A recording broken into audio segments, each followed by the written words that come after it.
In the year 2029, the population of Earth, this azure planet, reached a staggering 10 billion. With the relentless advancement of technology and the continuous improvement of living standards, humanity's yearning for a better life grew ever more intense. It seemed as though the entire world had truly transformed into an idyllic haven of peace and prosperity for humankind. However, history has always profoundly reminded us that the tranquility and stability of humanity are destined to be fleeting. Ultimately, in 2050, Earth once again descended into global conflict. From that point until the year 5011, a total of 301 world wars would transpire, nearly one every century.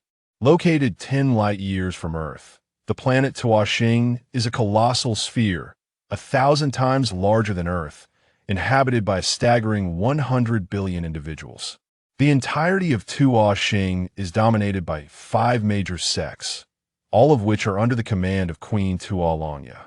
The Queen ordered each of the 5 sects to dispatch 100 million individuals into the depths of the universe in search of habitable planets.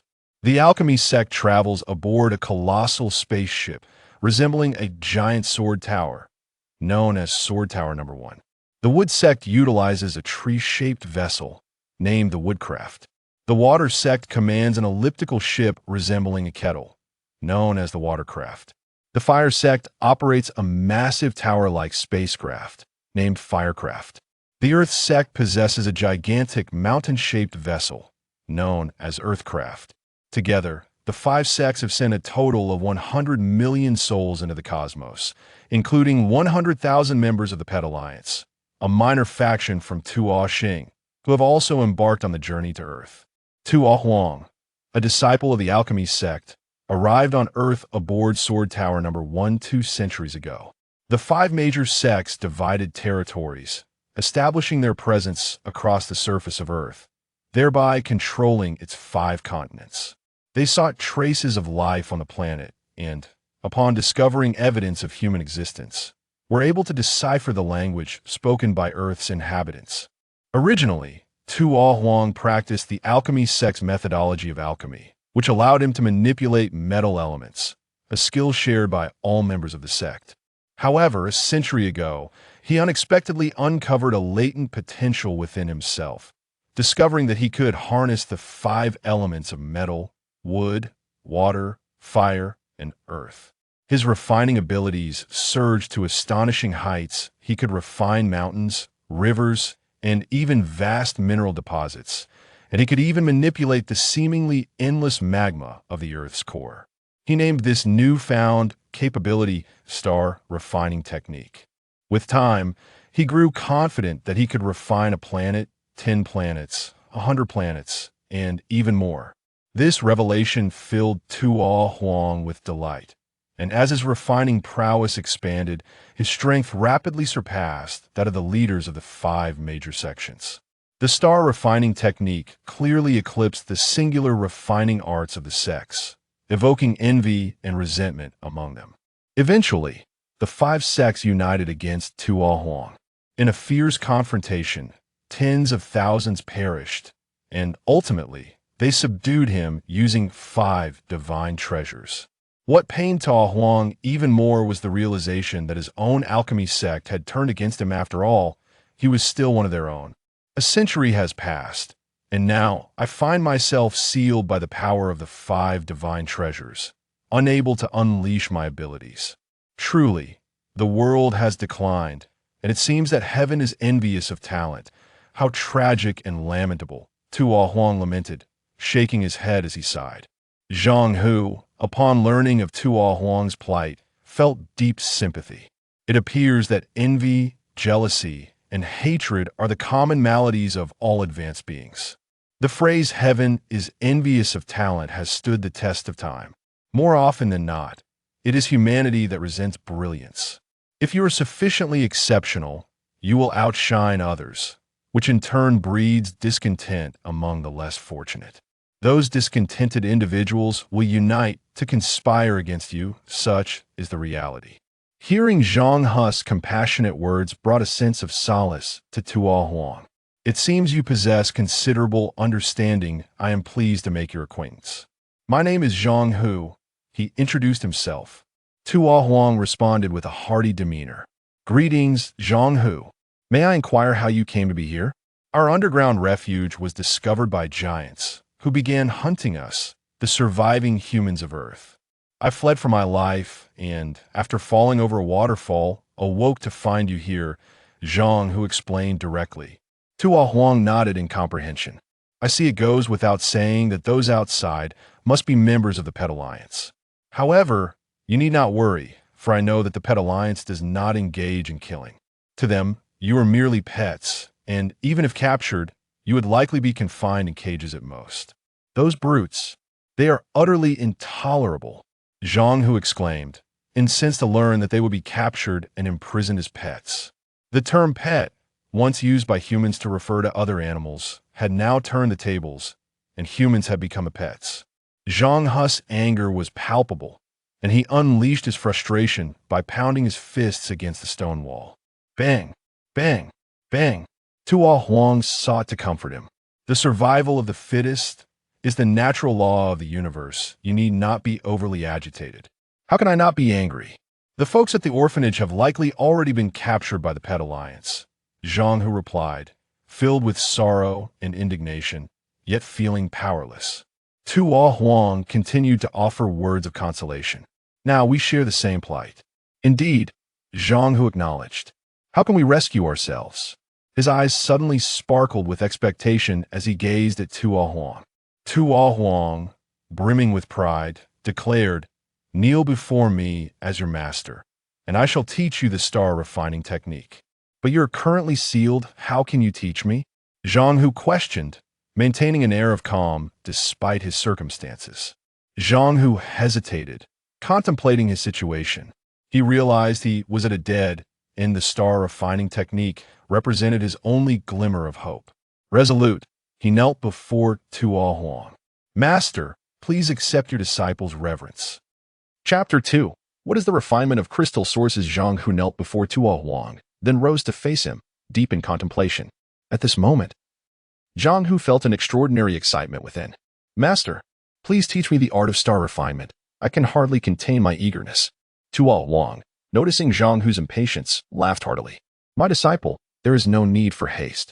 Since I have agreed to accept you as my apprentice, I shall certainly impart my skills to you. If it were not for the binding of my divine power by the 5 great divine treasures, I could have directly transmitted the knowledge of refining crystal sources to you, enabling you to achieve an extraordinary physique, and thus harness the art of star refinement to transform all things and enhance crystal sources. Master, what exactly are crystal sources? Zhang Hu inquired, curiosity piqued. Tuo Huang elucidated, crystal sources are the energy sources that you refine. These energies will be absorbed into your body. And as you refine more materials, the quantity of crystal sources stored within you will increase, thereby continually elevating your strength. After hearing this, Zhang Hu appeared to grasp the concept, albeit vaguely. He understood that crystal sources represented a form of energy akin to storing refined energy within the human body, to be summoned when needed, much like a generator's output is stored in a battery, a principle of energy storage. The Tuo Xing people utilize their bodies to refine various substances, serving as vessels to store energy. Thus, what distinguishes them from immortals? A smile of delight emerged on Zhang Hu's face. Indeed, the art of star refinement is remarkable. I am in awe, master. Tuo Huang continued. The scale of the crystal sources within me has long surpassed that of the leaders of the 5 major sects on Earth. Were it not for the restrictions of the 5 great divine treasures, a full force strike from me could easily pierce through the earth. Zhang Hu listened in astonishment, his desire to learn intensifying, practically drooling at the prospect of mastering the art of star refinement. Master, please impart the art of star refinement to me. I can no longer wait. Very well. Tuo Huang slowly raised his arm, a hand as thick as a meter, and extended his index finger, gently inserting it into his right nostril. Zhang Hu observed this scene, utterly bewildered. Chapter 3. Tears of Memory. Suddenly, Tuo Huang's index finger began to twitch in his nostrils, followed by a thunderous sneeze erupting from his mouth. Consequently, a single tear, shimmering with a cerulean glow, cascaded from the corner of his right eye. Just as this azure tear was about to plunge into the water, Tuo Huang extended his left hand to catch it. The solitary blue tear sparkled in his palm, appearing deceptively insignificant yet comparable in volume to a vast vat of water when presented before Zhang Hu. Zhang Hu was astonished. Master, how shall I interpret this tear? In a moment of bewilderment, he gazed quizzically at his master. Tuo Huang explained, this is the tear of memory. A unique gift of our Tuo people. It contains the methods of star refining. Upon consuming this tear, you shall inherit my memories of the star refining technique. And then before Tuo Huang could finish his sentence, Zhang Hu dove headfirst into the tear. With a resounding gulp, he drank greedily, as if faced with a colossal vat of tears. In a blink, he had consumed it all. After draining the tear from his master's palm, Zhang Hu slowly straightened, his belly protruding like that of a woman with 8 children. He swayed precariously, resembling a half-drunken man, murmuring to himself, the tear of memory is indeed formidable. The techniques of star refining are now embedded in my mind. Tuo Huang smiled inwardly, musing, this little fellow may not have a large frame, but he certainly can drink. Is he part donkey? Having consumed an immense quantity of the tear of memory, Zhang Hu soon found his mind flooded with the methods and secrets of star refining. Vivid images surged forth, revealing Tuo Huang's astonishing feats of refining rivers and landscapes, including the Yarlung Tsangpo River, the Amazon River, the Mekong River, Huangshan, and the picturesque landscapes of Guilin. The awe-inspiring momentum generated during these processes rivaled the very act of creation itself. Yet, the revelations did not cease there.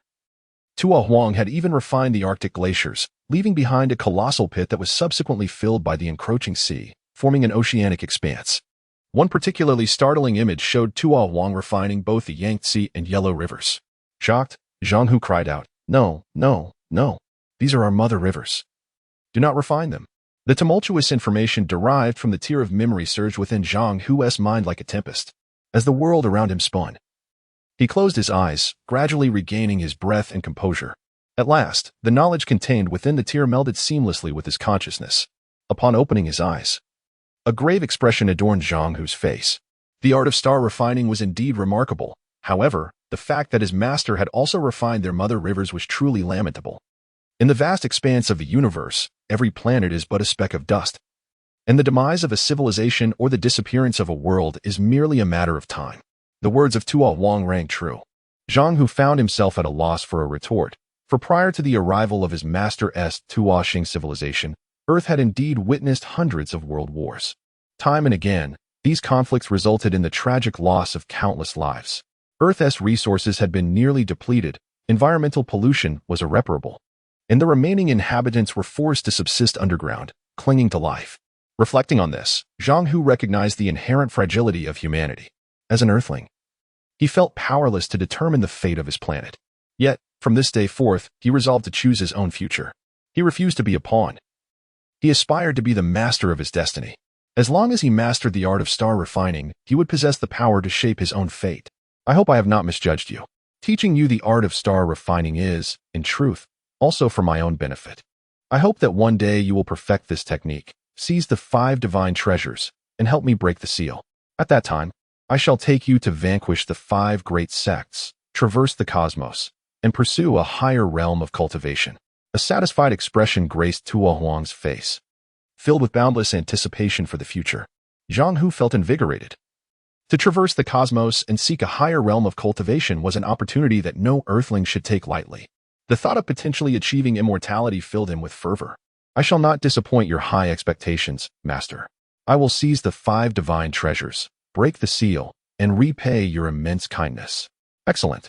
My dear disciple, I shall now use my divine blood to refine your body, enabling you to undergo a transformation necessary for cultivating this art of star refining. As Tuo Huang spoke, he slowly lowered his head and suddenly bit into his left forearm. With a swift motion, he tore away a substantial piece of flesh, and the blue blood flowed freely into the water below. Chapter 4. The divine blood refining the body. Zhang Hu felt a sudden surge of fear. Master, what is happening? Tuo Huang remained indifferent, as though the flesh that had been torn from his body and the blood that flowed were not his own. My blood is not like that of Earthlings. It contains the quintessence of the 5 elemental energies, metal, wood, water, fire, and earth.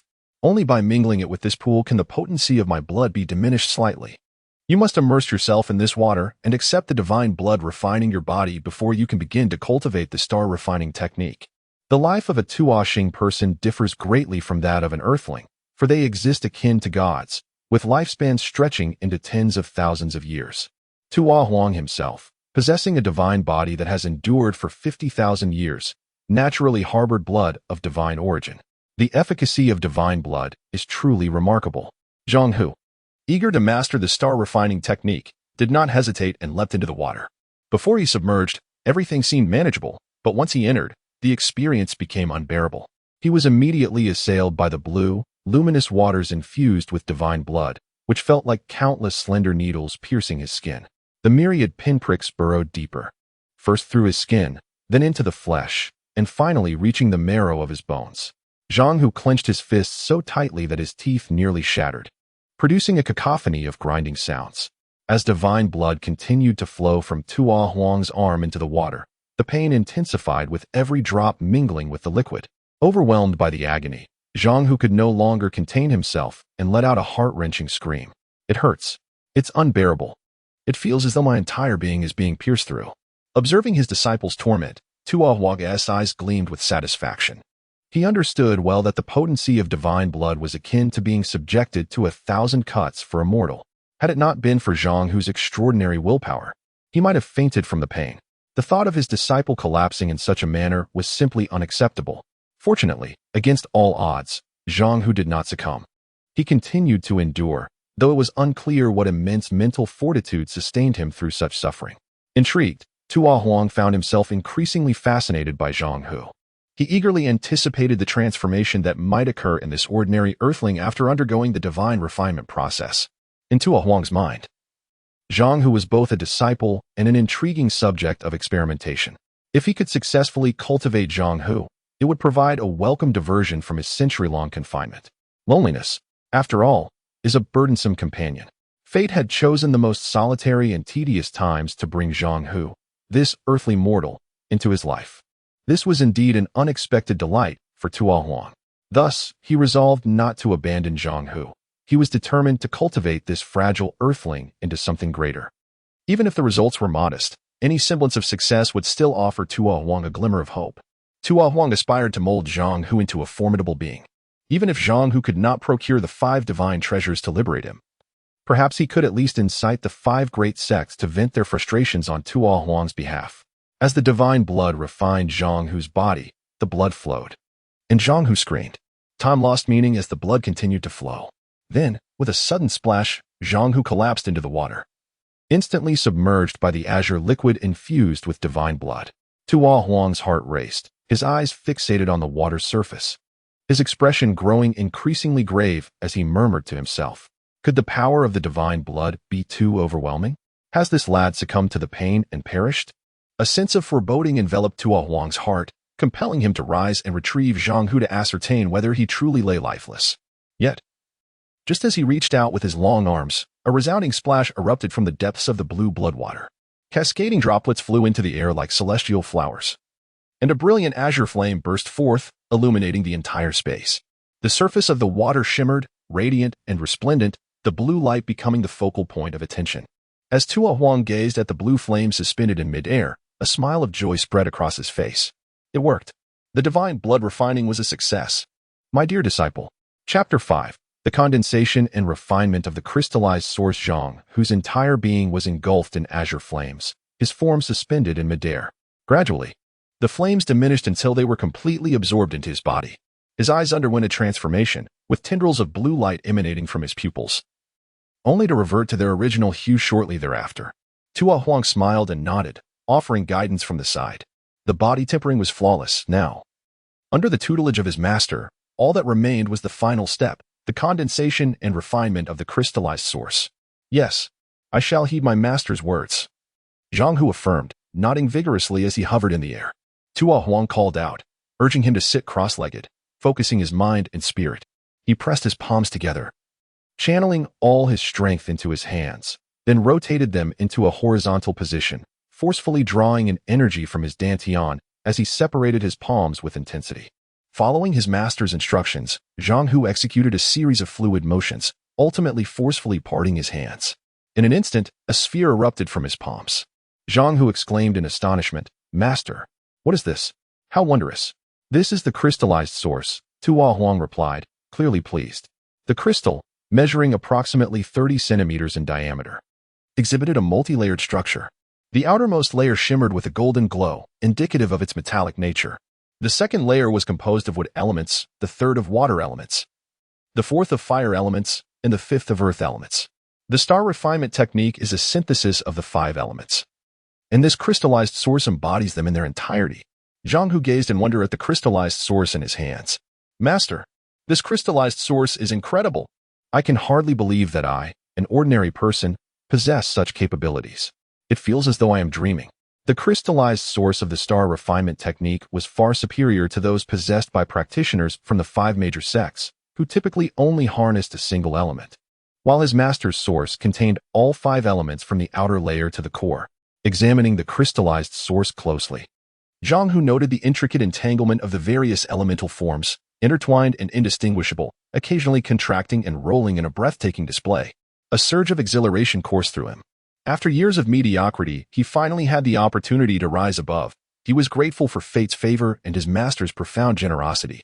The crystallized source in Zhang Hu's hands began to quiver, emanating a powerful gravitational force. As the force extended, slender columns of water from the pool below shot up like serpents into the air, all converging into the crystallized source. Witnessing this spectacle, Zhang Hu was filled with astonishment. "Aha! The source is consuming the water elements. It is unexpected that you, having just successfully condensed the source, are already able to absorb water elements," Tuo Huang chuckled. The crystallized source continued to voraciously draw in water, showing no signs of cessation. "Master, why are you surprised?" Zhang Hu inquired. "I did not anticipate that your seemingly insignificant body could undergo body tempering, condense a source, and refine water elements all in one go. Thus, I am indeed quite astonished," Tuo Huang replied. Both master and disciple shared in the joy of this moment, reveling in the delight of their success. As Zhang Hu's crystallized source persistently absorbed the water level noticeably decreased. Time passed, and Zhang Hu felt the crystallized source growing heavier in his hands. Eventually, he could no longer bear the weight. He relaxed his grip, and with a resounding thud, the source vanished into thin air. Dozens of water columns plummeted back into the pool, restoring tranquility to the surface. Zhang Hu tilted backward, drifting down onto the original stone surface, gazing at his master in utter astonishment. Chapter 6. The disciple need not be overly excited, ha ha ha. The pioneer chuckled heartily. "You have only just succeeded in condensing and refining the crystal source. The space for the crystal source is still quite limited. Naturally, during your initial endeavor to refine water, you will not be able to produce a substantial amount. However, as your refining abilities grow stronger, the quantity you can consume will also increase." "Master, I wonder how much water I just consumed," Zhang Hu suddenly realized. To put it in perspective, it is approximately equivalent to a weight of 100,000 pounds on your Earth. 100,000 pounds? So much. Zhang Hu's mouth fell open in astonishment, his expression a testament to his surprise. That is even more than what a large truck can carry. The star refining technique is truly remarkable. Disciple, you need not be overly excited. This star refining technique is profound and enigmatic. Even I have not mastered it to its fullest potential. If your talent is sufficient and you dedicate yourself to diligent practice, one day you may achieve the ability to refine an entire planet, or even hundreds or thousands of them. At that point, effortlessly obliterating a colossal planet will be well within your capabilities. For now, focus on your training here. Once you have made significant progress in the star refining technique, I shall devise the next phase of your combat training plan. Zhang Hu nodded repeatedly, fully prepared to follow his master's guidance. From that moment on, he officially commenced his training in the star refining technique within the cavern. Chapter 7. Hard work leads to prosperity. The subterranean realm remains a thriving habitat, with the waters of the underground river continuing their ceaseless flow. The hydroelectric generators above the waterfall hum with activity as ever. After the Pet Alliance's extensive incursion into this underground dwelling, they did not manage to capture all the diminutive inhabitants of Earth, for their numbers were simply too vast to exhaustively apprehend. Ultimately, the Pet Alliance succeeded in taking only 10,000 Earthlings from this subterranean space. The remainder were assigned personnel stationed at various exits to watch over them, ready to capture more when necessary. Among the 10,000 captured individuals were, of course, the residents of the orphanage, including Zhang Hu. Within the 8th level of the pyramid structure, the brothers Kido and Kiha were maneuvering a cage over 100 meters long along an elongated corridor. The corridor shimmered with a copper hue, entirely constructed of metal, its surface impeccably smooth. This expansive passageway housed 1,000 large chambers, each spanning over 10,000 square meters. Arranged systematically like a series of metallic boxes, the brothers paused before room 102. After unlocking the cage and the door to room 102, they herded several hundred Earthlings inside, subsequently securing the door. Among those thrust into room 102 were the orphanage's residents, including Teacher Chui, the principal, and several other educators. The thousands of remaining captives were confined to other rooms. Teacher Chui, along with the principal and a few teachers, gathered the children to ensure no one wandered off. A tumult of emotions swirled within Teacher Chui, accompanied by regret. Zhang, who had come to inform them earlier, but she had dismissed his words, now lamenting her disbelief. Their collective skepticism had led to their downfall, and she couldn't help but wonder about Zhang Hu's fate. The principal shared in her dismay. As Kido and Kia dragged the empty cage through the corridor, they conversed amiably. Kido was particularly elated. This hall of captives has earned us a substantial reward. Now that we have funds, have you considered how to spend them? I intend to purchase a flying sword mount from the alchemy sect. With a flying sword, I won't have to walk every day to capture pets, Kido declared candidly. However, the flying sword mounts at the alchemy sect are quite costly. Even the most basic tier requires 1,000 alchemical coins. I fear our earnings will dwindle significantly after the purchase, Kiha cautioned. That does not concern me. As long as the Alliance requires more pets next time, we shall be the first to capture them, securing further rewards, Kiha replied pragmatically. Kido nodded in agreement. And both brothers displayed a shared anticipation for a prosperous future. With diligence, they believed they could ultimately achieve great wealth. Chapter 8. Cultivation. Within the depths of the subterranean cavern, Zhang, who has been meditating in a cross-legged position under the guidance of his master, Tuo Huang, for a stretch of 7 days and nights. The cavern is replete with water, which Zhang, who continuously refines. This water seeps in from an underground river outside, and Zhang, who diligently absorbs it into his body. His refining abilities have made considerable progress, and his capacity for storing refined essence has expanded several hundredfold compared to before. Tuo Huang is exceedingly pleased with the results and is now prepared to guide his disciple towards further trials in the outside world. My disciple, you have successfully refined several million pounds of water elements and have reached the threshold of the first level of star refining technique concerning the water element. Next, you must refine the other 4 elements. Only by achieving an equal level of refinement in the 5 elements, metal, wood, water, fire, and earth, can you break through to the first level of the star refining technique. Master, what magnitude of power can one attain upon reaching the first level of the star refining technique? Zhang Hu inquires with curiosity. He listens intently as his master elucidates the intricacies of the star refining technique. Tuo Huang explains that the technique is so profound that even he has yet to reach its limits. He has only cultivated to the 9th level thus far.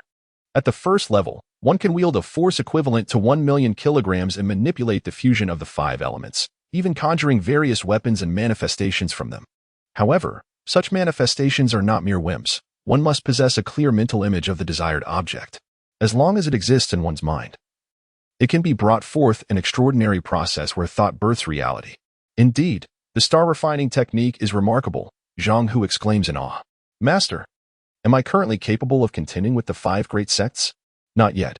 You have not fully broken through to the first level of the star refining technique and are therefore ill-equipped to confront the 5 great sects.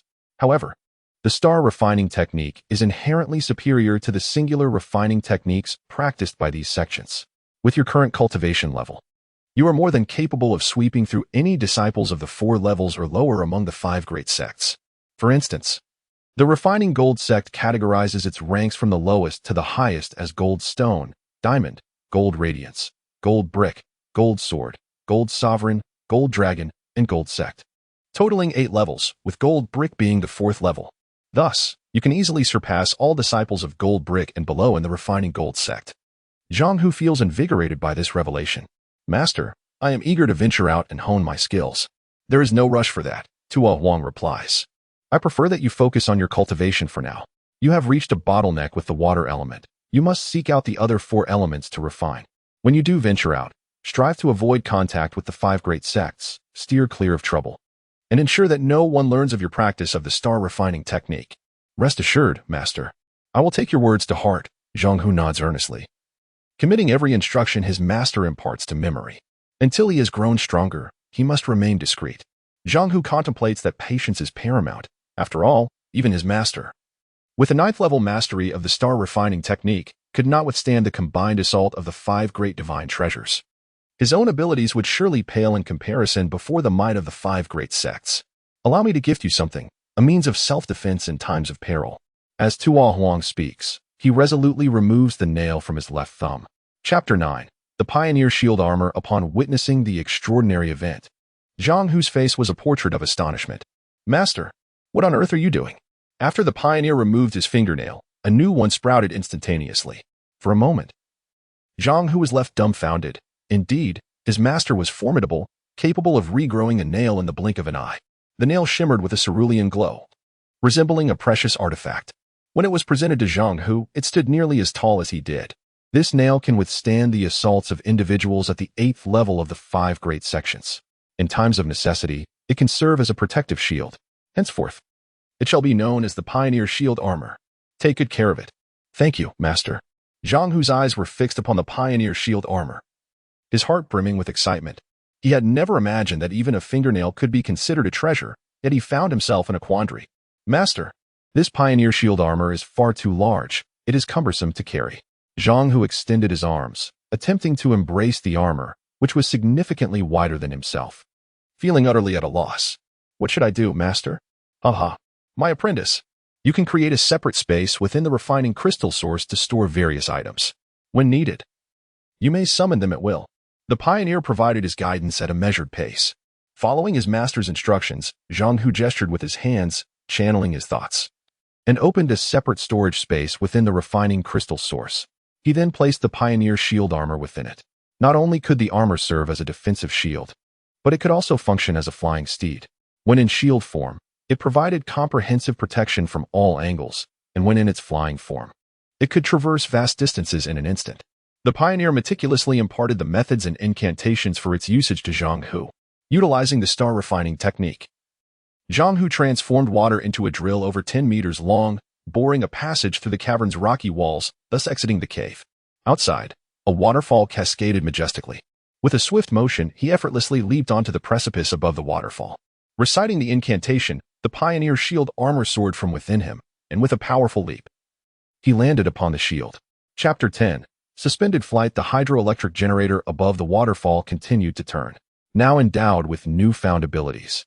My first intention was to visit the orphanage and check on everyone. Even if I were to encounter a giant, I felt confident in my ability to manage the situation. Zhang Hu, donning the pioneering shield armor, soared through the air, following the underground river for a while. He made a swift turn towards the passage leading to the subterranean living space. After flying for some time, he noticed streetlights flanking the path, with pedestrians occasionally passing by. Yet there was no sign of any giants. Zhang Hu, puzzled by the tranquility of the scene, could not help but descend to the ground and approach a man in his 40s for inquiries. From the man's account, he learned that the giants had only abducted a small portion of the population, while the rest continued their lives as usual. However, every entrance to the outside world was rigorously guarded by the giants, preventing anyone from escaping. With a clearer understanding of the situation, Zhang Hu hastened towards the orphanage. Upon arrival, he found the orphanage desolate and empty. The large pit in the ground remained, yet not a single soul was in sight. Anger surged within him. How infuriating. They must have been captured by the giants. Zhang Hu activated his pioneering shield armor and swiftly directed himself towards one of the ground exits of the subterranean living space. In no time, he reached the exit, where 2 giants from the Pet Alliance stood, each wielding a massive hoe, positioned at either side of the opening. Without hesitation, Zhang Hu invoked the star refining technique, conjuring 2 water element spiral drill heads, each several meters long, to assault the 2 giants. Chapter 41. The first refinement of the giant. The drill whirred rapidly through the air, emitting a piercing sound. Boom, boom, with 2 thunderous crashes. The thick metallic armor of the giants was effortlessly pierced. Accompanied by 2 heart-wrenching cries, the giants collapsed heavily to the ground. Zhang Hu moved swiftly, darting out through the exit, hovering 10 meters above the corpses of the giants. He glanced at the thick metallic armor encasing their bodies. Deep in contemplation, this armor, composed of metal, seemed rather wasted here. It would be far more beneficial to refine it directly. Without hesitation, Zhang Hu thrust his hands forward, unleashing the power of the refining crystal source, which instantly drew the giant's armor in for refinement. To his surprise, in the process of refining the metallic armor, he inadvertently refined the two giants as well. The star refinement technique can transmute the 5 elements of gold, wood, water, fire, and earth. It stands to reason that the giant's body also belongs to these elemental categories. Refining it was entirely within expectations. Although the giants were massive, before the formidable devouring and refining capabilities of the star refinement technique, the instantaneous refinement of 100 or even 1,000 giants was merely a trivial matter. Chapter 42. Water Snake, Pet Title. 2 members of the Pet Alliance, stationed at the entrance of a cave, belong to the lowest echelon of the organization. Neither classified as golden, bronze, nor iron hunters. These ordinary members, not part of the hunting ranks, possessed feeble combat abilities. Their value limited to mundane tasks such as guarding the entrance and performing minor chores. Indeed, the star refinement technique proved to be a remarkable asset, leaving these two giants utterly defenseless. After effortlessly dispatching the guardians, Zhang Hu paused momentarily, contemplating his next move. He regretted not leaving a survivor. Perhaps the giant he had just defeated could have revealed the whereabouts of the captured individuals. However, he quickly reasoned that other entrances likely had giants on duty as well. Thus, he resolved to seek another living captive for interrogation, certain that it would yield valuable information. Without further delay, he activated his pioneer shield armor and soared through the treetops. In a short while, he arrived near another cave entrance. Gradually descending, he hovered above a towering tree that stood 50 meters tall. Beneath this majestic giant, 2 giants, each towering 7 to 8 meters, guarded an underground living space as entrance. From his elevated vantage point, Zhang Hu observed keenly, noticing that one of the giants had stepped aside to relieve himself. He swiftly employed the star refinement technique to conjure a water snake, stretching dozens of meters in length. The serpent slithered down the massive tree with remarkable speed, reaching the giant's feet in the blink of an eye. By the time the giant sensed something amiss, he was already ensnared and suffocated by the water snake. The 8-meter-tall giant found himself completely immobilized by the constricting serpent. With deft control, Zhang Hu maneuvered the giant's form, exposing its head. The giant, upon seeing a diminutive figure before him, was overtaken by a mix of fear and disbelief. He struggled to comprehend that a mere earthling could wield the art of water refinement, stammering in panic. You, earthling, are you a disciple of the water refinement sect? Silence. You are but a worthless member of the Pet Alliance. I shall ask the questions, and you shall answer, Zhang Hu commanded with unyielding authority. The giant, fully aware of his inability to resist, complied. Very well, ask away. Where have you taken the inhabitants of the underground living space? Zhang Hu inquired. They have been transported to the Pet Alliance's pyramid, over 100 miles away, the giant responded. Will those captured individuals be in danger? Zhang Hu pressed on. No. They will be confined and cared for in the Pet Alliance's pyramid. In 15 days, the grand gathering of the Pet Alliance will occur, and the captured individuals will be sold at the market to the Alchemy Sect's members, the giant replied. Are they merely considered pets by the Alchemy Sect? Zhang Hu countered. Primarily, yes, but it cannot be ruled out that some members of the Alchemy Sect might use these individuals for experiments, the giant admitted. What kind of experiments? Zhang Hu asked. Constrained by the serpent's grip, the giant reluctantly divulged everything he knew. Zhang Hu learned that members of the Alchemy Sect intended to use earthlings to test alchemical techniques, training them in alchemy. Subsequently, these individuals would be entered into pet competitions held every 3 months, where numerous disciples from the Alchemy Sect would present their pet earthlings. The competition would take place at the 36th level of the Super Sword Tower, with a cap of 1,000 participating pets. The top 3 winners would receive special titles from the Alchemy Sect. The first would be bestowed the title of Divine Pet, the second, the title of Frenzied Pet, and the third, the title of Battle Pet. Chapter 43. The perfect refinement site. Zhang Hu had nearly extracted the desired information from the giant's mouth. For the sake of safety, he decided to refine the giant. A moment of mercy could easily attract the pursuit of the Alchemy Sect disciples and the Pet Alliance hunters. After all, Zhang Hu was a pioneering disciple, and the 5 major sects could easily subdue a pioneer, just as they could subdue him. Ultimately, it was the exceptional nature of the star refinement technique that incited envy and resentment. Zhang Hu contemplated that the members of the orphanage were currently imprisoned within the Pet Alliance's pyramid of gold, and for the time being, they were not in immediate danger. Before his own strength was fully developed, there was no rush to rescue them, lest he inadvertently alert the enemy and find himself in a precarious situation. At present, His utmost priority was to enhance his refining capabilities in the other 4 elemental domains. Standing atop a towering ancient tree, 50 meters high, he surveyed the endless expanse of verdant forest surrounding him. Suddenly, a smile graced his face.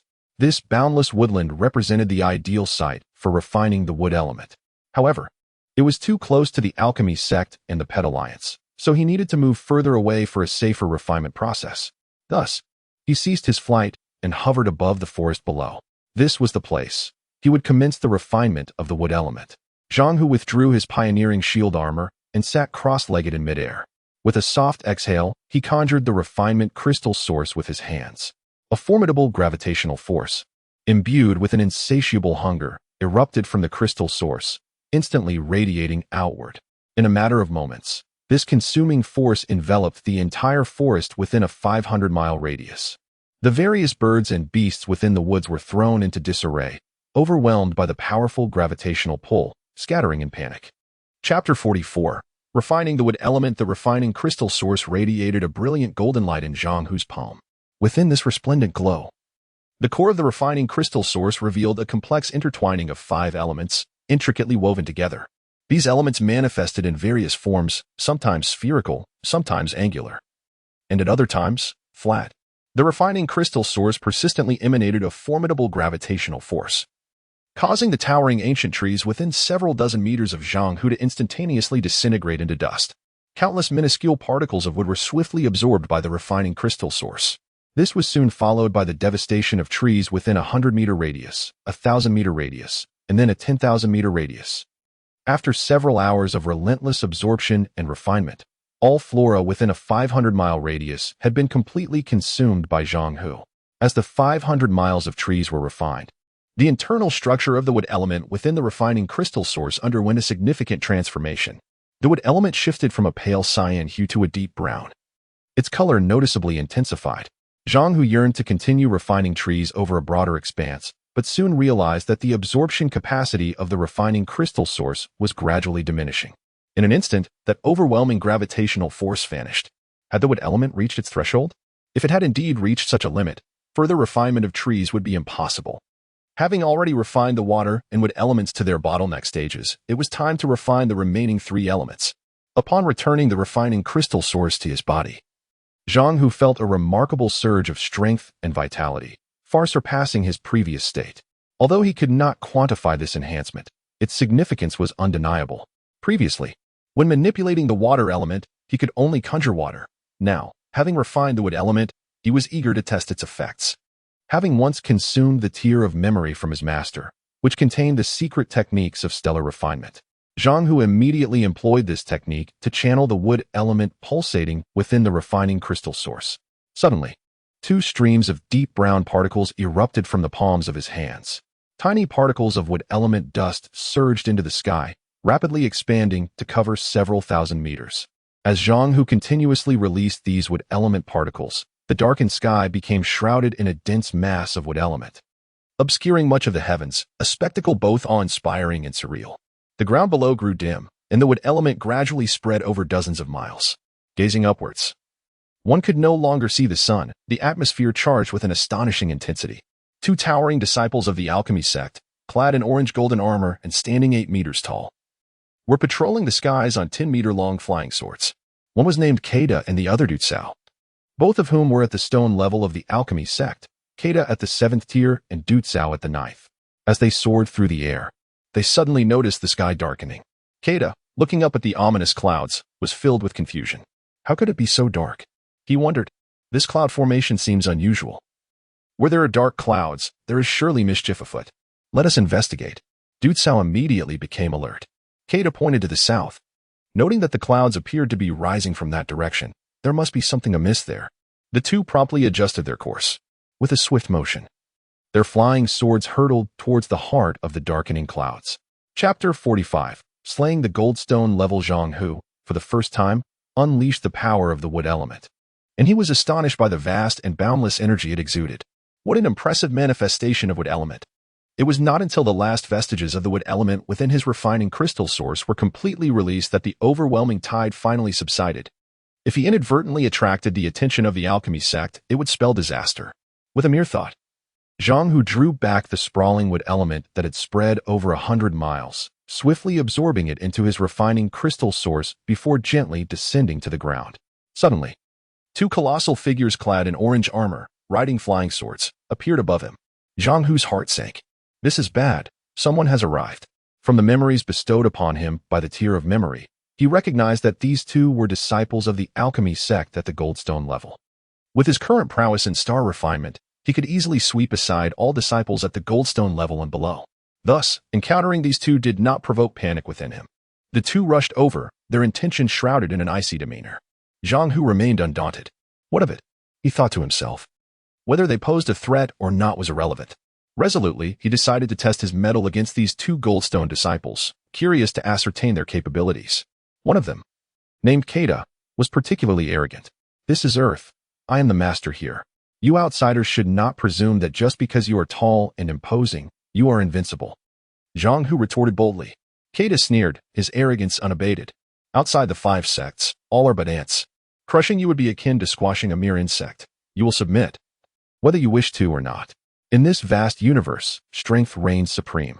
Very well, let strength prevail, Zhang Hu responded, and in an instant, he struck. Manipulating the wood element with his star refinement, he rapidly ensnared Keda and Dukkha. Keda's eyes widened in surprise. It's the wood element. We are ensnared by the wood refinement technique. We cannot utilize our alchemical arts. Dukkha's expression shifted dramatically. The two were suddenly trapped by the wood element. An occurrence far too sudden to comprehend. Keda struggled vigorously, yet to no avail. How could this earthling wield wood refinement? We underestimated him. It seems he possesses greater mastery than we anticipated. What do we do now? Zhang Hu's wood element shimmered like dark clouds, with countless tiny particles ensnaring Keda and Dukkha, effectively showcasing his prowess. The Goldstone disciples of the alchemy sect were utterly defenseless against him. Zhang Hu reveled in his secret triumph. Dukkha rasped, quick. Send word to the alchemy sect. Summon the gold brick disciples to our aid. Call for reinforcements? Not a chance, Zhang Hu retorted, swiftly amplifying the potency of the wood element. The densely packed particles surged into every inch of Keda and Dukkha's skin.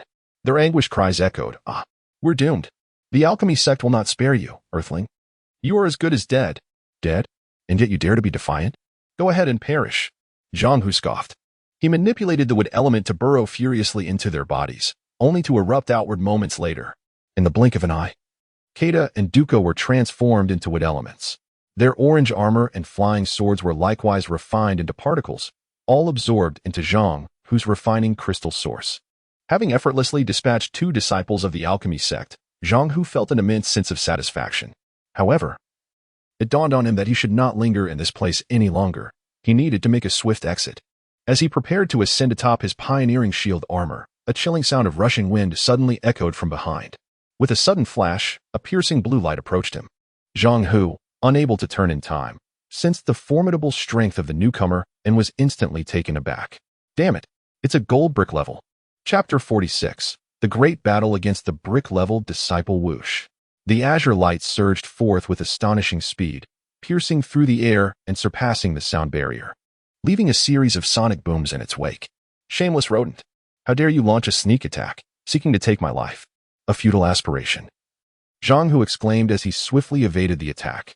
With his feet firmly planted on the pioneering battlesuit, he transformed into a fleeting shadow, instantaneously leaping 50 meters away. Boom.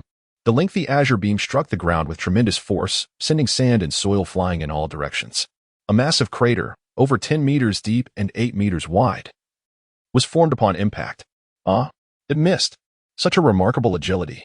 As the words were spoken, a towering figure clad in resplendent golden armor appeared abruptly in midair. 50 meters away from Zhang Hu, the two stood suspended in the air, gazing at each other from a distance. The golden-armored giant stood atop a 10-meter-long golden flying sword, a disciple of the alchemy sect at the 9th tier of the brick level. His name was Lu. He scrutinized the diminutive figure before him and then glanced at the barren ground, astonished. There are no trees for hundreds of miles. Could this be the work of wood alchemy? Simultaneously, his eyes darted around, but he only saw the earthling and not his 2 fellow sect members, which filled him with a sense of foreboding. Having received a message, he had rushed here only to arrive too late. His companions must have been slain by this earthling. A murderous glint ignited in Lu's eyes as he fixated on the earthling. You may have evaded my azure sword light, Consider it luck. However, you have taken the lives of my fellow disciples from the alchemy sect. Today, you shall undoubtedly meet your demise. Before you perish, divulge the events that transpired, and I may grant you a swift death." Zhang Hu pondered, realizing that having refined 2 disciples of the alchemy sect, it was only a matter of time before this 9th-tier disciple learned of it. There was no more time to delay. The longer he hesitated, the more likely others would discover his actions. He feared that before he could grow strong enough, he would be eliminated by the senior disciples of the alchemy sect. Stealing his resolve, he aimed to refine this brick-level disciple while taunting him. "A 4th-tier brick disciple, you may arrive swiftly, but you shall die just as quickly. Are you eager to be reborn? You seek a rapid demise? I shall oblige. Behold, brick-level demon annihilation." Enraged by the Earthling's insolence, Lu flicked his palm, propelling a square gold brick that rapidly expanded to a diameter of 100 meters. Then, with a whoosh, the brick split into 2, transforming into 2 massive bricks that charged towards Zhang Hu with tremendous force, intent on crushing him between them. "Brick-level demon annihilation, never a miss," Lu proclaimed confidently. As if victory was assured, watching his bricks converge upon the Earthling, Zhang Hu's countenance shifted dramatically as he beheld the technique unleashed by the 9th-tier disciple. Metal, wood, water, fire, earth. The strongest and most resilient element is metal. Can my current mastery of the water and wood elements in my star refining technique truly withstand this? Rather than fleeing, he chose to strike back. Whoosh! The wood element of the star refining technique surged forth from his heart, enveloping the 2 massive gold bricks in a deep brown haze akin to ominous clouds. As the bricks were engulfed, Lu's expression changed drastically. This is wood alchemy, an Earthling. Merely a flesh and blood mortal, how can he possess such a vast amount of wood element? This defies logic. In the fleeting moment of Lu's disbelief, the 2 bricks were consumed entirely by the wood element. Lu's face grew increasingly grim. How can wood alchemy counteract gold? I have never heard of such a thing. Zhang Hu, reveling in his triumph of refining the 2 bricks, felt a wave of joy. It seems my master was right. I can indeed sweep aside all disciples of the alchemy sect at the brick level and below. With the bricks refined, he pressed on, intent on refining this brick-level disciple. Whoosh! The wood element surged forward relentlessly, racing towards Lu Earthling. "Do not overstep your bounds. Behold, brick whirlwind," Lu roared. With a thunderous roar, a colossal whirlwind manifested out of thin air. The golden whirlwind glimmered brilliantly, expanding to a diameter of 100 meters. With a vortex rising a staggering 1,000 meters into the sky. The whirlwind consisted of countless small gold bricks, each the size of an egg, their sharp edges capable of pulverizing even the hardest stone. The brick whirlwind spun at an astonishing speed of 3,600 rotations per second, with Lu standing at its center. As the wood element clashed with Lu's brick whirlwind, the whirlwind continued to grow, while the wood element expanded even more. The brick whirlwind soared to 5,000 meters, whereas the wood element reached a height surpassing that by 3,000 meters. Throughout the encounter, the brick whirlwind remained ensnared within Zhang Hu's wood element. As time passed, Lu sensed he was nearing his limit. Yet the brick whirlwind still could not break free from the Earthling's wood element. Lu's thoughts raced. How could his extraordinary talents and millennia of cultivation be outmatched by an Earthling? A mere mortal who practiced wood alchemy. Why was he proving so formidable? At this moment, Lu's heart was a tumult of emotions. The alchemy sect could not afford to be outdone by an Earthling. He could not accept defeat, nor could he call for reinforcements. To be bested by an Earthling would be a disgrace he could not bear. Lu's inner turmoil surged, his blood boiling and his heart quaking. It seems I have no choice but to use that technique, brick soul explosion. This is my ultimate move. I only resort to it in dire circumstances. However, it appears I must now unleash it. Once this technique is utilized, I will have no further recourse. This is my last gambit, brick soul explosion. Chapter 47. The Golden Brick Explosion. Luo's golden brick whirlwind extended to a radius of 7,000 meters, marking his limit. After 3 millennia of alchemical training, he had attained the 9th tier of the golden brick, embodying all the gold elements he possessed. Yet, he remained ensnared by Zhang Hu's wood elements. At this moment, Zhang Hu compressed 500 miles of wood elements within a 20,000-meter radius, tightly enveloping the golden brick whirlwind. The formidable pressure exerted by the wood elements weighed heavily on this alchemical disciple of the golden brick tier. Although To Huang had informed Zhang Hu that he could sweep aside all disciples of the golden brick tier and below, he remained vigilant. Should this towering giant resort to a desperate measure, a moment of carelessness could lead to dire consequences. Within the golden brick whirlwind, Luo emitted a fierce roar. Golden brick explosion. At the core of the 7,000-meter whirlwind, Luo swiftly spread his arms, releasing 2 streams of golden energy from his hands.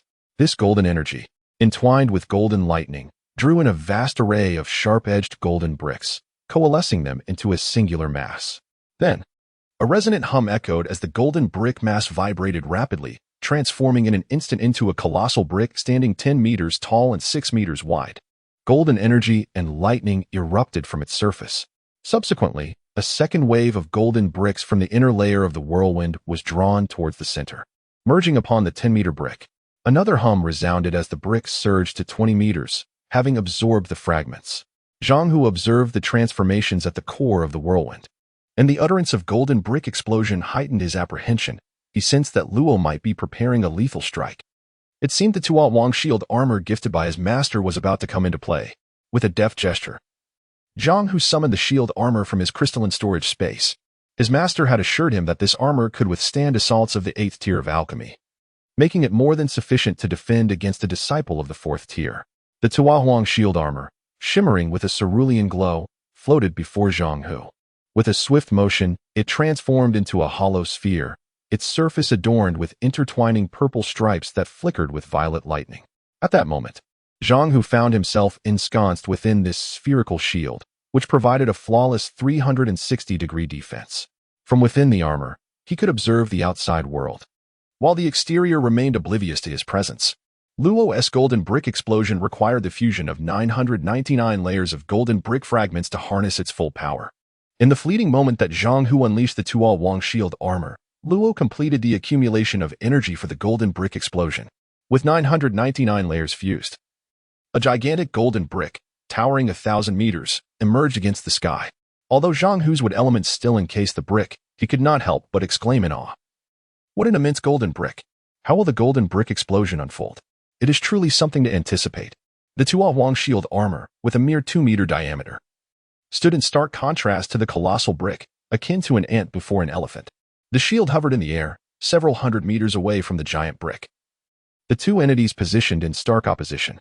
Suddenly, the brick began to tremble, fissures spreading across its surface, rapidly covering it in a web of cracks.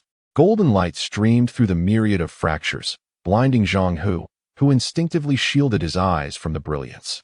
Such intense golden light. The golden brick explosion is about to be unleashed.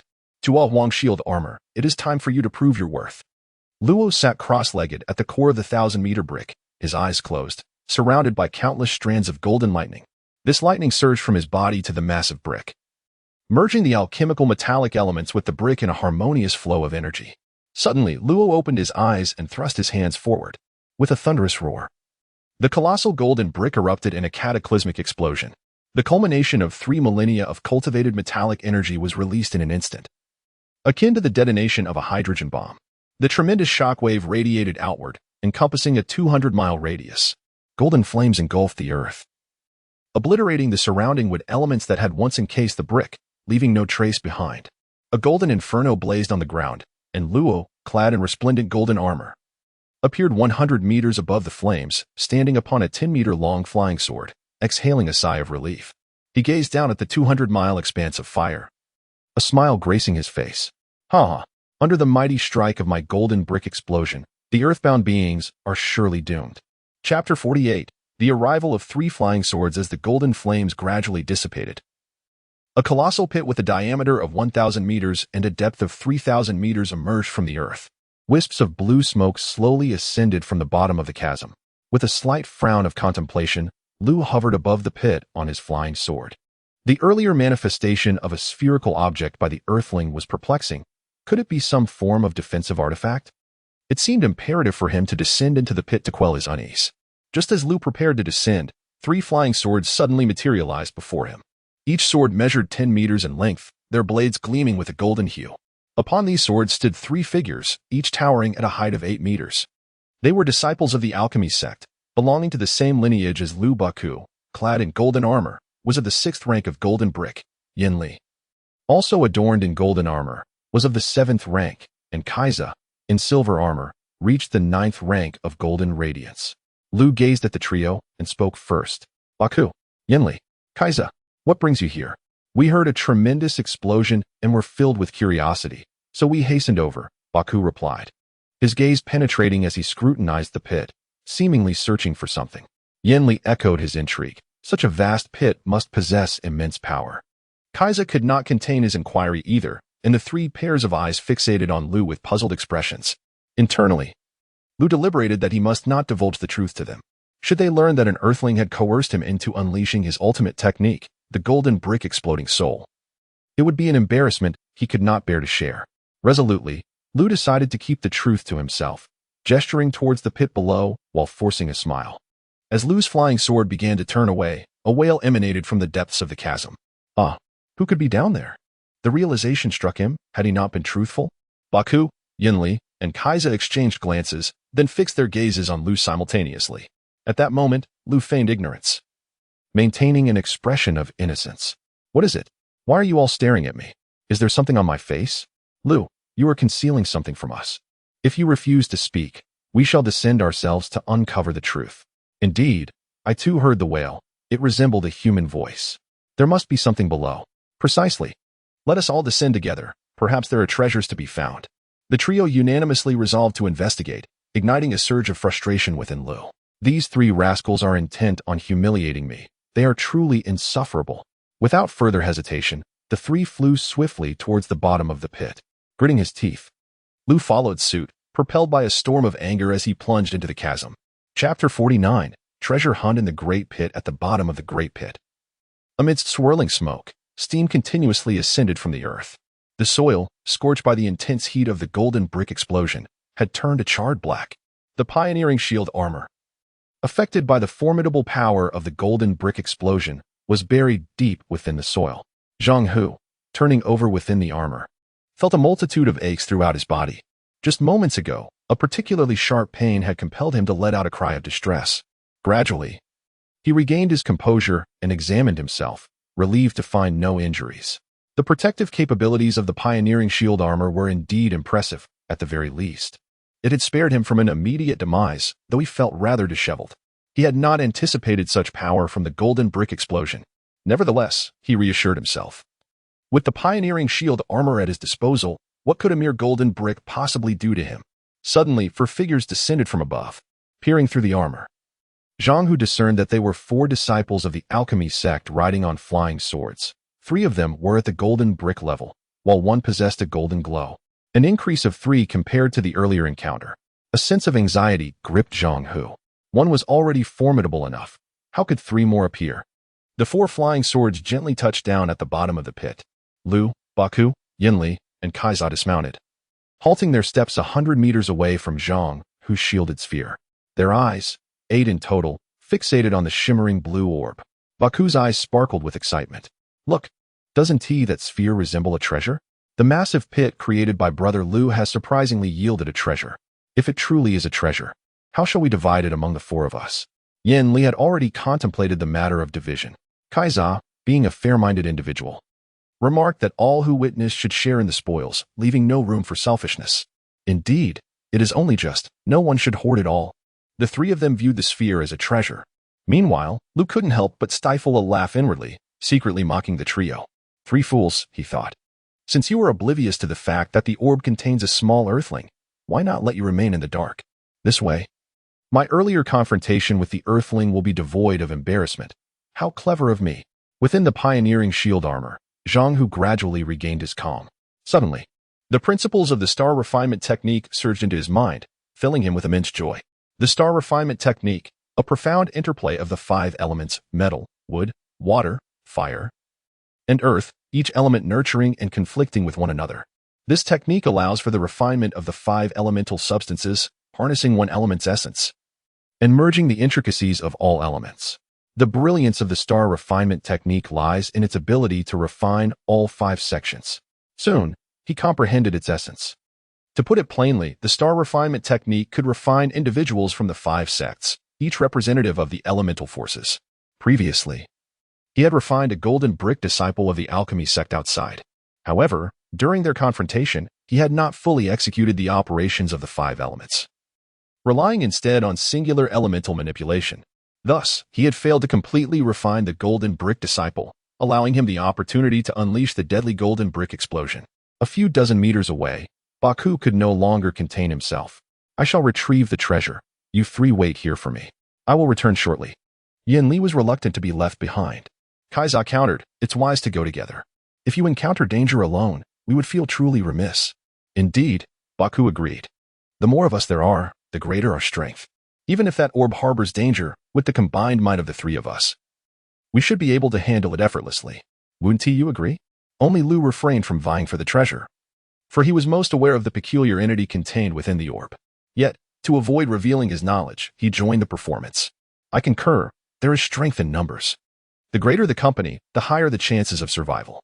Chapter 50. The Rainbow Rings. Lao, Baku, Yanli, and Kaiza steeled themselves as they cautiously approached the luminous sphere.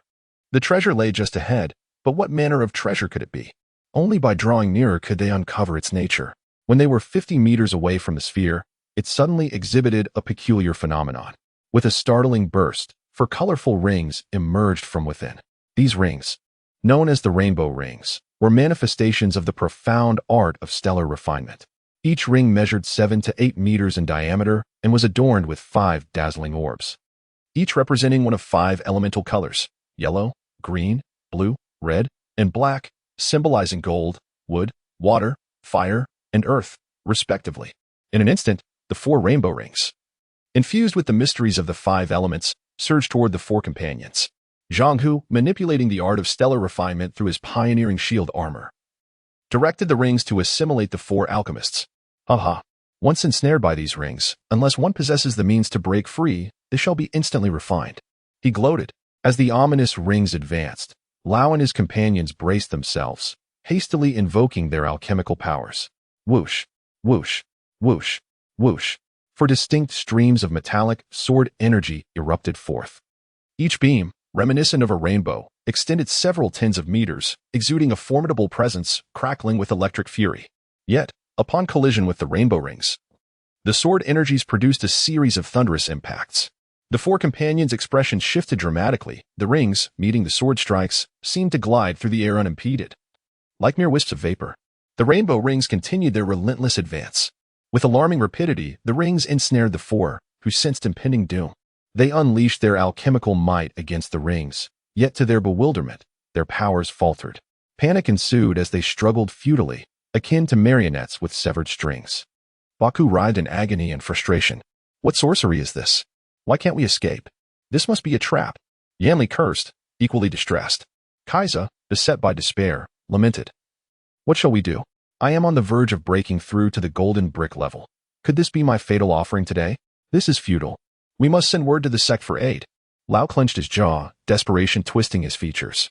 Within the pioneering shield armor, Zhang, who had no intention of granting them the opportunity to call for help, the art of stellar refinement surged forth, and the 4 rainbow rings constricted, inexorably drawing into the bodies of the 4. The elemental forces of the rings erupted with unparalleled lethality, enveloping them in a cascade of starry lights. In that instant, 4 clusters of starlight enveloped the companions, golden rays piercing through the luminous mass, resplendent in their brilliance. We are doomed. My hand, it's gone. Help. My leg, it's gone. The haunting cries echoed through the air. The physical forms of Lao, Baku, Yanli, and Kaiza were composed of the 5 elemental materials. Under the influence of the rainbow rings and the art of stellar refinement, their very essence was rapidly disassembled into elemental particles. Thus, their bodies were consumed by the rainbow rings. Watching the scene unfold, Zhang Hu surmised that they could not withstand the might of the stellar refinement. To ensure his own safety, he remained in his armor, biding his time. 1 minute passed, then 5, then 10, until silence finally reigned. As the rainbow rings vanished, Zhang Hu maneuvered his armor to the spot where the 4 alchemists had stood. Caution is the mother of safety. One must proceed with utmost care. As the pioneering shield armor reached its destination and came to a gentle halt, Zhang Hu beheld 4 orbs, each the size of an apple, suspended in the air. 3 glimmered with golden light, while 1 shone silver. Chapter 51. The flight state of the pioneer shield armor in Zhang Hu's mind. The tiers of memory contained detailed information about these beads. They were crystal sources. The 4 beads were indeed crystal sources, each imbued with the creator's vital transformative energy. The coloration of the beads varied according to their power levels. The silver bead was of a lower grade. Observing the 4 beads, Zhang Hu experienced a moment of clarity. After the bodies of the four giants were refined, for metallic elemental crystal sources remained. As disciples of the alchemical sect, they had primarily refined metallic elements in their lifetimes. Thus these were termed metallic crystal sources. The true metallic energy resided within these four refined crystal sources.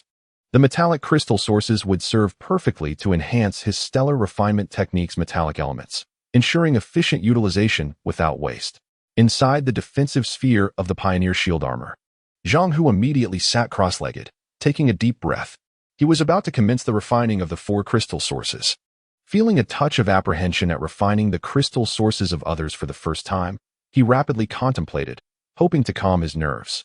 Given that the four individuals were star people, each with a lifespan of approximately 3,000 years, the metallic elements accumulated over this duration were undoubtedly formidable. Just like the 3,000-meter golden brick, which had been forged from the metallic elements released from their crystal sources. Hence, to ensure safety, Zhang Hu decided against blindly refining all four crystal sources simultaneously. Instead, he would first refine one to test the waters. With a swift motion, Zhang Hu summoned one of the silver crystal sources into his hand. This particular crystal source was weaker than the others, making it wise to start with the less potent one to proceed gradually. The stellar refinement technique activated instantly. Colorful threads extending from Zhang Hu's heart to envelop the silver crystal source.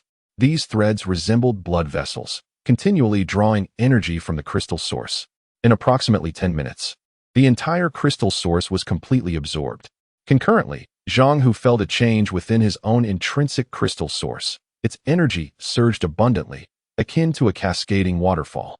Indeed, refining one was feasible. After successfully refining one crystal source, the first level of the stellar refinement technique's metallic element reached 50% capacity. Refining another should bring him to a bottleneck. Thus, Zhang Hu proceeded to refine the second one. With the absorption of two metallic crystal sources, he stabilized at the bottleneck. A sense of joy filled Zhang Hu as he stored the remaining two crystal sources within his intrinsic crystal sources storage space. He glanced upward at the sky above the giant pit. This place was no longer safe. He needed to leave swiftly. The Pioneer shield armor, akin to a treasure, was capable of traversing vast distances in an instant. As Zhang Hu focused, the armor swiftly transformed into a flattened conical shape. This cone measured 1 meter in thickness and 5 meters in length, its surface adorned with intricate patterns. Some patterns crossed each other in a cross-like formation, while others arranged themselves into various geometric shapes, constantly shifting. The transformation of the patterns allowed the Pioneer shield armor to assume any form. Zhang Hu marveled at this, as his thoughts influenced the armor's shape, stretching, contracting, and intertwining the patterns in accordance with its form. Ultimately, after experimenting with several shapes, Zhang Hu found the conical form to be the most suitable and futuristic. Settling on this shape, he considered enhancing the armor by extending 3 supple tail fins from its rear, each approximately 6 meters long, shimmering with a blue glow. At this moment, Zhang Hu reclined within the Pioneer shield armor's craft. With a flick of his thought, the armor shot forth, vanishing like lightning from its location. The speed was so immense that Zhang Hu was momentarily disoriented by the inertia. Time passed unmeasured as the Pioneer shield armor sped through space, leaving both Earth and the Moon far behind. When Zhang Hu gradually regained consciousness and peered through the armor, he beheld a massive red sphere looming ahead. Rubbing his eyes and surveying his surroundings, he suddenly realized he had entered outer space, and his heart raced. That radiant crimson sphere must be the sun, while the dark red sphere before him was likely Mars. A wave of concern washed over him. The narrative leap was astonishing. He had just been on Earth, and now he found himself on Mars. This was utterly surreal. With the absence of oxygen in space, he pondered anxiously about his survival.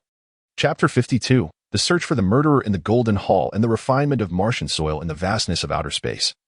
Zhang Hu was consumed by the fear of suffocation due to lack of oxygen. In a moment of desperation, he commanded the Pioneer shield spacecraft to cease its forward motion. However, what transpired next filled Zhang Hu with exhilaration.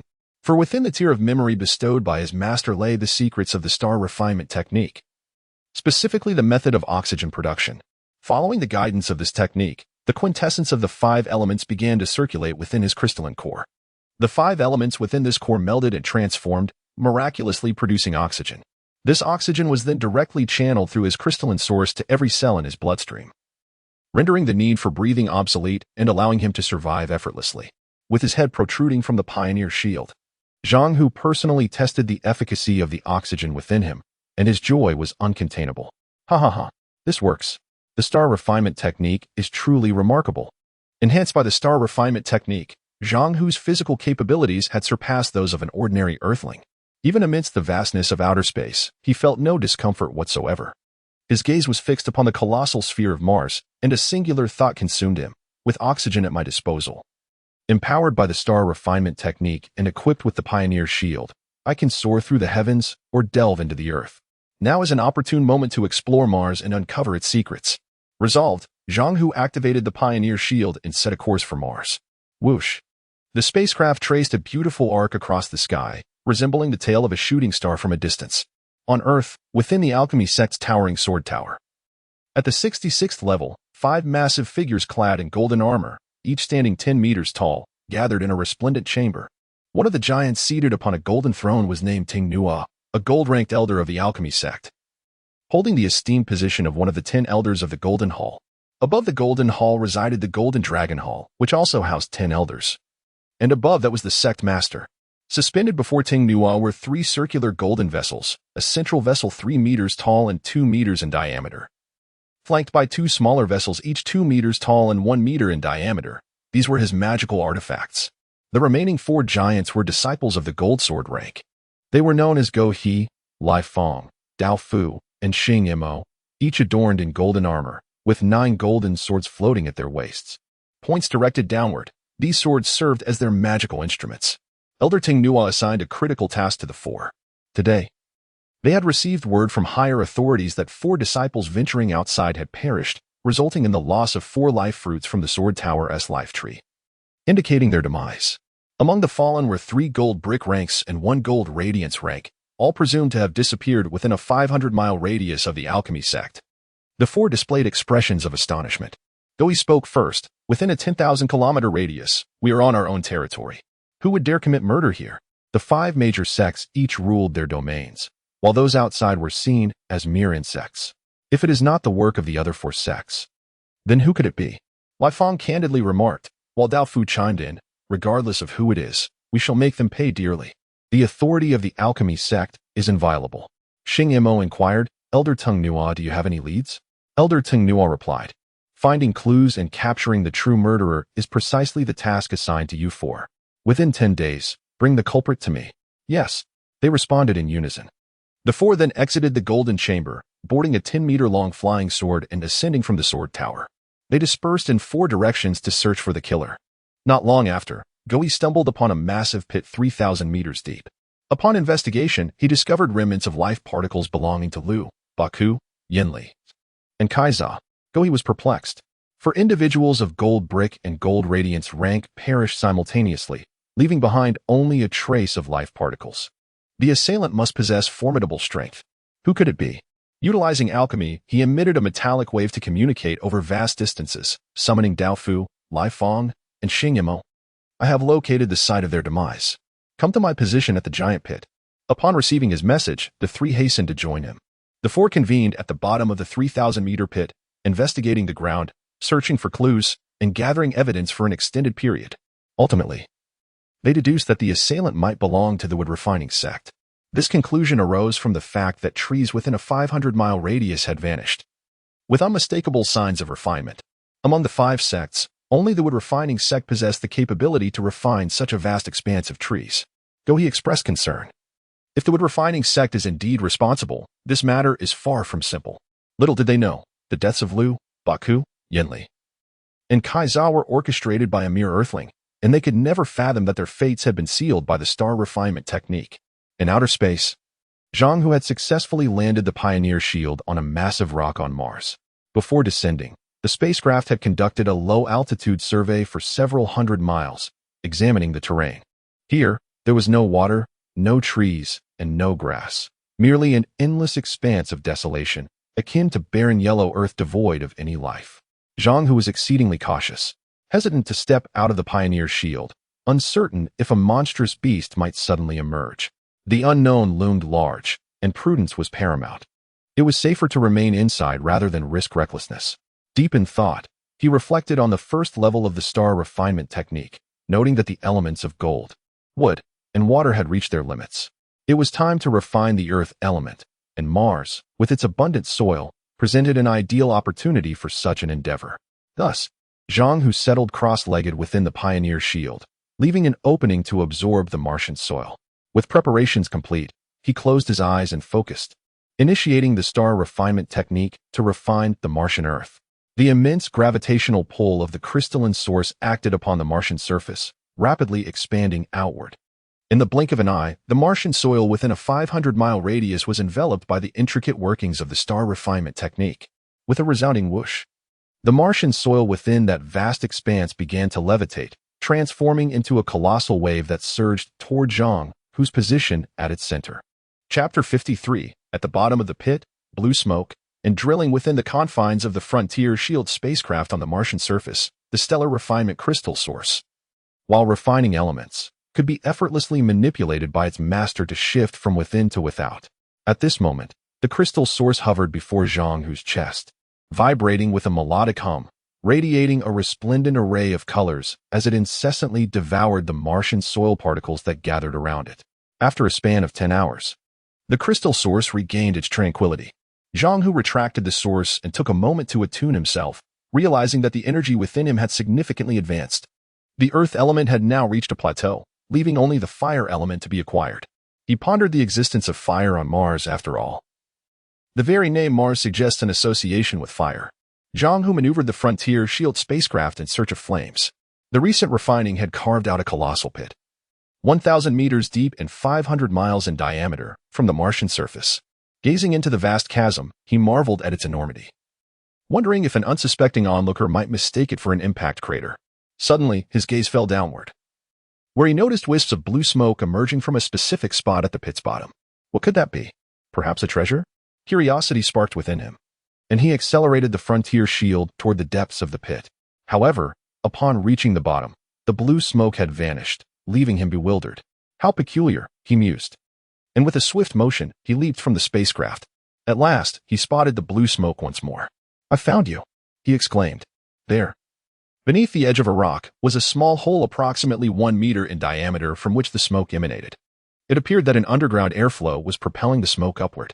The soil was loose, and each time the smoke burst forth, it dislodged dirt that cascaded into the hole, briefly obstructing the exit and making it difficult for the smoke to escape.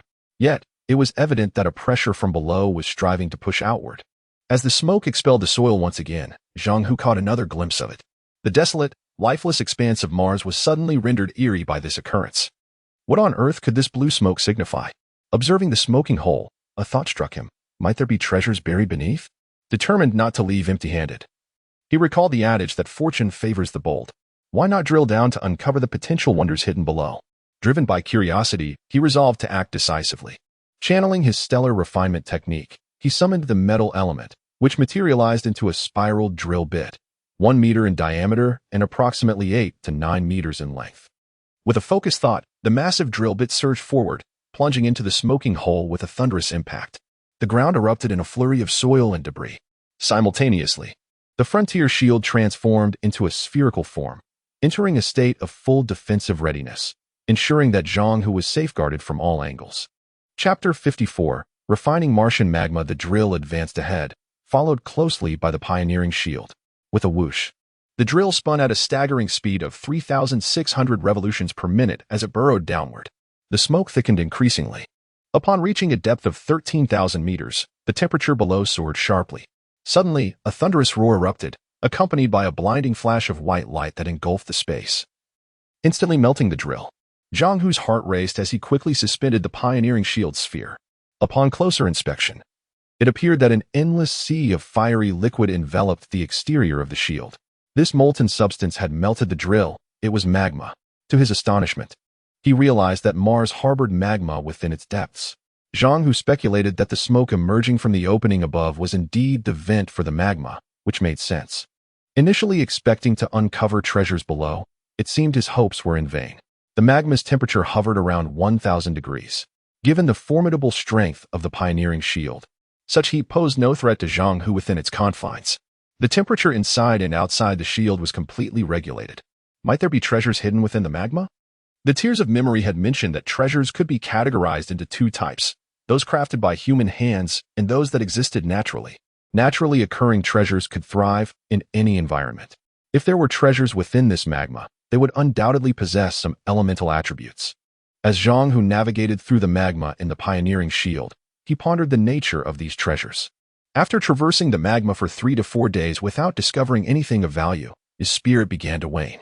However, he redirected his focus away from the pursuit of treasures. Regardless, this endless magma was undeniably an excellent resource for enhancing his stellar refinement technique's fire element. With just one more fire element needed to break through the first tier of the stellar refinement technique, Zhang Hu hesitated no longer and swiftly settled into a meditative position within the pioneering shield. With a whoosh, the crystal source within him erupted forth, suspended before his chest.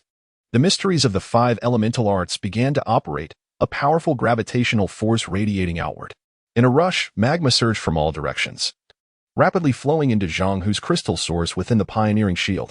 The crystal source greedily consumed the endless magma, resembling an insatiable abyss.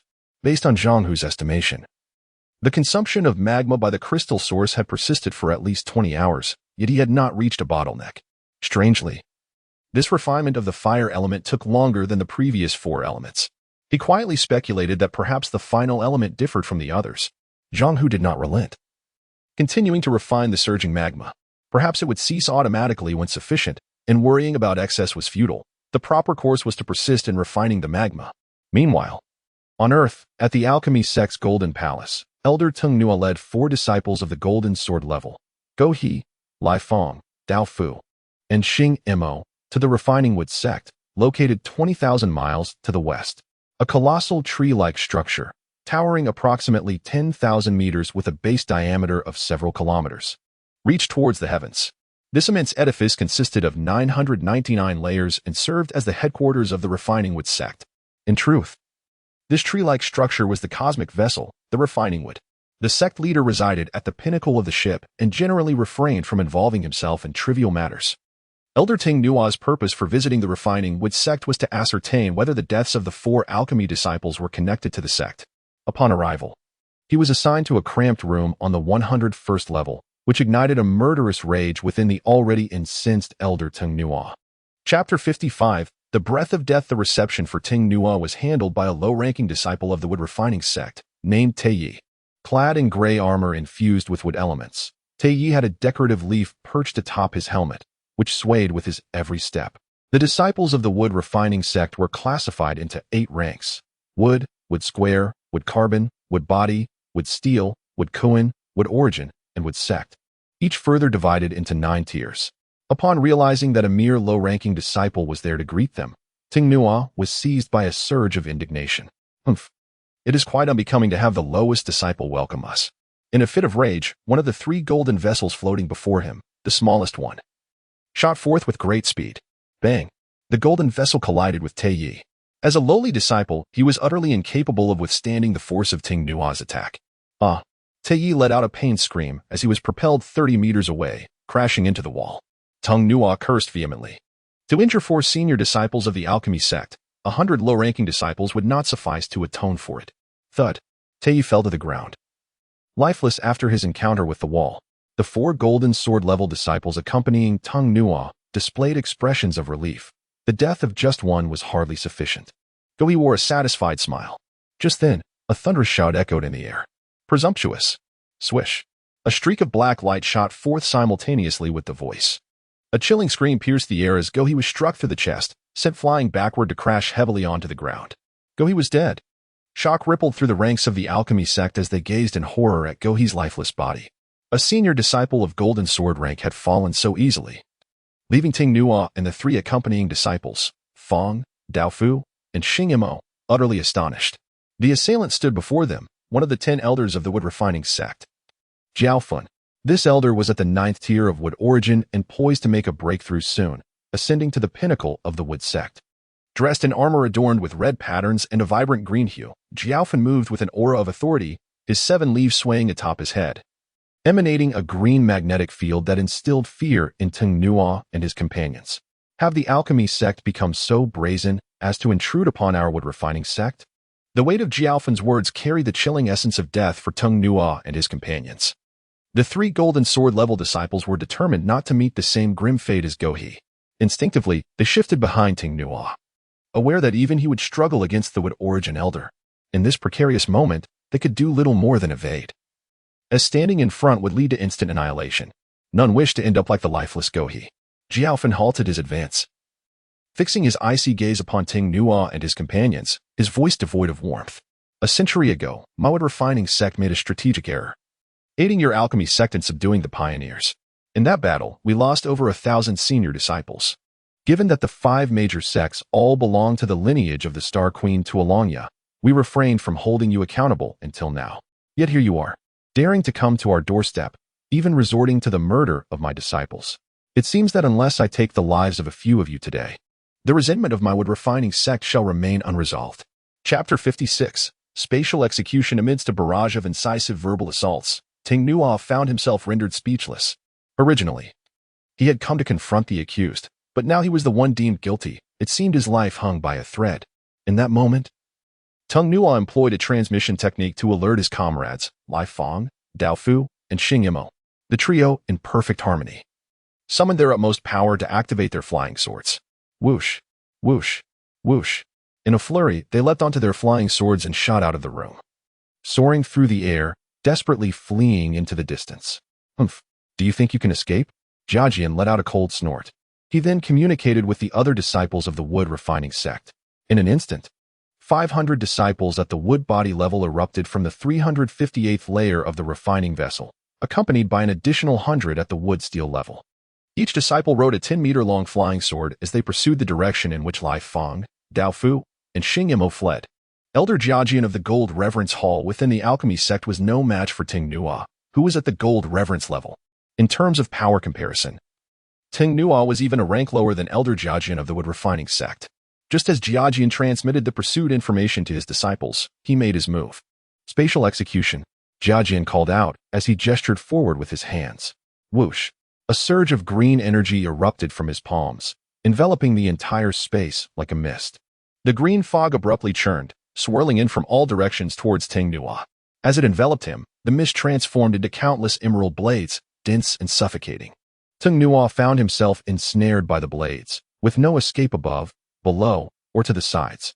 Since death was imminent, there was no need to flee any longer. Uft, ft, ft. 3 golden vases before Ting Nuo emitted a brilliant golden light. Boom. In an instant, the 3 vases fused into one. The resultant golden vase was considerably larger than the original, radiating a resplendent golden glow. Without a moment's hesitation, Ting Nuo transformed into golden threads and darted into the golden vase. Originally an instrument of death, the vase had now become a vessel, and he was akin to a turtle trapped within it. The golden vase could withstand attacks from opponents of his level, but against a foe of superior strength, its efficacy would be negligible.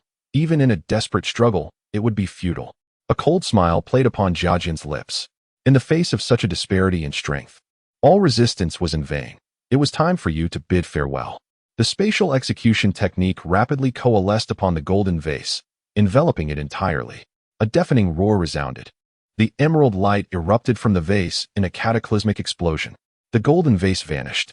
Ting Nuo had fallen. A crystal source now floated in the air, a product of millennia of natural evolution. The wood refining sect cultivated wood elements, and the metallic crystal source left behind by Ting Nuo was of no use to Jiajian. Humph! With a disdainful snort, Jiajian absorbed Ting Nuo's crystal source into his hand, and with a swift squeeze, it disintegrated into a cloud of dust. Far away, thousands of miles from the colossal flying ship of the wood refining sect, in the skies above, Lai Feng, Dao Fu, and Xing Yimou were all slain by hundreds of senior disciples from the wood refining sect. However, before their demise during the escape, they had managed to relay information back to the alchemy sect via long-distance transmission. The battle between the alchemy sect and the wood refining sect was about to commence in earnest. What would the other 3 sects do amidst this turmoil? In the depths of outer space, within the molten core of Mars, Zhang Hu continued to refine the magma. Would he find a glimmer of hope amidst the chaos of the 5 sects? The quest for the refinement of the starry skies continues, and the excitement remains unabated. Chapter 57. The first transformation of star refining technique. 3 days later, within the molten core of Mars, the crystal source before Zhang Hu abruptly ceased its absorption of magma. He suddenly opened his eyes, deep in contemplation. Finally, It has stopped. If it were to continue, the magma would soon be depleted. After a brief stillness of 3 seconds, the crystal source trembled violently. The 5 elemental layers within and without intertwined rapidly, radiating a kaleidoscope of vibrant hues. With a swift motion, the crystal source surged into Zhang Hu's body, causing him to emanate a blinding white light. Inside him, the crystal source revolved and entwined, unleashing the 5 elements that violently surged forth, fervently eroding every cell within Zhang Hu. At that moment, his blood, marrow, muscle tissue, and spiritual essence were undergoing a profound transformation. The process of metamorphosis was undoubtedly fraught with agony and torment. Zhang Hu let out a heart-wrenching scream. The first level of the star refining technique was on the brink of breakthrough, and the transformation of his body was imperative. Zhang Hu was acutely aware of this. Just as when he had tempered his body with his master's divine blood, to gain such power, one must endure. Whatever the suffering might be, it was a necessary trial. For in this world, there are no grand rewards that come without effort. If one cannot grasp this simple truth, it would be better to resign oneself to oblivion. Zhang Hu clenched his fists, gritted his teeth, and strenuously bore the internal torment. Suddenly, a resounding roar erupted, releasing a tremendous shockwave from within him. The surrounding magma was disturbed, and the pioneering shield armor transformed from a spherical form into a nail-like state under the force of the shockwave. At that moment, Zhang Hu was engulfed in the magma, his body turning a fiery red, nearly merging with the molten flow. The pain within him had entirely dissipated. With a flicker of his mind, he drew the pioneering shield armor into the crystalline space within him, feeling invigorated. The first level of the star refining technique. I have finally broken through.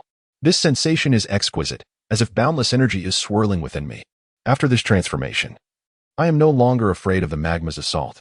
With the first level of the star refining technique, Zhang Hu acquired the ability to transform. His body could morph into the 5 elemental forms, his crystal source energy had increased tenfold, and the storage capacity of the crystal source had also expanded tenfold. Zhang Hu exclaimed in delight, I never expected the first level of the star refining technique to be transformation. How fascinating. I must test its effects. With a mere thought, the first level of the star refining technique activated swiftly. In an instant, Zhang Hu transformed into the visage of the colossal Pedalliance giants, Kido and Koha. After the transformation, he reached a height of 10 meters, utterly flawless, a perfect replica. He then shifted again, taking on the appearances of the 4 disciples of the alchemy sect, Lu, Yanli, Baku, and Kaiza. His form changed seamlessly, an exquisite display of fluidity. Chapter 58, Magma Space. Fire Rock Essence. Suddenly, Zhang Hu was reminded of his companions at the orphanage. Teacher Cui, Principal, are you all well? Unbidden, Zhang Hu transformed into the likeness of Teacher Cui and the principal, his heart growing heavy. Wait for me. I shall come to rescue you. His master had spoken of the 5 great sects possessing 5 divine treasures, powerful enough that even a formidable being like his master could not contend with them. It was not yet the time for Zhang Hu to confront the 5 sects head-on. Without relying on the frontier shield armor for protection, he morphed into a magma being, traversing through the molten depths. Having completed the first stage of the star refinement technique, he decided to forge ahead and pursue the second stage of cultivation while the iron was hot. The endless magma before him was the finest source of fire element, prompting him to begin his practice right there. No longer hesitating, Zhang Hu halted his movement, seated himself cross-legged in the magma, and commenced the second stage of the star refinement technique, focusing on the refinement of the fire element. The quantity of fire element required was substantial, and even after consuming the entire expanse of this endless magma, he found himself unable to reach the second stage bottleneck of fire element. This body of magma stretched across nearly 1,000 kilometers. 10 days and nights later, as the magma was completely absorbed, an infinite space revealed itself beneath him, dropping down into an unfathomable abyss. The fire element had yet to reach its limit, which was rather disappointing. He floated within the space, peering downward, his heart brimming with boundless curiosity. The depth was staggering. Since he was here, he might as well descend and see what treasures lay below. With a swift motion, the frontier shield armor burst forth from his body, transforming into a spherical defensive form. Enveloping himself in this armor provided an additional layer of safety. As the shield quivered, it sped downward towards the depths. As he plunged deeper, he finally reached the bottom. At this moment, he was 30,000 meters beneath the surface of Mars, and the scenery below heightened Zhang Hu's alertness immensely. To his astonishment, he spotted more magma at the base. This magma bubbled vigorously, as if a spring below was continuously ejecting molten rock. Upon closer inspection, the surface of the magma appeared to be rising at a visibly rapid pace. Could there be a vent below that was expelling magma? He pondered, deciding to investigate. Zhang Hu murmured to himself as the frontier shield armor trembled and instantly dove into the magma. At the very moment the spherical shield was completely submerged in the molten rock, a powerful beam of violet light surged forth from the magma. What on earth? Zhang Hu hastily maneuvered the frontier shield armor to evade, narrowly escaping the violet light's attack. Upon closer inspection, he found that the source of the radiant violet light within the magma was a 2-meter diameter purple sphere. Gurgle, gurgle. The magma erupted violently from the purple sphere, and Zhang Hu was filled with astonishment. What could this sphere be? Why was magma flowing from within? How extraordinary. Could it be some kind of treasure? With a flicker of inspiration, Zhang Hu commanded the fire element to form a colossal arm made of magma, extracting the purple sphere from the surface of the molten expanse. At that moment, the sphere hovered in mid-air, pulsating with violet brilliance. With a roar, searing magma burst forth from the sphere, cascading back into the sea of magma below, a truly wondrous sight. Unbeknownst to Zhang Hu, this sphere was none other than the fire rock essence. Born alongside planets and stars at the dawn of the universe, the fire rock essence exists wherever there is magma. It encapsulates the profound mysteries of the 5 elemental cycles, capable of continuously spewing forth magma. Should one succeed in refining a fire rock essence, it would be tantamount to simultaneously refining all 5 elements, a feat of formidable potency. Chapter 59. Acquiring the skills of mind exploration and X-ray vision. Zhang Hu was unaware that the violet orb before him was the fire rock essence. He had his suspicions. If he could successfully refine this orb, it would undoubtedly yield immense benefits for the enhancement of his star refinement technique. The continuous flow of magma emanating from within the orb suggested that it was anything but ordinary. Resolute in his decision, Zhang Hu seated himself in a meditative posture and activated the crystalline energy within his body to commence the refinement of the violet orb. The process, however, required a considerable amount of time, spanning an entire month. Ultimately, he succeeded in refining the fire rock essence. As anticipated, this achievement allowed Zhang Hu to ascend 2 levels in his cultivation. At that moment, he was filled with exhilaration. He had not anticipated that the violet orb contained the profound mysteries of the 5 elements. Merely refining one orb had bestowed upon him enhancements across 5 elemental domains. What kind of treasure was this? The power it harbored was astonishing. Following the elevation of his star refinement technique, every facet of Zhang Hu's being, muscles, blood, cells, bones, and spirit, experienced a remarkable doubling in strength. Simultaneously, he acquired a second ability, mind exploration. This skill enabled him to invade the consciousness of others, extracting information from their minds. Although this ability was formidable, it was only effective against opponents weaker than himself. Should he encounter a stronger foe, they could easily resist his mental intrusion. Zhang Hu was thoroughly satisfied with his newfound mind exploration ability. He relished the thought that as his star refinement technique continued to advance, he could potentially penetrate the minds of even stronger adversaries, thereby gaining the upper hand in any confrontation. Fueled by his recent success, Zhang Hu seized the opportunity to refine 6 additional fire rock essences. He utilized 2 to progress from the 3rd to the 4th level and 4 more to ascend from the 4th to the 5th. As he advanced, the quantity of fire rock essences required increased exponentially. Eventually, after successfully breaking through to the 5th level of the star refinement technique, Zhang Hu attained the ability of X-ray vision, significantly enhancing the resilience of his bodily tissues. It appeared that the acquisition of skills was not guaranteed at every level. Rather, it seemed to be random and possibly contingent upon achieving a 2-level increase before gaining a new ability. As a novice practitioner, Zhang Hu needed time to acclimate to the extraordinary powers of the star refinement technique. Strangely, when Zhang Hu endeavored to refine more fire rock essences, he encountered a formidable obstacle. Despite having refined 7 orbs, he found himself unable to break through immediately. After several attempts, each time he concentrated his efforts to achieve a breakthrough, his body would react abnormally, as if it were on the verge of tearing apart. Cracks appeared on his skin, emanating faint glimmers of red light. Zhang Hu's expression contorted in agony, feeling as though his body was about to explode. Yet he remained unable to attain the 6th level of the star refinement technique. After 5 or 6 fruitless attempts, he reluctantly abandoned the thought of further attempts. As he prepared to depart, Zhang Hu wished to take some of the violet orbs from the magma with him. However, He soon realized that the task was far more challenging than he had anticipated. A powerful gravitational force beneath the magma firmly anchored the orbs in place. And no matter how desperately Zhang Hu pulled, he could not extricate the fire rock essences from the molten depths. Chapter 60. Unraveling the Mysteries of the Wilderness. Zhang Hu, fueled by curiosity, ventured beneath the magma to observe, yet he discerned nothing of significance. This place was undeniably extraordinary. Ultimately, in a moment of resignation, he relinquished the notion of transporting the violet orb.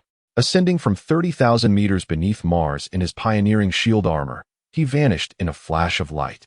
On Earth, within the cavern beneath the waterfall of the subterranean habitat, Zhang Hu stood before his master, Tuo Huang. He recounted his experience of refining the wondrous orb on Mars. Upon hearing that the orb contained the quintessence of the 5 elements, Tuo Huang's eyes sparkled with intrigue as he attentively listened to his disciple's narrative. In due course, Tuo Huang declared that the violet orb must be the fire rock essence, a substance that often accompanies celestial bodies, imbued with the mysteries of the 5 elements. Refining such an orb would yield all 5 elemental forces. Master, why can I not extract the fire rock essence from that place? Zhang Hu, now aware of the orb's identity, nodded vigorously while posing his question. Tuo Huang continued his elucidation. The fire rock essence is merely a fragment. Beneath it lies the fire rock mother, which exerts a formidable gravitational pull on the essence. I fear that even the mightiest of the 5 major sects would struggle to claim the fire rock essence. Having absorbed his master's insights, Zhang Hu felt a clearer understanding emerge, yet one paramount question lingered. This predicament must be a consequence of my earthly form, rendering me incapable of withstanding more energy. Tuo Huang replied with a knowing smile. Zhang Hu felt a pang of frustration. If I cannot continue to break through, then my stellar refinement technique will be left incomplete. Yet, there is a solution. You are currently at the 5th level of stellar refinement, your capabilities rivaling those of the 8th level powerhouses of the 5 major sections. 6,000 miles south of this land, over the ocean, lies a 10,000-meter water tower.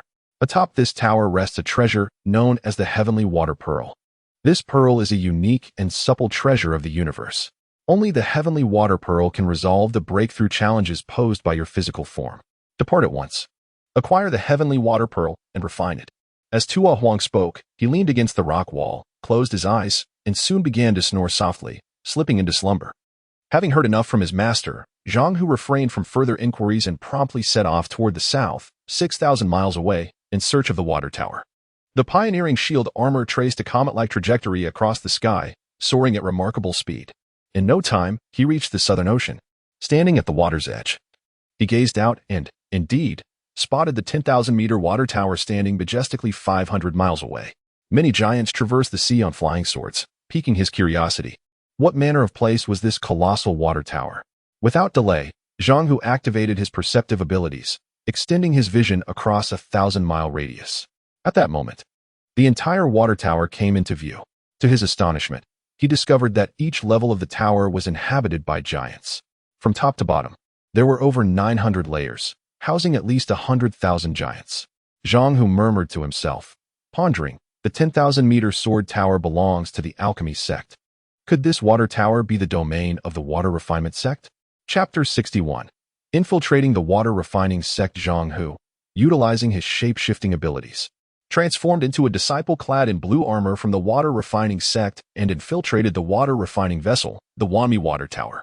Through his cerebral probing, he gleaned the location of the Heavenly Water Pearl from the minds of other disciples. The Heavenly Water Pearl, a divine treasure of the water refining sect, resided within a chamber on the 999th level of the vessel. Upon reaching the 999th level, Zhang Hu employed his X-ray vision to pierce through the obsidian water walls, revealing the coveted Heavenly Water Pearl within. Guarding this precious artifact were 100 disciples of the water refining sect, all at the 8th level of cultivation. The disciples of the water refining sect were ranked from lowest to highest as follows: water drop, water flower, water column, water wave, water tide, water moon, water sky, and water sect, totaling 8 ranks, each further divided into 9 tiers. Upon assessing the formidable strength of his adversaries, Zhang Hu felt a pang of hesitation. The numerous disciples guarding the Heavenly Water Pearl confirmed its value. A direct confrontation would be ill-advised, necessitating a cunning strategy. After contemplation, he activated the star refining technique. summoning the waters from the ocean beneath the vessel to surge upwards with tremendous force. Towering waves, rising without a breath of wind, crashed upon the Wami water tower, threatening to engulf it. The sudden onslaught startled the disciples, prompting them to employ their water control techniques to combat the relentless tide. Initially, the 100 guardians of the heavenly water pearl remained unperturbed by the chaos outside. However, as the waves grew increasingly tumultuous, one of the water sect's disciples could no longer contain himself and emerged from behind the black water wall. Seizing the opportunity, Zhang Hu transformed into the likeness of the departing disciple and slipped into the black water wall. Upon entering the chamber housing the heavenly water pearl, he not only beheld the pearl itself but also encountered 99 water sect guardians, encircled in 3 concentric rings, seated in meditation and safeguarding the pearl at their center. In such a formation, even the mightiest would struggle to seize the heavenly water pearl. Zhang Hu pondered carefully, fully aware of the gravity of the situation. The heavenly water pearl, measuring a meter in diameter, shimmered with a translucent, pale blue hue, resembling a water sphere, suspended amidst the 99 guardians. It lay a mere 50 meters away. He cautiously approached, having devised a plan. As he drew within 10 meters of the pearl, he resolutely reached out to secure it within his crystalline storage space. Then, donning his pioneering shield armor, he intended to flee with the swiftness of a shooting star. However, the colossal waves outside were swiftly subdued by the disciples of the water refining sect. The vessel housed not only the 99 guardians but also thousands of additional disciples. Engaging in a game of waters with the water refining sect was tantamount to a novice attempting to outmaneuver a master craftsman. Suddenly, fearing exposure, Zhang Hu acted when he was merely 20 meters from the heavenly water pearl. He unleashed fire elements, transforming the chamber into a blazing inferno. Concurrently, he propelled himself toward the pearl, hastily securing it within his crystalline storage space. The water sect guardians sensed the disturbance and swiftly employed their water control techniques to extinguish the flames. The combined might of 100 disciples wielding their water techniques was formidable. Just as Zhang Hu secured the heavenly water pearl, the inferno extinguished entirely. He found himself surrounded by the guardians, with no time to escape. Realizing the pearl had vanished, the 100 guardians quickly discerned the truth. A voice from the crowd called out, revealing the deception. The one in the center is an impostor. He intends to steal the heavenly water pearl. Seize him and prevent his escape. In an instant, all 100 guardians directed their ire toward the singular target, Zhang Hu. Chapter 62, The Theft of the Celestial Water Pearl. The various techniques of water manipulation were unleashed in full force. Water confinement, water erosion, water annihilation, water's caprice, water's dream of death. A myriad of spells were cast without mercy, each practitioner determined to eradicate the thief of the celestial water pearl. United in their purpose, they launched a concerted assault. The elemental prowess of 100 water sect masters converged, forming a swirling vortex of water above Zhang Hu's head. Boom! Within the vortex, an array of attacks erupted downward in the forms of blades and other weaponry. Zhang Hu, recognizing the futility of facing such a combined onslaught, resorted to a clever ruse. Just as their spells were about to strike, he conjured a doppelganger using the 5 elemental forces to serve as a decoy. Meanwhile, he transformed into a puddle of clear water, swiftly flowing away like a stream. Bang! The elemental decoy was easily shattered by the 100 water sect masters. Suddenly, realization dawned upon them. They had been deceived. The cunning fox had eluded them. Frustration surged as they stamped their feet in anger. At that moment, each disciple of the celestial water sect shared a singular thought.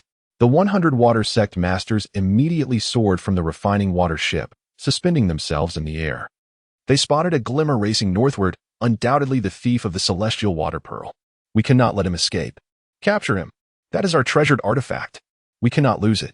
In an instant, all 100,000 disciples of the refining water sect mobilized. The grand chase for the celestial water pearl commenced. Leading the charge were 5,000 of the sect's elite, followed by 20,000 disciples of the water heaven level and 30,000 of the water moon level, with even lower-ranked disciples trailing behind. The sky darkened with their numbers as the throngs of disciples soared through the air atop 10-meter-long flying swords, their presence formidable, akin to a swarm of moths pursuing Zhang Hu. In a state of flight, the pioneering shield armor darted through the clouds like a spear. I have stirred a hornet's nest. Zhang Hu, encased within the armor, was taken aback by the relentless pursuit of so many powerful beings, a scenario he had not anticipated. The 5,000 water sect elites activated a colossal water sword formation. Puff! A gigantic water sword, thousands of meters long, materialized from thin air. The 5,000 masters stood atop this immense blade, which accelerated dramatically, closing the distance between Zhang Hu and his pursuers. Following suit, tens of thousands of refining water sect disciples activated similar formations, some in groups of thousands, others in tens of thousands, all summoning the water sword flight formation. Despair gripped Zhang Hu within his protective armor. At this rate, capture was inevitable, and the overwhelming number of foes would spell his doom.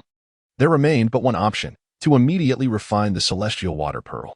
Perhaps, by doing so, he could break through to a higher level of the star refinement technique, allowing him a slim chance of survival. Chapter 63, The Disappearance of the Heavenly Water Pearl. Amidst 100,000 disciples, the endeavor to refine the Heavenly Water Pearl was far from straightforward. The disciples of the water refinement sect relentlessly pursued Zhang Hu, their tenacity unyielding. Any moment of hesitation on Zhang Hu's part could result in his capture by the throngs of formidable water refinement sect cultivators trailing behind him. In a desperate bid for survival, he resorted to the star refinement technique to unleash elemental barriers, attempting to obstruct his pursuers. Yet, the combined efforts of the 5,000 water sect experts effortlessly dismantled his defenses. Undeterred, Zhang Hu again invoked the star refinement technique, attempting to absorb and conquer the 5,000 water sect cultivators. However, against the concerted might of such a multitude, he found himself utterly impotent, unable to gain any advantage. Each of these 5,000 cultivators possessed millennia of experience, and after easily neutralizing Zhang Hu's onslaught, they commenced their counterattack. With a swift motion, 5,000 water swords, each extending several dozen meters, coalesced into a single, colossal icy blade, embodying the strength of countless years of cultivation. The ice-sealing sword sliced through the air with a piercing sound, even tearing the very atmosphere apart. The entire expanse seemed poised to freeze, as the united assault of the water sect cultivators unleashed overwhelming force, rendering any form of resistance futile. In a moment of urgency, Zhang Hu released the fire element, conjuring a veil of flames to obscure a vast area. He then shaped the 5 elemental forces into a decoy, a pioneering shield, allowing it to soar through the fiery tempest while he himself transformed into a speck of dust, drifting downward. With a thunderous crash, the ice-sealing sword struck the decoy shield, shattering it into countless fragments. The energy of the ice-sealing sword penetrated the shield entirely, culminating in a resounding explosion that scattered both the shield and the surrounding flames. Cunningly executed, this distraction left the leading 5,000 water sect cultivators perplexed as they searched for the heavenly water pearl, their confusion palpable. Their ranks came to a halt as the fiery haze began to dissipate, revealing a peculiar cloud of dust several miles away, inciting suspicion among them. Bulin, the foremost elder of the water refinement sect, pointed towards the dust cloud, declaring that something was amiss. There must be a trickery at play. He cannot escape. Pursue him, commanded the second elder, Jotun, his voice laden with gravitas. The 5,000 water sect cultivators quickly locked onto their target, following the trail of the dust. Behind them, tens of thousands of disciples flowed in unison, their formation resembling a colossal dragon soaring through the skies, a sight both magnificent and formidable. Bulin raised his arm, rallying his disciples to surround the dust cloud. Yes, echoed the response as the 100,000 disciples spiraled downward, encircling the dust with the precision of a constricting serpent. In the vast expanse of the sky, the disciples of the water refinement sect coiled around the dust cloud, immobilizing it completely within their spiraling formation, which extended for several kilometers. Bulin, positioned 100 meters from the dust, surveyed the scene with hawk-like intensity, his voice icy as he demanded, "Surrender the heavenly water pearl, and I shall ensure your demise is swift and painless. Who dares to steal our sacred treasure? Reveal yourself." The faint yellow dust remained eerily silent, dismissing Bulin's inquiries as inconsequential. The absence of a response only heightened Bulin's impatience. "You are encircled by 100,000 disciples. Escape is impossible. I shall grant you 10 breaths to yield the heavenly water pearl or face annihilation." As the 10 breaths elapsed without any sign of movement from the dust, Bulin's eyes glinted with malice. "If this person seeks death, we shall oblige. The heavenly water pearl is our sect's divine treasure, impervious and indestructible. Disciples, join me in vanquishing this intruder." In unison, the 100,000 disciples unleashed a barrage of water refinement techniques upon the dust cloud. The convergence of their energies coalesced into a blinding white sphere, pulsating with lethal force. Suddenly, a thunderous explosion erupted from within the dust, reminiscent of a nuclear detonation. illuminating the surroundings for miles and inciting a tempest of thunder and rain from the heavens above. The combined might of the disciples sent shockwaves through the air, propelling them back several dozen miles. Gradually, as the rain subsided, the disciples regrouped, reconstructing their previous spiral formation. To their astonishment, the area within several miles revealed no trace of the heavenly water pearl. A wave of bewilderment swept through the ranks. How can this be? The dust has been obliterated. Yet the heavenly water pearl is nowhere to be found. The first elder, recognizing the gravity of the situation, realized the implications of losing the heavenly water pearl. Such news would undoubtedly invite ridicule from the other 4 sections. More critically, he pondered how to report this failure to the sect leader. Buelen's countenance darkened as he contemplated the possibility that the intruder wielded the 5 elemental forces, perhaps having escaped from confinement.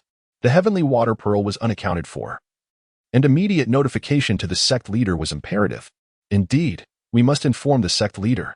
If this is indeed the intruder from the seals, not only must our leader take action, but the other 4 sects must also unite to confront this threat. The other elders nodded in agreement, their expressions grave. Chapter 64. The 2 great sect masters and the 8 light divine mirror at once. Blin utilized the vast sound transmission to contact sect master Yin Run. 5,000 miles away, in a spacious golden chamber atop the alchemy sect's 10,000-meter sword tower, a towering figure clad in azure armor sat upon a golden chair. This giant, Yin Run, stood 12 meters tall. At the opposite end of a 30-meter round golden table sat Zhentian, the alchemy sect master, adorned in red and yellow armor and standing 13 meters in height. The 2 were engaged in conversation when Yin Run abruptly received a transmission from the Grand Elder Blin, causing his expression to change dramatically. Zhentian noticed the shift. Yin Run, what troubles you so?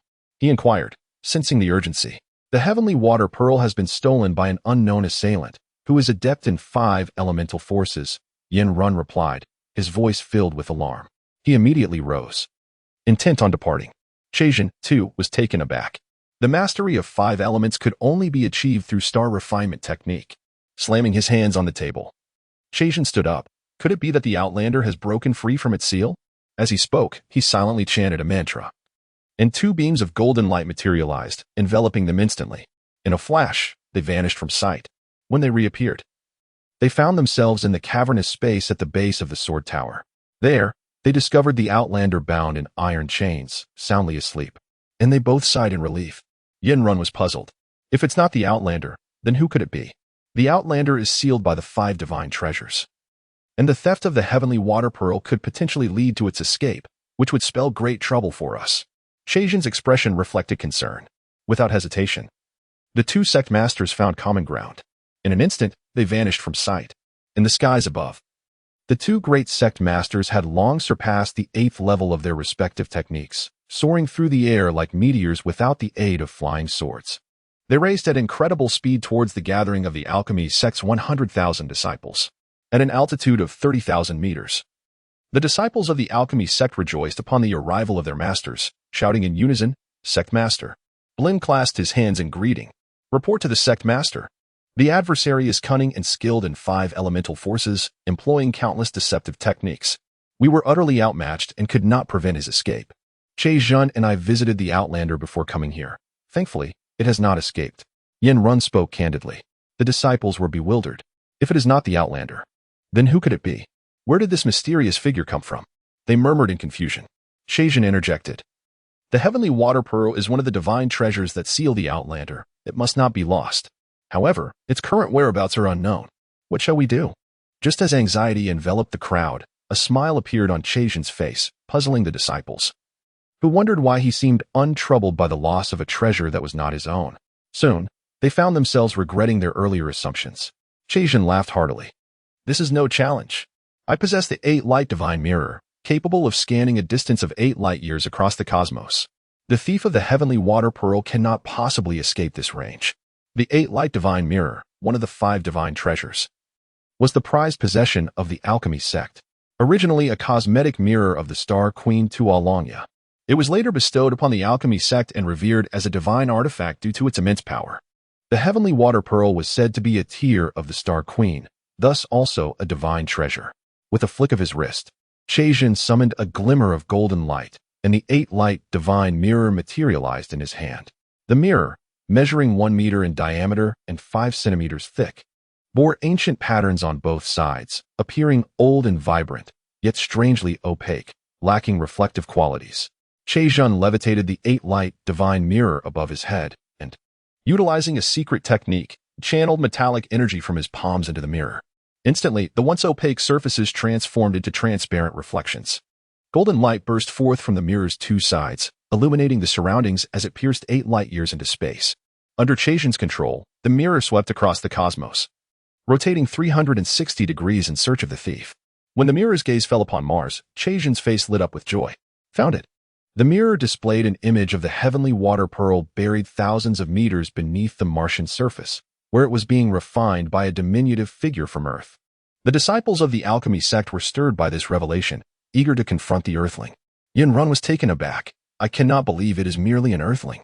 Where does he derive such power? What does he intend to do with the heavenly water pearl? It appears he aims to refine it. Yin Run's anger flared. At your command, the disciples declared, swiftly taking to the skies on their flying swords, leaving only the Grand Elder Blin and the other elders behind. Zhentian spoke passionately. Fortunately, the thief is but a small Earthling. Before he can grow stronger, we must subdue him. It should not be too difficult. Indeed, we shall depart at once. Yin Run declared, his arm trembling with determination as he was the first to soar into the skies. 12 figures transformed into streaks of meteors, racing out of the atmosphere toward Mars, which lay 60 million kilometers away. On Mars, 30,000 meters underground, Zhang Hu sat cross-legged amidst magma, his eyes tightly shut. His escape was due to a stroke of cunning, allowing him to evade the alchemy sect. At the last moment, Zhang Hu had hidden within the flames, using the force of the eruption to propel himself away. The resulting plume of smoke effectively distracted the disciples of the alchemy sect, granting Zhang Hu precious time to flee. The heavenly water pearl hovered before Zhang Hu, emanating a refreshing aura that continuously flowed into his body. Before the alchemy sect arrived, he intended to refine the heavenly water pearl, followed by the massive fire rock essence beneath him, thereby achieving a higher level of the star refinement technique, thus empowering himself to contend with the alchemy sect. Chapter 65. Refining the heavenly water pearl. The seal loosens the heavenly water pearl is one of the 5 great treasures of the 5 clans, renowned for its remarkable efficacy. After Zhang Hu successfully refined the heavenly water pearl, not only did he mend the fissures in his body, but he also ascended to the 6th level of stellar refinement. Around him, the magma was rich with fire essence crystals, and seizing the moment, Zhang Hu continued to refine the crystals with fervor. Once the heavenly water pearl was refined, deep within the earth, at the base of the 10,000-meter sword tower, the seal trapping the pioneer began to weaken. One of the 5 chains, the one around his neck, suddenly trembled. The pioneer's eyes sparkled with excitement, a smile gracing his face. With a whoosh, the chain around his neck disintegrated into particles and vanished. Haha, my dear disciple, it seems you have successfully refined the heavenly water pearl. One less seal on the 5 great treasures. With only 4 seals remaining, it is unlikely they can restrain me, he boasted, laughter growing increasingly arrogant. In that moment, the pioneer's entire being shifted to a brilliant blue, radiating blinding light. His body seemed to ignite, gradually transforming into a blazing blue fireball. With a resounding explosion, the fireball pierced through the cavern's ceiling, soaring skyward. In the blink of an eye, the blue light vanished, and the pioneer disappeared from sight. With his current prowess, should he wish to obliterate the entire alchemy sect, it would be as simple as a feast for a glutton. Yet, the pioneer had more pressing matters at hand and refrained from wasting his energy on slaughtering the alchemy sect. He moved with astonishing speed, even swifter than a shooting star. His destination was none other than Mars. Within the depths of Mars, amidst the sea of magma, Zhang Hu diligently refined a total of 300 fire essence crystals. At this juncture, his stellar refinement had reached the 8th level, bestowing upon him a new ability, replication. With the aid of fire essence crystals, Zhang Hu's advancement was nothing short of astonishing. It was akin to a beggar who had nothing in the morning, suddenly finding himself a billionaire by afternoon. Clearly, traditional thinking would struggle to comprehend Zhang Hu's cultivation. Despite his significant progress, he felt both joy and perplexity. Having refined all 800 remaining fire essence crystals around him, he found himself unable to break through to the 9th level of stellar refinement. Zhang Hu grew increasingly anxious. Although the quantity of fire essence crystals was substantial, it was still insufficient. Now that he had reached the 8th level, he was still lacking compared to his master. If his master, at the 9th level of stellar refinement, could not withstand the suppression of the 5 great treasures. He certainly could not. The 5 major sects possess numerous powerful individuals, each equipped with divine treasures. Hence, it was evident that only by becoming stronger could he seize control of his own fate. Thus, if he wished to continue his breakthrough, he had no choice but to refine the Fire Essence Mother.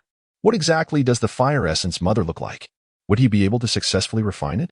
At this moment, Zhang Hu was utterly in the dark. He gazed at the endless magma below him. First, he must locate the Fire Essence Mother.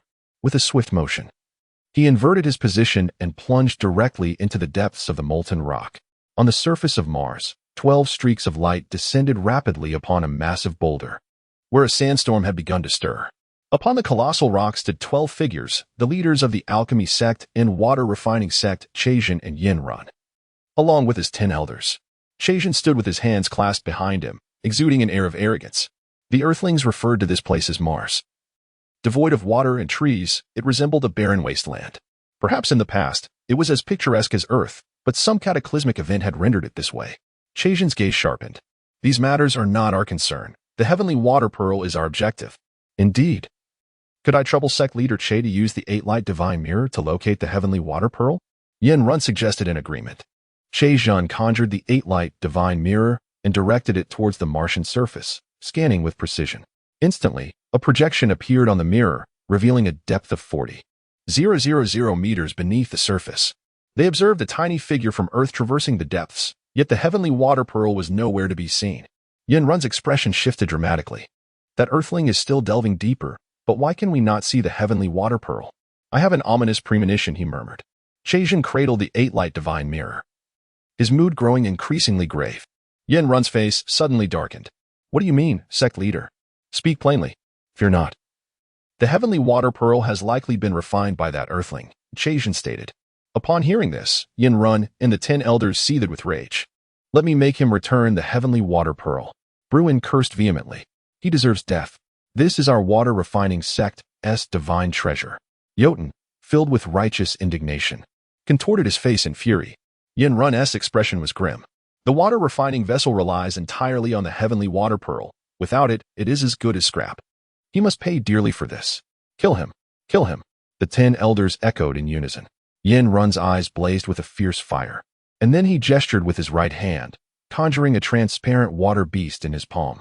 This water creature was peculiar, lacking a tail, possessing 2 heads, each adorned with 4 azure eyes. Chapter 66. The 8-legged water beast and the fire rock spirit mother. This water beast bears a resemblance to a lion, yet it possesses an even more enigmatic quality. Yinrun gazes at the water beast in his hands, filled with pride and satisfaction. The 8-legged water beast.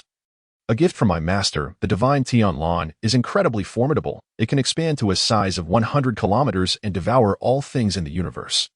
Yinrun casts the 8-legged water beast onto the ground. With a splashing sound, it instantly grows to a height of 100 meters. Yinrun is determined, unleashing his most powerful divine beast in a fit of rage. Chazin gasps in astonishment. Indeed, with such a divine beast leading the way, the inhabitants of Earth are doomed. Under Yinrun's command, the 8-legged water beast charges forward. Boom! It burrows into the earth, racing downwards with the speed of a tempest, as if traversing through air without any hindrance, swiftly penetrating to a depth of 1,000 meters. Let us go. Follow the 8-legged water beast. Yinrun gestures, propelling himself forward. Whoosh, whoosh, whoosh. 12 figures dart through the air, leaping into the passage excavated by the 8-legged water beast. Rumbling. The 8-legged water beast continues to dig, with the group closely trailing behind, reaching a depth of 10,000 meters in no time. Mars has a diameter of 6,779 kilometers, equivalent to 6,779,000 meters. The depth to the core of Mars is over 330,000 meters. Zhang Hu traverses the magma beneath Mars, journeying towards its core, encountering countless fire rock spirits along the way, yet he does not pause to reap the greatest rewards. The fire rock spirit mother resides at the heart of Mars, and I must obtain her. At this moment, Zhang Hu, with his cultivation at the 8th level of stellar refinement, navigates effortlessly through the magma without the need for protective gear.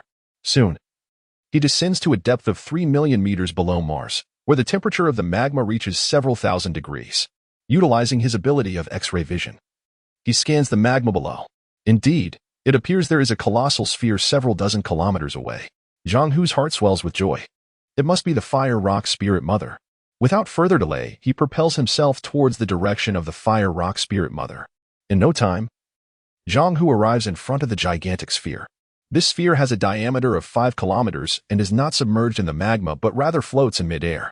An invisible magnetic field emanates from the sphere, repelling the magma within a 10-kilometer radius, causing it to swirl outside this boundary.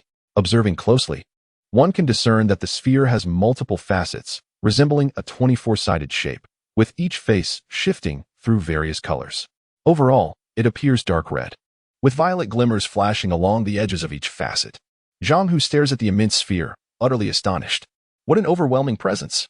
It is evident that this is no ordinary entity. Can I truly refine the fire rock spirit mother? The powerful aura emanating from the fire rock spirit mother leaves Zhang Hu momentarily paralyzed, unable to make any moves, merely gazing in awe. Suddenly, a woman's voice resonates from within the fire rock spirit mother. Ignorant human, depart from this place. It is not meant for you. Who is speaking? Zhang Hu exclaims in disbelief. The voice continues. I am the fire rock spirit mother, the core of Mars. You may call me the Mars Divine or the fire rock spirit mother. Zhang Hu is taken aback, retreating swiftly, flying backward for several miles. He feels an involuntary chill run down his spine. To think that the fire rock spirit mother is the core of Mars and possesses the ability to speak, she has clearly attained sentience. This colossal core of Mars, now sentient, wields immense power that cannot be underestimated. It seems that refining the fire rock spirit mother is out of the question. As Zhang Hu contemplates while fleeing, he realizes that in the presence of such a formidable force, should she choose to eliminate him, escape would be futile, as he would remain within her grasp. Even if Zhang Hu were to distance himself by several miles, it would still feel as though he were just a breath away from her. Resolutely, he halts mid-flight, gazing up at the massive sphere, and calls out, Greetings, fire rock spirit mother. I believe this to be a misunderstanding. Please do not be angry. Little one, you have already refined a considerable number of fire rock spirits. Is that not enough? The fire rock spirit mother appears to know Zhang Hu's every action. He nods fervently. Yes. Thank you, fire rock spirit mother. Simultaneously, he reflects in silence. It seems that every one of my movements has not escaped the fire rock spirit mother's watchful eyes, had she wished for my demise. I would have long since been reduced to ashes. Zhang Hu decides that recognizing the times is the mark of a wise individual. Thank you for sparing my life. Fire rock spirit mother. I shall take my leave. However, just as he turns, he notices figures approaching from several dozen kilometers away, panic seizing him. The voice of the fire rock spirit mother echoes once more. The combined strength of those 12 individuals surpasses yours, and they are accompanied by a formidable divine beast. You stand no chance against them. Enter, and I shall save your life. The fire rock spirit mother promptly opens one of her facets, revealing an entrance. With no retreat available, Zhang Hu swiftly darts into the interior of the fire rock spirit mother. In the blink of an eye, a tremendous roar resounds as the 100-meter-tall, 8-legged water beast and the 12 figures arrive before the fire rock spirit mother. Where did that kid go? This is the fire rock spirit mother. Losing a sesame seed to encounter a watermelon is truly delightful. Yin Run's eyes sparkle with joy as he fixates on the massive sphere, bursting into laughter. The 10 elders also gaze at the fire rock spirit mother, each displaying expressions of elation. Chejin raises his arms in excitement. This colossal fire rock spirit mother is worth far more than your water pearl. Chapter 67. Each with their own motives. The fire rock essence, born alongside the cosmos, resides within the cores of certain celestial bodies. The mass of essence produced varies according to the material composition of the star. The larger the star, the stronger the essence. The star explorers are no strangers to the fire rock essence, as many formidable individuals among them have previously refined it. However, there are also those who, in their arrogance, have met their demise while attempting to refine this powerful substance. Although Chejin and Yin Run are both exceptionally skilled, neither has ever refined the fire rock essence. They are filled with anticipation and a fervent desire to succeed in this endeavor. The fire rock essence is indeed a remarkable entity, and the 10 elders of the water refining sect are consumed by a strong sense of possessiveness, covertly communicating with their leader. Master, we cannot allow this fire rock essence to fall into the hands of others. Indeed, this is a valuable treasure. There is no justification for relinquishing it. Master, Chejin is but one person. We are many. We must not let him seize the fire rock essence. The elders exchanged urgent words, fearful that Chejin might outpace them. Yin Run, maintaining his composure, discreetly conveyed to the 10 elders, "This treasure is mine for the taking. You may follow my lead in this matter." He glanced at Chazhen, whose eyes were fixed intently on the fire rock essence, clearly determined to claim it. Chazhen had come to assist Yin Run in pursuing the celestial water pearl, and encountering such an extraordinary treasure as the fire rock essence was an unexpected boon. His desire was palpable, evident to all. Despite possessing the 8 light divine mirror granted by the Queen of the Frontier, he was not naive or saintly. The allure of the fire rock essence stirred his heart. Both Chazhen and Yin Run, along with the 10 elders, felt the magnetic pull of the fire rock essence. Its benefits to all glaringly apparent. The 12 individuals, with a combined 24 eyes, fixated on the essence, enraptured as if beholding a first love. In that moment, each one wished to consume the essence whole. Yin Run looked at Chazhen and spoke with a tone of respect. "Master Che, what are your thoughts on this fire rock essence?" Naturally, I observe it with my eyes. How else would I do so?" Chazhen replied humorously, revealing no hint of his inner thoughts while secretly plotting. It was clear to him that Yin Run had likely forgotten about the celestial water pearl. Now fixated on the fire rock essence, Yin Run cursed inwardly. That old rogue Chazhen speaks in a cryptic manner. He must be intent on competing with me for the fire rock essence. With his 8 light divine mirror, should matters escalate, I, along with the 10 elders, would ensure he reaps no significant rewards. After some contemplation, Yin Run reassured himself. He had the advantage of numbers, and thus had little to fear. The crux of the matter lay in who would act first to claim the fire rock essence. Whoever extended their hand would surely face treachery from those behind them. Each person present understood the stakes. None were fools. Who would dare to make the first move? As they hesitated, they found themselves in a stalemate, each waiting for the other to act. Time passed, and they remained frozen, their anticipation turning stale. Yet, they preferred this to the folly of acting rashly and meeting their demise. All present were star explorers, each endowed with thousands of years of life. Their lifespans were godlike. Waiting a few more millennia was a trivial matter. Inside the fire rock essence, a wondrous realm unfolded, reminiscent of a picturesque landscape painting. An endless expanse of verdant forest lay before them, belonging to the elemental wood. Chapter 68, The Essence of the 5 Elements. The colossal form the forest merges into an endless expanse of deep crimson ocean, known as the Sea of the 5 Elements, belonging to the element of water. This fiery ocean appears as if it is ablaze, yet a gentle breeze caresses it, imbuing the atmosphere with a summer-like coolness. At the seashore stands a towering dark red mountain, named the Mountain of the 5 Elements, representing Earth. This mountain stretches for thousands of kilometers, bathed in the semblance of a burning sea. Countless golden 9-tailed fish, each 100 meters long, weave through the waters, known as the golden fish of the 5 Elements, embodying the element of metal. Zhang Hu stands atop the lofty peak, gazing down at the shimmering schools of golden fish, the verdant forests, and the crimson ocean.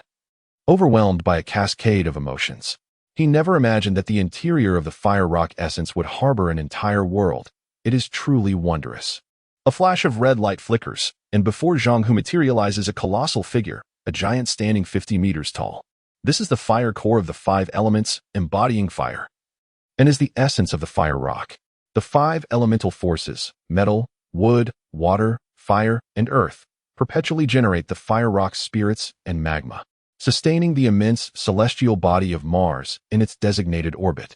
Each celestial body in the universe bears its own purpose.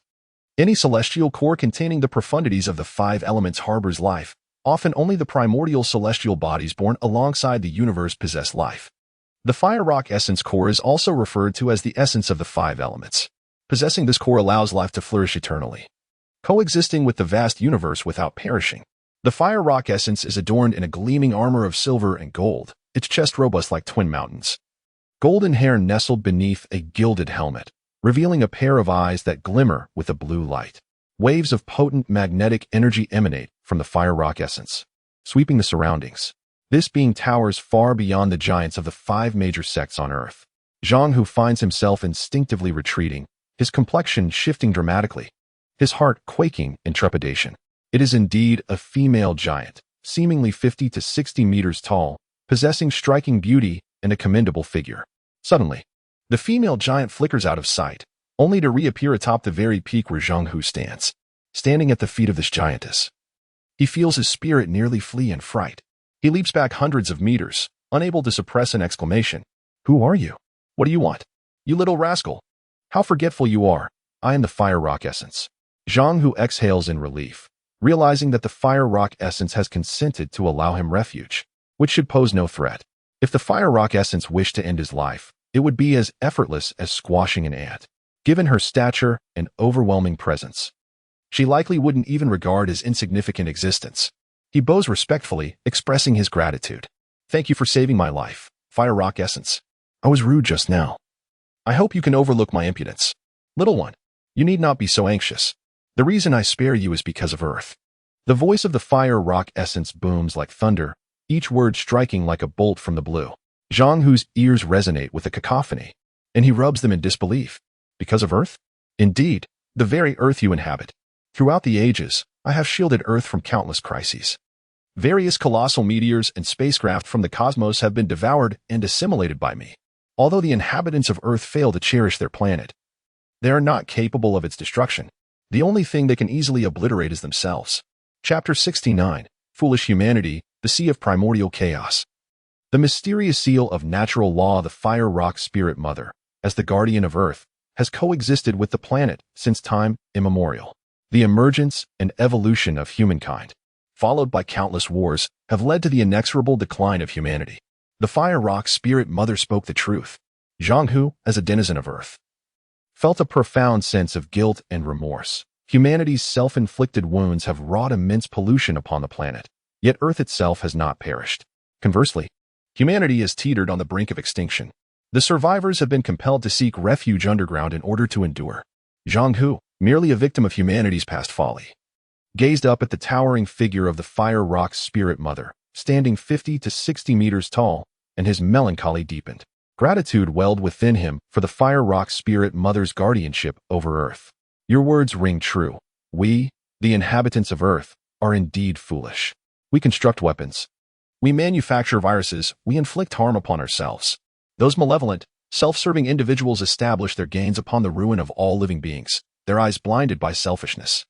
They relentlessly harm their kind, viewing fellow humans as mere insects.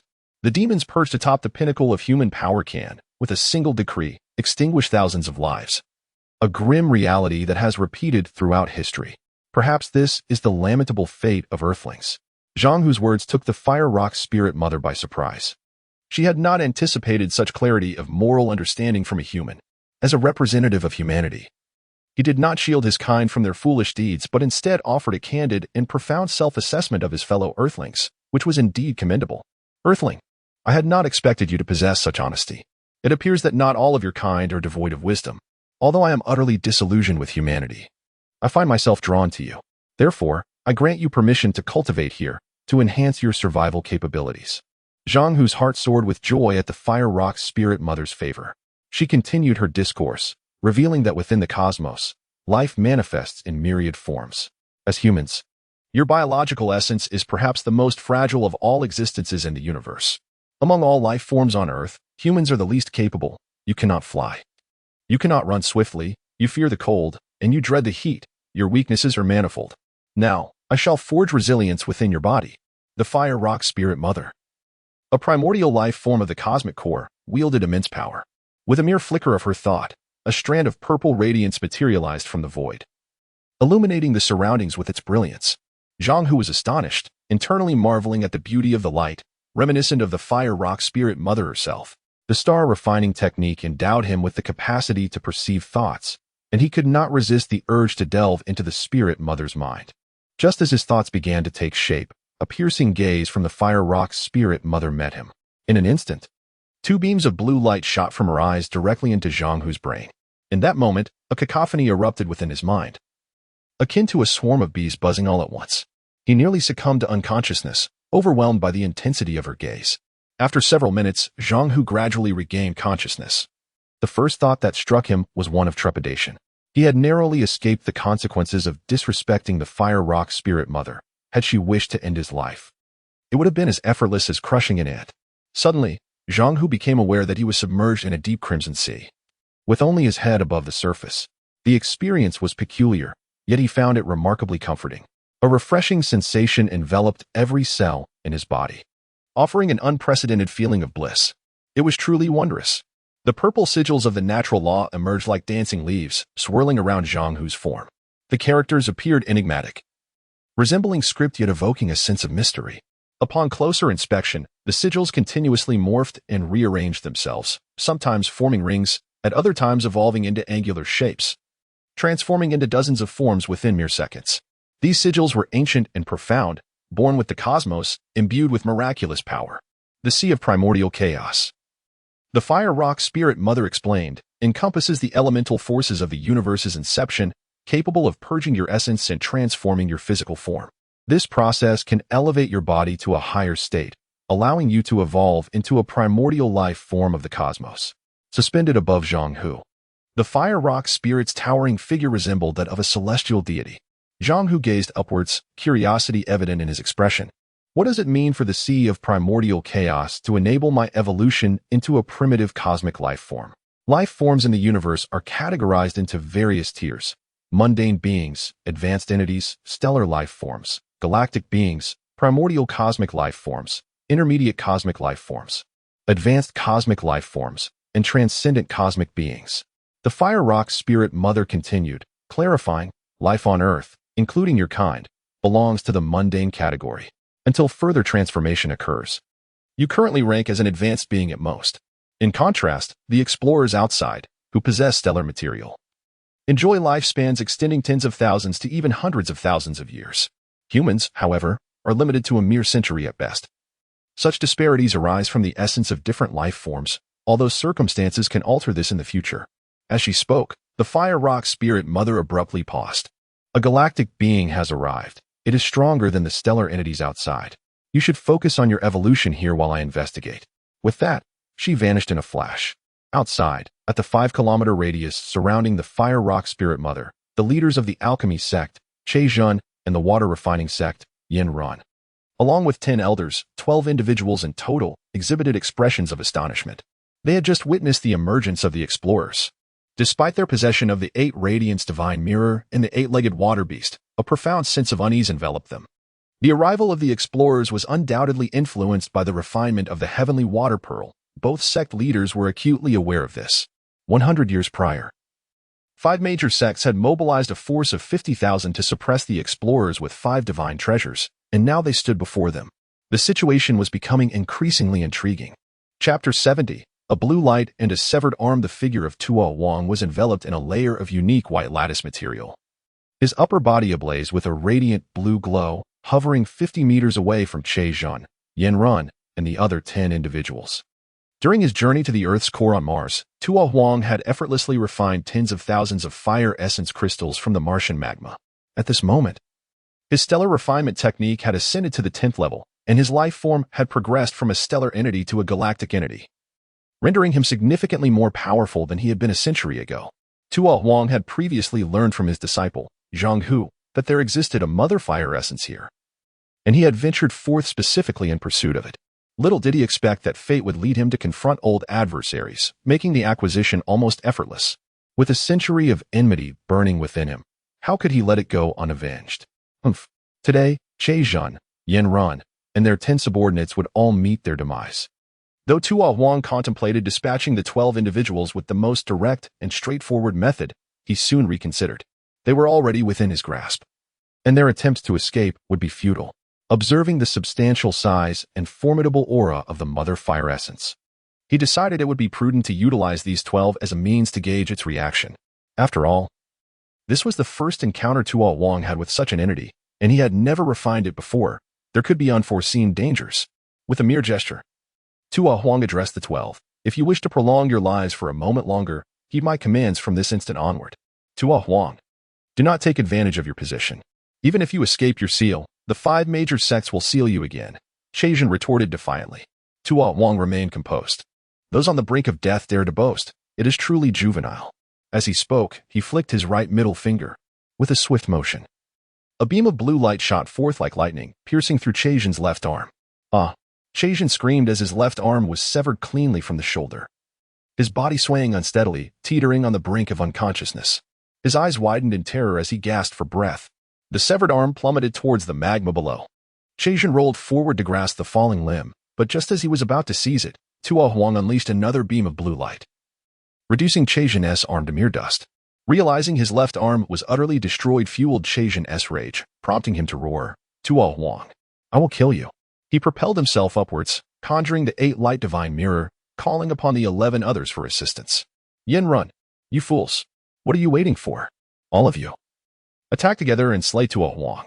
Yin Run and the 10 elders were acutely aware that Tuo Huang had grown considerably stronger since their last encounter. Even united, they were no match for him, and they feared that today would mark their demise. Elder Bulin, panicked, transmitted a message to Yin Run. Sectmaster, what shall we do? Tuo Huang is far too powerful. It seems we are all destined to perish here. Yin Run's countenance grew grim, rendering him momentarily speechless.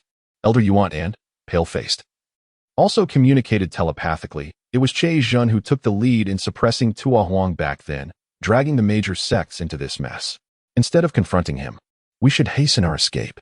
The other elders cast eager glances at Sect Master Yin Run, their eyes filled with desperation, for nothing was more precious than their lives. Yin Run responded telepathically, Tuo Huang is evidently stronger than before. Escaping may not guarantee safety, but remaining here is certain death. We might as well attempt to flee. It is better than waiting to die. To hell with Che Zhen, to hell with the Mother Fire Essence. We shall make our exit. Chapter 71. Fragments of the Divine Realm. Reversal of space. The Master nodded and fled, and the expressions of the 10 elders immediately revealed a long-awaited sense of relief. Yin Run commanded, let us go. Whoosh. 11 figures transformed into 11 points of light, swiftly darting away from the side in a desperate bid for survival. Che Zhen glanced sideways and realized that Yin Run and the others had escaped, gritting his teeth in furious curses. Yin Run, you old scoundrel. I curse you to a miserable death. With everyone else fleeing, Che Zhen also desired to escape, but it was too late. The 8 light divine mirror had already swept towards him, its light concentrated into a distance of 1,000 meters, surpassing the hardness of metal in its luminous intensity in an instant. Tuo Huang let out a light snort. The 8 light divine mirror is far too weak. With a gentle flick of his finger, the blue light re-emerged. Bang! The concentrated 1,000-meter beam from the 8 light divine mirror exploded, and the blue light surged forth, piercing directly towards the mirror. Boom! A deafening sound resonated as the 8 light divine mirror shattered. Ah! Che Zhen screamed in agony, his body hurled away, rolling as he spat blood uncontrollably. Tuo Huang cast a sidelong glance at the 11 points of light that represented Yin Run and the others, a cold snort escaping his lips. Thinking of escaping? Not a chance. Tuo Huang immediately unleashed the 10th skill of the star refinement technique, reversal of space. Buzz. A wave of blue luminous magnetic energy surged towards the direction Yin Run had fled, moving faster than light itself. The reversal of space could create a time reversal effect within a specific spatial range for recently occurred events. This spatial reversal was effective only within a distance of 1,000 kilometers and a time frame of no more than 15 minutes, extending from Tuo Huang's position in a chosen direction. Yin Run and the 10 elders, believing they had escaped, blinked in disbelief as they realized they were still in the same place. When they saw Tuo Huang not far away again, they nearly fainted in shock. Yin Run's voice was hoarse. The 10 elders turned pale, utterly confused, unaware of what had just transpired. The Fire Rock Matriarch suddenly appeared, her colossal 50-meter form standing atop a 5-kilometer sphere, gazing down at Tuo Huang and the others as she spoke. The reversal of space was so formidable that they had no opportunity to retaliate, reduced to mere ants devoid of life.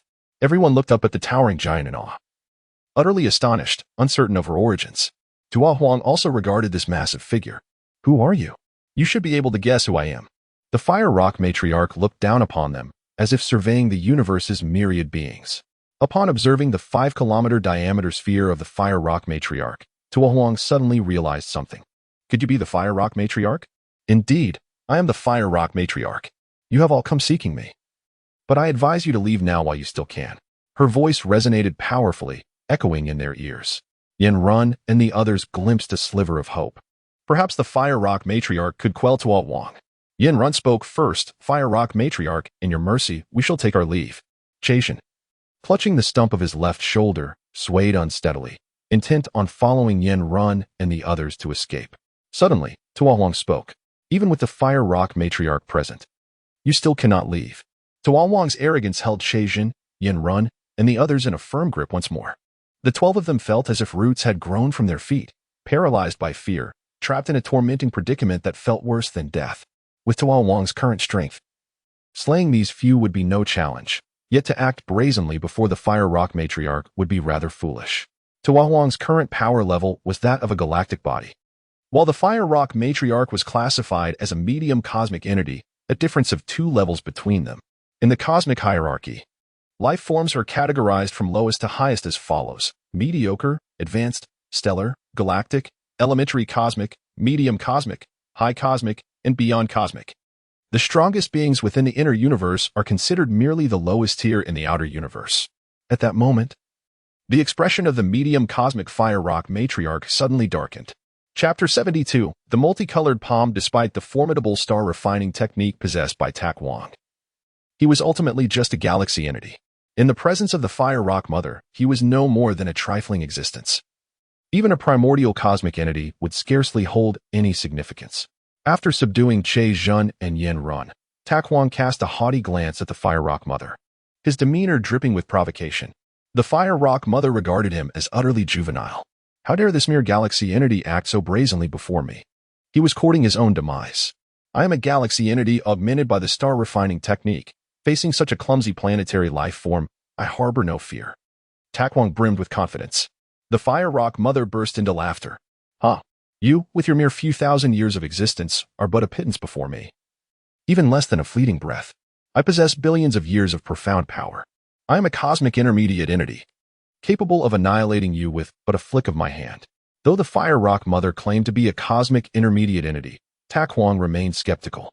In his understanding, a planet, despite its billions of years of existence, was still an awkward entity. With his current strength, he could easily contend with a planetary life form. And it was entirely plausible that he could absorb the energy elements of the planet during their battle, temporarily breaking through to become a primordial cosmic entity.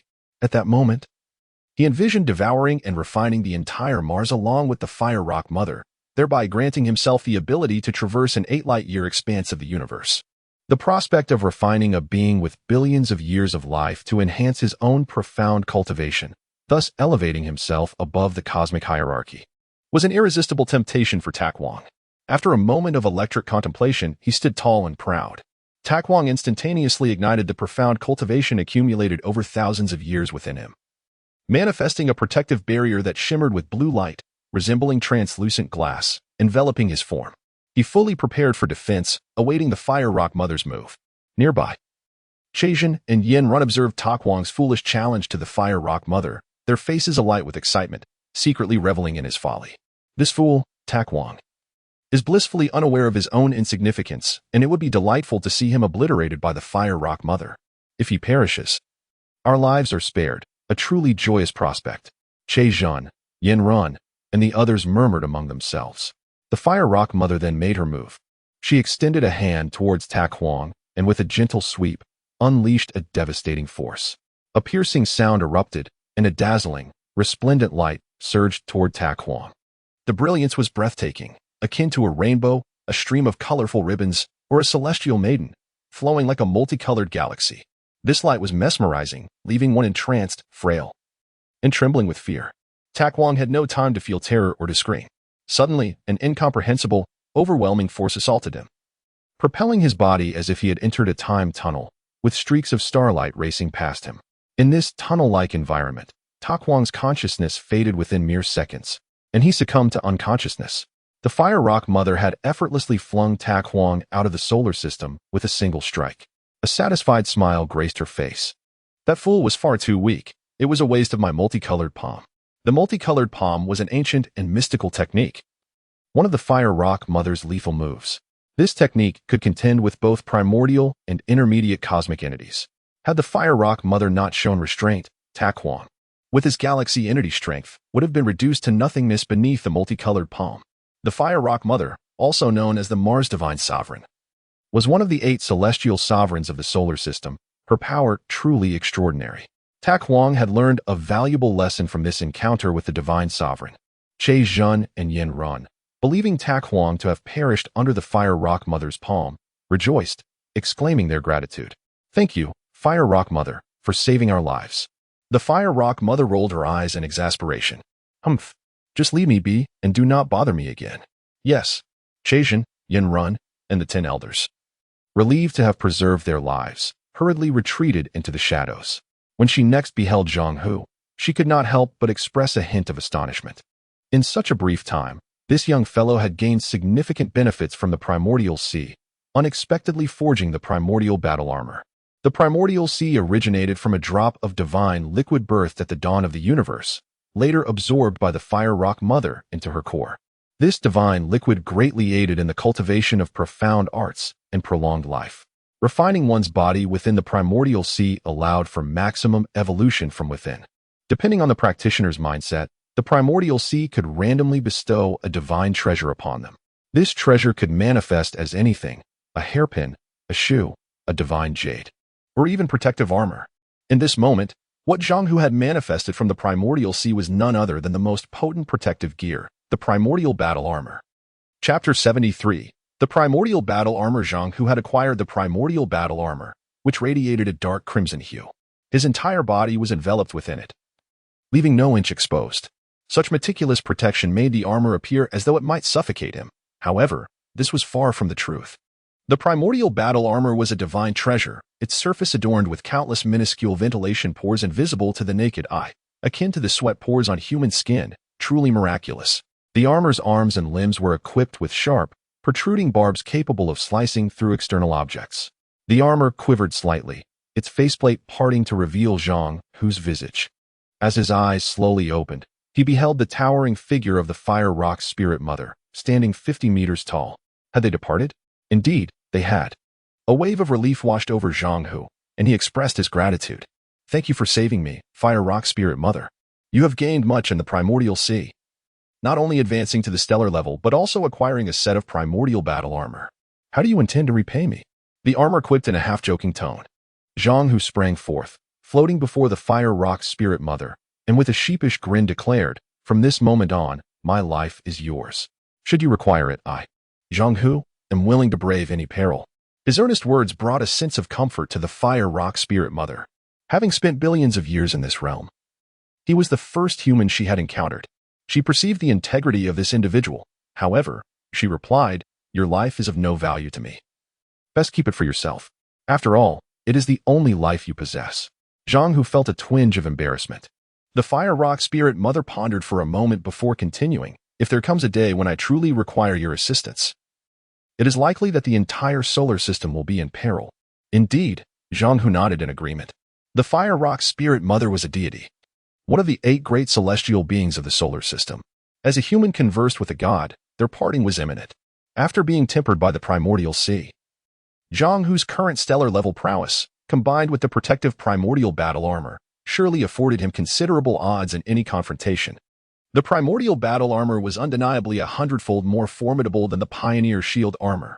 With the acquisition of the primordial battle armor, the Pioneer shield armor was temporarily stored within his crystalline space.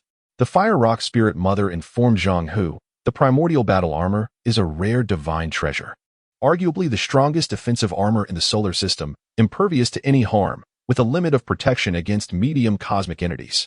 With the primordial battle armor shielding him, it would be a remarkable feat to remain unharmed within the solar system." Though Zhang Hu wondered who the most formidable being in the solar system was. "That would be the solar deity," she replied. "Is the solar deity synonymous with the sun?" he inquired. "Indeed, it is what you earthlings refer to as the sun." "Then is the solar deity also a medium cosmic entity like you?" "The solar deity is likely more powerful than a medium cosmic entity. However, with the protection of the cosmic divine liquid from the primordial sea, the solar deity cannot harm me. The primordial battle armor, originating from the primordial sea, will also shield me from the solar deity's attacks. Yet, the solar deity transcends the realm of medium cosmic entities, even though the primordial battle armor can withstand its assaults. It cannot endure such attacks indefinitely." "I understand." Zhang Hu mentally noted all that the fire rock spirit mother had conveyed. Within the solar system, as long as he did not encounter the solar deity, he could navigate with confidence.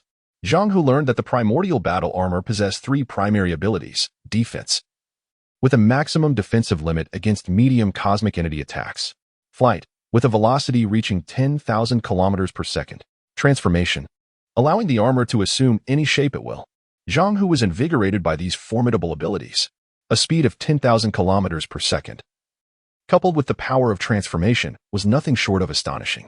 Particularly, the transformation capability not only allowed for shapeshifting but also for enlargement.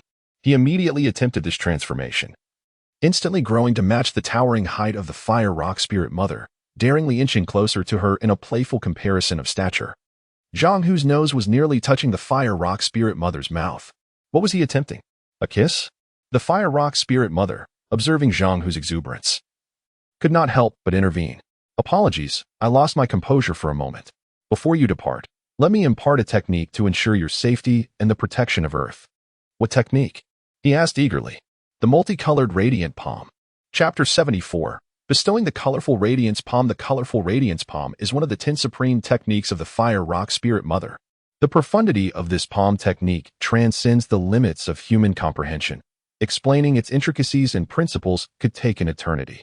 After spending billions of years unraveling the mysteries of the universe, the fire rock spirit mother devised the colorful radiance palm, with the only means of imparting it to Zhang Hu, a mere mortal from Earth, being through the transmission of memories.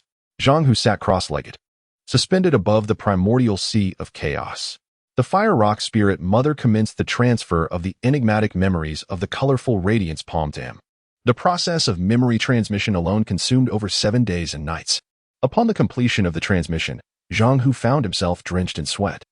The immensely powerful and intricate memories of the colorful radiance palm surged through his mind, reminiscent of the dawn of creation, the vastness of the cosmic void, the myriad of meteors scattered across the heavens, the flames ignited by their collisions, the bolts of lightning coursing through the air, and the undulating waves of existence, all converged into a singular, dazzling manifestation of the colorful radiance palm.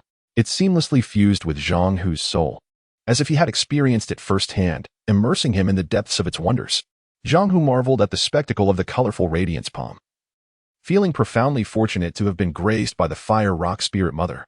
To express his overwhelming gratitude, he prostrated himself before her in reverent worship. The fire rock spirit mother nodded in acknowledgement. Now, equipped with the primordial battle armor and the colorful radiance palm, you possess both offense and defense, rendering you vastly more formidable. Even if you encounter those who once pursued you, you will be able to confront them with ease. You may now depart. With a wave of her hand, Zhang Hu vanished from his position. When he reappeared, he found himself on the surface of Mars, hovering above the Martian terrain. He cast a glance towards the distant blue planet, Earth, his excitement palpable. Earth, here I come. Zhang Hu activated the flight capabilities of the primordial battle armor, soaring towards Earth at a staggering speed of 10,000 kilometers per second. The distance from Mars to Earth is 67 million kilometers. Despite his astonishing velocity, it would still take him 6,700 seconds, approximately 111 minutes, or almost 2 hours, to reach his destination. On Earth, in the Pet Alliance marketplace, a cacophony of voices filled the air as giants of various appearances traversed the streets. Numerous beings, confined within a variety of cages, awaited sale. The sellers belonged to the Pet Alliance, while the buyers were predominantly disciples of the alchemy sect. In this realm, every earthling was treated as a pet, with transparent pricing that ensured fairness for all. Transactions were conducted using the alchemy sect's currency, the alchemy gold coin. A young man was valued at 10 alchemy gold coins, a young woman at 8, while both young boys and girls were priced at 6. Middle-aged individuals were worth a single coin, whereas the elderly held no value at all. The disciples of the Pet Alliance seldom captured the elderly, as they were deemed worthless. In this bustling marketplace, a teacher from the orphanage, known as Teacher Chui, was purchased by a disciple of the alchemy sect named Dong Ku.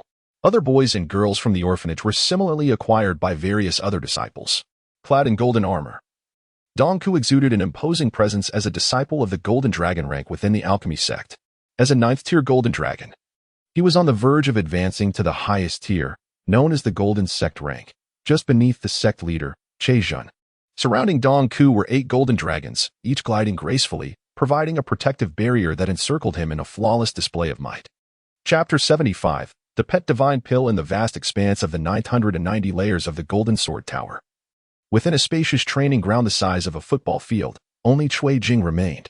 The training ground was immaculate, devoid of any dust.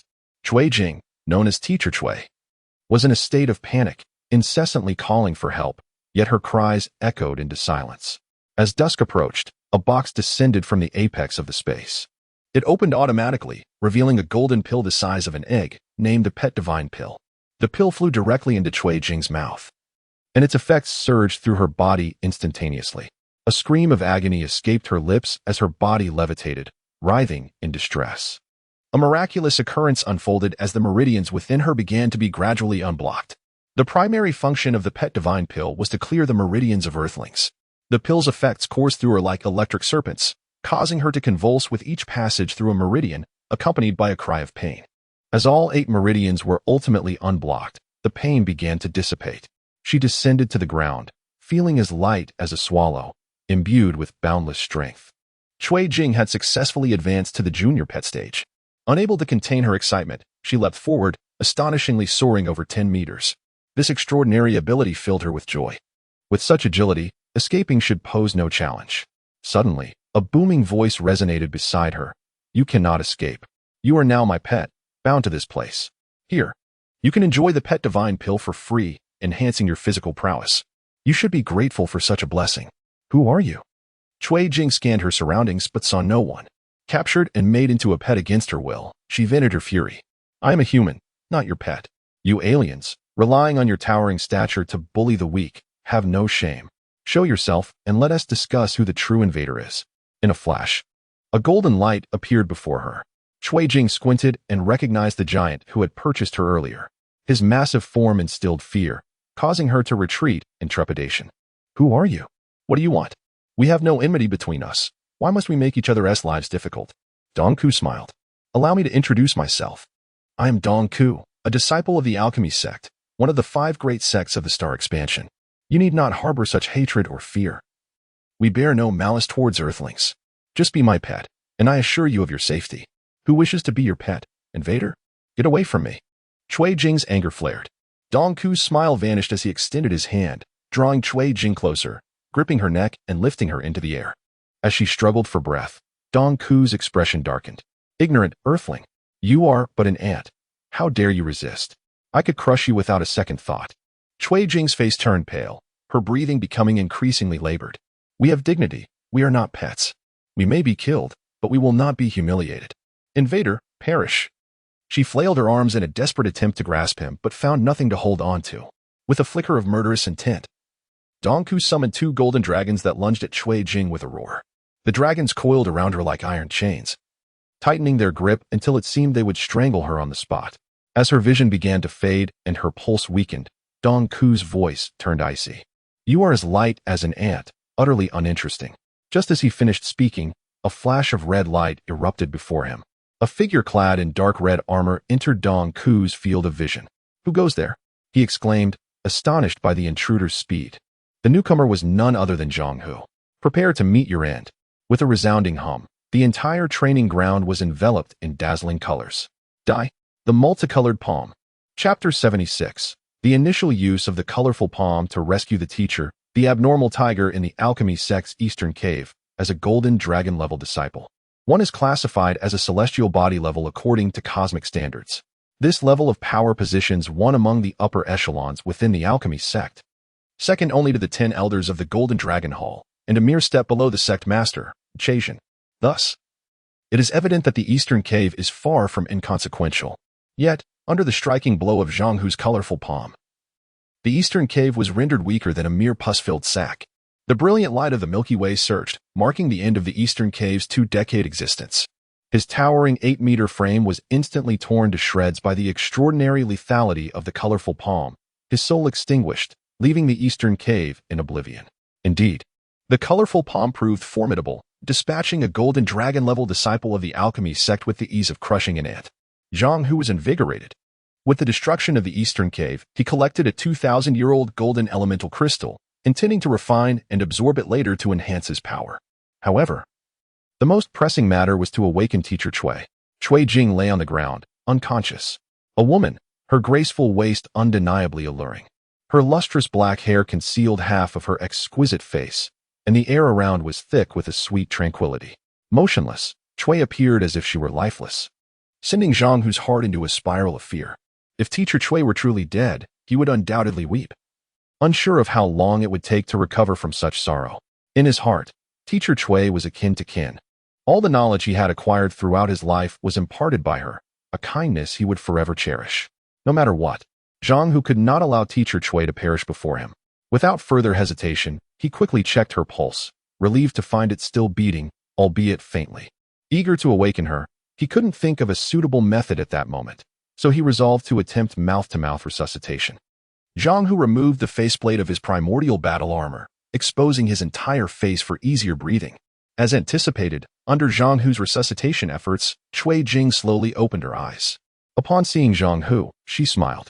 "Little Hu, is that you?" "Teacher Cui, it's me, Zhang Hu. You finally awakened. I'm sorry, I was late." Zhang Hu grasped her hand, unable to contain his excitement. As Cui Jing regained her composure and stood up, she noticed Zhang Hu's peculiar attire. Her curiosity piqued. "What are you wearing? It's quite unique."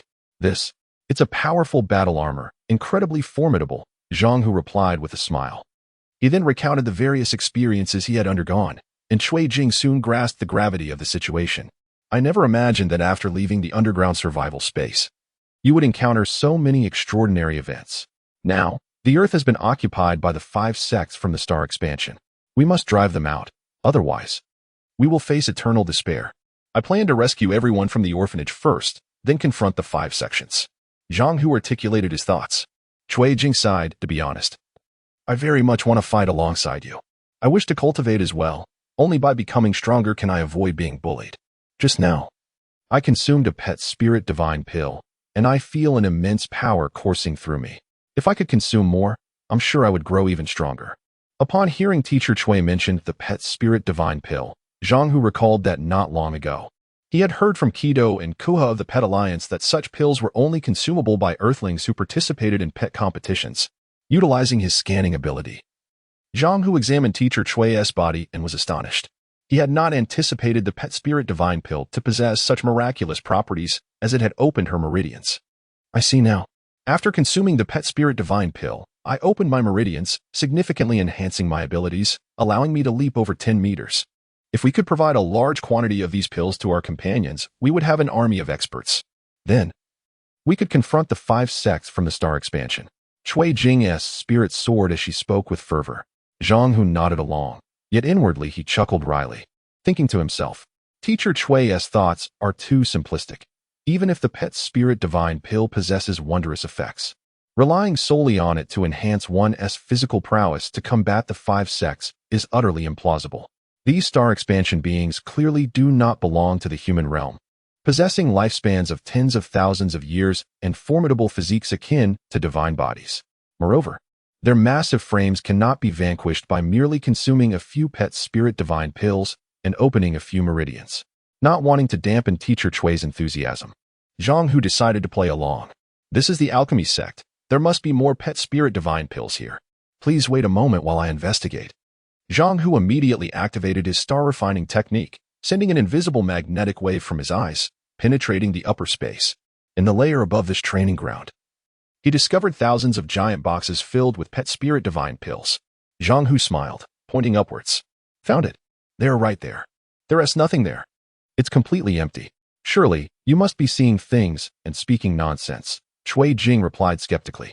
Zhang Hu stood firm in his assertion. "I say there are, and there are. If you say so, then bring them to me quickly. Transform those pet spirit divine pills into my possession," Cui Jing urged. Eager after having tasted the sweet benefits of the pet king divine pill, Zhang Hu nodded slightly. "Teacher, please remain calm. I shall begin my performance."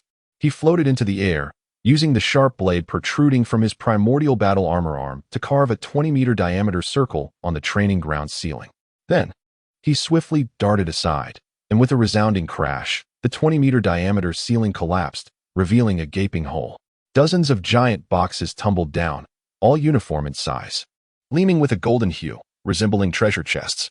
Zhang Hu and Cui Jing approached these boxes. Upon closer inspection, they realized that the boxes towered above them. Approximately 3 meters long, 2 meters high, and around 2 meters wide, all forged from gold. Cui Jing's eyes sparkled with delight as she murmured, "Gold. Indeed. All of them are made of gold," Zhang Hu confirmed, immediately employing the star refining technique to manipulate the golden lids of the boxes, flinging them open. Instantly, the training ground was bathed in a dazzling golden light. "My goodness! It's filled with pet spirit divine pills. Cui Jing exclaimed, her eyes wide with astonishment. The golden boxes were indeed packed with pet spirit divine pills, yet this was only a fraction of what was available. There were still tens of thousands of such boxes filled with pet spirit divine pills, amounting to several thousand tons in total. Zhang Hua's smile widened. We have struck gold. With this multitude of pet spirit divine pills, we can create countless powerful beings on Earth, but transporting them will be a challenge. What a pity. Cui Jing's initial excitement gave way to a troubled expression. Zhang Hu, undeterred, patted his chest gallantly. Teacher, this is not a problem. Watch me. Activating his inner mantra, Zhang Hu opened a portal within his crystal source space, absorbing thousands of tons of pet spirit divine pills along with the golden boxes into the crystal source space. Witnessing this extraordinary spectacle, Cui Jing could hardly believe her eyes. Tiger, you are an abnormal tiger. You are no longer human. How on earth did you accomplish this? It's so cool. I want to become like you. Can you teach me? Chapter 77. The three elders, the abilities possessed by Zhang Hu were forged through countless fortuitous encounters. And for Cui Jing to aspire to learn from him would not be a simple endeavor. Unless, of course, there existed a possibility that she might seek out Master Tuo Huang as her teacher. Only through the divine blood of Tuo Huang could one's physical form transcend the mortal realm.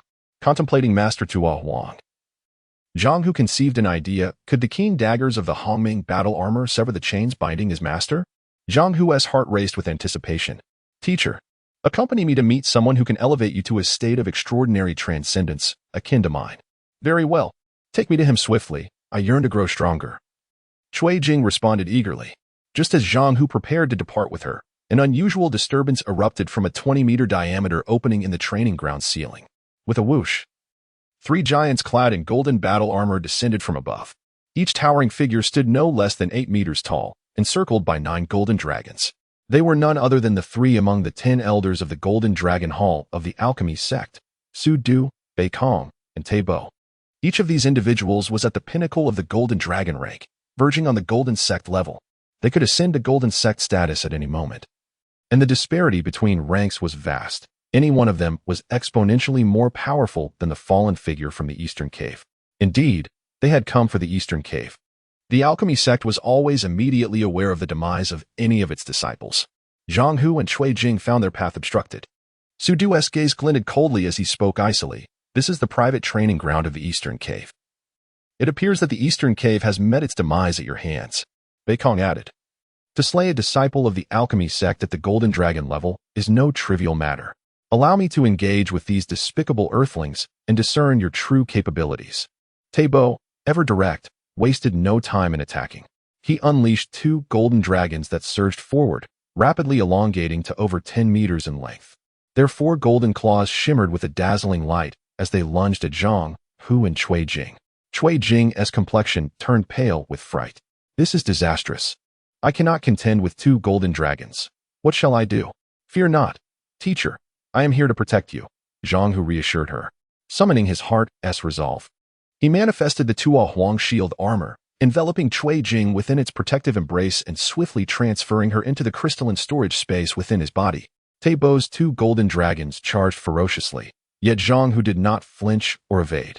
With a resounding click, the faceplate of the Hongming battle armor sealed shut. Zhang Hu advanced boldly to meet the oncoming dragons. The 3 elders exchanged surprised glances, taken aback by the audacity of this earthling, who dared to confront the dragons head-on. They shared a knowing smile, as if mocking Zhang Hu's audacity, likening him to a fool striking a stone with an egg.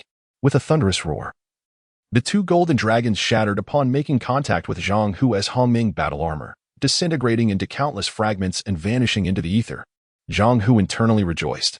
Realizing the true prowess of the Hongming battle armor, it rendered their attacks as mere tickles. The golden dragons embodied the elemental power of the Golden Dragon rank, even rivaling that of the Golden Sect, and were deemed indomitable on Earth. The destructive force of their assault could obliterate even the hardest diamond on the planet. How could they possibly fail to harm a mere earthling? The expressions of the 3 elders shifted abruptly, their earlier mirth replaced by incredulity. Te Bo was visibly shaken. A mere earthling could withstand my strike? This is inconceivable. Indeed, it was illogical. There must be something amiss. The fact that he had slain the Eastern Cave indicated that this earthling was far from ordinary. Su Du interjected, while Bei Kong remained unconvinced. There is something peculiar. Yet there is no need for alarmist rhetoric. Taibo, you have only launched a single attack. Are you truly intimidated by an Earthling? Taibo rebutted. I stand by my resolve. Impatiently awaiting their incessant banter, Zhang Hu finally spoke up. You three fools. Enough of this prattle. If you wish to fight, then let us engage without further ado. Foolish boy, prepare to meet your end. Taibo thundered, finally launching his assault. Zhang Hu smiled. Bring it on. Dance, wild dragons. Meet your demise. Taibo unleashed a formidable move. 7 golden dragon tails erupted, roaring as they surged towards Zhang Hu. As they twisted through the air, they rapidly expanded to 10 meters in length. Each dragon was infused with potent golden elemental energy, collectively embodying 20,000 years of elemental transformation. This was Taibo's formidable strike. Yet Zhang Hu stood his ground, determined to test the limits of his Hongming battle armor. The Fire Rock Crystal Mother had claimed that the armor could traverse the solar system unscathed. It was time to verify its capabilities. After all, a defensive armor is meant to absorb blows. Without testing its resilience, he could not feel truly secure. With a cataclysmic force, the 7 golden dragons enveloped Zhang Hu, intertwining into a constricting maelstrom, ultimately coalescing into a solid golden sphere approximately 2 meters in diameter, vibrating ominously. Taibo reveled in triumph. He has been crushed by my wild dragon dance. Nothing on Earth could withstand such a force. Su Du and Bei Kong's earlier tension began to dissipate, yielding to smiles of relief. Su Du congratulated. Well done, Taibo. Thankfully, we did not witness your folly. Yet Bei Kong eyed the sphere with growing concern. Could it be that the Earthling has not perished? The smiles of Su Du and Taibo vanished as they focused intently on the sphere. Buzzing. The sphere trembled violently, and suddenly, with a resounding explosion, it erupted. The 3 elders felt a slight tremor from the blast, but as the smoke and debris cleared, there stood Zhang Hu, unharmed and exuding an air of nonchalance. My apologies, I merely jested with you. The novice of the alchemy sect. The errand boy of Queen Tuoxing, your days of tyranny on Earth are over. Chapter 78. The Golden Dragon Formation and the Tornado of the 8 Realms. The 3 esteemed elders of the Golden Dragon Hall, Xiudu, Bei Kong, and Taibo, were thoroughly incensed after enduring a series of humiliations at the hands of Zhang Hu. As the queen of the Tuoxing people, Tuolagia's nobility and sanctity were beyond reproach, and she would not permit a lowly individual from Earth to belittle her. Earlier, Taibo had employed the exclusive Golden Dragon law form, summoning 9 golden dragons to engage in combat, yet to no avail, which only fueled his frustration. The Golden Dragon law form is an external manifestation associated with the alchemical art at the Golden Dragon level. Different levels yield different forms. Some take the shape of artifacts, known as magical tools, while others resemble animals, referred to as law forms. Taibo's most potent strike, the Wild Dragon Dance, failed to affect Zhang Hu in the slightest. Solidifying the consensus among the 3 elders, they would join forces. Time was of the essence, and delays only invited further complications. As the Golden Dragon law form proved ineffective, they resolved to unleash their most formidable alchemical strike, the Golden Dragon Formation. Xiudu urgently proclaimed that this formation had been meticulously crafted over the course of 30,000 years by the 10 elders of the Golden Dragon Hall, encapsulating the essence of over 8,000 metallic elements found throughout the universe, all of which resided within the crystalline sources of the 10 elders. In a synchronized display of mental focus, the 3 elders altered their hand gestures and thrust forward with great force. A torrent of metallic elements erupted from their palms, cascading forth like a mighty river. Though only Xiudu, Bei Kong, and Taibo were channeling this power, it still activated over 2,000 distinct metallic elements. Each element possessed unique characteristics. Some floated like dust, while others shot forth like sand. Rare metallic elements radiated an opulent brilliance, attracting lesser elements that clustered around them. Dozens of metallic clusters arranged themselves into a spherical formation, weaving a circular golden dragon formation. The clusters resonated with one another, producing sharp sparks akin to a tightly woven net that even the tiniest fly would find impossible to penetrate. Of course, any fly trapped within would not escape either. Zhang Hu found himself ensnared within this golden dragon formation, bemused by the unfolding events. With mere nets, they believed they could ensnare him? They certainly overestimated their own capabilities. Provoked by Zhang Hu's audacity, the 3 elders resolved to eliminate him intensified, their hand gestures becoming increasingly frenetic, resulting in booming sounds reverberating through the Golden Dragon Formation. The combined alchemical prowess amassed over thousands of years surged forth, causing the formation to warp and contract, emitting dazzling beams of light. These slender beams pierced the air like blades, extending outward with relentless momentum. Zhang Hu remained unfazed. Such flamboyance was merely for show. Suddenly, a deafening roar erupted from within the golden dragon formation. A colossal dragon, adorned with shimmering golden scales, materialized above Zhang Hu. Measuring 20 meters in length and 1 meter in girth, its maw could easily engulf him whole. As Zhang Hu gazed upward at the magnificent golden-scaled dragon, he noticed sharp protrusions gradually emerging from its scaled hide. Zhang Hu contemplated the implications. The sharp appendages sprouting from the dragon bore a resemblance to the daggers on his Hongmeng battle armor. He was intrigued to discover which was sharper and prepared to let his armor dismantle their fragile confidence. Golden Dragon Formation. Tornado of the Eight Realms. Attack. The three elders bellowed in unison as the formation reached its pinnacle of power. The golden-scaled dragon unleashed a thunderous roar, spiraling in the air before diving toward Zhang Hu from above. Zhang Hu spread his arms wide, adopting a stance as if to embrace the dragon, a gesture that left the three elders utterly astonished. Shudu scoffed, "This fool seeks his own demise. He is doomed." Beikong smirked, while Tabeo remained self-assured. To perish within the Golden Dragon Formation would be the fate befitting this earthling. The net-like confines of the Golden Dragon Formation sealed off all escape routes, and the golden-scaled dragon was poised to deliver a cataclysmic blow. However, just as the three elders believed they would obliterate Zhang Hu, an unforeseen twist unfolded. As the dragon's jaws met the surface of Zhang Hu's Hongmeng battle armor, a blinding crimson light erupted, seemingly imbued with an unmatched gravitational pull. The dragon's mouth contorted and twisted under this force, and its long body, propelled by its forward momentum, vanished, absorbed entirely by the Hongmeng battle armor. Even the confines of the Golden Dragon Formation were not spared from this fate. Zhang Hu mused to himself. The golden-scaled dragon appears to have been absorbed by my Hongmeng battle armor. No, it is not merely absorption. The energy of the dragon is being transmitted into my own body. Remarkable. Truly, the Hongmeng battle armor is a divine treasure. The faces of the three elders turned ashen, reflecting their dismay. Shudu's eyes widened in horror. The Golden Dragon Formation's might, the golden-scaled dragon's ultimate strike, how could it fail to vanquish an earthling? Unbelievable, Beikong grumbled, while Tabeo was visibly shaken. What do we do now? Of course, Shudu began, but his words were cut short as Beikong and Tabeo inquired in unison. What is it? Flee. Shudu uttered the final word, propelling himself forward. The other two elders immediately executed their swiftest escape maneuvers in pursuit of survival. Zhang Hu would not permit their escape. Attempt to flee? Not a chance. Multicolored Palm. Chapter 79. Slaying one with a thunderous roar. A magnificent and colorful palm swept through the air, resembling the Milky Way cascading from the heavens. The massive form of Tibo, towering at 8 meters and clad in thick golden armor, was utterly obliterated, leaving behind a golden orb the size of an egg, the crystal core of Tibo. This was yet another crystal source refined over 2 millennia. Without a moment's hesitation, Zhang Hu absorbed Tibo's crystal core into his own crystal space.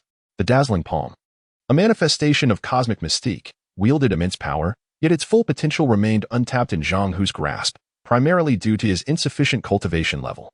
The three elders of the alchemy sect's Golden Dragon Hall, realizing they were no match for Zhang Hu, hastily employed their swiftest techniques to flee.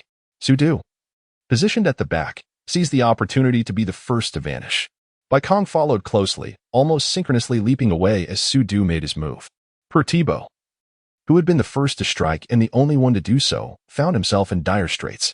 With a significant depletion of gold elements from his crystal source and a momentary lapse in judgment, he was unable to capitalize on the chance to escape and was struck down by Zhang Hu's vibrant palm on the spot. Zhang Hu turned his gaze towards the pioneering shield armor sphere beside him, reciting his mental incantation, causing the sphere to open automatically. Cui Jing emerged from the shield, scanning her surroundings with curiosity.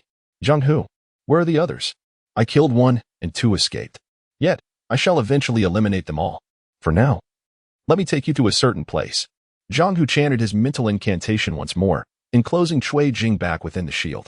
Subsequently, he summoned the shield sphere, which floated behind him as they soared away from the towering sword edifice, leaving a distance of 10,000 meters behind. In the subterranean realm, within the caverns of an underground river, Zhang Hu intended to have the pioneering master enhance Cui Jing's physique with divine blood. However, to his astonishment, his master was nowhere to be found. Standing atop a rock in the cavern, he manipulated the shield armor to transform and expand. Cui Jing slowly emerged from the sphere. Glancing around the cavern with a look of skepticism, Zhang Hu, where exactly are we? Haha. Do not be alarmed, teacher. We are in one of the caverns of our underground survival space. Cui Jing appeared bewildered, glancing around nervously, sensing an ominous feeling creeping over her. It's pitch dark here. What purpose do you have in bringing me to such a place? Surely you do not intend to commit any impolite acts? Impolite acts? How could that be? Teacher, you misunderstand me. My master Tua Xing was originally here, yet he has since vanished. I suspect he may have left after breaking his seal. Zhang Hu recounted the events concerning Master Tua Xing, dispelling Cui Jing's apprehension. All right, I believe you. Just remember, you better behave yourself and not entertain any improper thoughts about your teacher. Understood, my dear teacher. Please let me off this time. You've mentioned it several times already. Zhang Hu, feeling exasperated by Cui Jing's self-righteous demeanor, could only plead for mercy. Seeing that Zhang Hu was sincere and obedient, Cui Jing chose not to press further. Very well, I shall spare you this time, but in the future, you must inform me of your actions in advance, lest I be left in fear. Of course. As you wish, teacher. Zhang Hu nodded fervently, not daring to exhibit any signs of defiance. As they surveyed the cavern, they noticed several thick iron chains hanging from the walls, now broken. Zhang Hu speculated that his master had already escaped, leaving without a word. Where could he have gone? Unbeknownst to him, Tua Xing had ventured to Mars, where he confronted the Mother of Fire Rock while Zhang Hu was engaged in cultivation within the core of the Mother of Fire Rock's primordial sea. Later, due to provoking the Mother of Fire Rock, Tua Xing was expelled from the solar system by a powerful palm strike. At this moment, Tua Xing sat cross-legged on a golden celestial body with a diameter of 5,000 kilometers, aptly named Golden Star. The moniker derived from the fact that the entire celestial body was composed of gold, devoid of any other material elements. Tua Xing concentrated intently on absorbing the essence of the Golden Star, internally reflecting, "It seems I underestimated the Mother of Fire Rock. Who would have thought that a single strike would not obliterate me, but rather eject me from the solar system?" The velocity of that blow was astonishing, surpassing even the speed of light. Tua Xing understood that the capabilities of the Mother of Fire Rock could undoubtedly annihilate him, yet she had no intention of killing him. Otherwise, he would have already met his demise. Chapter 80. Earthlings transcending into spirits, blue blood within the pinnacle of the alchemical sect's sword tower, a space high above. Su Du and Bei Kong approached the sect master, Chaixin, their hearts laden with trepidation. In the seclusion chamber, Chaixin had exerted immense effort to regenerate the arm severed by the pioneer. Now his arms were restored, yet the fury within him remained unabated. Pioneer, we shall see. For the vengeance of this severed limb shall demand your life in return. As Chaixin emerged from the chamber, the 9 elders of the Golden Dragon Hall awaited him. Curiosity piqued, he inquired, "Sect master, there is grave news," Su Du implored urgently. Chaixin, perplexed, responded, "What is it? Why such alarm?" Su Du recounted the demise of Dong Ku and Te Bo, with Bei Kong corroborating the events, revealing that had they not fled swiftly, they too would have perished alongside Te Bo. Additionally, they mentioned the mysterious disappearance of several tons of pet divine elixirs. The remaining 7 elders listened in stunned silence, incredulous that the esteemed elders of the Golden Dragon Hall could not withstand a mere earthling. Should this tale spread, the other 4 sects would mock them mercilessly. Chaixin's wrath ignited. Those wretched earthlings, have they truly transcended? The abruptness of the situation was disconcerting, and Chaixin pondered deeply. If even the 10 elders of the Golden Dragon Hall could not resist, then the disciples of lesser ranks would be even more vulnerable. In the 2 centuries since his arrival on this planet, he had never before been provoked by an earthling. Beyond the 5 sects, all were but ants. For 200 years, he had not heard of earthlings transcending. This matter surely harbored some mystery. For the safety of the disciples, Chaixin commanded the 9 elders of the Golden Dragon Hall to inform all sect members. No one is to leave the tower without explicit orders. Understood, replied the 9 elders Su Du, Bei Kong, Ming Luo, Ci Kuang, Dui Sai, Sali, Du Hong, Pei Lu, and Jun Ling as they swiftly departed in different directions to convey the urgent directive. In an instant, a wave of anxiety swept through the alchemical sect. Some disciples whispered speculations among themselves. Could it be that the pioneer has escaped from his seal?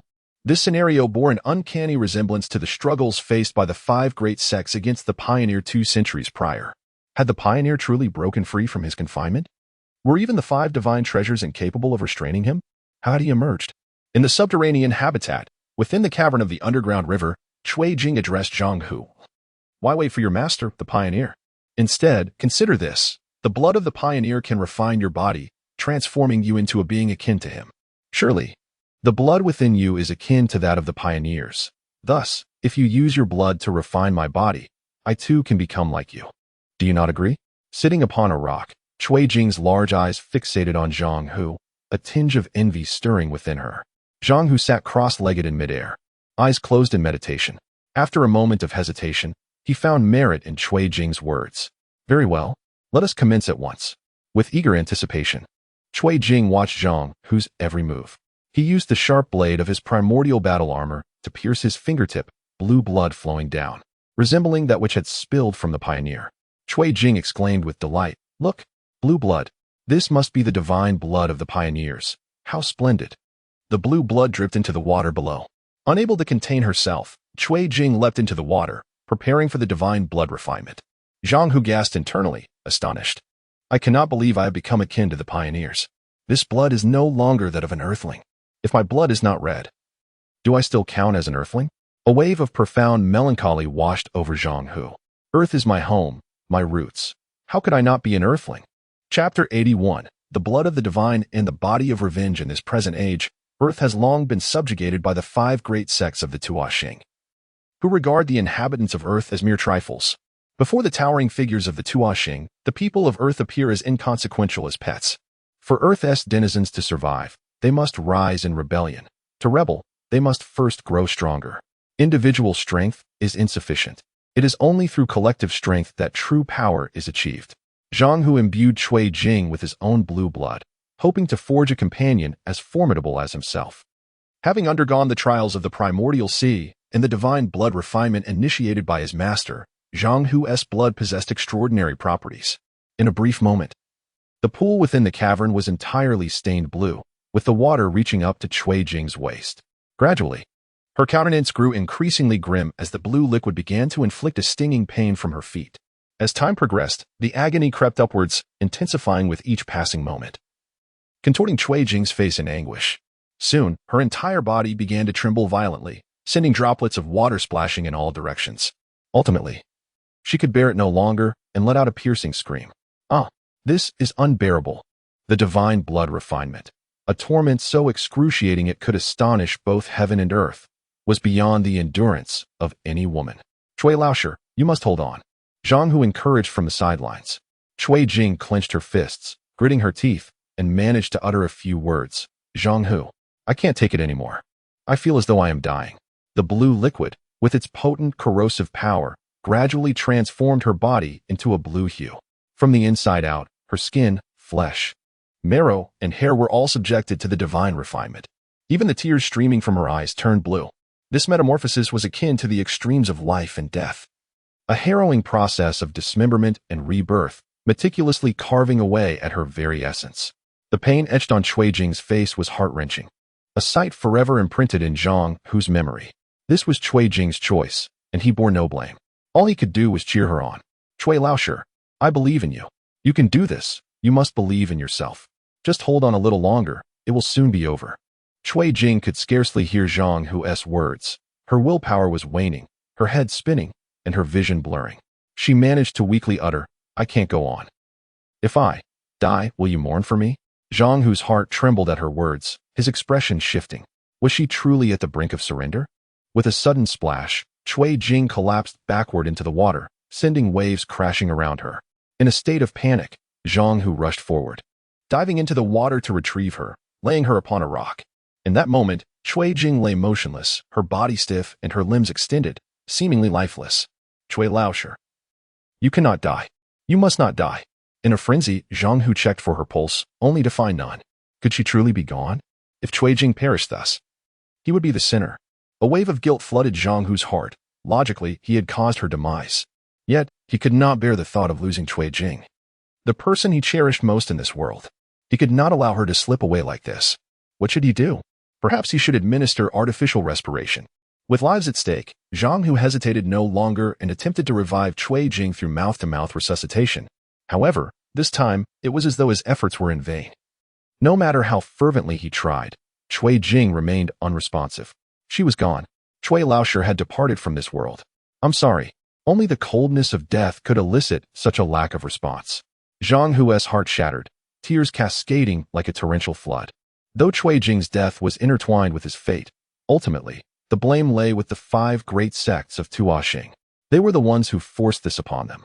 If retribution were to be exacted, it would be upon the alchemy sect and these invading outsiders. Zhang Hu was innocent. His gaze hardened. Cui Jing's demise marked the inception of his vengeance. The first battle, the annihilation of the alchemy sect. The second battle, the obliteration of the water sect. The third battle, the destruction of the wood sect. The fourth battle, the eradication of the earth sect. The fifth battle, the devastation of the fire sect. The plan for devastation was thus laid out. Let the onslaught commence. With a swift motion, Zhang Hu shot forth from the subterranean cavern, piercing through the earth's crust and soaring into the heavens. In the state of flight granted by the primordial battle armor, he traversed the skies at a staggering speed of 10,000 kilometers per second, inadvertently overshooting and finding himself beyond the atmosphere. In the expanse of outer space, Zhang Hu's body spun rapidly. With a powerful thrust, he pierced through the atmosphere, hurtling toward Earth like a meteor. Soon, he found himself atop the towering sword spire of the alchemy sect, surrounded by 10 massive figures encircling his diminutive form. The atmosphere was thick with tension, a palpable sense of impending doom.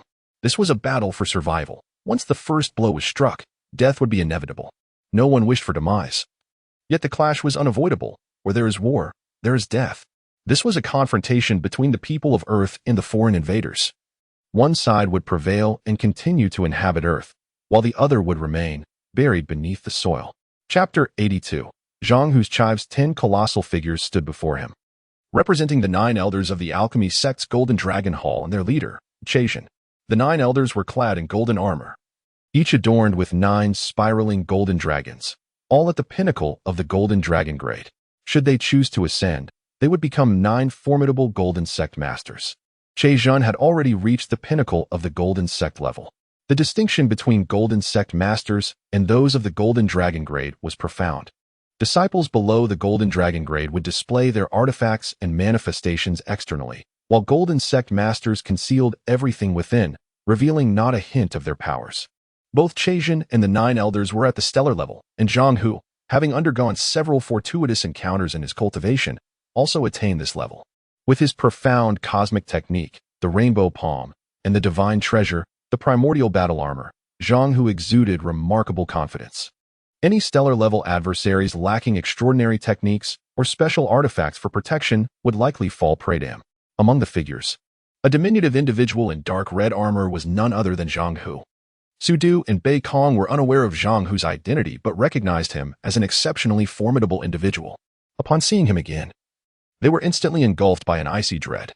Su Du pointed at Zhang Hu, warning his companions that Tei Bo had perished at this man's hands, urging them to remain vigilant and not underestimate their foe. Leader, this little fellow is unfathomably deep and ruthless. If we do not eliminate him today, he will surely become a significant threat in the future. Bei Kong spat vehemently, wishing he could drown this earthling in his saliva. The remaining 7 elders, alerted by Su Du and Bei Kong, braced themselves, prepared to strike or flee at a moment's notice. When their enemies approached, it was only natural to confront them. But if they were overpowered, escape became their only option. Chazhen, cunning and astute, sought to employ a strategy of feigned complacency to lower their opponent's guard. In his mind, he calculated, he is merely an earthling. Even if he is brimming with bravado, how much harm can he truly inflict? Once I lull him into a false sense of security, a sudden strike should pose no difficulty. With his scheme in mind, Chazhen suddenly adopted a congenial demeanor. Oh, my young friend, I am Chazhen, the leader of the alchemy sect. May I inquire your esteemed name? Utilizing the star refinement technique, Zhang Hu had already discerned the thoughts of the 10 individuals present and secretly chuckled. These fools, oblivious to their impending doom, believed themselves clever. Yet today they would surely meet their end. Zhang Hu's expression darkened, and he spoke coldly. You have trespassed upon my earth, unworthy of knowing my name. Regardless, you shall all perish, so it matters not whether you are informed or not. You despicable earthling, you stand alone against 10 of us. Do not mistake your situation. Chazhen retorted, his expression shifting as he recognized Zhang Hu as a formidable opponent. Zhang Hu berated him, you prattle too much. Time is of the essence. I shall unleash a massacre. In a flash, a figure zipped past them, resembling a brilliant streak of light. Then, a thunderous explosion echoed. Elder Bei Kong of the alchemy sect disappeared, blood spraying like crimson snowflakes from the sky. The remaining 8 elders were struck with astonishment. Where is Bei Kong gone? Who saw him last? With the speed of 10,000 kilometers per second granted by the primordial battle armor, Zhang Hu swiftly struck, effortlessly dispatching Bei Kong with his rainbow palm, while simultaneously collecting a 2,000-year-old golden elemental crystal. Zhang Hu had come with the singular purpose of slaying them, eschewing unnecessary banter.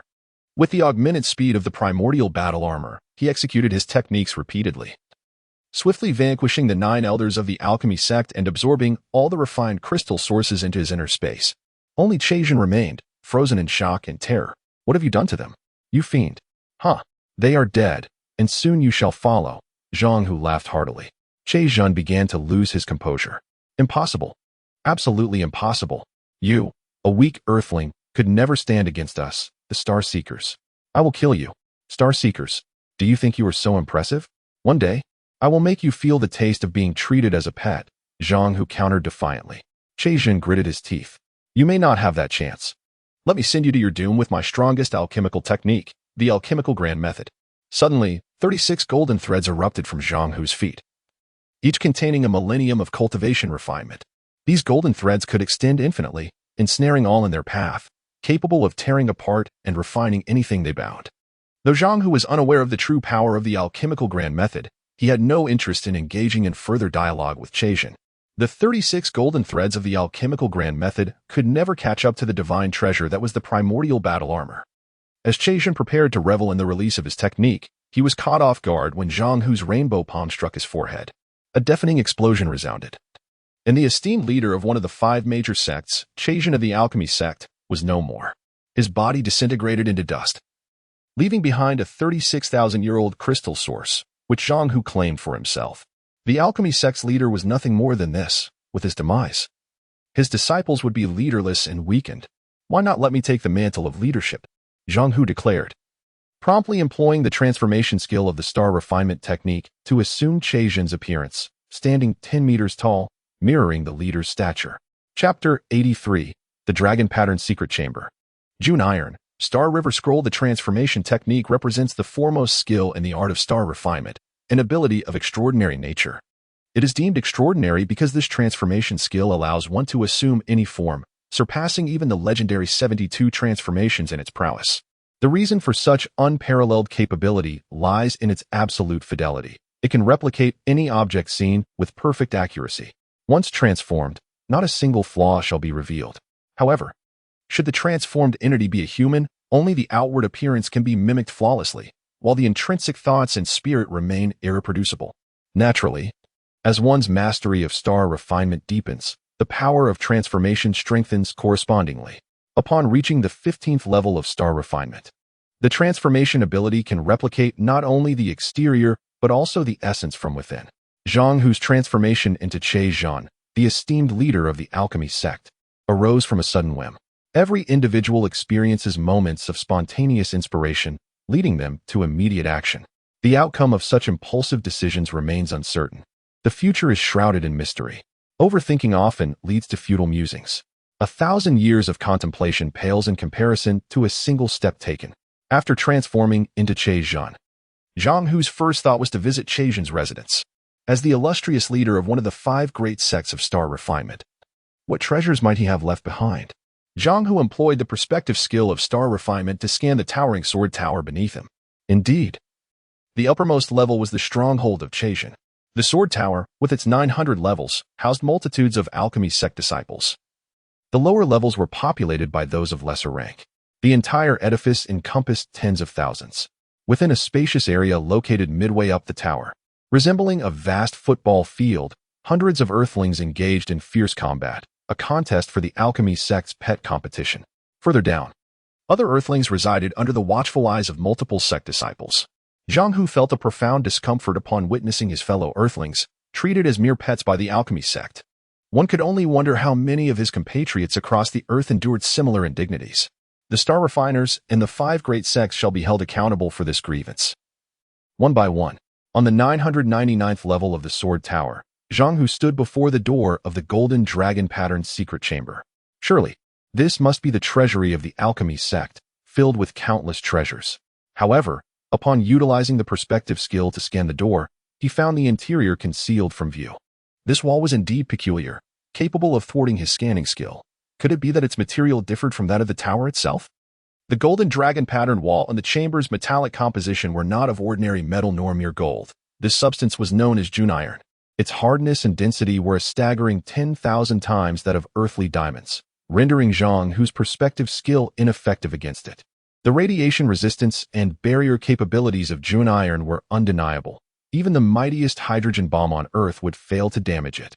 This rare supermetal was unique in the galaxy, and the June iron used to construct the chamber had been sourced from beyond the galaxy itself. Zhang Hu attempted to refine the golden dragon pattern chamber, but soon realized that star refinement had no effect on this extraordinary metal. It proved impervious to his skill, truly formidable. Since star refinement was futile, Zhang Hu decided to test the power of the Hongming battle armor. The armor's limbs bore sharp blades, and it was the sole means to breach the golden dragon patterned wall. The Hongming battle armor was birthed from the primordial essence of the universe, and if it too failed to penetrate, then this wall would indeed be surpassingly formidable. Zhang Hu retracted the transformation skill and restored his state in the Hongming battle armor. He raised his arm, and as his mind directed, the armor responded in kind, elongating the blades that protruded from his forearms. This blade now resembled a grand, gleaming weapon, radiating a dark red glow, comparable to a divine artifact, visibly powerful. Success or failure hinged on this moment, Zhang Hu exclaimed, swinging his arm down to strike the golden dragon patterned wall. With a resounding crack, a burst of dazzling sparks erupted. The collision of the dark red blade and the golden surface igniting a splendid display. It worked. Zhang Hu's face lit with joy as a large gash appeared on the wall. While the wall was indeed hard, the blade of the Hongming battle armor proved superior. However, the opening was still too small for even a head to pass through. He struck again and again, relentlessly cleaving at the small opening until a sizable breach materialized. Zhang Hu retracted the blade of the Hongming battle armor and stepped through the gaping hole in the golden wall. The material of the wall was extraordinary. He intended to collect it later. Inside the chamber lay an almost complete darkness, save for a scroll of unknown origin, floating in the air and emitting a faint blue glow. As Zhang Hu approached, he discerned that it resembled a silk-like scroll, its purpose a mystery. Upon contact, the scroll unfurled automatically, hovering in the air in a most enchanting manner. This scroll exhibited the colors of deep space, measuring 3 meters in length and 1 meter in width. Curiously, along its central line, there were egg-sized holes spaced 50 centimeters apart. Zhang Hu had never encountered such an object before and was filled with curiosity. He could not have fathomed that this scroll was known as the Star River Scroll. By gathering 5 Star River stones and embedding them into the 5 holes of the scroll, one could unlock the temporal gateway leading to the realm of star refinement. Chapter 84. The Illusory Array of Beauties, a choice between the Starry River Scroll, crafted by a deity with a lifespan of over 1,000,000 years, stands as a rarity comparable to the primordial battle armor. Within this scroll are 5 apertures, each distinct in shape. From right to left, they are crescent, triangular, quadrilateral, pentagonal, and hexagonal. The 5 Starry River stones presumably correspond to these shapes. Zhang Hu, unaware that he stands before the Starry River Scroll, remains oblivious to its true value. What a peculiar scroll, devoid of markings, featuring only 5 holes, the nature of which remains a mystery. Why does it hover in the air? What logic governs this phenomenon? Pondering these questions, he reaches out and tugs at the Starry River Scroll, only to find his vision momentarily obscured. Buzz! A sudden dizziness engulfs his mind, and the surrounding scenery shifts instantaneously. Regaining his composure and focusing on his surroundings, Zhang Hu is overwhelmed by a sense of trepidation. Where am I?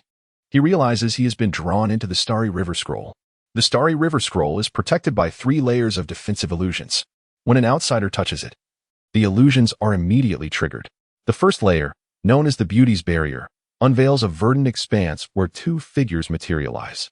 The first, clad in a flowing white gown, is Cui Jing, standing 20 meters directly before Zhang Hu. The second, a towering figure clad in dark purple armor, is the Fire Rock Queen, positioned 20 meters behind him. Both women are pivotal figures in Zhang Hu's life, the sole distinction being their heights, one diminutive, the other colossal. Upon seeing the enchanting Cui Jing, Zhang Hu's heart swells with joy. It is Teacher Cui, She is alive, and that is truly wonderful. Overcome with elation, he takes eager steps towards her. At that moment, a voice calls from behind. Zhang Hu, look who I am. Both Cui Jing and the Fire Rock Queen have appeared, bringing an unexpected double delight that fills him with exhilaration. Zhang Hu obediently greets the Fire Rock Queen. Master, what brings you here? Did you come specifically to see your disciple? I have brought you a gift. Come here quickly, and I shall present it to you. The Fire Rock Queen smiles, beckoning her disciple. Zhang Hu is particularly invigorated. A gift from his master, how splendid. Without a moment's thought, he hurries towards her. Seeing Zhang Hu move away, Cui Jing urgently calls out, Zhang Hu, come to me. I have a gift for you as well. In an instant, both women are vying to present Zhang Hu with gifts, leaving him momentarily at a loss, glancing from one to the other, uncertain of whom to approach first. In such a scenario, regardless of his choice, he risks offending the other. Hesitating to make a decision seems the wisest course, yet the situation feels unnervingly peculiar. Why do both women appear simultaneously, eager to bestow gifts upon him? How did they both come to be here? Zhang Hu's heart races with mounting anxiety. Cui Jing presses him. Zhang Hu, will you choose her or me? Be decisive. The Fire Rock Queen echoes the question in a similar tone. Zhang Hu hesitates slightly but resolves that it would be best not to offend either. I choose both. No, you cannot choose both. You must select one. Cui Jing decisively counters, leaving Zhang Hu with no room for choice. Chapter 85. The Star-Expanding Divine Beast. The whirlwind giant tooth. The demeanor of the Fire Rock Spirit Mother mirrored that of Cui Jing, leaving Zhang Hu with no semblance of choice. Indeed, it was a matter of choosing one or the other. But why impose such a dilemma? Is this not an unreasonable predicament? Can one provide me with a rational explanation? Zhang Hu chuckled silently, finding the situation absurd yet highly amusing. He decided to play along and observe what perilous antics they would conjure next. Cui Jing declared, Zhang Hu, come here, and I shall provide you with an explanation. The Fire Rock Spirit Mother echoed her sentiments, demanding Zhang Hu's presence. The two women, engaged in their relentless banter, exhibited none of the solemnity one would expect from educators. It seemed their antics were boundless. Zhang Hu's mind raced. I am not so foolish. The figures of Cui Jing and the Fire Rock Spirit Mother before me are undoubtedly illusory. I am clearly within the alchemy sect's dragon pattern chamber. How could I possibly find myself outdoors? If my instincts serve me correctly, it must be the fault of that scroll I encountered moments ago. Resolute in his decision, Zhang Hu vowed to maintain distance from these two. Proximity would likely invite danger. To verify his hypothesis, he immediately employed his star refinement technique to replicate the figures before him. In an instant, he conjured one Cui Jing and one Fire Rock Spirit Mother, suspended in midair. His visage radiated joy as he directed the replicated Cui Jing towards the original and the replicated Fire Rock Spirit Mother towards her counterpart. Ladies, were you not eager to present me with gifts? Splendid. Please, deliver your offerings to them. They shall find their way into my hands. He laughed heartily, pleased that he need not offend either party, thus achieving a harmonious resolution. However, the expressions of the original Cui Jing and Fire Rock Spirit Mother swiftly morphed into ashen visages, soon revealing a chilling intent to kill. Just as the replicated figures approached their originals, the ground trembled violently, reminiscent of an earthquake of cataclysmic proportions. Even while suspended in the air, Zhang Hu could feel the overwhelming force of the tremors. Soon after, the sky darkened with ominous clouds, accompanied by howling winds. What is happening? Zhang Hu gazed upward, then swiftly scanned his surroundings, breaking into a cold sweat. The two goddesses who had so fervently insisted on gifting him were now transformed into colossal whirlwinds, each spanning dozens of yards in diameter. Their swirling mouths directed menacingly towards Zhang Hu, emitting a deafening roar. Within those mouths, razor-sharp, elongated fangs gnawed ominously. In a swift motion, the two whirlwinds engulfed the replicated Cui Jing and Fire Rock Spirit Mother, consuming them whole. The sound of grinding teeth echoed, akin to the grinding of gears. What on earth is this monstrosity? Zhang Hu exclaimed, his body enveloped in the primordial battle armor, achieving a state of impenetrable defense. Unknown creatures, unknown illusions, one must remain vigilant. He prepared the cosmic marvel technique, the colorful palm of wonders, ready to unleash at a moment's notice. What he faced appeared to be mere whirlwinds, yet they were in fact two living beings known as the Whirlwind Giant Tooth. Guardians of the first level of the Star River Scroll's three-layered illusion, the Whirlwind Giant Tooth ranked among the 10 divine beasts of star expansion, specifically in the 10th position. This divine beast possessed terrifying combat prowess, comparable to that of a perfected star-level entity. However, due to its semi-ethereal nature, it proved exceedingly difficult for typical star-level experts to strike. The whirlwind giant tooth's most formidable weapon was its rotating, grinding fangs, capable of effortlessly tearing apart even star-level masters. Zhang Hu, at present, was precisely at the star level of power. Chapter 86, Spinning and Grinding Teeth in the First Layer of the Galaxy Diagram S Illusion. The beautiful woman S-Gate manifests. Two whirlwind giant-toothed beasts disguise themselves as two women familiar to Zhang Hu, waiting to lure him close enough to devour him whole. However, events did not unfold as the whirlwind giants had anticipated. Being inherently proud and arrogant, both creatures sought to monopolize their prey, leading to a stalemate. Moreover, Zhang Hu had already seen through their ruse. Shui Jing, having perished from the divine blood's torment in the underground cavern, could not possibly appear here. There was no doubt that everything before him was an illusion. Faced with these unknown monsters, Zhang Hu steeled himself, not daring to allow the slightest moment of complacency. These creatures, lacking eyes and nostrils, possessed only mouths and bodies, presenting an exceedingly bizarre appearance. They were surely not of this earth, necessitating utmost caution in his approach. The two star-level whirlwind giants had lifespans exceeding 100,000 years, their cultivation surpassing that of the leaders of the 5 major sections. Their biting capability was formidable enough to easily consume star-level experts, and Zhang Hu himself found himself in that very category. With a fearsome roar, one whirlwind giant-toothed beast opened its massive mouth, revealing its sharp, twisting fangs, producing a cacophony of metallic clashing. The sound of metal grinding was among the most unbearable for humans. Although Zhang Hu's Hongming battle armor boasted great defensive capabilities, it could not shield him from the grinding noise of the beast's teeth. A wave of dizziness washed over him, and he instinctively cradled his head, the discomfort evident on his face. Cursed be this wretched sound.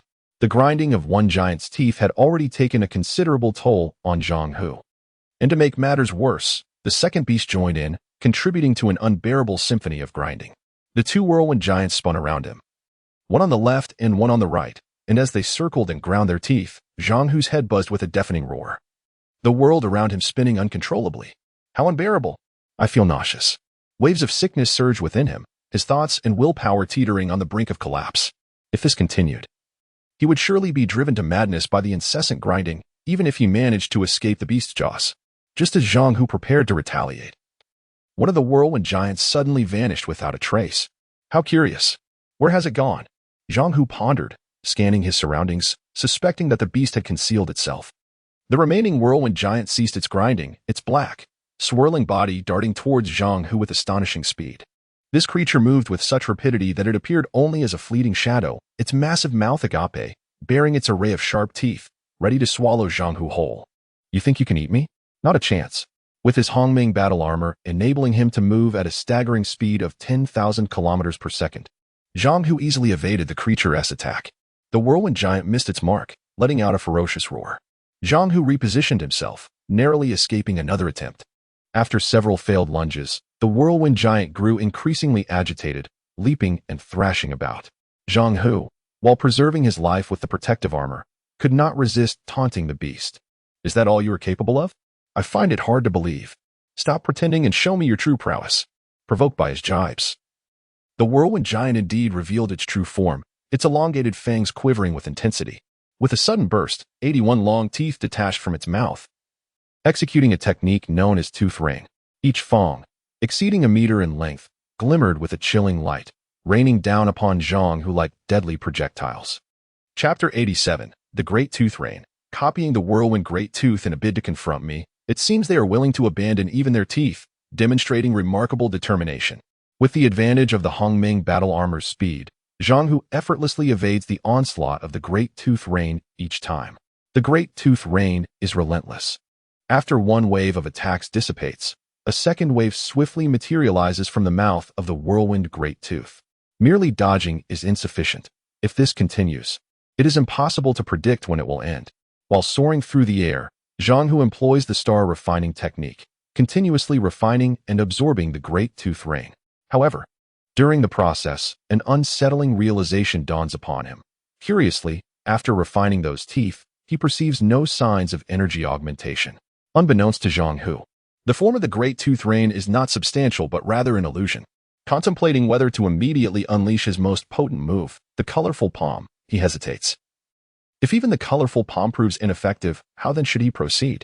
After some deliberation, Zhang Hu resolves to reserve the colorful palm for a decisive moment, opting instead to experiment with the star refining technique to replicate the skill.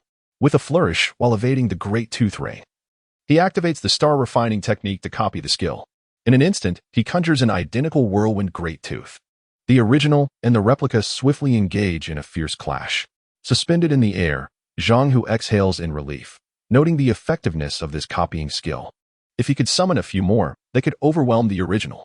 Suddenly, 8 more whirlwind great teeth materialize, bringing the total to 9, encircling the original whirlwind great tooth. As the saying goes, 2 fists cannot contend with 4 hands. The original soon finds itself in a precarious situation. Zhang Hu feels a surge of joy, indeed. Strength lies in numbers, and it seems that this creature will soon succumb to exhaustion.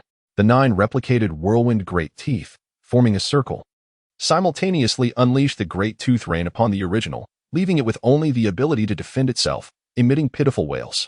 Caught up in the spectacle, Zhang Hu momentarily forgets about the other whirlwind great tooth that had vanished. Silently, it has now appeared behind him, its massive mouth agape, revealing its elongated teeth, drawing nearer. The whirlwind great tooth, inherently elusive, excels in ambush tactics, and it is now fully employing its hidden abilities to consume Zhang Hu, feigning vulnerability to lull him into a false sense of security. At this moment, the captivating performance of the 2 whirlwind great teeth is nearing its climax. The lurking whirlwind great tooth is now merely a meter away from Zhang Hu. At such a close distance, the star-level whirlwind great tooth, with a lifespan of 100,000 years, is poised to devour Zhang Hu, a mere human star level with only a few decades to his name. If the consumption succeeds, Zhang Hu's fate would be uncertain. Despite the protection of the Hongmeng battle armor, it is not the ultimate defensive treasure in the universe. Countless formidable beings lurk in the vast cosmos. Suddenly, the whirlwind great tooth, being besieged on the ground, erupts into a raucous laughter. Ha ha, boy, your time has come. Zhang Hu's heart jolts with shock. It is utterly unexpected that this creature could speak, leaving him astounded. The star-refining beast, the whirlwind great tooth, conversing is not particularly surprising. Even an ant that lives for 100,000 years could articulate fluent speech. At that very moment, as the lurking whirlwind great tooth prepares to strike, its massive mouth lunges toward Zhang Hu's entire being. Chapter 88. Devour, Whirlwind of Sand and Stone. Cultivation within the colossal mouth of the whirlwind giant tooth. With a diameter of 2 meters, opened wide and, with a deafening roar, swallowed Zhang Hu whole. At that very moment, the 9 phantom whirlwind giant teeth dissipated into nothingness. Despite Zhang Hu's countless precautions, he ultimately fell victim to unforeseen circumstances. After devouring Zhang Hu, the enormous mouth of the whirlwind giant tooth rapidly constricted, and its body spiraled gracefully in the air before gently descending to the ground, where it offered an apology to another whirlwind giant tooth nearby. My apologies. But this delectable morsel has been consumed by me. I shall leave the next delicacy for you. It spoke in a melodious voice, clearly revealing that it was a female whirlwind giant tooth. The male whirlwind giant tooth on the ground appeared displeased. You always promised to share the next one with me. Yet it invariably ends with me performing while you relish the feast. From your tone, it seems you feel aggrieved. The male retorted. The male whirlwind giant tooth's body trembled as it floated in the air. Aggrieved is hardly the word. You are my beloved, and it is only natural for me to yield to you. I am grateful for your indulgence over the years. Once we escape from this place, I shall gift you a brood of little whirlwinds. The female whirlwind giant tooth's tone brimmed with happiness. Each time the male heard such words, his spirits soared. Really? That would be splendid. However, his enthusiasm soon waned. But we have been trapped here for millennia. I fear our escape is fraught with difficulty. Inside the belly of the female whirlwind giant tooth, the environment was harsh, filled with thunder and lightning amidst a tempest that raged with flying sand and stones. Zhang Hu was swept up by successive powerful gusts, occasionally struck by bolts of lightning. Fortunately, the Hongmeng battle armor protected him. Otherwise, he would have been reduced to mere fragments. Zhang Hu was astounded.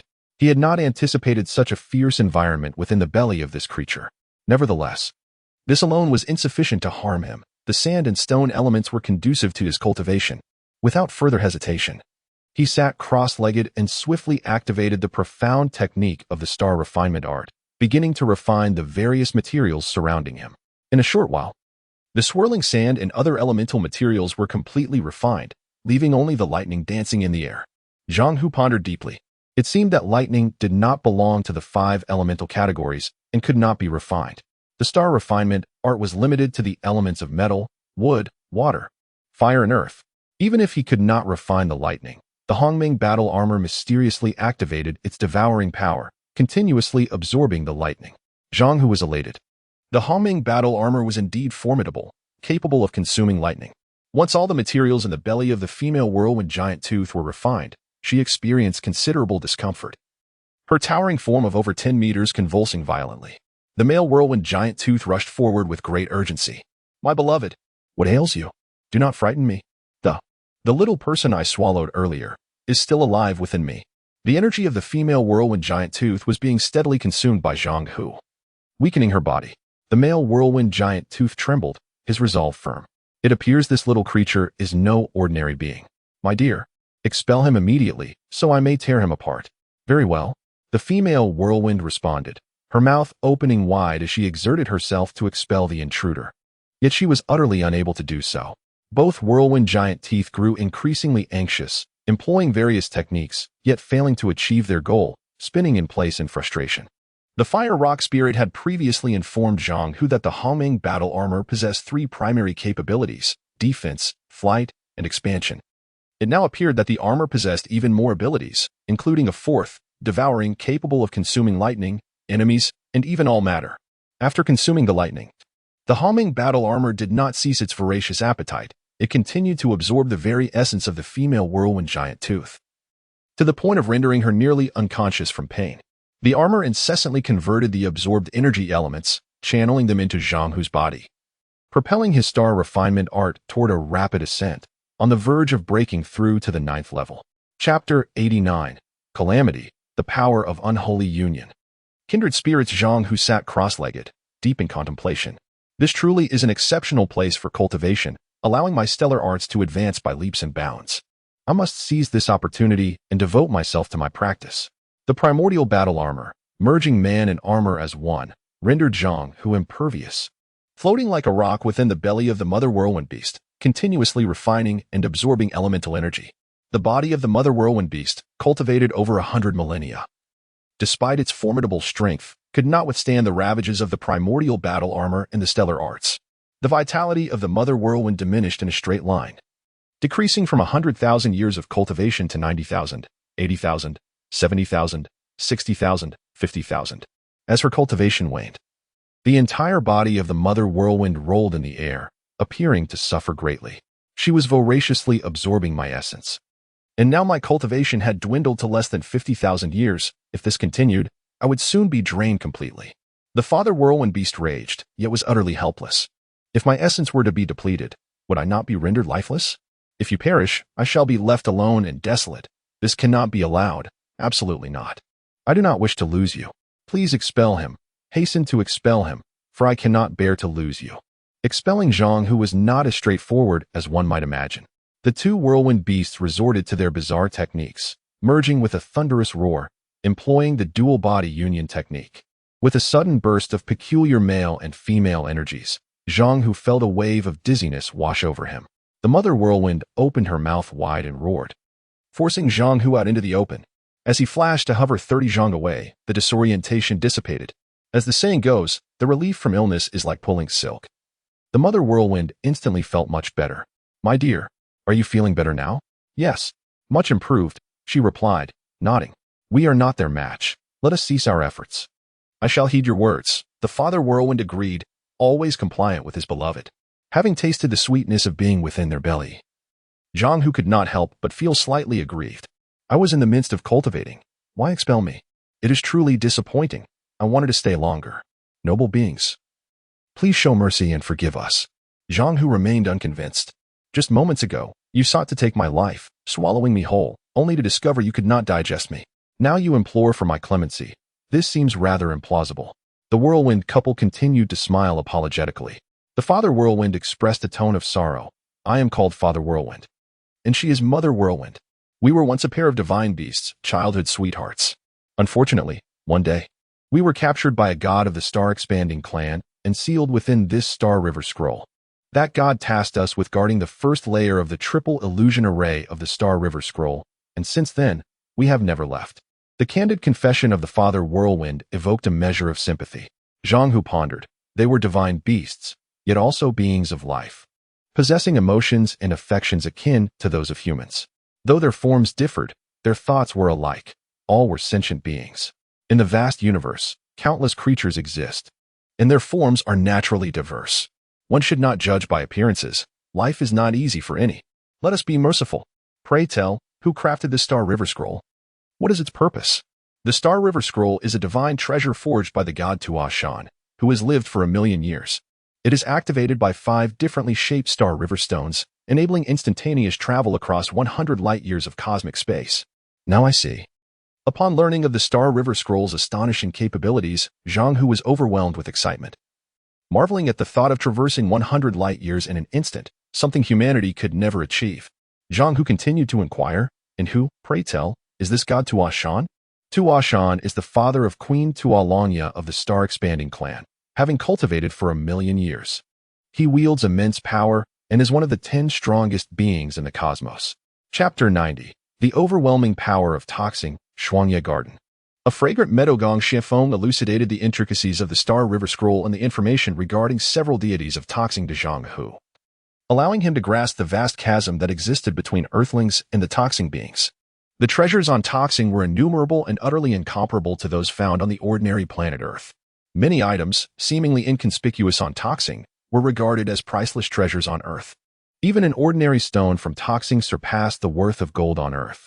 The myriad extraordinary resources of Toxing had forged the remarkable physiques of its inhabitants, enabling even the stellar figures from the 5 great sects of Toxing to effortlessly wield power upon their arrival on Earth.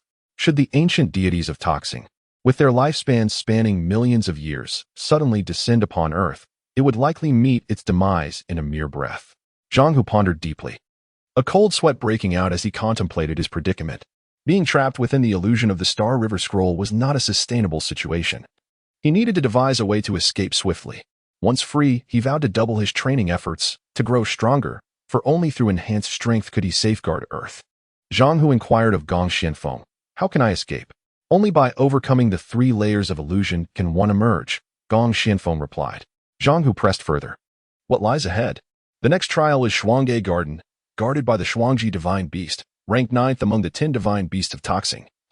And it is mightier than both of us. With unwavering resolve, Zhang Hu declared, no matter the divine beast, I shall conquer the 3 trials. I cannot remain confined here.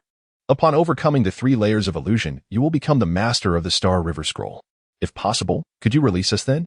Gong Xianfeng expressed his desire. After a moment's reflection, Zhang Hu responded, if I indeed become the master of the Star River Scroll, I shall consider your release. However, I worry that you may bring calamity upon us Earthlings. Gong Xianfeng reassured him. The deity of Toxing, during the crafting of the Star River Scroll, had already established a covenant between our forms and the scroll. Once you become its master, you will control our fates, so you need not harbor concerns. Zhang Hu temporarily accepted Gong Xianfeng's words, recognizing that his primary task now was to confront the second trial, Shuangye Garden. Gong Xianfeng and Mu Xianfeng combined their powers to create an opening in the ground.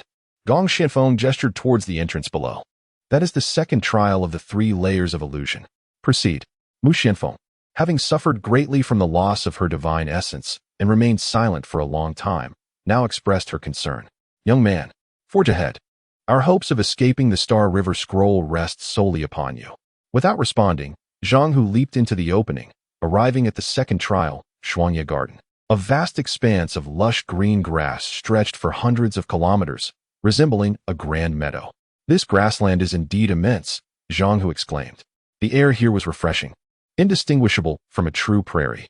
Upon stepping onto the grass, he realized it was anything but ordinary. This grass is exceptionally tall. Each blade reached up to his waist, and even the grass was no ordinary variety. The name Shuangye Garden likely derived from the fact that each blade of grass possessed 2 leaves. The intense fragrance of the grass wafted through the air, invigorating his spirits and quickening his blood. Zhang Hu marveled, how fragrant. The aromatic air of this garden seems to enhance one's vitality. Could it be that the Shuangye grass is not an ordinary plant?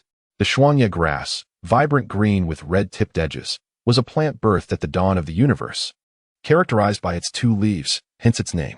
Chapter 91. The reversal of cultivation space in the bipolar divine beast nurtured by the cosmic magnetic field. The double-leaf plant embodies the profound mysteries of the universe's magnetism and the elements of the 5 phases. With a heart full of curiosity, Zhang Hu crouched down, plucked a leaf from the grass, and gently inhaled its fragrance. Instantly, a powerful force surged through his nostrils and into his body.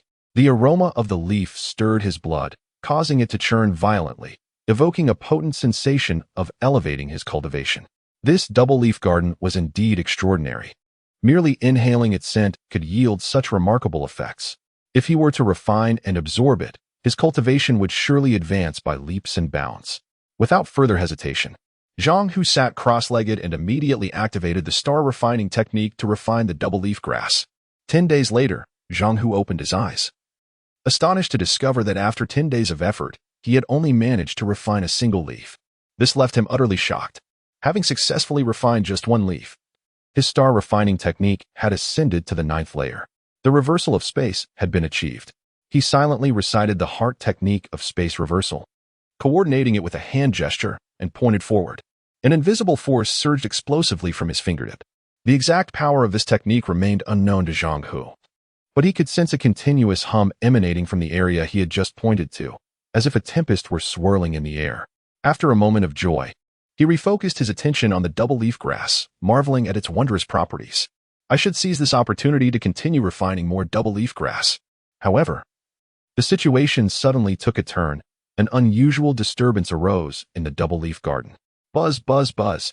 A strange buzzing sound echoed from afar, resembling the drone of bees.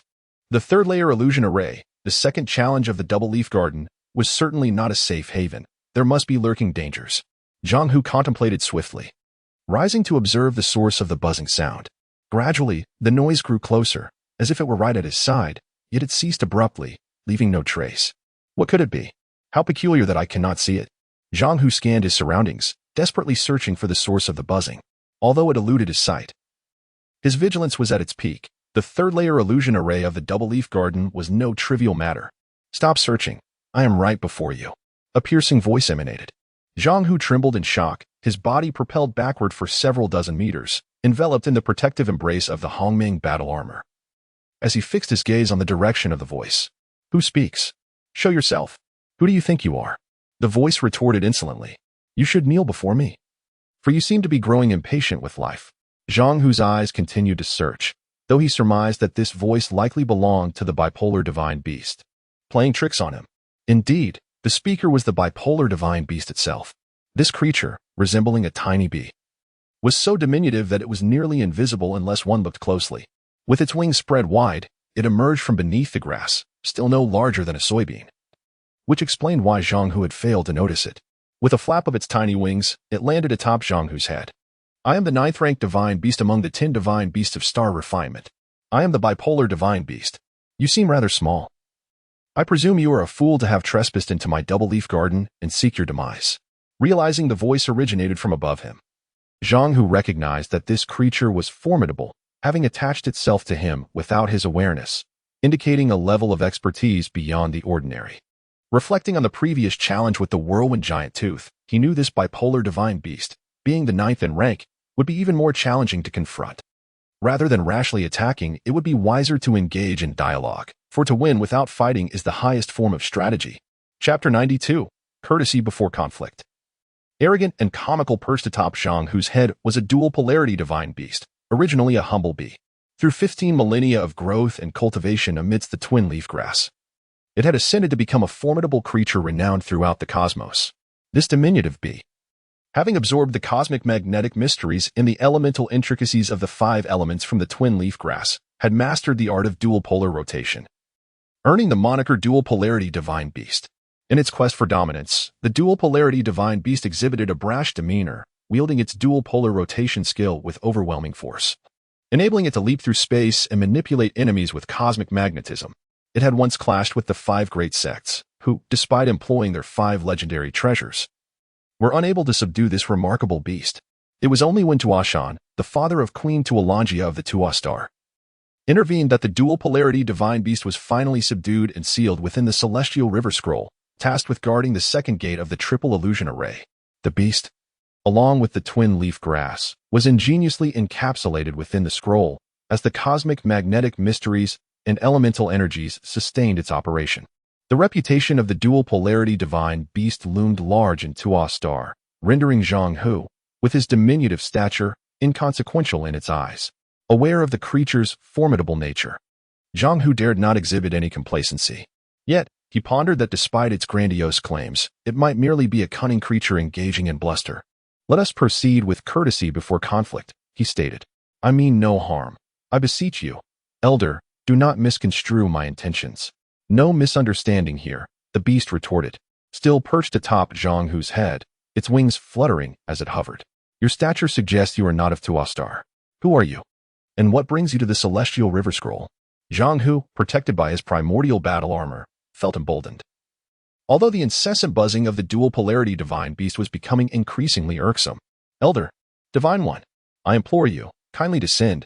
Your incessant buzzing is nearly deafening. Would it not be more pleasant to converse amicably? You dare to call me loud? Quite audacious of you. This is my domain, and no visitor shall pass my gate unscathed. Your life is in my grasp. If you have any last words, now is the time to share them. Though your final words may remain unknown to the outside world, I can at least preserve them." The dual-polarity divine beast was clearly displeased. Zhang Hu felt a shiver run down his spine, astonished by the creature's sudden shift in demeanor. It appeared ready to engage in battle. Rather than retreating, he decided to preemptively strike, reassured by the protection of his armor. The beast, quite audaciously, was metaphorically defecating on Zhang Hu's head, a blatant display of dominance. With a swift motion, Zhang Hu raised his hand and struck his own head, but the dual-polarity divine beast evaded the blow effortlessly. Instead, Zhang Hu's own forehead resonated with a painful thud. The creature's speed exceeded Zhang Hu's expectations, far surpassing that of the two whirlwind giants he had previously encountered. What was that supposed to mean? "Do you wish to squash me?" it taunted, flapping its wings in midair. "Haha, I merely wish to gauge your reflexes." "I harbor no ill will," Zhang Hu replied with a smile, finding the beast's antics somewhat amusing. The dual-polarity divine beast, however, regarded him with disdain. "Before I take action, you still have the opportunity to move. Once I make my move, your death will be swift and devoid of entertainment. I shall grant you 3 chances. After that, your demise will be imminent. Your earlier slap counts as the first." Chapter 93, Polar Rotation, Spatial Distortion. Zhang Hu pondered deeply. The multicolored palm was my ultimate secret technique, and I had yet to employ the recently mastered stellar refinement technique for spatial reversal. These 2 moves represented my most formidable skills, which I intended to reserve for the final confrontation. Perhaps I should attempt to replicate skills using the stellar refinement technique once more. It had proven quite effective during the first challenge. The wings of the bipolar divine beast trembled and buzzed as it maneuvered its form, hovering approximately 5 or 6 meters ahead. As Zhang Hu discerned its appearance, he synchronized his thoughts and lightly gestured forward with his fingers. A surge of mysterious blue ripples emanated instantaneously from his fingertips towards the bipolar divine beast, the blue waves permeating through its form. In the blink of an eye, 100 bipolar divine beasts were replicated. The 100 replicas buzzed incessantly, converging upon the original bipolar divine beast. Upon witnessing this, the original roared with laughter. "Ha! I am the authentic one. No matter how many counterfeit versions you conjure, authenticity reigns supreme. Behold my polar rotation technique." Instantly, the 100 replicas halted their advance, reversing direction midair, and hurtled towards Zhang Hu's position with a fierce roar. Zhang Hu's heart raced with astonishment. Was this the famed polar rotation technique of the bipolar divine beast? Quite intriguing indeed. The polar rotation technique harnessed the profound mysteries of the cosmic magnetic field, enabling the manipulation of spatial forces to exert control over objects. The entirety of the dual wild garden lay within the realm of the bipolar divine beast's polar rotation. The bipolar divine beast reveled in its supremacy. "Within my control, I am the sovereign. Your every move is rendered ineffective." "Not so fast," Zhang Hu retorted. The 100 replicas swiftly altered their course, spiraling in the air before surrounding the original bipolar divine beast once more. The bipolar divine beast was taken aback. "This is impossible. How did you manage that? You wouldn't comprehend, even if I explained." "Better to remain silent," Zhang Hu replied with a proud smile, his confidence unwavering. "Indeed, everyone encounters mysteries beyond their understanding. If you choose silence, so be it. However, do you truly believe you have triumphed? Your assumptions are overly simplistic. Now, allow me to unveil the true intricacies of the polar rotation. A pang of anxiety stirred within Zhang Hu. Could it be that the earlier display was merely a jest? Was the genuine technique only just commencing?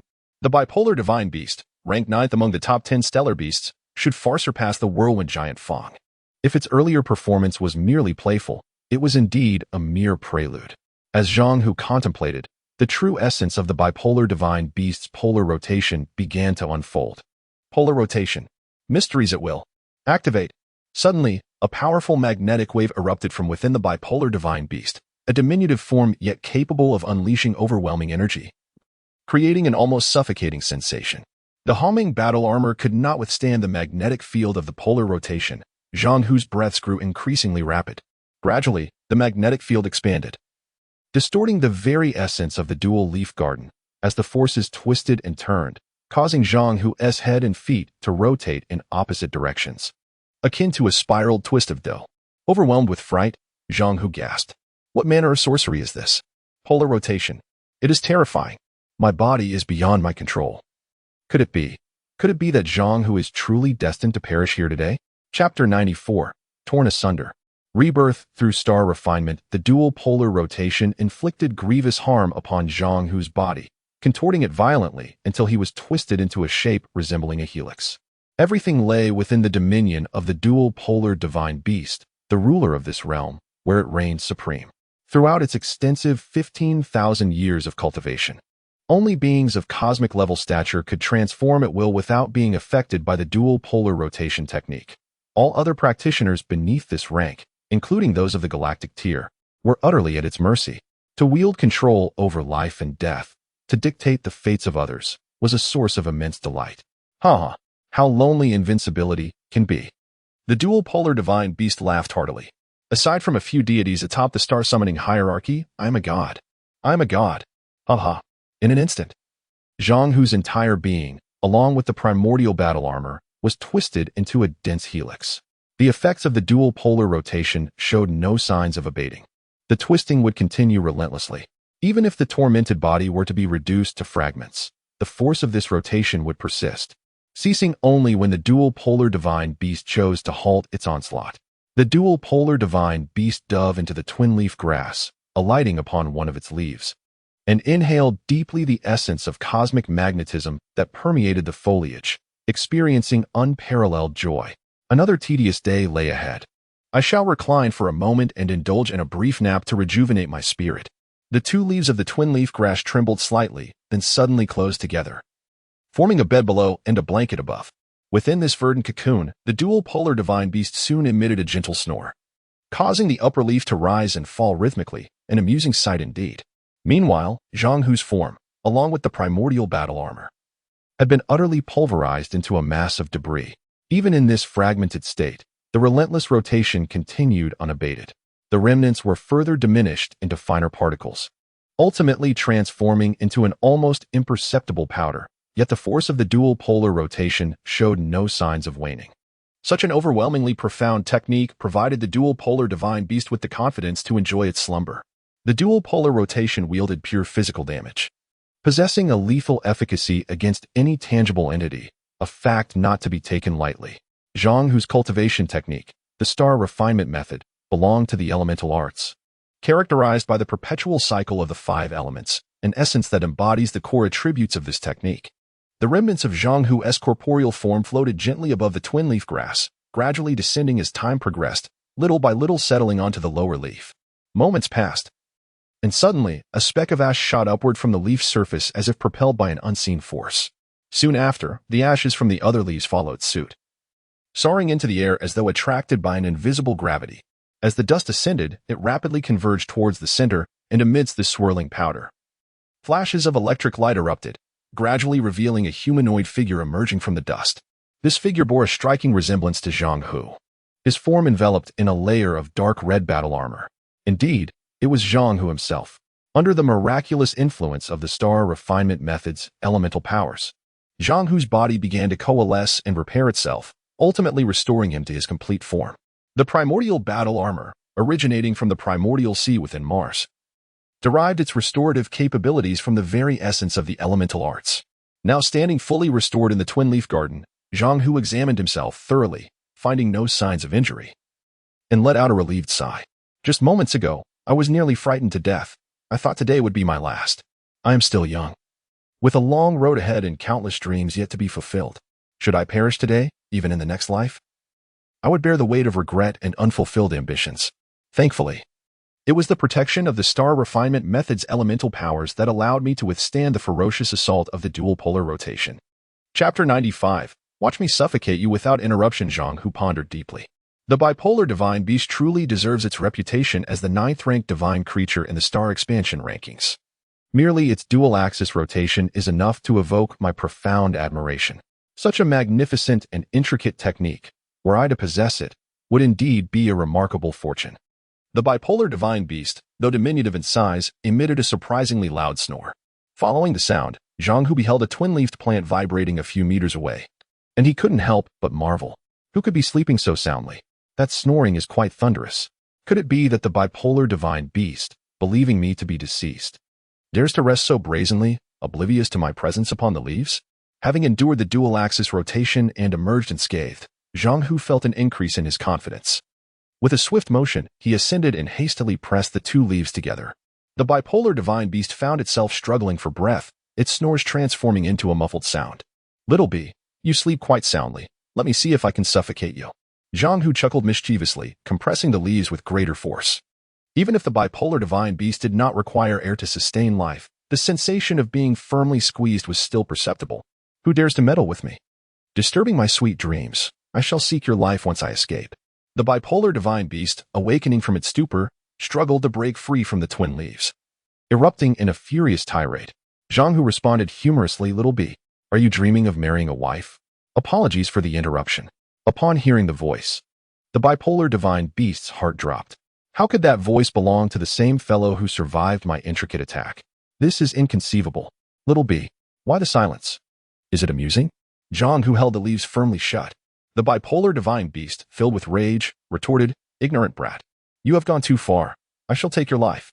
With a thunderous boom, the leaves Zhang Hu pressed were suddenly shattered. The bipolar divine beast sprang into the air, buzzing its tiny wings, and looked down upon Zhang Hu with a chilling demeanor. I never expected that my dual-axis rotation could not bring about your demise. I must admit, you have surprised me. Just a stroke of luck. That said, do you have any more tricks up your sleeve?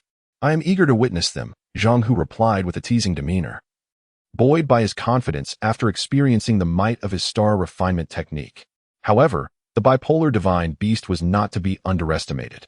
It had a history of bloodshed in the star expansion realm, with countless souls' blood on its hands, and could not bear the humiliation from a mere human. Infuriated, the bipolar divine beast leapt and bounced in rage. To insult me repeatedly is intolerable. This time, I shall let you, this ignorant brat, experience the might of my new technique. Behold, dual-axis rotation. Haha, is it still the dual-axis rotation?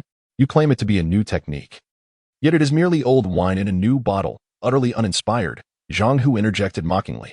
The bipolar divine beast buzzed angrily, cursing. You rascal! Can you refrain from interrupting me? Who said it was still the dual-axis rotation? Very well, continue. I promise not to interrupt this time, Zhang Hu replied. The bipolar divine beast resumed its focus. Dual-axis rotation. Second. You see, it is still the dual-axis rotation. You dare to call it a new technique. Zhang Hu could not resist interrupting once more. The bipolar divine beast, now nearly apoplectic from the repeated interruptions, charged headlong into the twin-leafed garden. With a resounding crash, the entire garden trembled violently. In a flash, the bipolar divine beast shot upwards from the underbrush, its voice booming as it proclaimed, dual-axis rotation, second stage, boundless Earth. This time, it spoke rapidly, delivering its words in one breath, offering no opportunity for interruption. Chapter 96, Repeated Application of Spatial Reversal. The vast expanse of the Earth is an embodiment of the polar rotation skill's furious version, representing the mightiest attack of the bipolar divine beast. Once unleashed, it can instantaneously subject any object to a magnetic tempest. Whether it be human cells or the particles of a certain object, they will be utterly disintegrated. The shattered particles will be drawn by the formidable magnetic field of the vast Earth, propelled to distant realms until they are scattered across the entire land, leaving no trace behind. This singular maneuver of the vast Earth can genuinely obliterate the opponent's physical form entirely. The bipolar divine beast's grotesquely tyrannical assault can vanquish any celestial-level individual. In the furious mode of polar rotation, the vast Earth erupted from the bipolar divine beast's body like a 10-meter diameter crimson fireball, infused with the profound mysteries of cosmic magnetism, sweeping toward Zhang Hu like a roaring tidal wave. Hee. You are already a dead man. To perish beneath my polar rotation of the vast Earth is a fate well-deserved. The bipolar divine beast was brimming with arrogance. Zhang Hu, in a moment of urgency, swiftly resolved to verify his newly acquired skill in star refinement, spatial reversal. With a mental incantation and hand gestures, a latent force surged forth from his fingertips, directly enveloping the bipolar divine beast. Indeed, spatial reversal proved formidable. No matter how invincible the bipolar divine beast appeared, it was rendered impotent against this technique. Employing spatial reversal, Zhang Hu successfully diffused the crisis, and the tension that had gripped him began to dissipate. Boom! A thunderous roar erupted, followed by a swift descent into the sky, where Zhang Hu bellowed with ferocity. Second major polar rotation of the vast Earth. The furious mode of polar rotation burst forth from the bipolar divine beast, resembling a 10-meter diameter red fireball, infused with potent cosmic magnetism, sweeping toward Zhang Hu like an overwhelming tsunami. The bipolar divine beast remained unyieldingly arrogant. Hee. You are already a dead man. To perish beneath my polar rotation of the vast Earth is a fate well-deserved. In the face of the bipolar divine beast's formidable assault, Zhang Hu repeatedly employed spatial reversal, causing the vast Earth's lethal strikes to miss time and again. The technique of spatial reversal in star refinement reverses the outward behavior patterns of objects, fundamentally differing from mere time reversal. While it may reverse actions, it cannot alter thoughts or memories. Frustrated, the bipolar divine beast, after mindlessly repeating the polar rotation of the vast Earth over 10,000 times, finally succumbed to despair. I am exhausted. I concede. No more fighting. What other techniques do you possess? Feel free to unleash them. I shall remain engaged to the very end. Zhang Hu, equally fatigued, called out spatial reversal so fervently that his voice became hoarse. The bipolar divine beast, wearied, settled onto a clover, utterly drained. At this moment, all I desire is a good night's sleep. Please leave me be, and do not disturb me. Little bee, awaken. Are you truly done playing? How dull. Come on. Let us engage in a few more rounds. Zhang Hu exclaimed in a childlike manner. Go away. You are exceedingly bothersome. Roll as far away as you can. Chapter 97. The peculiar green filaments. The bipolar divine beast, whimsical in nature, would strike when it pleased and remain still at other times, embodying a playful and endearing character. Zhang Hu found a certain charm in this creature, and thus, he considered this second trial successfully passed, with only the final challenge remaining. Where was the entrance to the third trial? After much coaxing, Zhang Hu finally persuaded the bipolar divine beast to reveal the entrance to the third trial. However, the forthcoming challenge was formidable. Whether he could surmount the third trial would depend entirely on his fate. Thank you. Zhang Hu expressed his gratitude, eager to inquire about the specifics of the next trial, only to be met with refusal from the bipolar divine beast. The beast, having suffered a slight during their previous exchange, harbored a tinge of resentment. Zhang Hu sighed. Alas, it is better to rely on oneself than to depend on others or on fate. Just as he was about to enter the third trial, an extraordinary occurrence took place. The twin leaf garden underwent a dramatic transformation. The entrance to the third trial, just opened by the bipolar divine beast, became obstructed by a deluge of encroaching twin leaf grass. Immediately thereafter, countless filaments erupted from the expansive twin leaf garden, each filament exhibiting a vivid green hue, as thin as a strand of hair, varying in length, and surging toward Zhang Hu like a relentless tide. As the green filaments darted through the air, they began to intertwine, forming long strands that connected each filament to a twin leaf grass plant within the garden. The dense mass of slender green filaments was poised to envelop Zhang Hu when the bipolar divine beast, flapping its wings, swiftly retreated to the side, exclaiming with relief, Ha ha ha. They are coming for you, my boy. This has nothing to do with me. You're on your own now. Little bumblebee, what on earth are these filaments? This is your domain, and you know nothing about them? Zhang Hu, maintaining his composure, sought to uncover the truth. The bipolar divine beast, evidently uninformed, candidly replied, I am imprisoned here by that scoundrel Tuashan. The Star River Scroll is crafted by him. If anyone knows what these filaments are, it must be that old rascal Tuashan. If you wish to know more, Seek him out yourself." As they spoke, countless filaments began to ensnare Zhang Hu. The space around him became saturated with these filaments, leaving him with no avenue for escape. Despite his attempts to evade, he soon realized it was futile. In an instant, he found himself cocooned within a mound of filaments. Rising to a height of 1,000 meters, with a base diameter spanning several thousand meters, a sight that was utterly breathtaking from a distance. Suddenly, the influx of filaments ceased, and tranquility returned. My heavens, what in the world is this? It's terrifying. I must flee. It's better to avoid trouble, the bipolar divine beast thought, buzzing away to a safer distance. At that moment, Zhang Hu stood at the very center of the filament-formed mound. The mound was transferring a green energy to the Hongming battle armor, which, in turn, began to channel a red energy back to the mound. The two energies exchanged in an enigmatic manner, seemingly unrelated to Zhang Hu, rendering the situation perplexing. Zhang Hu attempted to struggle free, but found himself utterly immobilized. The Hongming battle armor remained steadfast, engaged in its exchange of energy with the mound, wholly beyond Zhang Hu's control. Anxiety swelled within him. Chapter 98. The essence of the universe. The green filament, a delicate strand of cosmic essence, manifests as a faint aura within the vast expanse of the universe. This cosmic essence intertwines with certain unique substances scattered throughout the cosmos. The 5 elements contained within the twin-leaf clover create an environment that particularly attracts these ethereal strands.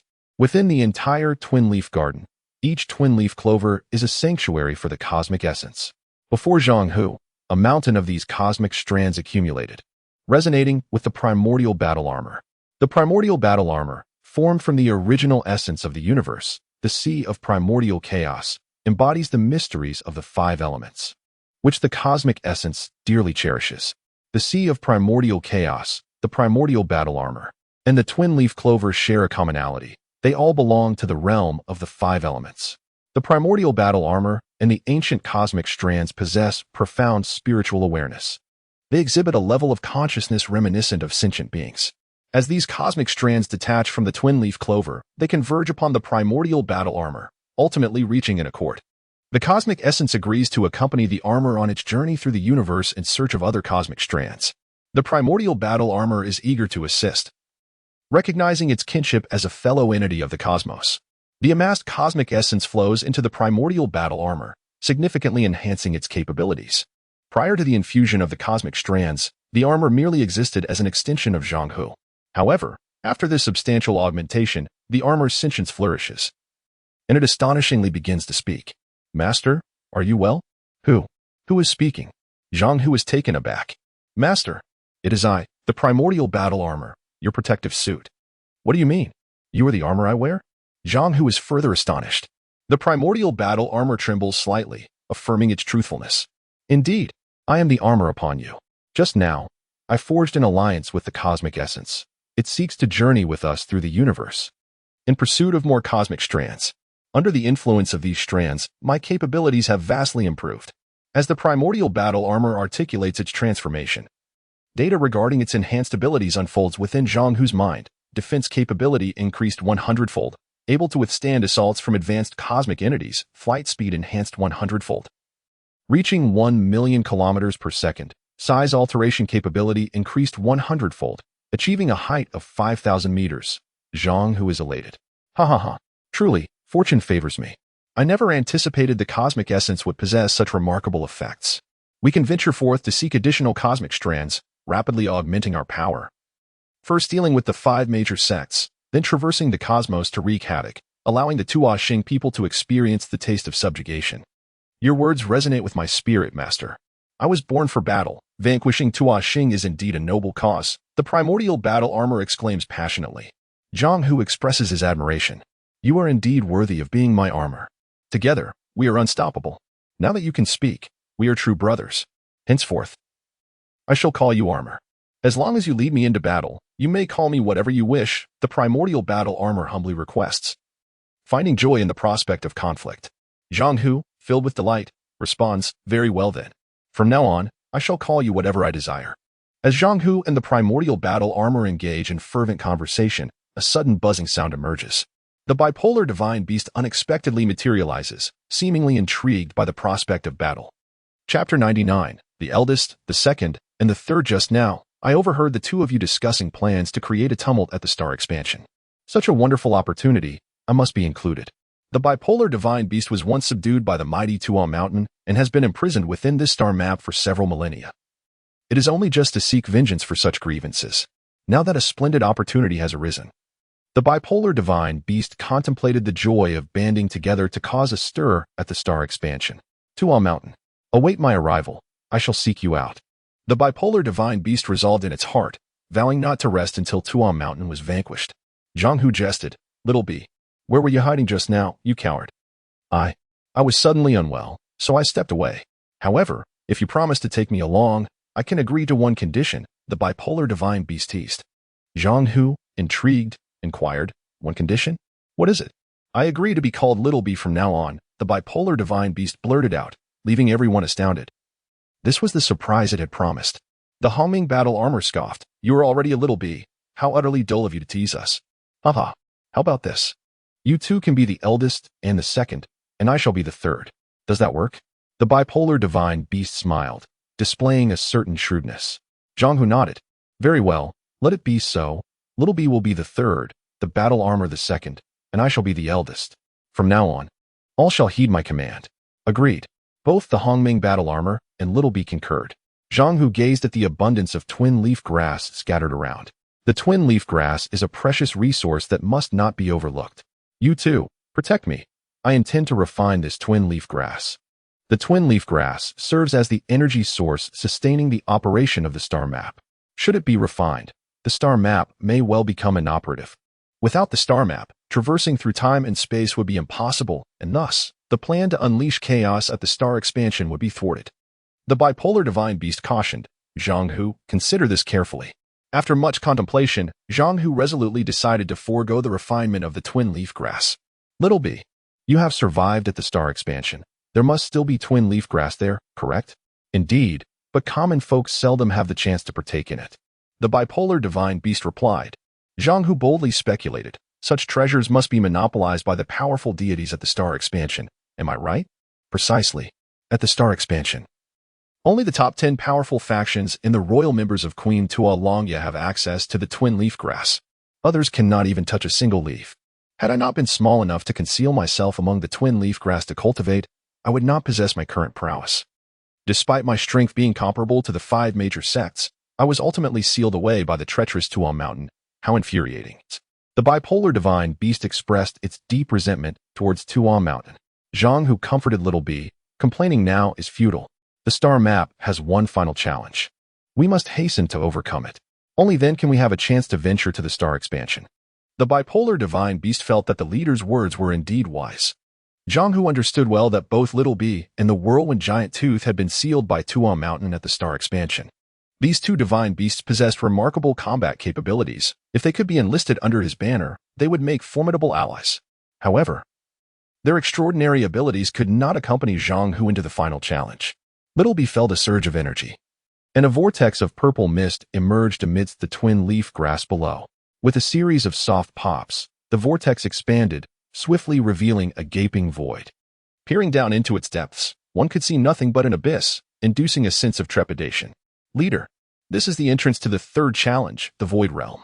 The guardian within is even more formidable than I, ranking 8th among the 10 divine beasts of the star expansion, an entity without form or color. Chapter 100, The Void Realm, a million fireballs, 3 days of flight. Zhang, who propelled himself forward and arrived at the third trial of the Star River Scroll. The Void Realm. This was an expanse of nothingness, where one could not see their own hand before their face, akin to being submerged in a pool of ink. Dark and boundless. Within the Void Realm, all that surrounded him was the infinite emptiness, devoid of any other entity. It was evident that this final trial would be far more perilous than the preceding two, necessitating utmost vigilance. Zhang Hu was prudent in such a bizarre domain. A moment's carelessness could lead to demise at the hands of the guardian beast. The guardian beast of the third trial was formless and colorless, indeed a formidable presence, concealing itself within the pitch-black void, making it exceedingly difficult for others to detect. Suddenly, a shiver ran through Zhang Hu as he sensed movement in the vicinity. A powerful sense of oppression was drawing nearer. It was undoubtedly the invisible guardian beast, with the enemy concealed while he remained exposed. If a confrontation were to ensue, he would surely suffer. Zhang Hu's heart stirred, and his eyes glimmered with a crimson light as he invoked the star refinement art's perception technique, scanning the surrounding void. However, to his dismay, nothing was visible. It was puzzling. Where could the invisible guardian beast possibly be hiding? Zhang Hu was far from naive, understanding that the adversary would not reveal itself easily. Thus, he summoned his inner resolve, gesturing forward with a push. With a series of muffled sounds, the star refinement art conjured 1,000,000 fireballs, each the size of a watermelon, which he cast outward, illuminating the expanse for hundreds of miles around. The void realm lacked both ground and sky, seemingly suspended in the vast cosmos, devoid even of stars. Zhang Hu let himself soar, reveling in the freedom of flight through the void realm. The 1,000,000 fireballs accompanied him, resembling a celestial dance of stars, a truly spectacular sight. With the support of the primordial battle armor, he soared at an astounding speed of 1,000,000 kilometers per second, a velocity that was simply astonishing. Zhang Hu abstained from sustenance, flying continuously for 3 days without sighting an end. Gradually, he decelerated until he hovered in place, his heart filled with trepidation.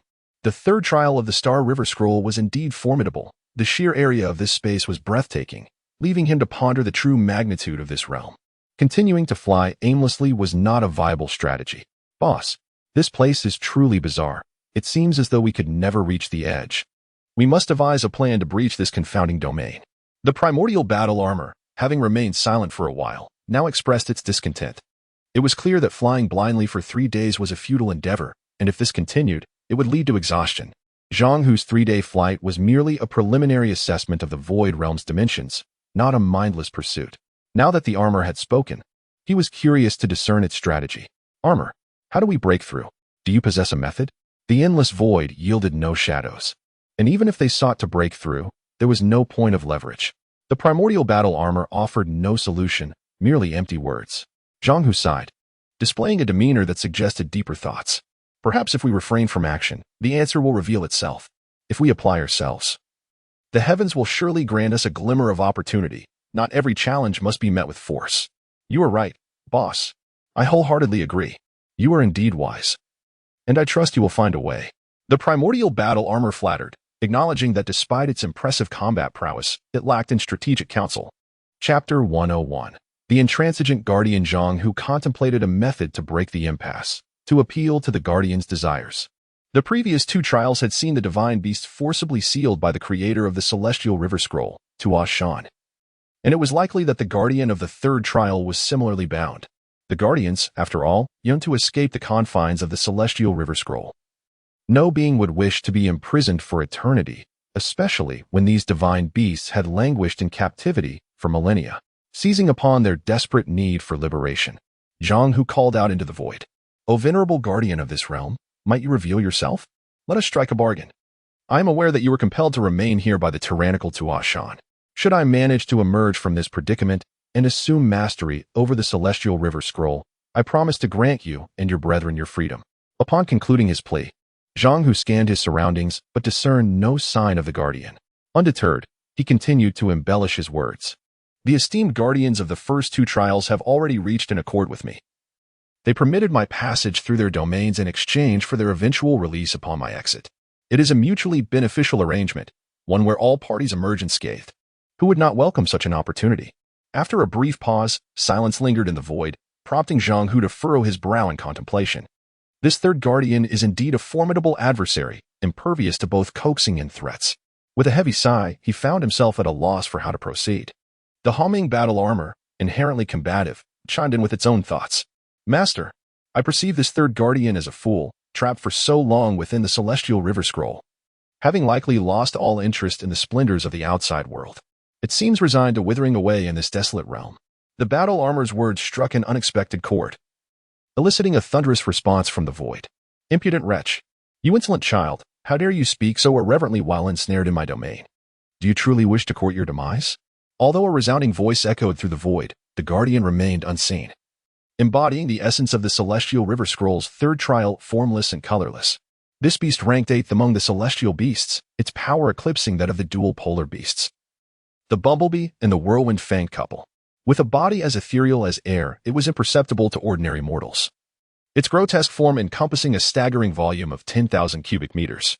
Furthermore, This formless entity possessed an extraordinary ability, a skill known as the Void Realm, which, when unleashed, could span billions of light years.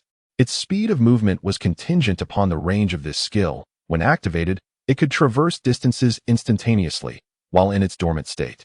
It moved at a speed of 100,000 kilometers per second. Like the twin-leaf grass, this formless being belonged to a wondrous category of life within the cosmos. Upon hearing the voice emanating from the void, Zhang Hu in the battle armor felt a surge of elation. In the vast and boundless emptiness, the presence of sound signified the glimmer of opportunity. Be it a negotiation or a confrontation, there remained a sliver of hope. Zhang Hu bowed respectfully into the void. Esteemed guardian, do not take offense. My younger brother spoke thoughtlessly. I beseech your indulgence. Since you have graced us with your presence, might you reveal yourself for a dialogue? In response, the formless guardian's tone softened somewhat. Your words bear a certain charm, young one, and I shall overlook your transgressions. However, your brash armored companion's speech is utterly grating. Have it offer me a sincere apology, and I shall consider granting you passage through the third trial. Chapter 102, Grandiose Utterances, Brotherhood, and the Star River Scroll. You, a conceited individual who reveals your intentions through your words, are merely a wretched divine beast, caught merely to guard the dilapidated Star River Scroll. What audacity do you possess to act so arrogantly? My esteemed leader, a gentleman of refinement, graciously addresses you as a senior. Do you truly believe yourself to be a deity of some significance? It is nothing short of absurdity. The Hongmeng battle armor, with its inherently stubborn disposition, remains oblivious to the concept of apology, spewing forth grandiose declarations, seemingly intent on a confrontation. Zhang Hu hastily intervenes to curb the obstinacy of the Hongmeng battle armor. Second brother, refrain from further words. If we can avoid conflict, it is best to do so. Very well, from this moment forth, I shall remain silent. Whenever you wish to engage in battle, simply summon me. I shall take a brief respite, replied the Hongmeng battle armor, chuckling as it feigned sleep. The formless and colorless entity, clearly infuriated, declared, having provoked my ire, you shall now join me in guarding the third gate of the Star River Scroll. I have grown accustomed to this, and whether I can depart is of little consequence. Silence enveloped the void once more. In a state of desperation, Zhang Hu performed a tragic monologue, lamenting the calamities inflicted upon humanity by the 5 major sections. The Starseekers have come to our Earth, committing heinous acts. If you, revered senior, could intervene, you would undoubtedly save our planet from peril. Humanity shall forever remember your deeds, erecting a monument in your honor, immortalizing your name for eternity. As Zhang Hu's voice faltered with emotion, he was unexpectedly able to sway the formless and colorless entity. Unknown to others, this creature harbored a deep-seated loathing for the arrogant Starseekers. Very well, since our adversaries are the same, we shall unite as allies. Overthrowing the Starseekers has long been my aspiration. Suddenly, the boundless void erupted with countless rifts, through which beams of white light pierced the darkness, widening the fissures with increasing intensity. With a deafening crack, the entire expanse was engulfed in radiance. A flurry of secretive texts erupted from the Star River Scroll, swirling like dragons, frantically pouring into Zhang Hu's mind. In that moment, he officially became the master of the Star River Scroll. The scroll's controlling secrets whirled rapidly within his consciousness, accelerating until they formed a phantom scroll of equal size to the Star River Scroll itself. This illusory scroll unfurled in his mind, reflecting the vast cosmos above, adorned with myriad galaxies and celestial bodies, a grandeur beyond the bounds of mere words. United in purpose, they prepared to combat the Starseekers, and at the pinnacle of the alchemy sect's towering sword spire, they formed a brotherhood. Zhang Hu was the leader, followed by the Hongmeng battle armor, the Little Bee, the formless and colorless entity, and the windstorm giant tooth couple. Before venturing to confront the Starseekers, they would first address the 5 major sects on Earth under Zhang Hu's command. The Little Bee flitted around the Star River Scroll, buzzing with excitement. This Star River Scroll is incomplete. Observe, there is a gap that requires the embedding of 5 Star River stones to activate its spatial traversal ability, allowing us to traverse 100 light-years instantaneously to reach the Starseekers. And thus, the question arose, where might these 5-star river stones be found? Chapter 103, Discrepancies in Rankings and Deception at the Alchemy Sect, atop the 10,000-meter sword tower. Zhang Hu and the threefold illusion guardian beast of the Star River Scroll. The twin-tusked beast confronted divergence in rankings. According to the ranking of the 10 great beasts of star development, The entity known as invisible and colorless should rightfully precede the twin-tusked beast. However, it is merely due to luck that the latter finds itself in a more favorable position. The ranking method was determined by a draw, which included the three great beasts, while Zhang Hu and the Hongming battle armor did not participate. When Zhang Hu traversed the second level of the Star River Scroll, he conferred the third rank upon the twin-tusked beast, and in this draw, it unexpectedly secured the same position, showcasing its remarkable fortune. The windstorm-tusked couple remained indifferent. Among the three great beasts, their combat prowess was already the weakest, making their last place draw entirely justified. Nonetheless, the one most perturbed was undoubtedly invisible and colorless, which, upon failing to draw the third rank, found itself in a state of discontent. It deemed the situation unjust, believing that the twin-tusked beast did not possess greater strength, thus questioning its precedence in the rankings. Zhang Hu intervened, urging them to prioritize the greater good. Although the three great beasts had detached from the Star River Scroll, their fates remained intricately tied to it. And Zhang Hu, as the scroll's master, commanded a degree of respect and trepidation from them. Zhang Hu reassured them, stating that rankings were merely a formality. True strength would reveal itself in battle. Should one falter in combat despite a high ranking, respect would be elusive. Conversely, exceptional performance in battle, even from a lower rank, would earn one the right to be heard and respected. The three great beasts contemplated Zhang Hu's words, nodding in agreement, recognizing the truth in his reasoning. Why then was invisible and colorless initially positioned ahead of the twin-tusked beast during star development? Zhang Hu had ulterior motives for not adhering strictly to the strength-based rankings. His intentions were threefold. First, to obfuscate perceptions for outsiders, misdirecting enemies about the strengths and weaknesses within his team. For instance, with the twin-tusked beast ranked third, opponents might underestimate the fourth-ranked invisible and colorless, allowing it to launch a surprise and decisive attack. Second, the draw for rankings allowed fate to take its course, introducing an element of amusement. Third, the perceived injustice in rankings would foster internal rivalry, ultimately channeling that competitive spirit against external foes. Zhang Hu candidly expressed that in battle. Merit would dictate one's voice, and rankings were fluid. To maintain a leading position, one must consistently achieve greater feats. These three motives encapsulated Zhang Hu's overarching philosophy. As the master of the Star River Scroll, he wielded control over the three great beasts, blending his actions with a touch of cunning. It must be noted that Zhang Hu possessed the means to employ such tactics. After all, in reality, greater capital equates to bolder deception. Deception is not inherently negative. When executed masterfully, it can lead to profound truths.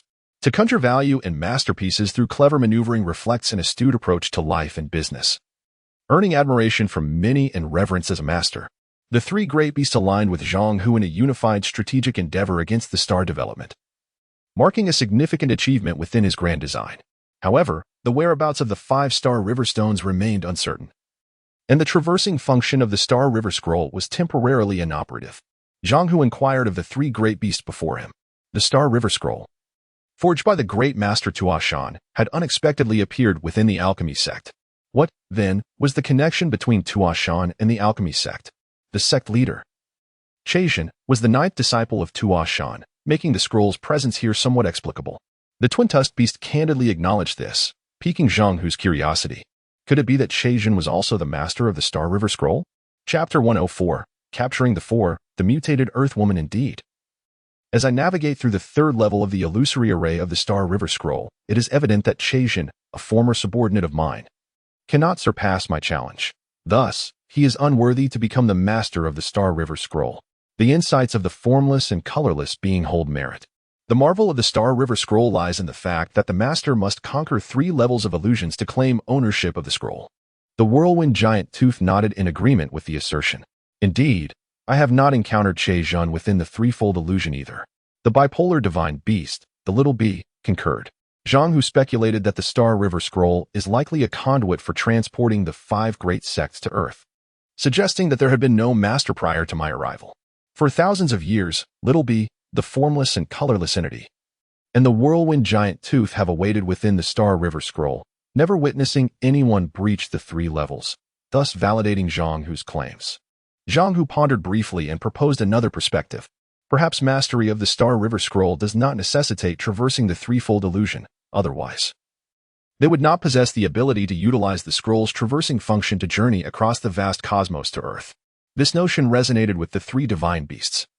For Chasian, being a disciple of Tuosh Shan, could potentially receive the secrets of the scrolls controlled directly from Tuosh Shan. A simpler path than overcoming the challenges to gain mastery. After exchanging thoughts, they learned that Chasian had perished 10 days prior atop the 10,000-meter sword tower. Alongside the 10 elders of the alchemy sect, all slain by Zhang Hu's vibrant and multicolored palm. Currently, the most formidable members among the 5 great sects are the leaders of the other 4 sections. Clarifying their steps and plans, Zhang Hu decisively issued the first combat order, codenamed Capture 4, which signifies the capture of the 4 sect leaders.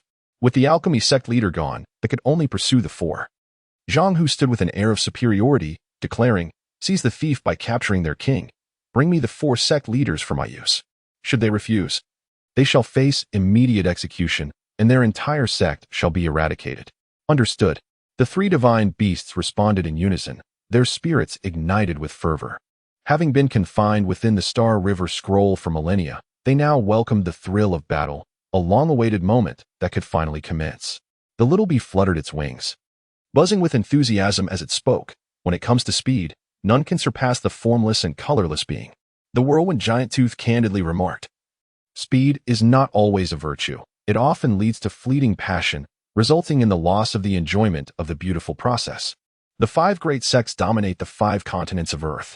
The little bee, the formless and colorless beings, and the whirlwind giant tooth couple divided their forces into 4 paths to capture the 4 sect leaders. Outside the alchemy sect's 10,000-meter sword tower, battles erupted in the underground survival spaces of humanity. Waves of Pet Alliance hunters surged into the underground realm, yet they fell one after another. The 8-meter-tall Pet Alliance hunters, numbering in the thousands and clad in formidable Tuoshing metal armor, ultimately succumbed effortlessly to the palm techniques. The corpses lay strewn across the streets and alleys of the underground space, some with broken arms, others missing legs or heads, a truly gruesome sight. The first batch of 500 iron hunters and the second batch of 500 bronze hunters had been entirely wiped out. The third batch, comprising 500 golden hunters, elite members of the Pet Alliance, rushed into the underground space at breakneck speed.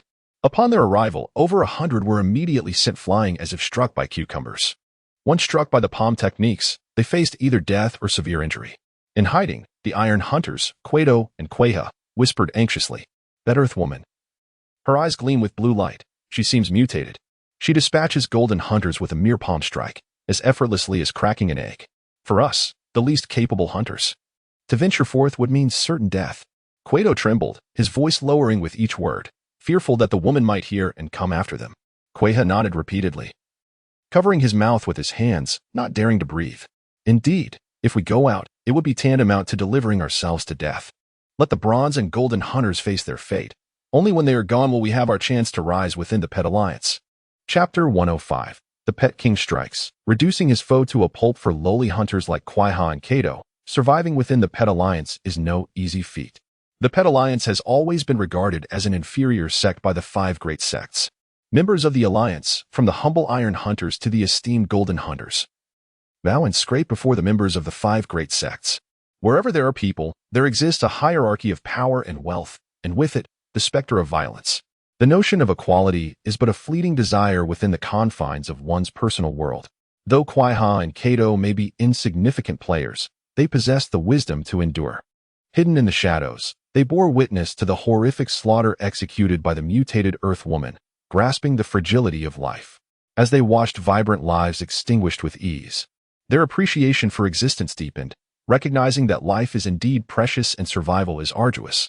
The fate of the 500 golden hunters seemed dire as they approached annihilation. Suddenly, a tremendous roar shattered the air, sending soil and debris flying. An 8-meter-tall giant clad in tiger-patterned armor broke through the earth above, landing before the remaining 200 golden hunters. The newcomer descended upon a 7 to 8-meter-long blue-glowing flying sword, exuding a formidable aura that radiated outwards, invigorating the surviving hunters. In unison, the hunters exclaimed, "All hail the Pet King." The appearance of the Pet King rekindled their extinguished fighting spirit, and they prepared for battle as though victory was assured. The Pet King leaped down from his flying sword, landing with a resounding thud. Upon surveying the scene littered with corpses, his expression turned grave, and a profound sense of dread gripped him. How could so many have perished? Had I arrived even a moment later, these few hundred golden hunters would surely have met the same fate. His heart trembled upon seeing the mutated Earthwoman, her form radiating a blue luminescence. Clearly, she was one of their kind. How had she transformed into this fearsome entity? The number of his subordinates she had slain was staggering. The mutated Earthwoman's eyes blazed like flames, emitting an unyielding blue light. With a ferocious roar, she launched herself towards the golden hunters like a released arrow. Observing this, the pet king bellowed, "Disperse. Do not throw away your lives. This mutated Earthwoman is mine to confront." Swiftly, the 200 hunters retreated from the battlefield, standing at a distance to observe. The surviving hunters held boundless gratitude for their leader, whose deep affection for his men inspired unwavering loyalty. With her hair wild and a primal scream escaping her lips, the mutated Earthwoman redirected her attack, charging at the pet king. Utilizing his towering height and long limbs, the pet king remained rooted in place, lifting his right foot. With a resounding crack, his foot struck the mutated Earthwoman squarely in the abdomen. The impact sent her hurtling away, crashing into a wall of the underground survival space with a thunderous noise. The force of the blow transformed her. Her body compressed and expanded outward, morphing into a flat, pancake-like shape. Upon collision, the wall crumbled and cracked, creating a deep indentation. The pet king, satisfied with the efficacy of his strike, felt a surge of joy. In his eyes, despite her physical mutations, she posed no significant threat. "My armor is forged from indestructible metal. Even at rest, your attacks cannot harm me. A mere kick from me can unleash a force of thousands of pounds. How could a mere earthling withstand such might?" Pet king, a master of unparalleled power, unrivaled in the world. The hunters chorused in praise, as if victory was already theirs. Chapter 106. The Pet King's Battle with the Mutated Earthwoman. The one-tie battle cage. The Pet King exuded an unmistakable confidence in his armor, crafted from one-tie, a metal 1,000 times harder than diamond. Not even a nuclear bomb could easily shatter it. With such formidable armor, a kick directed at the mutated woman from Earth would surely leave her gravely injured, if not dead. Amidst the Pet King's triumphant roars, the mutated Earthwoman stirred. From the deep crater, a series of crackling sounds erupted as soil and debris cascaded down. She moved. Could it be? She was not dead? How was that possible? The Pet King's previous kick had the weight of tens of thousands of pounds. Yes, she could not have survived such an assault. The hunters stood in astonishment, whispering in a cacophony of colors. The myriad of voices reached the Pet King's ears, stirring a ripple of confusion within him. He could not fathom why the Earthwoman remained alive. The mutated woman's body trembled slightly within the hollowed rock, and in an instant, she sprung forth, landing with a thud on the ground. "Look, the meat pie!" someone exclaimed. "She is still alive after all this." It was unbelievable. The hunters witnessed the meat pie writhing on the ground, their disbelief palpable. Even the Pet King found it hard to accept, yet the evidence stood before him, compelling him to acknowledge the truth. The meat pie quivered violently, inflating like a balloon, and in the blink of an eye, regained its original humanoid form. With a forceful clap of her arms against the ground, she stood upright. Her eyes still gleamed with a blue light, her body unscathed. And a sinister smile crept across her face as she charged once more at the Pet King with the ferocity of a tempest. The hunters were taken aback. To withstand a kick from the Pet King and remain unscathed was nothing short of miraculous. What arcane technique had this mutated woman mastered? She had taken the lives of so many of our comrades. Surely the Pet King would be able to vanquish her. The Pet King, suppressing his earlier arrogance, immediately focused all his energy, preparing for a genuine confrontation with the mutated Earthwoman. Two bodies, one large and one small, collided in a fierce struggle. The Pet King no longer held back. He unleashed his most powerful attacks, repeatedly sending the mutated woman flying, kicking her away, or throwing her aside. Yet, like a resilient rubber ball, she rebounded time and again, clinging fiercely to the Pet King. She fought with the relentless spirit of a cockroach, growing more tenacious with each encounter, forcing the Pet King to resort to his ultimate treasure, the one-tie battle cage. With a swift motion, this cage, born from the Pet King's mental incantation, materialized.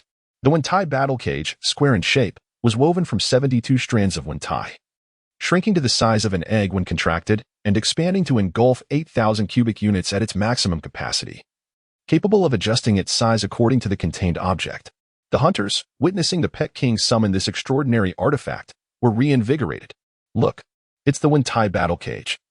The Pet King's trump card," they exclaimed. With the appearance of one-tie, the cage was unparalleled. This time, the mutated Earthwoman was doomed. Thud.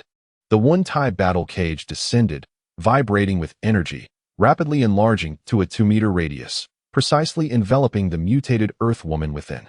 Roar! The Earth woman inside the cage screamed in a frenzy, her rage palpable as she clawed and tore at the cage, intent on shattering it. Once ensnared, the Wentai battle cage hovered in the air. The hunters finally exhaled in relief. The Pet King had subdued her at last. In the aftermath of victory, the Pet King was filled with elation.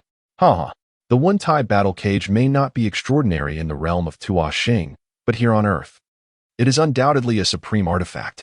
No matter how this peculiar Earthwoman struggles, she shall never escape my Wentai battle cage. Such a mutated creature was indeed rare. Surely the alchemy sect would hold her in high regard. With a thought, the Pet King commanded the Wentai battle cage to shrink rapidly, stowing it away in his storage pouch, intending to present the mutated woman to Che Zhan, the sect leader of the alchemy sect. Unbeknownst to him, Che Zhan had long since perished. In the uppermost chamber of the alchemy sect's 10,000-meter sword tower, Zhang Hu contemplated the golden dragon-patterned wall, speaking to himself. This metal's hardness is beyond belief. I must extract some of it to forge a weapon of unparalleled might.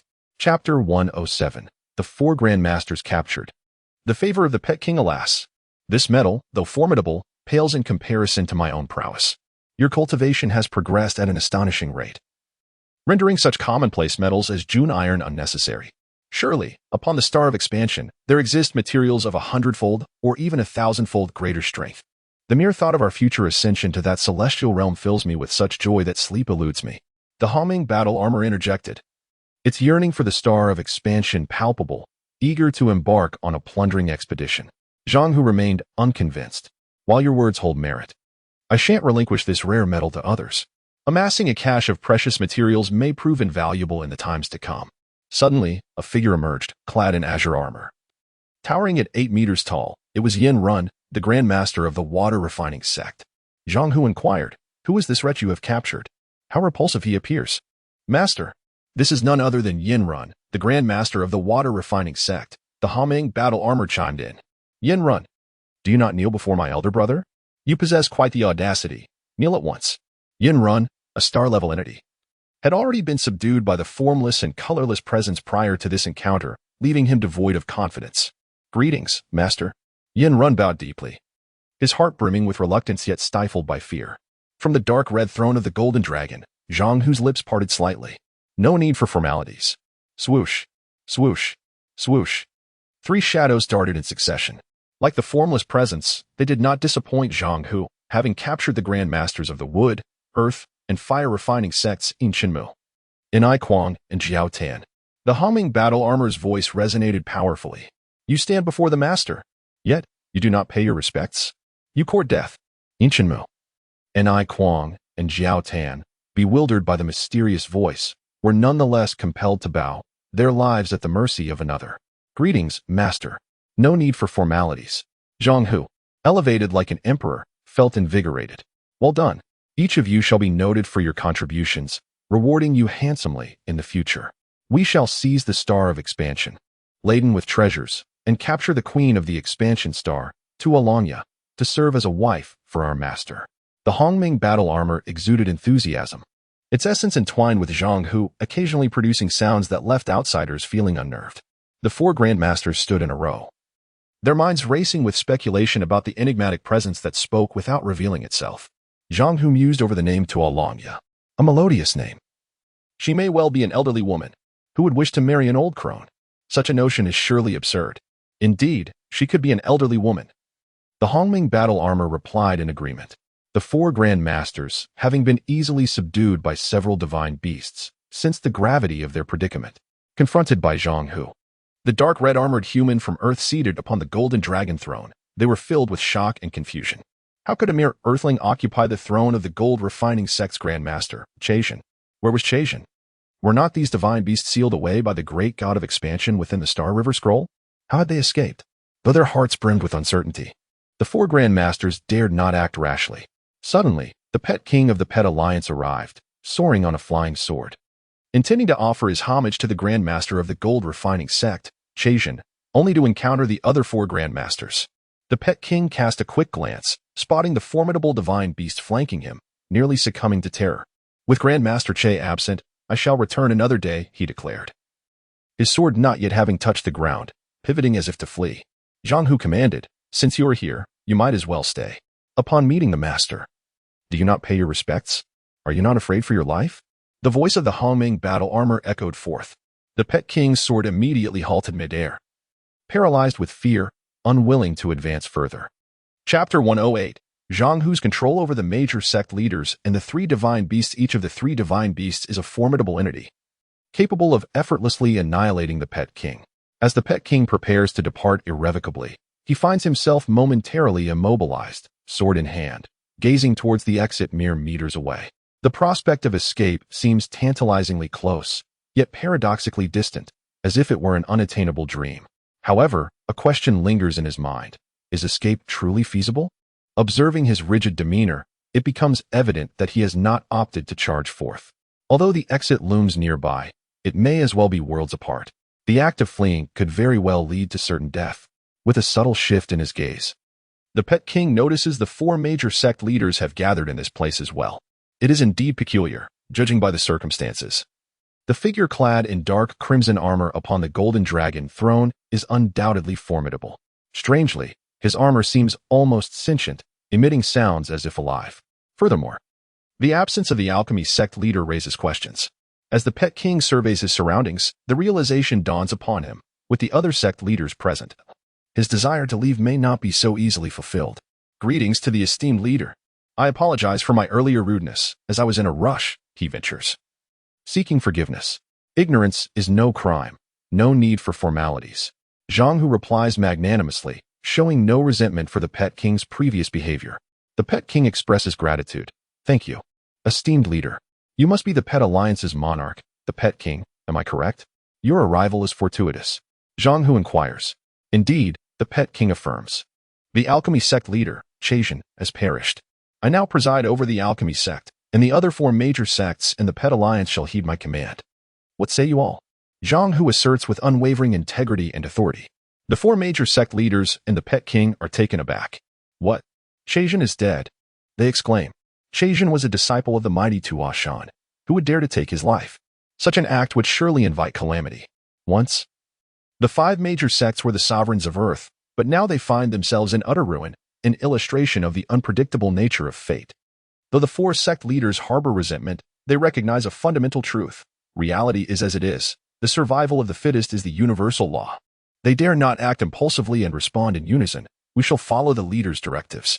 "Excellent," Zhang Hu replies with satisfaction before turning his gaze to the Pet King. "And you? Will you not also comply with my leadership?" The Pet King, recognizing the gravity of the situation, nods obediently. "I shall follow the leader's guidance without question." Zhang Hu, pleased, instructs the four sect leaders to depart from the alchemy sect's towering sword edifice to carry out their tasks.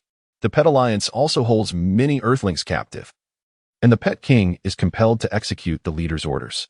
However, he is halted by Zhang Hu's voice. "Pet King, do not leave just yet." The Pet King's heart sinks, fearing impending trouble. "What further instructions do you have, esteemed leader? Have you forgotten something?" Zhang Hu's words hint at deeper implications. The Pet King suddenly grows anxious. "What do you mean, esteemed leader?" At the moment the Pet King arrived, Zhang Hu had discreetly employed his star refinement technique to discern that the storage pouch on the Pet King contained a peculiar iron cage. Zhang Hu directly addresses him. "Present it." The Pet King realizes, his heart racing. It seems nothing escapes this leader's notice. With a silent incantation, he gestures forward, and the egg-sized iron cage materializes in his palm. "Esteemed leader, behold. This is my treasured possession, the iron cage, designed for capturing pets." As the words leave his mouth, he senses the impropriety and hastily corrects himself. Inside resides a mutated female from Earth. She has completely lost her sanity. If released, she would wreak havoc. I have temporarily confined her in this cage for her protection. Where did this mutated female come from? Release her so I may see, Zhang Hu inquires with curiosity. The Pet King, obedient, replies, "Very well, I shall release her at once. Please step back, esteemed leader. Safety is paramount."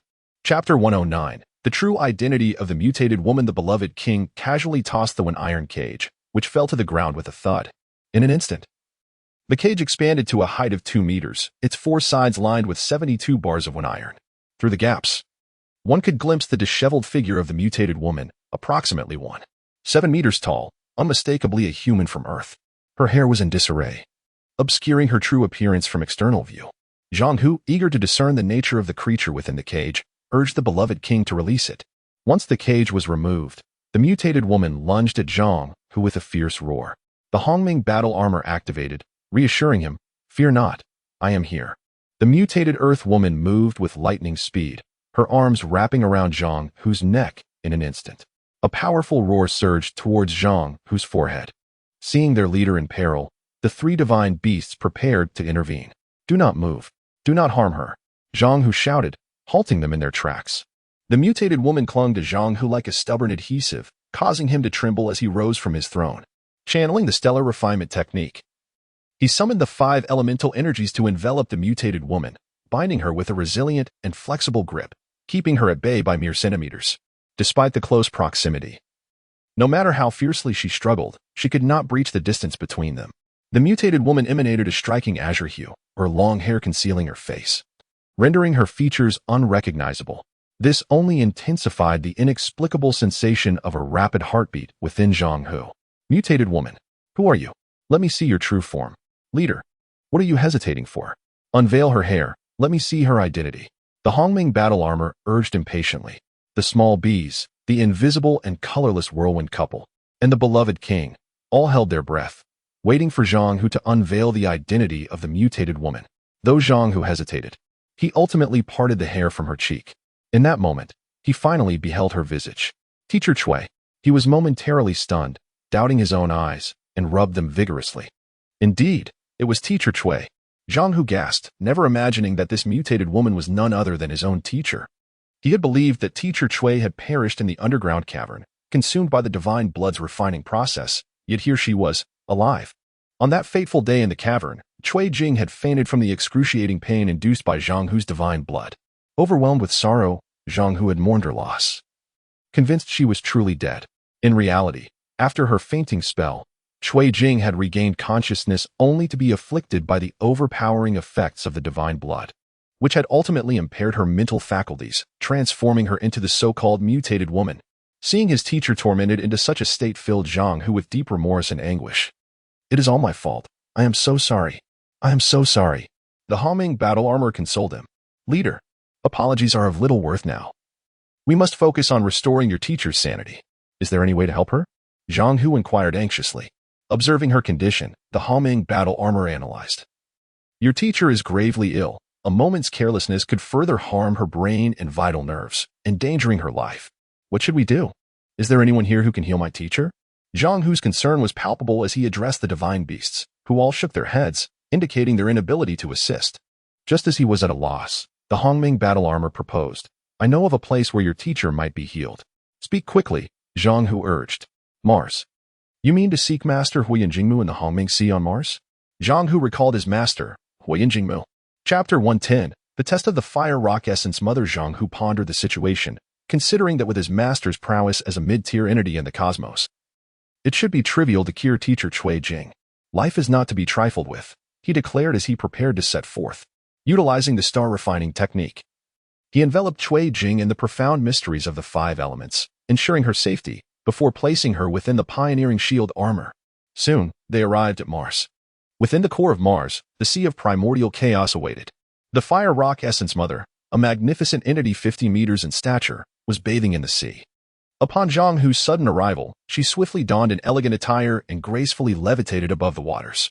Zhang Hu approached, standing in opposition to her amidst the vast expanse of the sea of primordial chaos. "Greetings, Master. It has been a few days. You have made considerable progress. Let me witness your skills," she remarked with a hint of praise, not allowing Zhang Hu a moment's respite before gesturing with her finger. Suddenly, 3 golden fish, each exceeding 6 meters in length, leapt from the depths of the sea, encircling Zhang Hu from 3 directions. The sight of the fish was tantalizing. Yet Zhang Hu understood their true nature. His heart stirred, and he activated the star refining technique, thrusting his palm outward thrice. In rapid succession, 3 streams of elemental energy surged forth, striking towards the golden fish. The elemental energies resembled vibrant ribbons, shimmering with hues of the rainbow, moving with a speed akin to lightning. In an instant, they ensnared the 3 golden fish. "Seize." As he commanded, the elemental energies transformed into tangible forms. resembling exquisite ribbons of celestial beauty. The ribbons tightened, threatening to constrict the fish. The fire rock essence mother smiled subtly. Beauty alone is insufficient. As the ribbons constricted, the golden fish began to retaliate. One fish quivered violently. With a resounding crack, the first ribbon shattered, sending the fish soaring into the sky with a piercing cry. The second ribbon soon followed suit, and then the third, all three fish ascending into the heavens, resonating in unison as they opened their mouths to release 3 golden fireballs. The fireballs cascaded from above like shooting stars, hurtling towards Zhang Hu. "Come at me," he declared, refusing to evade. The star refining technique surged anew, conjuring a vast, colorful vortex above him. The vortex emitted a cacophony of sounds, devouring the fireballs effortlessly. As he retracted his technique, the vortex along with the fireballs was absorbed into his crystalline core. The fireballs from the golden fish would enhance his understanding of the star refining technique's 5 elements. A most fortuitous bounty. Gazing upward, Zhang Hu observed the 3 fish circling in the air, preparing for a second volley of fireballs. However, the fire rock essence mother gestured, and the fish ceased their assault, vanishing into the depths of the sea of primordial chaos. "It seems the 5 elemental fish pose no threat to you. You have indeed advanced," she acknowledged. "Thank you for your praise, Master. I dare not become complacent.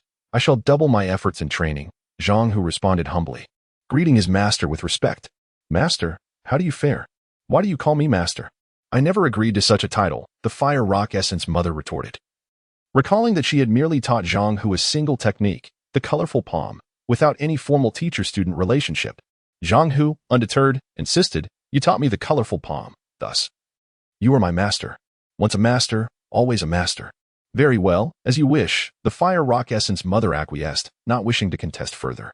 Zhang Hu had come to seek her assistance for teacher Cui Jing. After a brief exchange of pleasantries, he finally broached the subject. "Master, I have come to request a favor." "I am already aware," she replied. "How could you know without me saying?" "As a mid-tier entity in the cosmos, I can sense within 1 billion kilometers," she explained. Chapter 111, The Imperative to Save Teacher Cui. The fire rock spirit mother, a being of cosmic proportions, possesses the mysteries of billions of years of creation. Her spiritual magnetic field can extend to 1 billion kilometers beyond, a hallmark of her divine essence. Among the 10 great deities of the solar system, the fire rock spirit mother stands out, her powers undoubtedly extraordinary. Zhang Hu pondered to himself, feeling a twinge of concern. With Earth merely 50 to 60 million kilometers away from Mars, he was under the watchful gaze of the fire rock spirit mother. Did this mean he had no privacy at all? After some contemplation, Zhang Hu decided to focus on the urgent task of saving teacher Cui's life. With a thought, he invoked the shield technique, and the pioneering shield sphere opened automatically, revealing Cui Jing's form within. Bound by Zhang Hu's elemental restraints, even in her delirium, Cui Jing could not escape, no matter how fiercely she struggled. Zhang Hu's heart ached as he looked at teacher Cui, and then back at the fire rock spirit mother, silently hoping she would intervene to save her. "This girl is gravely ill," the fire rock spirit mother remarked after glancing at Cui Jing. "To me, a being with billions of years of life experience. All humans, regardless of whether they are hundreds or thousands of years old, are merely children." Zhang Hu felt a pang of sorrow. Could even his master not help? He was filled with conflicting emotions, having traveled such a vast distance to Mars. If even the fire rock spirit mother could not heal teacher Cui, what hope was left for him? "Naturally, it can be done, but it will require time," she replied. "How long will it take to heal her?" Zhang Hu inquired, his hope flickering. Fortunately, he finally glimpsed a sliver of optimism. The fire rock spirit mother responded ambiguously, "It may be soon, or it could take a while." Regardless of the speed, he resolved to wait patiently. If she could not regain her sanity, he would never forgive himself. With renewed determination, Zhang Hu vowed to save teacher Cui. "If you truly wish to rescue her," the fire rock spirit mother stated plainly, "you must do as I instruct." "I will do anything, as long as it means healing teacher Cui. I would gladly sacrifice my life," Zhang Hu declared with unwavering conviction, thumping his chest. The armor of Hongmeng enveloped him, reacting with a cough as he struck it too hard. "Cough, cough. Easy there, boss. You nearly crushed me." "Ah, my apologies, my second." Zhang Hu expressed his regret, feeling a profound connection with the Hongmeng armor, which shared in his emotions, be it sorrow, distress, or regret. The fire rock spirit mother raised an eyebrow in mild astonishment. "I did not expect your Hongmeng armor to possess sentience. Quite impressive. Indeed, I have attained consciousness. I am now the second," the armor responded. The Fire Rock Spirit Mother candidly remarked, Earth is currently in a tumultuous period. Both of you must shoulder the heavy responsibility of safeguarding humanity's flame. To protect Earth is our solemn duty, the Homing armor affirmed promptly. Zhang Hu spoke with resolve. Rest assured, Master. Earth is my home, and as long as I am here, I will not allow anyone to harm it or its inhabitants. I was once an ordinary person, unable to protect my fellow humans. Now that I have grown stronger, I will steadfastly defend our planet. Excellent. I did not misjudge you. The Fire Rock Spirit Mother nodded approvingly, then turned her gaze back to the shield, observing Cui Jing's disheveled appearance, reminiscent of a madwoman, prompting a gentle sigh from her. Chapter 112. The Flowing Light Gourd. Innate and acquired treasures. Zhang Hu was oblivious to the concept of spatial memory. His only recourse was to listen intently. Master Huiyan Jingmu continued her exposition. Space, or cosmic space, transcends the simplistic notion of mere physical dimensions. The mysteries of the universe and the profundity of cosmic space are vast and profound. Every event that has transpired within each inch of space, whether on Earth or in the depths of the cosmos, is meticulously preserved. Just as the human brain possesses the capacity to store memories, so too does the cosmic space harbor the ability to retain memories. As Zhang Hu absorbed the notion of spatial memory for the first time, he struggled to comprehend its capacity for collection, attentively heeding Master Huiyan Jingmu's explanations. Her discourse imbued him with newfound insights regarding the universe. Yet it was undeniable that this understanding was merely the tip of the iceberg. The universe's mysteries are extensive and all-encompassing. Any life form within it is but a minuscule speck in the vast ocean of existence. How can a single drop of water fathom the depths of a sea? Even a being like Huiyan Jingmu, who has existed for billions of years, cannot fully unveil all the enigmas of the cosmos. Zhang Hu's heart brimmed with curiosity. How is spatial memory collected? As a disciple, he sought his master's guidance. With a flick of her hand, Huiyan Jingmu conjured a thread of colorful light from her palm, which astonishingly took on a gourd-like shape. This was the Flowing Light Gourd, a treasure she had spent a staggering 1.5 billion years crafting. Capable of collecting spatial memories.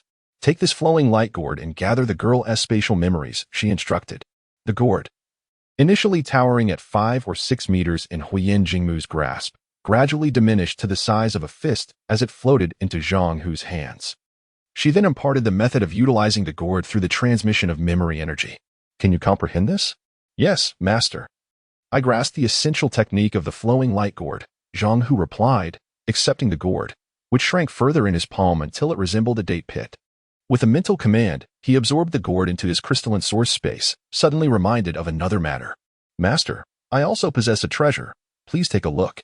Zhang Hu summoned the Star River Scroll from his crystalline source space with a swift motion, unfurling it with a wave of his hand, unleashing the elements of the refining star technique.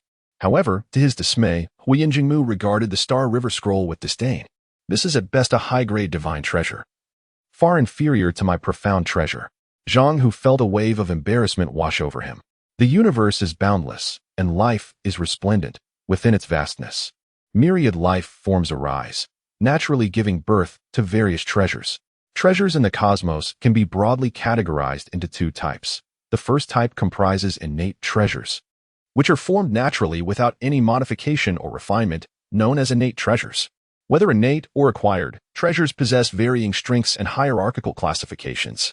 They range from ordinary treasures, high-grade treasures, super treasures, divine treasures, high-grade divine treasures, super divine treasures, supreme divine treasures, profound treasures, high-grade profound treasures, super profound treasures, to supreme profound treasures. There may even exist unknown cosmic-level treasures of even greater might. To Zhang Hu, the Star River Scroll, capable of traversing time and space, represented an extraordinary divine treasure. Yet he had not anticipated that his master's profound treasure, the Flowing Light Gourd, was even more astonishing, possessing the ability to collect spatial memories. Chapter 113. Collecting spatial memories. The 4 great sect leaders conspire. Zhang Hu bowed deeply, displaying utmost respect. The Fire Rock Essence Mother nodded slightly, choosing not to elaborate further. With the Xianbao Liuguanghu in hand, Zhang Hu, brimming with anticipation, set off towards Earth. The speed of light, at 300,000 kilometers per second, paled in comparison to Zhang Hu's velocity, which evidently surpassed 3 times that of light. This suggests that neither light nor Zhang Hu's homing battle armor represents the pinnacle of cosmic travel, as both have yet to reach the ultimate limits of space travel. On Earth, within the subterranean survival space of the cave, Zhang Hu concentrated, manipulating his internal crystal source space to open, releasing the Liuguanghu. Could the Xianbao Liuguanghu truly be so extraordinary? As he gazed at the diminutive artifact in his palm, a flicker of doubt lingered in his mind. As he focused his thoughts, the Liuguanghu trembled, expanding to the size of Zhang Hu's head. The artifact shimmered with a kaleidoscope of colors, resplendent beyond compare. This treasure appeared far from ordinary. Perhaps I should not harbor any skepticism. Zhang Hu tossed the Liuguanghu forward, and with a soft pop, it shot into the air. Initially, it bore no opening, but as his thoughts guided it, an opening suddenly appeared. Whoosh! A torrent of colorful energy erupted from the Liuguanghu, surging forth with incredible speed, rapidly engulfing the entire cavern. The vibrant energy danced freely through the space, and amidst the swirling currents, scenes of Teacher Chui's memories began to materialize. Zhang Hu's heart surged with exhilaration. Could it be? Might these images be the spatial memories of Teacher Chui Jing? In the upper chamber of the Lianmu sect's flagship, the four great sect leaders convened. Conspiring over a significant matter, they unanimously resolved to escape from Earth. To submit to the tyranny of the Earthlings would be to disgrace themselves before the Tuo Xing people. The current circumstances were far from favorable. With the alchemy sect leader deceased and the three divine beasts siding with humanity, the situation for the four sects was dire. The Lianmu sect leader, Yin Shenmu, voiced his stance clearly. The Lianhua sect leader, Jiao Tan, asserted, let alone the three divine beasts being united. Even one of those beasts surpasses what the four great sects can contend with. Thousands of years ago on Tuo Xing, the five sects combined with five divine treasures could not defeat a single bipolar divine beast. What hope do we have now as merely four sect leaders? One of the five divine treasures, the eight light divine mirror, and the heavenly water pearl have been destroyed. Relying solely on the three divine treasures alongside our four sect leaders, we are utterly outmatched. The Lianshui sect leader, Yin Run, sighed and continued to express his views. Before we flee, we must first incite chaos on Earth. Only amidst the turmoil can we escape. The divine beasts, being formless and colorless, possess a speed that none among us can rival.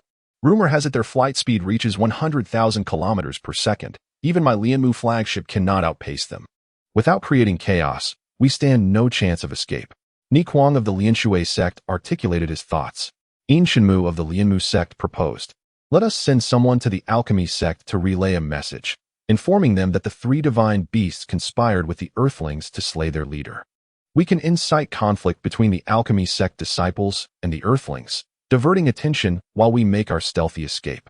What say you all? The question arose, who would deliver the message to the alchemy sect? The leader of the Lian Earth sect was the first to voice his doubts.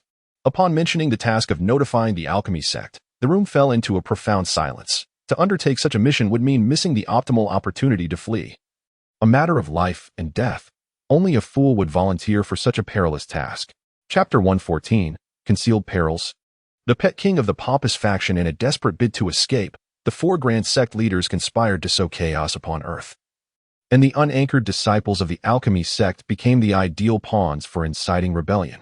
As for who would convey the message to instigate the alchemy sect's disciples, the four grand sect leaders suddenly adopted a posture of retreat. They were acutely aware that within the alchemy sect resided three formidable divine beasts. To approach them would be tantamount to courting death. After all, life is singular, and they preferred to delegate the task of self-sacrifice to others. The four grand sect leaders engaged in deliberation, seeking an individual to incite the alchemy sect's disciples. However, the first day yielded no results, and the second day concluded in futility as well. It wasn't until the fifth day that a glimmer of hope emerged. After extensive discussion, the remaining three sect leaders seemed to have reached a tacit understanding. Deciding to enlist Yin Run from the water alchemy sect to charm the pet king of the pet alliance, urging him to incite the alchemy sect's disciples into rebellion. This was deemed the optimal strategy, and they hoped Yin Run would not refuse. The leader of the wood alchemy sect, Jiao Tan, wore a sinister expression. In the face of life and death, he exhibited no shyness, pressing the matter with unyielding words. The other two sect leaders echoed their agreement.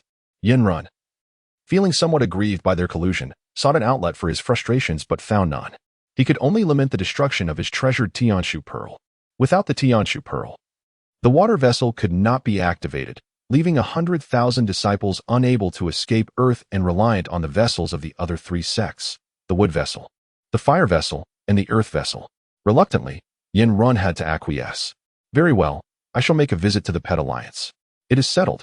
All my 100,000 disciples must board the 3 sect leaders' ships and leave Earth. None shall be left behind. The 3 sect leaders repeatedly assured him, thumping their chest with promises. As they watched Yin Run depart, the sun shone brightly, and the breeze was gentle. From a distance of 100 miles, the pyramid-shaped structure of the Pet Alliance was strikingly prominent, with the alchemy sect's towering sword spire looming in the background. In the spacious upper chamber of the pyramid, the Pet King graciously received the uninvited Yin Run from the water alchemy sect, under the watchful eyes of the 3 divine beasts. The Pet King had already released all Earthlings from captivity. Presently, neither within the Alliance nor in other sub-alliances on Earth were Earthlings captured as pets. The Pet King was a leisurely soul, finding solace in sipping tea and playing chess, a rather delightful way of life. Upon witnessing the Pet King's detached elegance, Yin Run found it difficult to broach the subject of incitement. It was astonishing to see the once mighty Pet King reduced to a mere idle gentleman, a sight that was hard to believe. The Pet King, being astute, recognized that Yin Run's visit harbored ulterior motives and candidly addressed him. There is no need for circumspection. Yin sect leader, why not speak plainly? The Pet King remarked, with a tone that suggested there was nothing amiss. Yin Run hesitated for a moment, then ceased his pretense. The odds of resistance appeared slim. Perhaps a life of complacency, akin to mine, would be safer. The Pet King shook his head in disagreement. The nobility of the Tuxing people's lineage was not to be trifled with. The logic held true, yet circumstances had changed. The Pet King was acutely aware of the prowess of the 3 divine beasts and thus refrained from engaging in any perilous actions. Today's Earth was not the same as that of yesteryear. The true rulers of this Earth were the common folk, rendering the 4 grand sect leaders and the 5 grand sect leaders as mere trifles. The Pet King understood the dynamics and circumstances better than anyone, and he would never allow himself to be used as a pawn. This Yin Run, with his malicious intents, truly underestimated him. It was he who appeared the fool. Internally, the Pet King was crystal clear, while outwardly he maintained an air of nonchalance. He reclined back in his rocking chair, narrowing his eyes as if he were about to drift into slumber. No matter how Yin Run implored him with persuasive words, the Pet King remained utterly unmoved, as if he had genuinely fallen asleep. Was this Pet King, this insignificant fellow, merely feigning slumber? Chapter 115. The Pet King's Wrath Against Yin Run. Successfully acquiring spatial memories, even though Yin Run was fully aware that the Pet King could not possibly be asleep, he found himself at a loss. In his frustration, he resorted to a barrage of insults. Coward, fool, scaredy cat. The Pet King, unjustly berated by Yin Run, could not help but feel a surge of anger. As he shifted in his rocking chair, he abruptly stood up and bellowed, "Get lost. You bastard, if you seek death, go do it alone. Don't waste my time with your incessant ramblings. Am I giving you face, or what?" Originally, Yin Run believed that his imposing presence as the sect leader could intimidate the Pet King into silence. But he was taken aback when the Pet King retaliated with a sharp retort. In an instant, the Pet King had Yin Run, sect leader, reeling from both his scolding and shouting. Yin Run stood frozen, momentarily unable to comprehend the affront. A sense of disbelief welled up within him. The Pet King had lost his mind. Daring to show me such disrespect, he was courting death. Fury ignited within Yin Run, and with a swift mental command, a flash of blue light erupted from his palm, summoning the 8-legged water beast into existence. Pet King, you are no match for me. Hurry up and bow down to apologize. It was true that my cultivation might not surpass yours, but do not forget that any one of the 3 divine beasts could annihilate you in an instant. If you are unafraid, feel free to make your move. The Pet King's words suggested that those divine beasts could appear at any moment. He inwardly scoffed, finding Yin Run to be a coward, easily intimidated. With such a lack of courage, how could he even claim the title of sect leader? Farewell. Having been dismissed, Yin Run left the Pet Alliance's golden pyramid in a state of disgrace, his heart brimming with resentment. Were it not for their shared identity as members of the Tua Xing clan, he would have relished the thought of decapitating the Pet King and using his head as a ball to kick about, or worse, as a chamber pot. Despite his recent failure to incite the Pet King, he refused to abandon his plans. For the sake of the lives of the 100,000 disciples within his sect, he was determined to instigate turmoil, and the only opportunity at hand was to directly incite a rebellion among the alchemy sect's disciples. Yin Run transformed into a streak of light, racing northward. For 100 miles ahead lay the alchemy sect's towering sword edifice. In the subterranean realm, within the caverns of the underground river, Zhang Hu wielded the luminous flow gourd, diligently collecting memories from Cui Jing. This gourd, crystalline and translucent, required time to gather the spatial memories left behind by Cui Jing. Today marked the 5th day since Zhang Hu began utilizing the gourd for practical purposes. Within the cavern's confines, vivid scenes flickered incessantly, continuously streaming into the luminous gourd. Master, I have completed the collection of Cui teacher's spatial memories as per your instructions. Are these sufficient? Zhang Hu hovered above the primordial sea, tossing the gourd into the hands of the fire rock essence mother. Anxiety gnawed at his heart. Fearing he may not be able to cure Cui teacher, the fire rock essence mother accepted the gourd and, peering through its exterior, beheld the multitude of flickering silhouettes of Cui Jing within, as if countless iterations of Cui Jing danced inside the gourd. She nodded thoughtfully. Yes, this should suffice. Thank you for your efforts, Master. Zhang Hu, filled with respect, felt a slight easing of his tension. However, the fire rock essence mother soon reminded him. Responding promptly, Zhang Hu transformed into a shooting star, departing from Mars and propelling himself towards Earth at 3 times the speed of light. As he flew, he muttered to himself, "What a tumultuous time! Just as one crisis settles, another arises. There is fighting on Earth. Who dares to provoke me? I shall not let this go unpunished." On Earth, at the pinnacle of the alchemy sect's towering sword edifice, the divine beast couple, the whirlwind and huge tooth, dove down in a flurry of black whirlwinds, swiftly engulfing dozens of alchemy sect disciples. The disciples below were unaware of the sect leader's demise, but chaos erupted suddenly, clearly the machinations of that Yin run. Chapter 116. The 3 divine beasts unleash carnage. Enveloping the solar system, the bipolar divine beast, the little bee, executed its dual polarity rotation skill, wielding life and death over countless disciples of the alchemy sect, reveling in the slaughter. Insects, since you seek death, I shall grant it. The ordinary disciples of the alchemy sect were utterly defenseless against the onslaught of the 3 divine beasts, crumbling like paper at the slightest touch. With masses perishing in an instant, the invisible and colorless entities displayed their might, enveloping a myriad of foes in the pitch-black void, erasing 10,000 disciples of the alchemy sect in a heartbeat. After a prolonged period without such exhilaration, the intent to annihilate the alchemy sect was palpable. You deranged fiend. Do not go too far. Leave me a few. The whirlwind, a towering force, howled past, harboring a tinge of envy toward the invisible and colorless for their lethal prowess. As they obliterated 10,000 in an instant, an achievement only they could claim among the trio. With a resounding roar, the whirlwind couple swept past the bipolar divine beast. The female whirlwind inquired, "Little bee, how many have you slain? Have you surpassed my count? Get lost, you wretched hag. Do not obstruct my path." The bipolar divine beast, the little bee, was straightforward and spirited, buzzing through the throngs of alchemy sect disciples, leaving a trail of corpses in its wake. The battle was nothing short of monumental. Centered around the towering sword spire, transforming the sky within a 10-mile radius into a chaotic battleground. Swarms of alchemy sect disciples flitted about like locusts, descending from the sky in droves. Those who fell met their demise, leaving only crystalline remnants to float in the air. Under the instigation of the alchemy water sect's leader, Yin Run, 100,000 alchemy sect disciples launched an assault on Earth. The 3 divine beasts swiftly detected the threat and retaliated against the alchemy sect. Within merely half an hour of combat, over 50,000 disciples had perished. Following Yin Run's successful instigation, he had already fled the alchemy sect. The 3 leaders of the charcoal, mud, and gluewood sects had also taken flight aboard their respective vessels, escaping the Earth as chaos ensued. Upon learning of his betrayal by the 3 leaders, Yin Run was incensed, nearly choking on his fury. When Zhang Hu arrived on Earth, the 3 divine beasts had already decimated the entirety of the alchemy sect's 100,000 disciples. In this fierce conflict, the human casualties nearby totaled over 1 million. Within the apex of the alchemy sect's towering sword spire, Zhang Hu questioned the 3 divine beasts regarding the inexplicable assault by the alchemy sect disciples. They, too, were perplexed by the sudden turn of events. The leader of the Pet Alliance dispatched thousands of members to assist Zhang Hu in treating the wounded on Earth.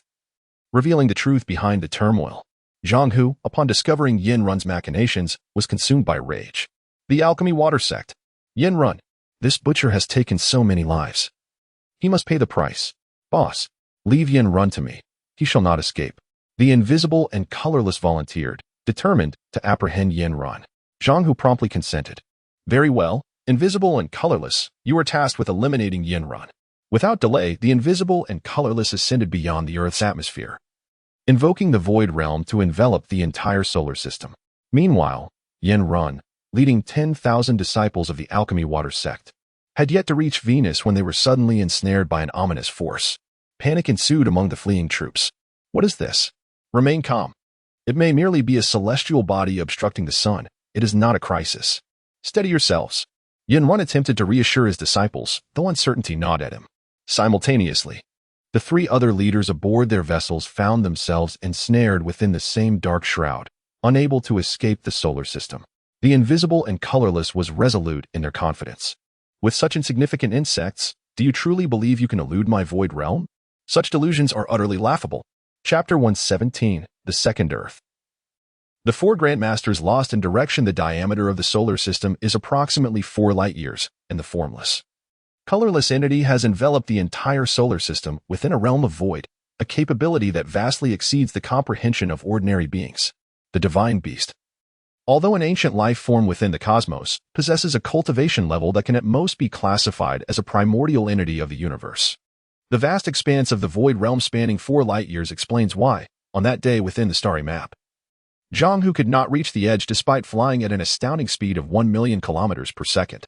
This formless and colorless ability can be regarded as an innate talent, akin to what certain life forms can achieve in the rain. Even the 10 supreme deities of the solar system are incapable of such a feat. The formless and colorless entity interferes with and controls the spatial dimensions within the 4 light-years, causing the fleeing 4 Grandmasters to lose their bearings. Yen Run, the master of the water refining sect, along with his 100,000 disciples, gradually found themselves unable to discern the cardinal directions within this void realm. The entire cosmic space within 4 light-years was shrouded in darkness, rendering any sense of direction impossible. At this juncture, those trapped within could only navigate through the cosmos based on instinct. A disciple of the water refining sect voiced a concern. Master, the space has turned dark. How can we determine our direction while flying like this? Silence if you wish to survive. As long as we can distance ourselves from Earth. It matters not where we go. Survival is paramount, Yen Run retorted, his frustration boiling over, losing the dignified demeanor expected of a sect leader. His 100,000 disciples understood the gravity of the situation. Indeed, escaping was of the utmost importance, rendering the cardinal directions irrelevant. In the cosmos, there is fundamentally no east, west, south, or north. Everything lies under the dominion of the formless and colorless. Even the other 3 sects fleeing in their ships found themselves disoriented within the void realm. 3 sects, comprising 300,000 individuals, were hastening toward Earth in their vessels. The Grandmasters of each sect maintained communication through sound-transmitting techniques aboard their respective ships. The master of the wood refining sect, Inshinmu, expressed his elation. Did you see? Even the universe is aiding us. With this dark environment, we can escape more securely. It is indeed true that fortune favors the worthy. The master of the earth refining sect, Ni Kuang, nodded in agreement, while the master of the fire refining sect, Jiao Tan, chimed in. The cosmic darkness provides cover, and coupled with that fool Yen Run attracting the enemy's attention, our chances of survival have significantly increased. No matter how powerful those 3 divine beasts may be, they cannot thwart us. Haha. The 3 Grandmasters laughed heartily, filled with pride and joy. It seemed as though the scales of fate had tipped entirely in their favor. At that moment, they felt no concerns, only exhilaration and hope. As long as they kept a safe distance from the 3 divine beasts and avoided approaching Earth, it would be a trivial matter for the 3 sects to find a suitable planet within the cosmos to settle on. 3 ships, each distinct in shape, navigated through the universe. Suddenly, everyone's eyes lit up as they beheld a cerulean planet appearing before them, resembling Earth in size and color. Such a planet would be ideal for the survival of organic life forms and elemental beings. It was evident that it would host an abundance of trees and rich water sources. Excitement surged among the disciples aboard the 3 vessels. We are truly fortunate. Just as we escaped Earth, we have discovered a second Earth. This is wonderful. This type of planet is perfect for our survival. And we can have a home once more. Simultaneously, Yen Run and his followers also spotted this second Earth. The 300,000 individuals aboard the 3 ships gazed in awe, as though they had stumbled upon a treasure.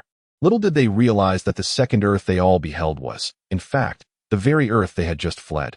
Chapter 118, The Great War of the 3 Major Sects. The Void Realm plunged the entire solar system into darkness. A vast spatial transformation that completely exceeded the expectations of the 4 sect leaders.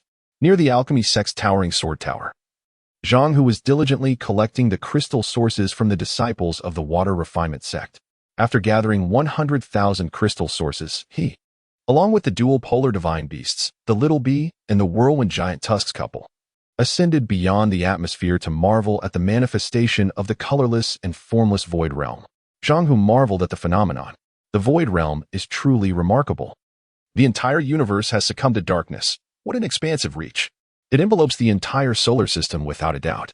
His astonishment grew as he continued. Heavens, it's utterly astounding. The solar system has a diameter of 4 light years, and yet your void realm can encompass it all. I am in profound admiration. His praises brought immense joy to the formless entity. Just then, a sudden flurry of sounds heralded the arrival of 3 colossal figures. As the formless being transitioned its form, it floated effortlessly to Zhang Hu's side. A smile graced Zhang Hu's face. Well done, formless. You shall be rewarded. Suddenly, a thought struck him. Previously, the 4 sect leaders were captured and brought to the alchemy sect, displaying a demeanor of meekness. Who would have thought they would resort to treachery? Truly, silence often conceals a sinister intent. Now they must face the consequences of their actions. Zhang Hu commanded the dual polar divine beasts, the little bee and the whirlwind giant tusks couple, to join forces. Together, we shall avenge the million souls lost on Earth, eradicating the roots of this calamity. Kill. Exterminate them all. The 3 divine beasts echoed his rallying cry and surged forward. Zhang Hu followed closely, charging towards the 3 ships, the refining wood, refining earth, and refining fire. The 3 sect leaders aboard the ships were suddenly struck with realization upon seeing the formidable divine beasts and the dark red armored leader from Earth charging towards them. Alas, it's the 3 divine beasts. No, this is not the second Earth. We were mistaken. What is happening? These wretched divine beasts. We must fight back. The sect leaders, consumed by fury, unleashed their wrath, rallying their 30,000 disciples to confront the impending threat. Meanwhile, Yin Run and his companions, who had not boarded the ships, noticed the unsettling turn of events from a distance and halted their advance, spectating the chaotic battle. As the melee commenced, Zhang Hu sought vengeance for the million Earth compatriots without mercy. He unleashed the pinnacle of his cosmic mastery, the spectacular multicolored palm, each strike resulting in devastating fatalities. The first palm claimed 3,000 lives, and the second obliterated 5,000 more. As Zhang Hu's techniques grew increasingly rapid and dense, entire swathes of disciples from the 3 sects were reduced to ashes, vanishing in the blink of an eye. 38,000 souls lost already.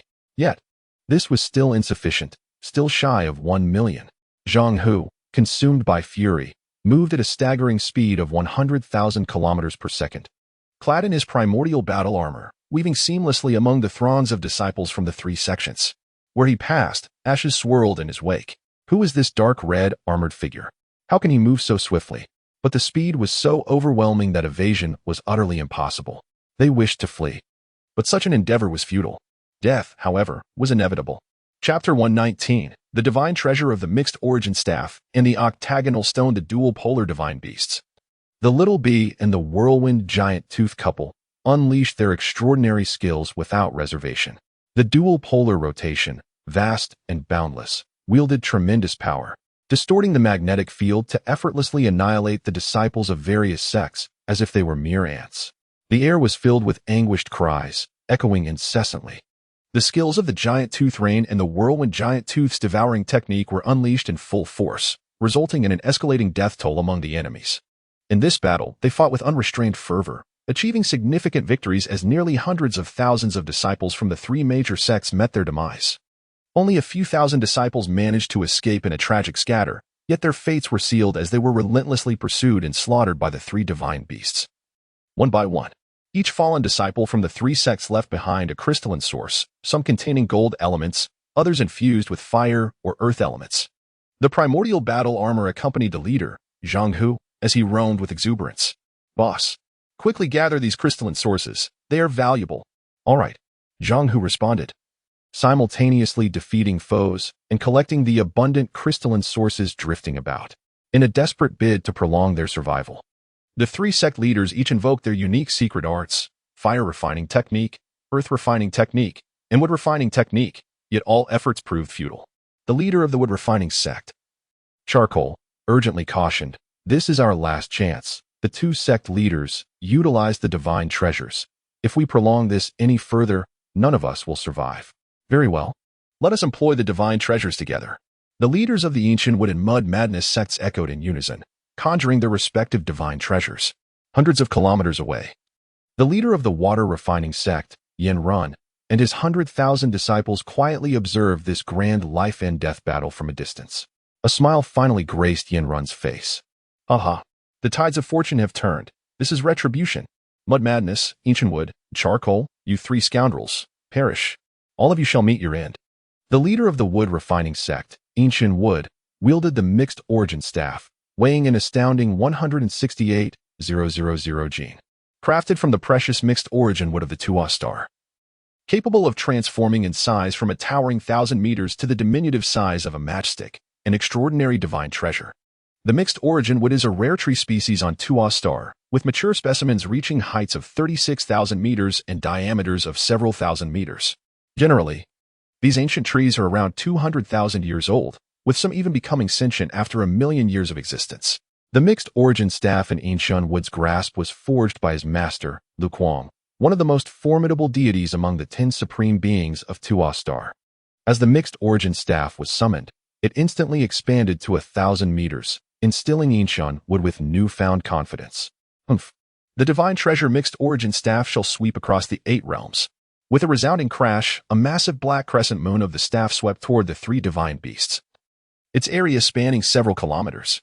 In his fervor to eliminate the enemy, Ancient Wood showed no mercy, even to his own companions. Bang! Bang! Bang! Hundreds of disciples were sent flying, some injured, others dead, a display of brutal dominance.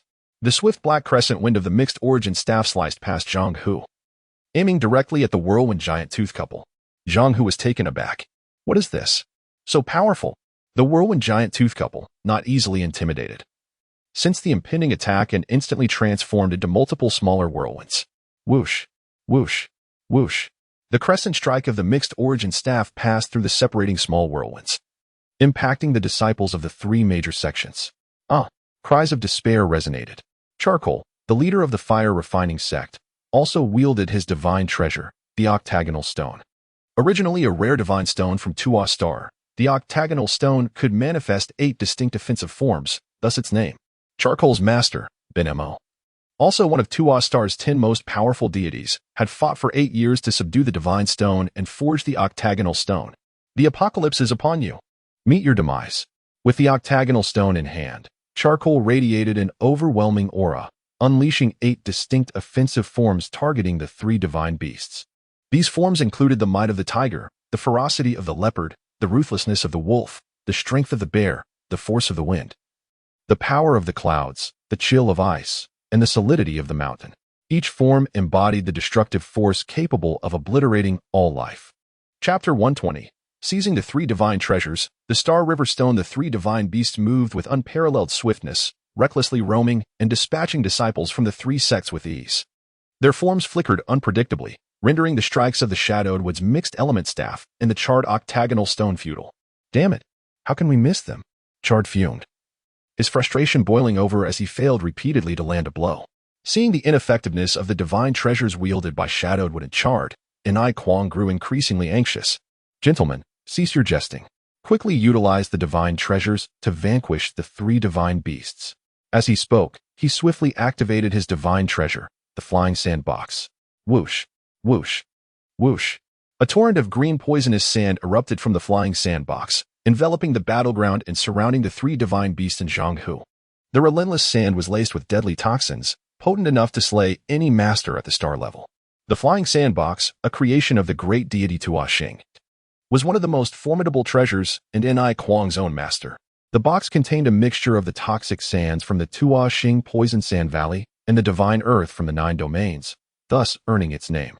With their divine treasures unleashed, the 3 sect masters called forth their might. The mixed element staff radiated a black crescent moon, the octagonal stone unleashed its 8 offensive forms, and the flying sandbox unleashed its toxic smoke, all directed towards the 3 divine beasts in Zhang Hu. The 3 sect masters harbored great hope, yearning for one last desperate strike to secure victory in this battle. They believed that as long as victory was achieved, even the collateral damage to thousands of their disciples could be overlooked. Regrettably, the 3 divine beasts were not to be trifled with. They were far from easy prey for the divine treasures. Zhang Hu, recognizing the gravity of the situation, swiftly maneuvered to position himself behind the three divine beasts. They've activated their divine treasures. Let's not harm them. I desire their treasures. Trash treasures. I have no interest in them, scoffed the second, the primordial battle armor, dismissing the divine treasures with disdain. Rest assured, my leader. I shall retrieve them, the first responded confidently. Let us make a wager. Whoever secures a divine treasure first wins. Chimed in the bipolar divine beast, the little bee.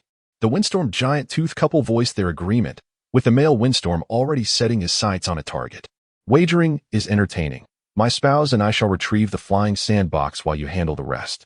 The couple, cloaked in black wind, darted through the disciples of the three sects, evading the assaults of the divine treasures, and directly charged towards Ni Kuang.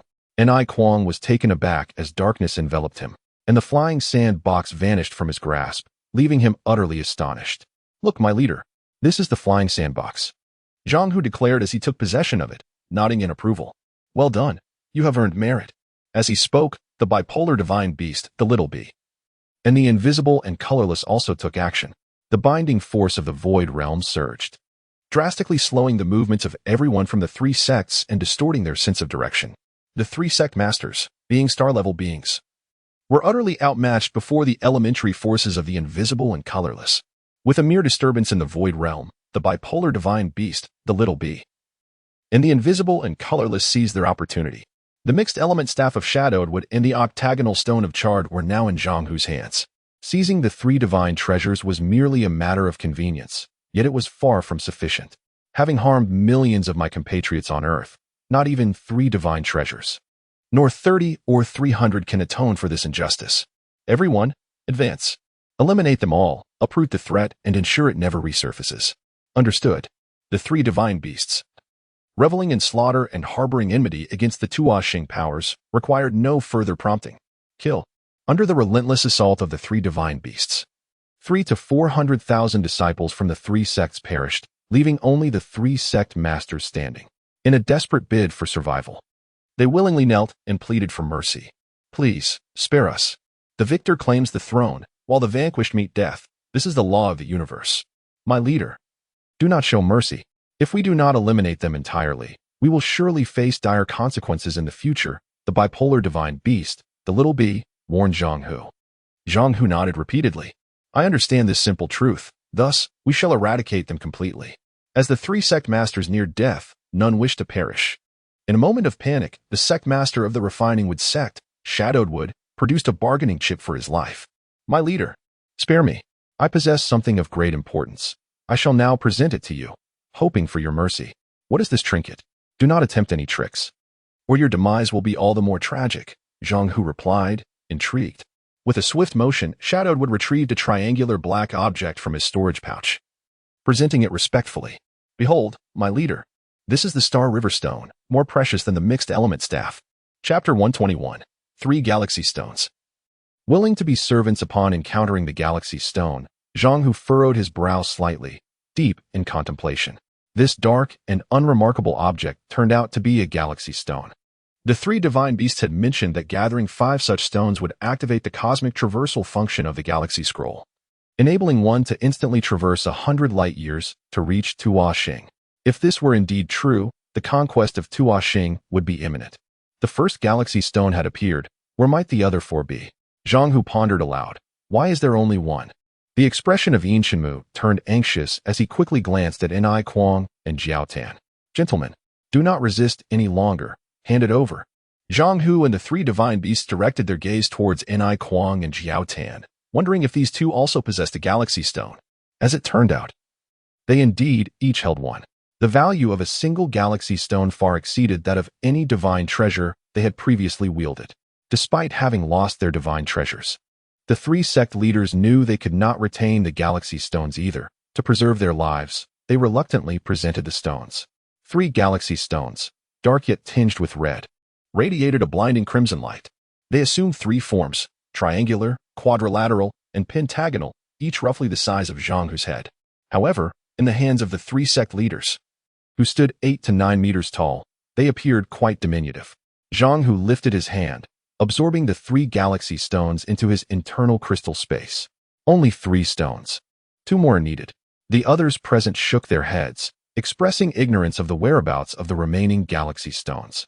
With the 3 precious stones surrendered, Shenmu, Jiaotan, and Ni Kuang finally breathed a sigh of relief. This was the only valuable possession they had left, their final bargaining chip for survival. They hoped it would suffice to secure their lives. Shenmu spoke, "We have surrendered our treasures in the galaxy stones. We implore you to spare our lives. Traitors of Tuoxing, you shall not escape unscathed. Not only will you not be spared, but we also intend to raze Tuoxing to the ground." The divine beasts, invisible yet fervent, were filled with rage, having been imprisoned within the galaxy scroll for thousands of years, all thanks to the people of Tuoxing. Every inhabitant of Tuoxing was a target for their vengeance. The little bee and the whirlwind giant couple echoed in agreement. "There is not a single good soul among the Tuoxing populace. They have kept us confined in the galaxy scroll for millennia. This debt must be settled." Zhang, who could deeply empathize with the sentiments of the 3 divine beasts. After all, anyone confined for thousands of years would find it intolerable. The 3 sect leaders, Shenmu, Jiaotan, and Ni Kuang, were no match for the divine beast and understood their lack of humanity. They placed all their hopes for survival in Zhang Hu, repeatedly bowing and pleading, "Spare us, great leader. As long as you grant us our lives, we are willing to serve you." The 3 formidable leaders of Tuoxing presented a compelling prospect. Zhang Hu contemplated that if he could bring them under his command, it would indeed be a wise strategy. Yet, a lingering worry gnawed at him. Should they ever betray him, he feared that, aside from himself and the 3 divine beasts, no other earthling could subdue them. The Tuoxing people were already towering at 7 to 8 meters tall. Just in terms of physical stature, they would easily overpower any earthling. Seeing Zhang Hu hesitate, the little bee could no longer contain itself, buzzing its wings in agitation. "Great leader, they cannot be spared. Those who do not share our path harbor divergent intentions. If they are not eliminated today, they will pose a significant threat in the future." "Those who do not share our path harbor divergent intentions," Zhang Hu echoed, nodding in apparent agreement. At this, the 3 sect leaders fell into utter dismay, beads of sweat trickling down their brows. The once proud and noble Tuoxing aristocrats found themselves facing potential demise. Suddenly, Jiaotan let out a startling cry, his demeanor shifting dramatically. "No, I do not wish to die. I must live. I must survive."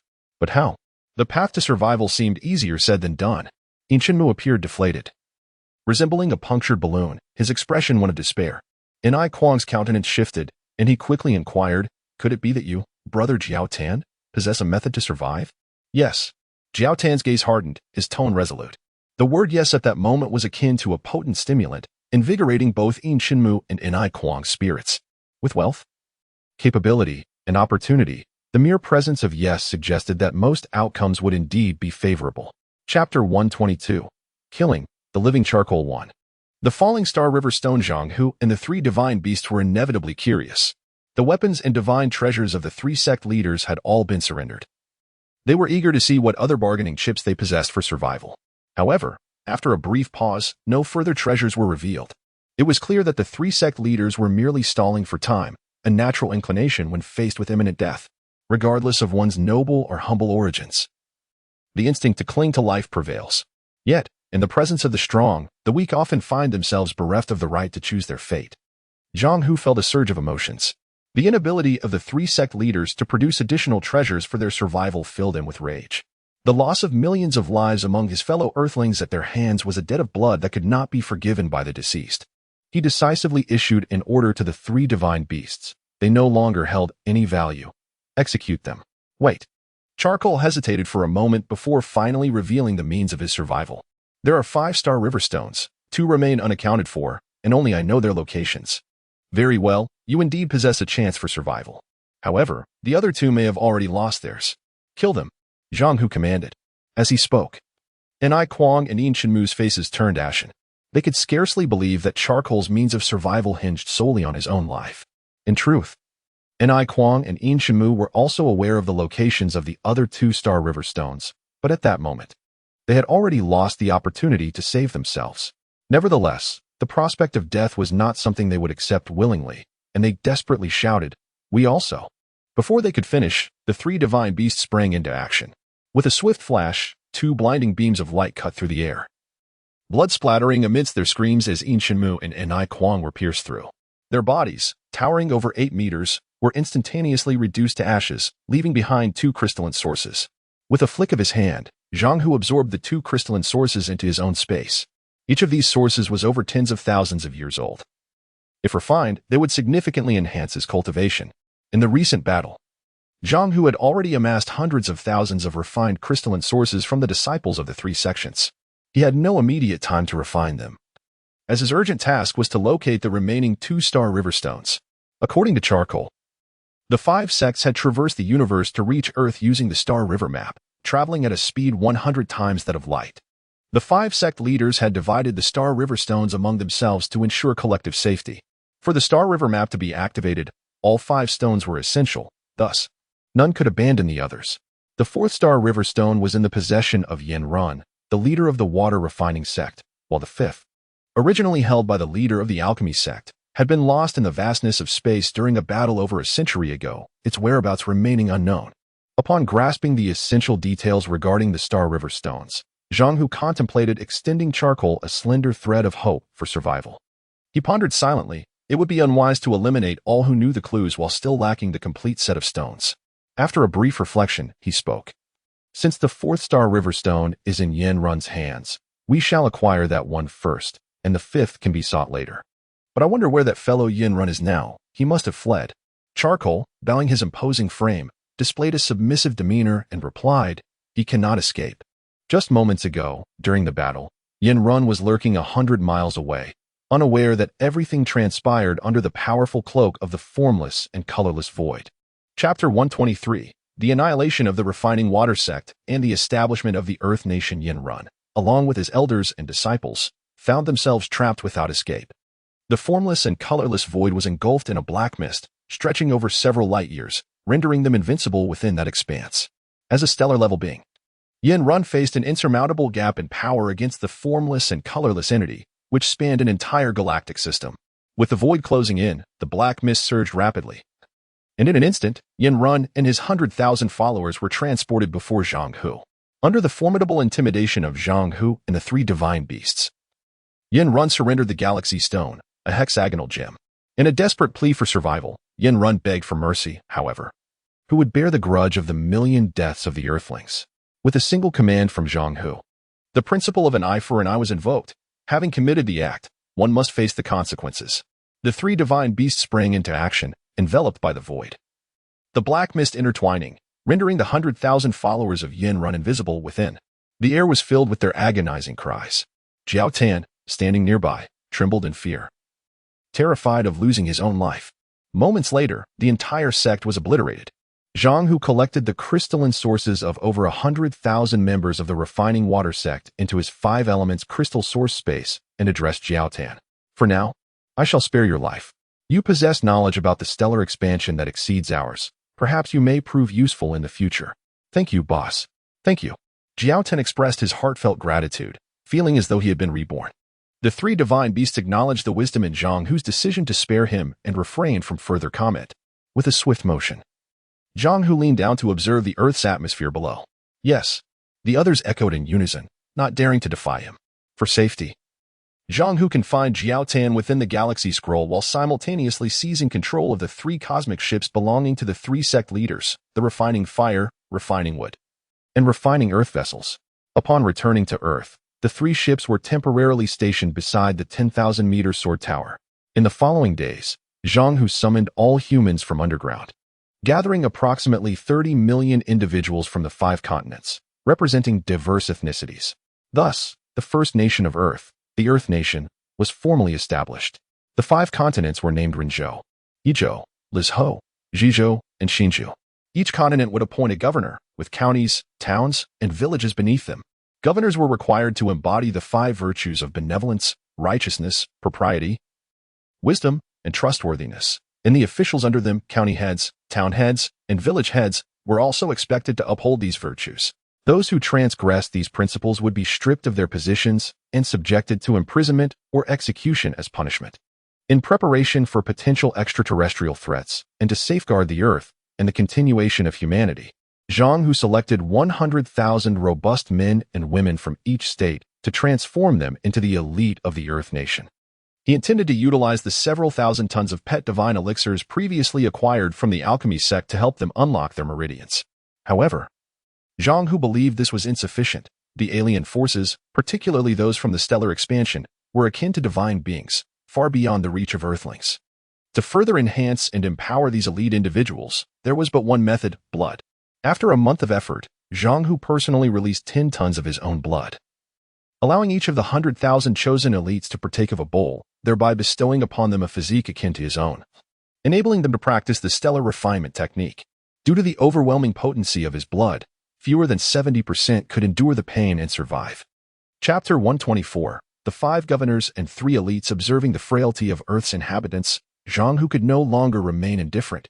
He dedicated 3 months to meticulously cultivate the planet's elite. Out of 100,000, 66,000 survived, from which he selected the 3 most gifted and capable individuals. Subsequently, he bestowed upon these 3 the 3 divine treasures acquired from the 3 sovereigns. At the pinnacle of the 10,000-meter sword tower, resplendent in gold and jade, sat a singular figure, Zhang Hu, the sovereign of Earth. As the king of the Earth nation, he donned the formidable form of the Hongming battle armor, a symbol of his dominion. Flanking him were 3 divine beasts, radiating an ethereal glow, evoking a dreamlike presence. The majestic aura of the king's armor further instilled respect and reverence among the 5 governors seated below. Among the 5 governors, 3 hailed from Ren province, the very territory over which Zhang Hu presided. They were clad in the unified azure garb of the Earth nation. The 5 governors represented 3 distinct ethnicities: yellow, black, and white. The yellow-skinned governor of Ren province, Dugabo, age 50, the yellow-skinned governor of Yi province, Nangong Lu, aged 46, and the yellow-skinned governor of Li province, Li Zhentian, aged 42. The black-skinned governor of Ji province, Bait O'Malley, was 51, while the white-skinned governor of Exine province, John Ali Yun, was 57. Notably, among the 5, only the governor of Ji province was female, the rest were men. Gathered together, the 5 governors assembled to witness the royal bestowal ceremony. Currently, Zhang Hu possessed but 3 divine treasures, and today he could bestow them upon only 3 individuals. Future acquisitions of divine treasures would surely be granted to other deserving elites of Earth. Ideally, each of the 66,000 elites would receive a treasure, provided it would fortify Earth's strength. The 3 elites receiving the treasures were Yin Wu, Jin Gu, and De Li, each clad in battle armor of a striking copper hue, exuding an aura of might. This armor was forged from June iron, a material more resilient than diamond, sourced from the Toxing realm. The dragon pattern chamber, where this precious metal was initially kept, belonged to Che Zhan, the former leader of the alchemy sect, whose demise at Zhang Hu's hands resulted in all of its treasures being claimed. Zhang Hu initially intended to refine the June iron for personal use but later reconsidered. This extraordinary metal was non-existent on Earth, and perhaps even throughout the entire solar system, underscoring its unparalleled nature. Forging it into protective armor proved far more meaningful than mere consumption. By crafting June iron armor for the Earth's elites, Zhang Hu exemplified the principle of selecting the finest resources for habitation, significantly enhancing the defensive, survival, and combat capabilities of Earth's elite, thereby benefiting humanity as a whole. He dismantled the walls of the dragon pattern chamber to forge 1,000 sets of June iron armor, allowing 1,000 fortunate elites among the 66,000 to don this formidable protection. The first elite to receive a treasure was Yin Wu, a 23-year-old yellow-skinned individual from Ren province. With a distinctive hairstyle, he stood at a height of 1.81 meters. Yin Wu possessed prominent features and a robust physique. Known for his integrity, he was typically reserved in speech, yet his innate talent for star refinement was extraordinary, an exceptional individual who could grasp concepts effortlessly without instruction. From his throne, Zhang Hu addressed the assembly. Yin Wu, your outstanding abilities and diligent training merit reward. I bestow upon you the divine treasure, the octagonal stone. This treasure possesses immense power. May your acquisition of it inspire relentless dedication in safeguarding Earth and humanity. Thank you for your trust, Your Majesty. I vow to defend Earth and its people with my life. Should I fail in my promise, may the heavens strike me down, Yin Wu proclaimed, his eyes gleaming with excitement as he bowed respectfully. His fervent oath elicited murmurs of admiration among the 5 governors. This young man is formidable. He surely embodies loyalty and righteousness. We hope he remains true to his word, for such integrity is vital for the safety of humanity. Yin Wu's straightforward nature was a commendable trait, and the presence of such earnest elites was welcomed. Zhang Hu was thoroughly impressed and nodded in approval. Excellent. A true man. I appreciate your spirit, Yin Wu. With a wave of his hand, the divine octagonal stone emerged from within his crystalline source, soaring directly into Yin Wu's grasp. Chapter 125. The King's Bestowal of Treasures and the Distribution of Crystal Sources. The eight-pointed stone, a treasure of remarkable caliber, presented itself in an ebony hue, adorned with 8 protruding corners. Its form resembled that of an octagonal prism, capable of expanding and contracting, and it possessed the extraordinary ability to manifest 8 distinct offensive capabilities, unleashing immense power. The designation of this stone as a divine treasure is attributed to its exceedingly rare and unique material, imbued with a certain spiritual essence. Upon its light descent into Yin Wu's grasp, an immediate and profound connection was forged between the man and the treasure, as if they had become one. With their hearts intertwined, the latent energy within the divine stone began to communicate incessantly with the crystal sources within Yin Wu's body, resulting in an instantaneous surge of vitality and energy, rendering him seemingly immortal. The 8-pointed stone was indeed extraordinary, living up to its divine reputation. Elated by his acquisition, Yin Wu found it difficult to contain his excitement, yearning to explore its capabilities. However, recognizing that the current circumstances were not suitable for experimentation, he resolved to temper his enthusiasm until the bestowal ceremony concluded, promising himself ample time to study the stone thereafter.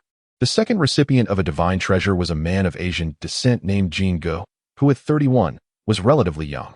His long hair cascaded over his shoulders, surpassing even Yin Wu's in length, which defied conventional masculine standards.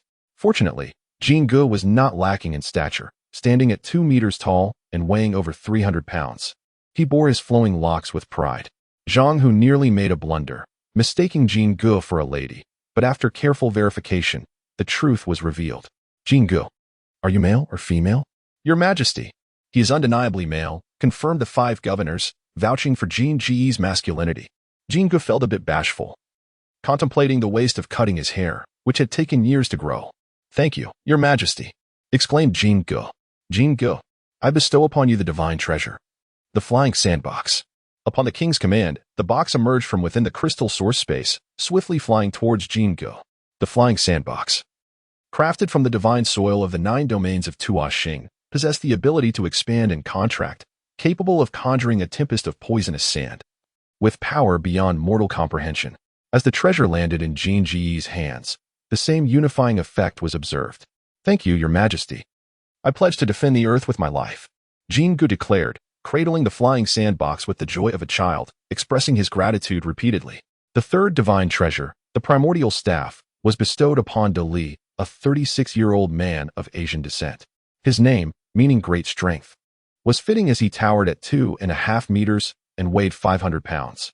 His robust physique rendered traditional grooming inconvenient, leading him to adopt a bald appearance. With a mere wave of his hand, Zhang Hu sent the primordial staff soaring through the air into Li's awaiting grasp. Thank you, Your Majesty, Li responded, effortlessly merging with the staff. Large, he commanded, and the staff instantly expanded to 20 meters, nearly breaching the confines of the towering sword tower. Small, he then instructed, and it shrank to the size of a matchstick. Remarkable, a truly precious treasure, worthy of its divine status. Li marveled, entranced by the staff's versatility. These 3 divine treasures were conferred upon the 3 mightiest elites of the province. In a bid to rapidly enhance the combat prowess of Earth's elite, Zhang Hu allocated several tens of thousands of the seized crystal sources to them. With 66,000 elites, each received 8 or 9 crystal sources, each containing energy equivalent to millennia, sufficient for months of absorption. Zhang Hu, undeterred, entered the second tier of the Star River chart, within the double leaf garden, to commence the refinement of the 4 millennia-old crystal sources belonging to the 4 grand sect masters. Once I elevate my cultivation sufficiently, I shall seek the 5th Star River stone. Each of the 4 ancient crystal sources boasted a lifespan exceeding 50,000 years, their ages signifying the birth years of the grand sect masters. The older the source, the more potent its energy. The dual polarity divine beast, the little bee, flitted about Zhang Hu, its wings a blur as it circled around him. Chapter 126, testing the power of the Millennium Crystal Source at this moment. Zhang Hu was seated cross-legged in the Shuangge garden, cradling a crystal source in his palm, specifically the crystal source belonging to the alchemy sect's leader, Chasian. A sudden thought struck him. What would happen if a millennium-old crystal source were to explode? Boss, The explosion of a crystal source is no trivial matter. Even a Millennium B-stage crystal source could inflict serious harm on individuals of similar cultivation levels, as the energy contained within is highly concentrated and should not be underestimated. The bipolar divine beast, the little b, candidly warned him. Zhang Hu, however, found himself increasingly intrigued by the prospect of a crystal source explosion. Now that you mention it, my curiosity has only grown. Why don't we test the power of a Millennium crystal source right now? The bipolar divine beast did not object, flapping its wings in eager anticipation. Boss, you must throw it far away, at least 100 kilometers. All right. I estimate that a Millennium crystal source is at least equivalent to a nuclear bomb. After finishing his words, Zhang Hu released a Millennium crystal source from his internal crystal space, grasping it tightly before casting it far into the distance. Whoosh! The crystal source shot through the air like a meteor, eventually landing in the grass 100 miles away. Clap! The crystal source struck the ground but did not explode. Zhang Hu covered his ears, waiting for the explosion, yet curiosity began to gnaw at him. I suspect the crystal source only detonates under external impact. Otherwise, it might not explode easily. The bipolar divine beast speculated. Zhang Hu pondered for a moment before releasing a second Millennium crystal source, holding it in his palm. His gaze focused intently on the first crystal source nestled in the grass 100 miles away. Given his current abilities, observing objects from such a distance was effortless. In fact, he could see objects even 1,000 miles away, which was the prowess of a stellar being. Let us see how powerful the collision of two crystal sources can be. Zhang Hu exclaimed, swinging his arm vigorously. Whoosh! The second crystal source slipped from his hand, racing towards the stationary crystal source like a shooting star. In the blink of an eye, the distance of 100 miles was covered. Boom!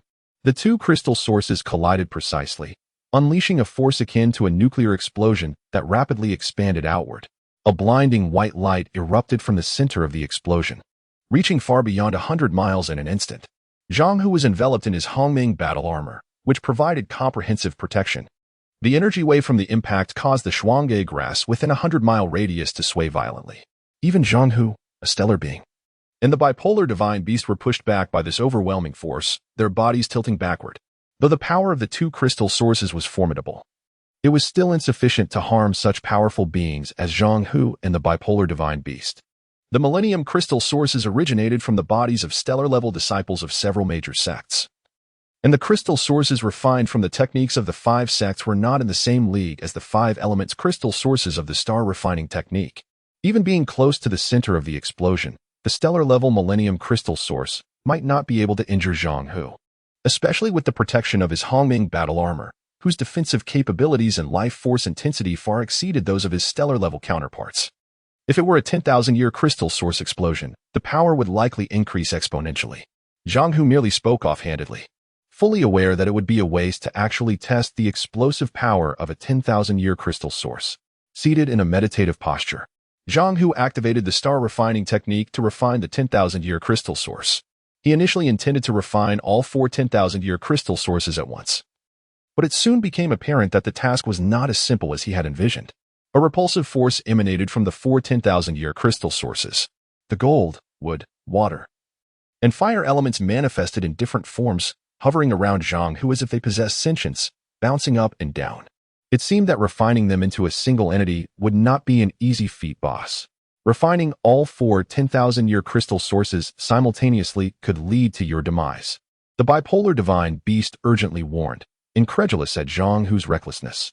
Ignoring the little bee's concerns, Zhang Hu, confident in his formidable star refining technique, resolved to take on this immense challenge.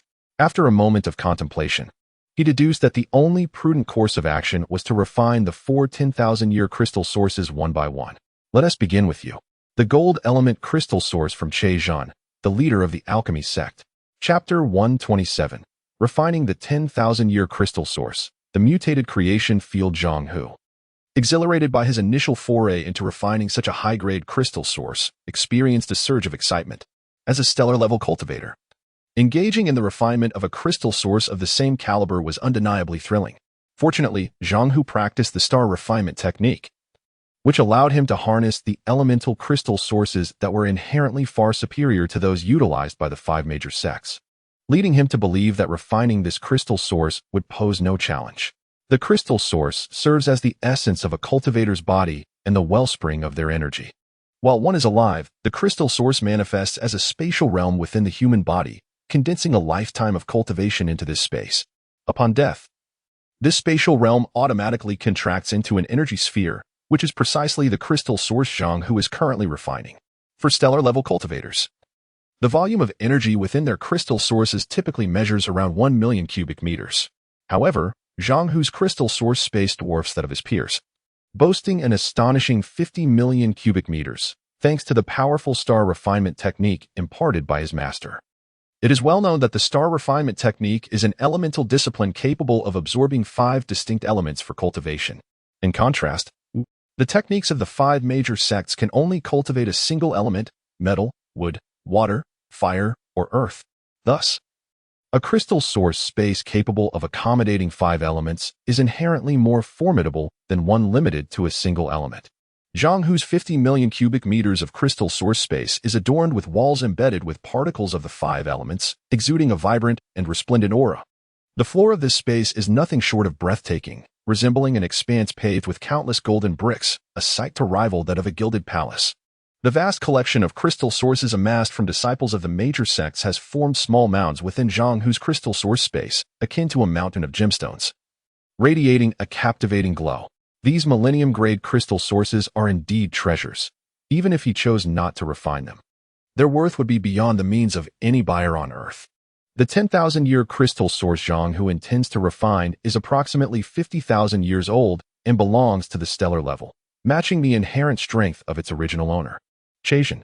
Following Chasian's demise, the crystal sources he yielded naturally fell into the stellar category, as did the other 3 crystal sources. As the formidable star refinement technique commenced, the gold element crystal source gradually gravitated towards Zhang's Zhentian. Upon contact, a delicate strand of golden silk emerged from within his Zhentian, shimmering with golden light, and swiftly entwined the crystal source. In an instant, the crystal source was drawn into his body, where it was welcomed into the core of the star refinement technique's elemental space. Zhang's focus intensified as he harmonized his mind and spirit, absorbing the gold element crystal source into his crystal source space. The star refinement technique activated immediately within his internal crystal source space. The gold element crystal source was rapidly pierced by countless strands of golden silk emanating from all directions. As the silken strands multiplied, the once intact gold element crystal source succumbed to a state of disintegration, ultimately transforming into fine dust that scattered throughout Zhang's crystal source space.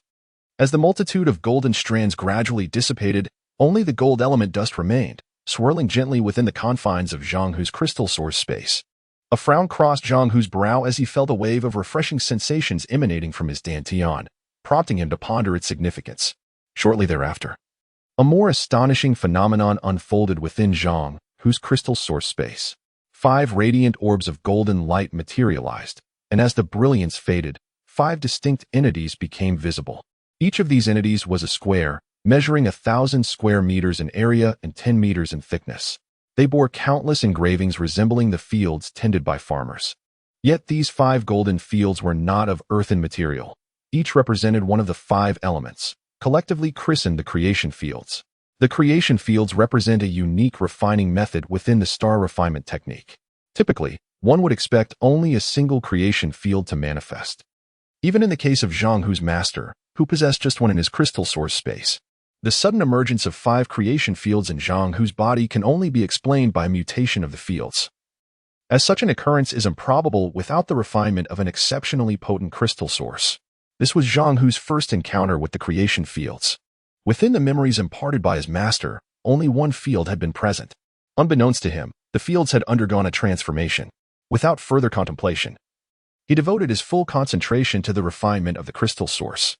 Chapter 128. The eternal crystal source devoured by the essence of the universe. The golden elemental powder was enveloped by 5 creation fields, which absorbed it completely, nourishing Zhang's entire being, enhancing his cultivation significantly. The 5 creation fields continuously absorbed the golden elemental crystal source, causing Zhang to involuntarily convulse, his body gradually vibrating. Golden light flickered in his eyes, his blood surged violently, and his heart raced with fervor, leaving Zhang in a state of astonishment. Could it be that the power of this eternal crystal source was so immense that a breakthrough was imminent? The vibrations emanating from his body disturbed the nearby dual leaf grass and the dual polar divine beast, the little bee. The little bee, initially in a deep slumber, was jolted awake. Buzzing loudly, it burst into the air, scanning the surroundings and discovering that its master, Zhang Hu, was the cause of the commotion. Master, must you create such a ruckus while refining your pearls? I was enjoying a beautiful dream. Zhang Hu, engrossed in his cultivation, paid no heed to the little bee's complaints. Nothing was more vital than achieving a breakthrough. As the crystal source was almost fully absorbed by the creation fields, he felt a surge of joy at the prospect of a breakthrough. A smile of exhilaration curved his lips, but suddenly, the vibration ceased abruptly, plunging everything back into tranquility. The smile vanished from Zhang Hu's face, and a shadow of despair loomed over him. Was one crystal source insufficient? With a deep sigh, he opened his eyes, revealing a profound sense of helplessness. It was unexpected that even a 50,000-year crystal source could not facilitate a smooth breakthrough. Was he overestimating this eternal crystal source or underestimating the voracious appetite of the star refining technique? After a brief contemplation, the voice of the Hongming battle armor echoed in his ears. Master, you must refine and absorb the other 350,000-year crystal sources before you can hope to break through to the galaxy body. What? I must consume them all to break through? Wouldn't that risk my very life? Zhang Hu's face was one of disbelief. The Hongming battle armor reassured him. Fear not, master. Trust in me. How can I believe you? Zhang Hu was skeptical. The Hongming battle armor revealed the truth candidly. To be frank, that golden elemental crystal source has already been consumed by the essence of the universe, so you must refine the other sources for them to be effective. What did you say? The mention of the essence of the universe sent Zhang Hu's heart racing. This essence was a troublesome entity. Not only did it parasitize others, but it also sought to reap the rewards without effort. This situation was untenable. The essence of the universe was an ancient remnant of primordial energy, once integral to the cosmos. However, due to cosmic anomalies, it had been expelled from the cosmic body, wandering aimlessly through the universe like a lost soul. By sheer coincidence, it had latched onto the dual-leaf grass, which, along with the dual-leaf garden, was subsequently drawn into the Star River Scroll by the great god of star expansion. When Zhang Hu previously battled the dual-polar divine beast, the Little Bee, in the dual-leaf garden, he had been compelled to accept the essence of the universe, although he had promised to help it find its ancestral being. The reality was that his creation field was now under its control, leaving his fate in its hands.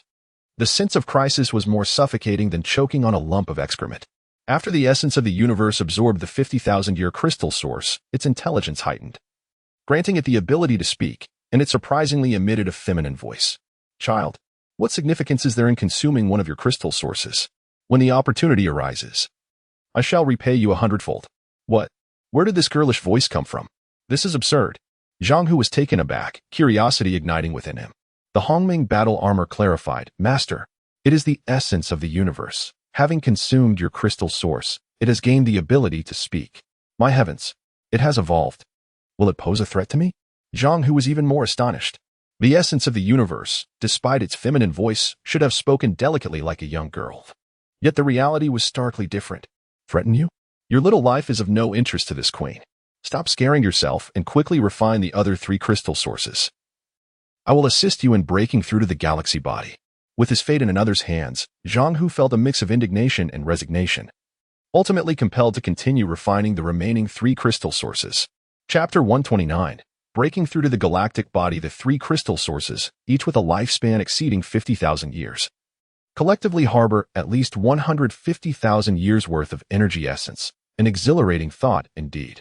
Zhang Hu, no longer hesitant, proceeded to refine the water, fire, and earth element crystal sources simultaneously within the realm of creation, just as he had done with the first gold element crystal source. The immense elemental expansion force generated by the 3 crystal sources stirred the 5 realms of creation and the entire elemental crystal source space, causing a tumultuous upheaval within Zhang Hu's body. What a formidable power! Such overwhelming energy, if it does not propel me to the galactic body, it would indeed be a wonder. With this abundance of crystal source energy, Zhang Hu's body finally reached the threshold for a breakthrough, undergoing extraordinary transformations from the inside out. Initially, cracks appeared on the surfaces of the 5 realms of creation within his dantian, gradually widening as if they were about to shatter. As the fissures in the 5 realms of creation expanded, the cosmic essence and consciousness, along with the Hongming battle armor, observed this astonishing spectacle with great astonishment. The Hongming battle armor curiously interjected, Boss, look at what's happening to your realms of creation. Have you absorbed too much crystal source? Are you about to explode? At this remark, Zhang Hu's heart sank, and beads of sweat poured down his face, filled with regret. He should not have heeded the words of these two fools. Refining 3 crystal sources simultaneously is beyond the capacity of an ordinary person. Could it be that today would mark the end of his life? In a fleeting moment, countless thoughts raced through Zhang Hu's mind. He even lamented the fact that he had never experienced the bliss of a wedding night, and now, faced with sudden demise, he felt an overwhelming sense of injustice. In the midst of his turmoil, an unexpected clarity washed over him, and he bellowed towards the heavens, "If I must die, then so be it. I have no regrets. You too shall bear the consequences with me." Bear the consequences? Nonsense. Who said you were going to die? The cosmic essence suddenly retorted. I refuse to listen. You too are the reason for my demise. I shall haunt you both as a ghost. After the 5 realms of creation cracked, what seemed to be imminent destruction took a miraculous turn. From the fissures of the 5 realms, new energy elements began to sprout forth, filling the gaps. Thus, the realms of creation expanded and filled the cracks, and in a brief moment, each realm's volume increased tenfold. As the realms of creation grew, Zhang Hu's crystal source space followed suit, suddenly expanding tenfold from 50 million cubic meters to 500 million cubic meters. What does 500 million cubic meters of crystal source space signify? In typical circumstances, a large reservoir on Earth holds about 100 million cubic meters. So Zhang Hu's crystal source space is equivalent to 5 such reservoirs. The Hongming battle armor sprang to life, vibrating with excitement on Zhang Hu's surface. Boss, look, the realms of creation did not shatter. You don't have to die after all. It seems my fate is not to be extinguished, which is splendid. With a jolt of renewed vitality, Zhang Hu felt his blood flow accelerate as his internal structure further transformed and upgraded. The heart, drawn by the realms of creation, experienced a surge in heartbeat frequency, escalating from 1,000 beats per minute to 10,000. Concurrently, the heart's resilience increased 1,000-fold, manifesting a state of elemental particle flow. The meridians and bones of his body transformed into this particle flow, completely shedding the former carbon-based physical form, transcending the limitations of mortal existence. This internal metamorphosis was akin to a rebirth, granting Zhang Hu the cultivation of a galactic body.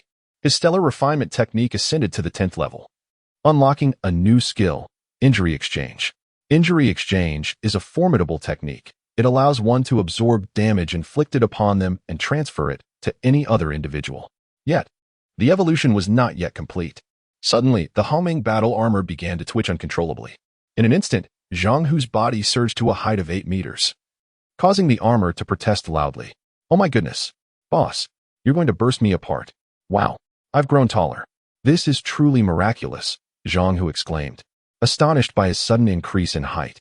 The cosmic essence then spoke. Congratulations. You have successfully ascended to the galactic body. This is the form bestowed upon you by the galactic body. There is no need for alarm. Zhang Hu marveled at the effects of the galactic body, feeling invigorated. I want to fight 10 opponents. The Hongming battle armor, now resembling a vest, tumbled from Zhang Hu's shoulders and displayed its own exuberance, exclaiming, I want to fight 100. Alas, aside from the 3 divine beasts on Earth, there were no other challengers. Zhang Hu scratched the back of his head, feeling a sense of helplessness. Chapter 130. Seeking the 5th Star River Stone. The Pet Alliance's mission. The cosmic essence within Zhang Hu's body remarked, You two simpletons. You are utterly ignorant of the vastness of the universe. There are countless formidable beings out there, and with your meager abilities, you are as inconsequential as a feather in the boundless cosmos. Humph, what is there to fear? My Hongming battle armor is a born warrior. I have never known the meaning of fear.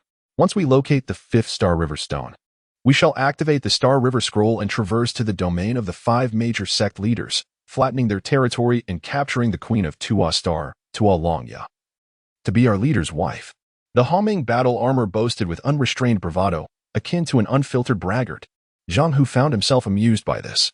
Haha, I never anticipated that you, a mere battle armor, would concern yourself with my lifelong affairs. I am immensely grateful. No need for thanks. Between us, who is keeping count?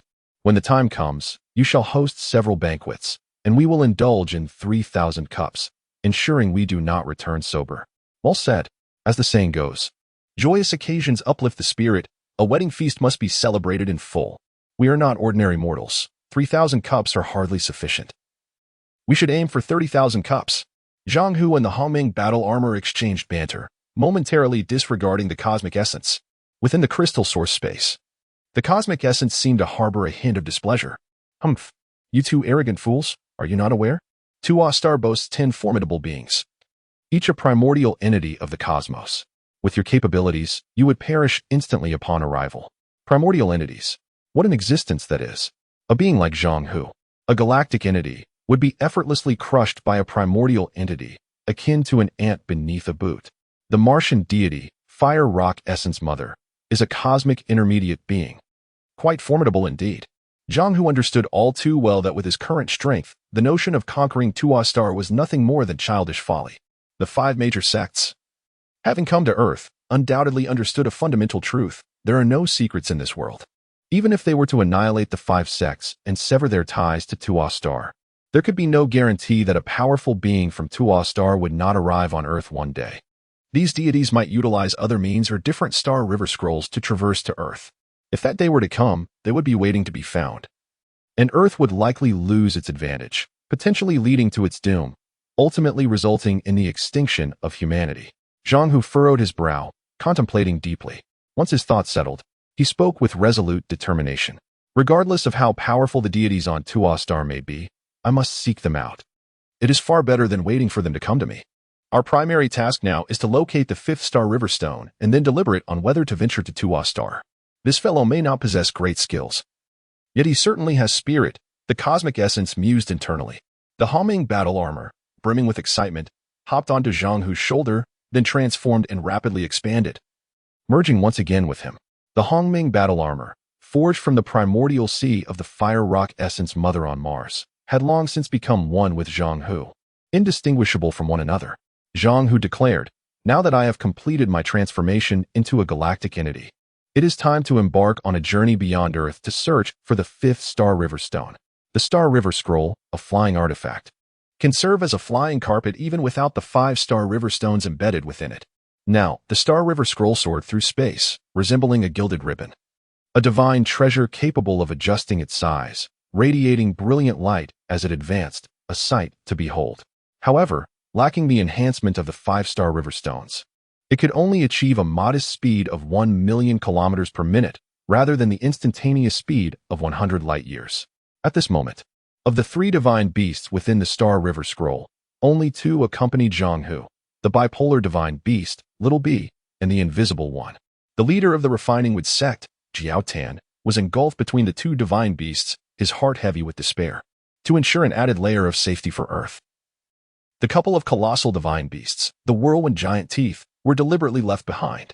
Zhang Hu had his own considerations in this regard. Though the Pet Alliance had expressed goodwill and refrained from any violent actions against humanity, even assisting in the reconstruction of their homes, one must remain vigilant. In Zhang Hu's view, despite their apparent friendship, they were fundamentally different beings, and their intentions were unpredictable.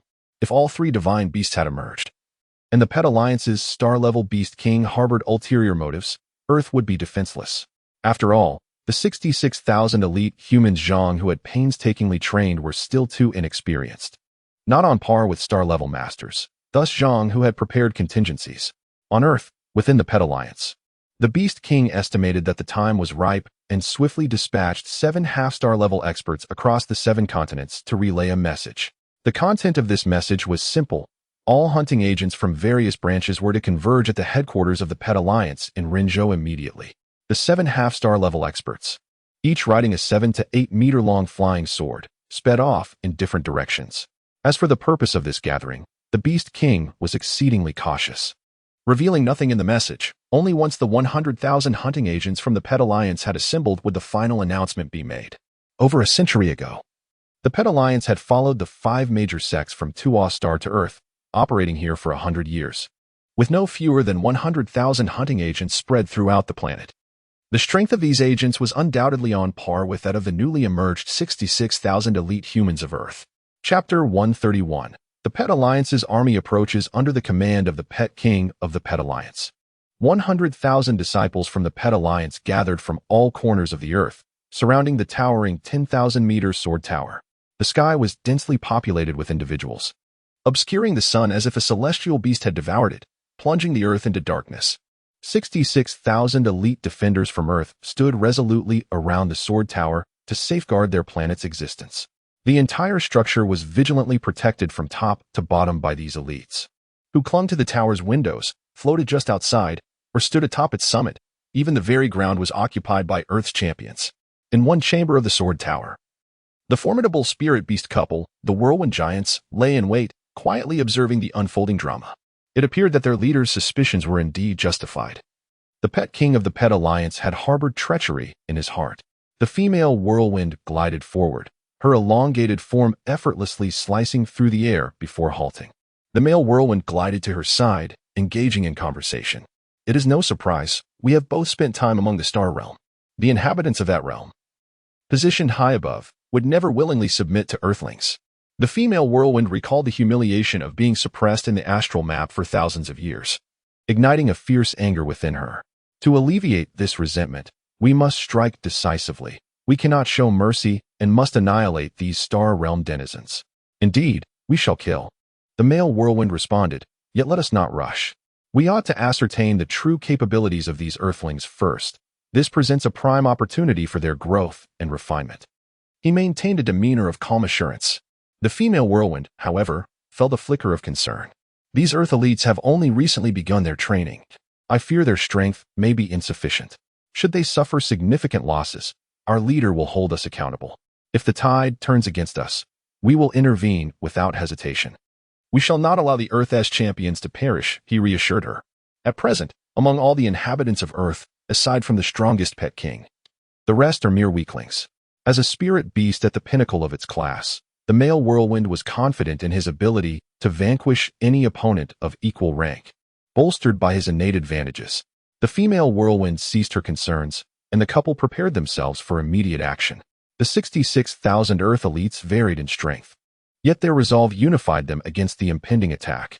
Among them were 30,000 at the initial level of advanced physique, another 30,000 at a moderate level, and 5,997 at the peak level of advanced physique. The strongest among these elites were the trio bestowed with divine treasures by King Zhonghu, Yin Wu, Jin Gu, and De Li. Though all three were at the peak of their advanced physique, their innate talents surpassed those of their peers, bringing them close to breaking through to the star realm. It was conceivable that amidst the battle, they might achieve an impromptu breakthrough, albeit the likelihood was slim.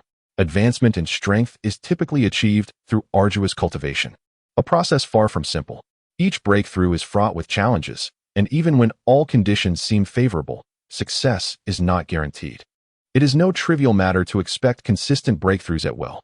In reality, many endeavors require significant time, effort, and resources. Progress is seldom accomplished in a day.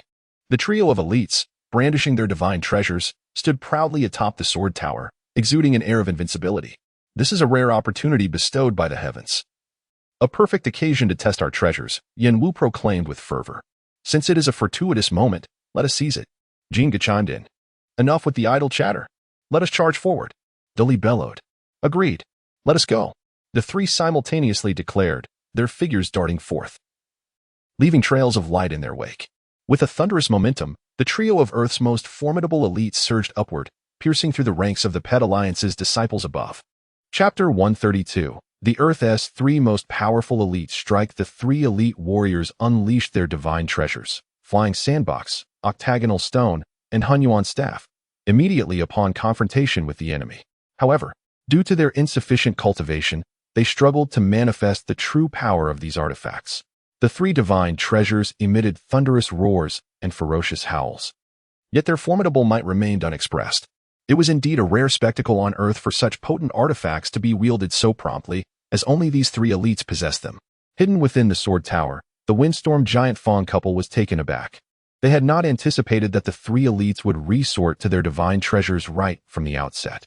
The male windstorm expressed mild surprise, while the female windstorm remained indifferent. To employ a trump card at the beginning is a first for me, she remarked. This deviation from conventional logic did not sit well with the male windstorm. At the pinnacle of the 10,000-meter sword tower, the leader of the Pet Alliance, Pet King, was immediately dazzled upon seeing the three divine treasures. Ah, the treasures of the three sect leaders, how splendid. They shall soon belong to me, he thought, fully aware of their extraordinary power that would be beyond the reach of ordinary beings. The seven strongest subordinates, all half-star body-level experts, witnessed the proactive assault of the Earth's three elites and were unwilling to be outdone. They swiftly launched themselves forward to engage in battle. Retreat. Those are the three divine treasures. You cannot withstand them, Pet King shouted urgently, calling back his 7 half-star body-level subordinates as he propelled himself forward to confront the divine treasures. The wrought iron battle cage materialized out of thin air. Unfazed by the three divine treasures, Pet King first deployed his personal artifact, the wrought iron battle cage. This cage, square in shape, was forged from the rare Wenusian divine iron, with each side intricately woven from 72 strands of iron. When contracted, it shrank to the size of an egg, but when fully expanded, it could contain up to 8,000 cubic units. To think the adversaries possess 3 divine treasures. These diminutive Earthlings have forced the Alliance leader to resort to the wrought iron battle cage, were it not for their divine treasures. Dispatching these Earth elites would have been as simple as taking eggs from a chicken, he mused. The 7 half-star body-level experts retreated, murmuring in astonishment and discussion. The 3 divine treasures were no trifling artifacts. Even star-level experts would find them insurmountable. Fortunately, Pet King acted swiftly, otherwise the 7 would have been reduced to mere corpses, perhaps even less than that, leaving no trace behind. As the 3 elites faced their initial confrontation, despite wielding divine treasures, their inexperience hindered them. Before they could unleash their artifact's power, they found themselves ensnared within Pet King's wrought iron battle cage. The gaps of the cage gradually closed, compressing the space occupied by the 3 elites. It's over. We're trapped. What is this abominable contraption? It seems we cannot escape, they lamented. The enemy moved too rapidly, and they had yet to fully unleash their divine treasure's might. Inside the wrought iron battle cage, the 3 elites were flustered, their artifacts rendered ineffective. From within the sword tower, the male Windstorm declared confidently, the wrought iron battle cage, while indeed a treasure, is of a lesser quality compared to the 3 divine treasures. Any one of them could shatter the cage in an instant. Yet, the 3 elites, flustered and disoriented, were bewildered by a mere cage. Should we intervene now? The female Windstorm asked, concern etched on her face. Not yet. I will send them a message to activate their divine treasures. They can resolve this predicament immediately. As the wrought iron battle cage continued to constrict, Pet King, emboldened by his momentum, attempted to coerce the 3 divine treasures from the elites. Surrender your divine treasures, and I may spare your lives, he proclaimed, mentally intensifying the force on the cage, which began to emit ominous cracking sounds. Chapter 133. The Hunyuan staff breaks the battle cage. The ice pill emerges as the 3 elite warriors appeared on the verge of surrendering. A voice resonated in their ears. Do not be deceived. The power of the 1 iron battle cage is far inferior to the 3 divine treasures in your hands. As long as you unleash any of those treasures, you can shatter the 1 iron battle cage. Who is speaking? Is it friend or foe? Ignoring the origin of the voice, the 3 elites, facing a life-or-death crisis, decided to heed the advice and test it. Whoever comes, let it be. The flying sandbox or the octagonal stone. Hunyuan staff. I shall take action. With determination, Dali wielded the divine treasure, the Hunyuan staff, channeling his inner energy. In an instant, the staff expanded dramatically, and with a resounding crack, the 1 iron battle cage burst apart. Upon witnessing the destruction of the battle cage, the Pet King's expression darkened. The plan to deceive with the divine treasure had failed, leaving him unsettled. Indeed, the Hunyuan staff is formidable. Impressive. Dali gazed at the staff, now towering 1,000 meters long and several meters wide, a rare spark of exhilaration illuminating his face. At last, we are free. Yin Wu and Jin Gu swiftly moved to Dali's sides, their eyes fixed intently on the Pet King and the numerous enemies behind him, suppressing his discontent. The Pet King calmly issued commands to his followers. Leave this to me. Within half an hour, eliminate all the elite warriors from Earth, and then we shall depart. Understood. With that, 100,000 disciples from the Pet Alliance surged forth, a dark mass converging upon the towering sword structure. The performance was about to commence. Haha, it begins. I have been eagerly awaiting this. The Windstorm giant tooth couple, who had been lying in wait within the sword tower, sneered and transformed into a colossal black whirlwind, enveloping the entire sword structure. As the disciples of the Pet Alliance brushed against the fringes of the black whirlwind, they were instantly shredded and reduced to dust. Only those nearing star level could retain a crystal source. The weaker disciples were torn apart, leaving no remnants of their crystal sources. Atop the sword tower, the Pet King perceived the ominous black whirlwind and felt a chill of foreboding. It is the divine beast, Windstorm Giant Tooth. Did he not depart with that Earth leader? Cursing under his breath, he realized he had miscalculated. Seeing the whirlwind, the three elites were filled with elation. Surely, the king has left the divine beast windstorm giant tooth behind to protect us. With this guardian, we can fight without fear. Their fighting spirit reignited. They resolved to take action. You are forcing my hand. The pet king shouted back defiantly. No one is forcing you. You have brought this upon yourself. Yin Wu countered sharply, with Jin Gu echoing. Indeed, it was you who instigated this battle. The king has treated you well, yet you repay kindness with malice. You deserve to be punished. The three elites showed no mercy towards the pet king. To him, they appeared as nothing more than three yapping dogs. Their demise would be effortless. Though he ought to have been furious, the pet king instead laughed heartily. Ha! What a joke, foolish humans. Consider this. How could a noble star-expanding being like myself ever bow before mere earthlings? Prepare yourselves to taste my ultimate technique. With that, a crystal orb, the size of a human head, shot forth from the pet king's crystal source space. The moment the orb emerged, the temperature in the surroundings plummeted to an astonishing -1,000 degrees. The three elites shivered involuntarily, astonished. What on earth is this? So cold. I cannot endure it. Even they struggled against such frigid temperatures. Ha ha ha. The pet king laughed triumphantly. This is the ice pill, forged from the crystal source of a star-level divine beast from the star-expanding realm. Now, allow me to demonstrate its power. Chapter 134. A bloodbath to the bitter end. Do not resist brazenly. The ice stand, forged from the essence of divine beasts, is a treasure of temperature control. In the hands of the pet king, this ice stand can drastically lower the temperature within a certain range, capable of plunging to an astonishing -5,000 degrees Celsius when fully unleashed. At merely -1,000 degrees, the three elite warriors already felt overwhelming discomfort, trembling uncontrollably. Do not hesitate. Strike together and shatter the ice stand. Yin Wu gritted his teeth, instantly activating the sandbox in his hand. With a roar, a torrent of black poisonous sand erupted from the box.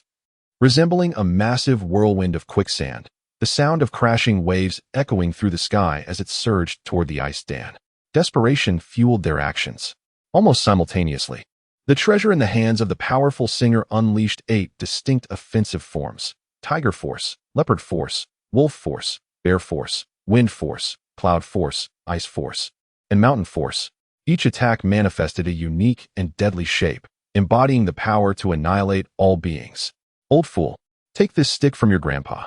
With a furious roar, Dali exhaled a mist of white vapor influenced by the ice stand, glaring with the intensity of a raging bull.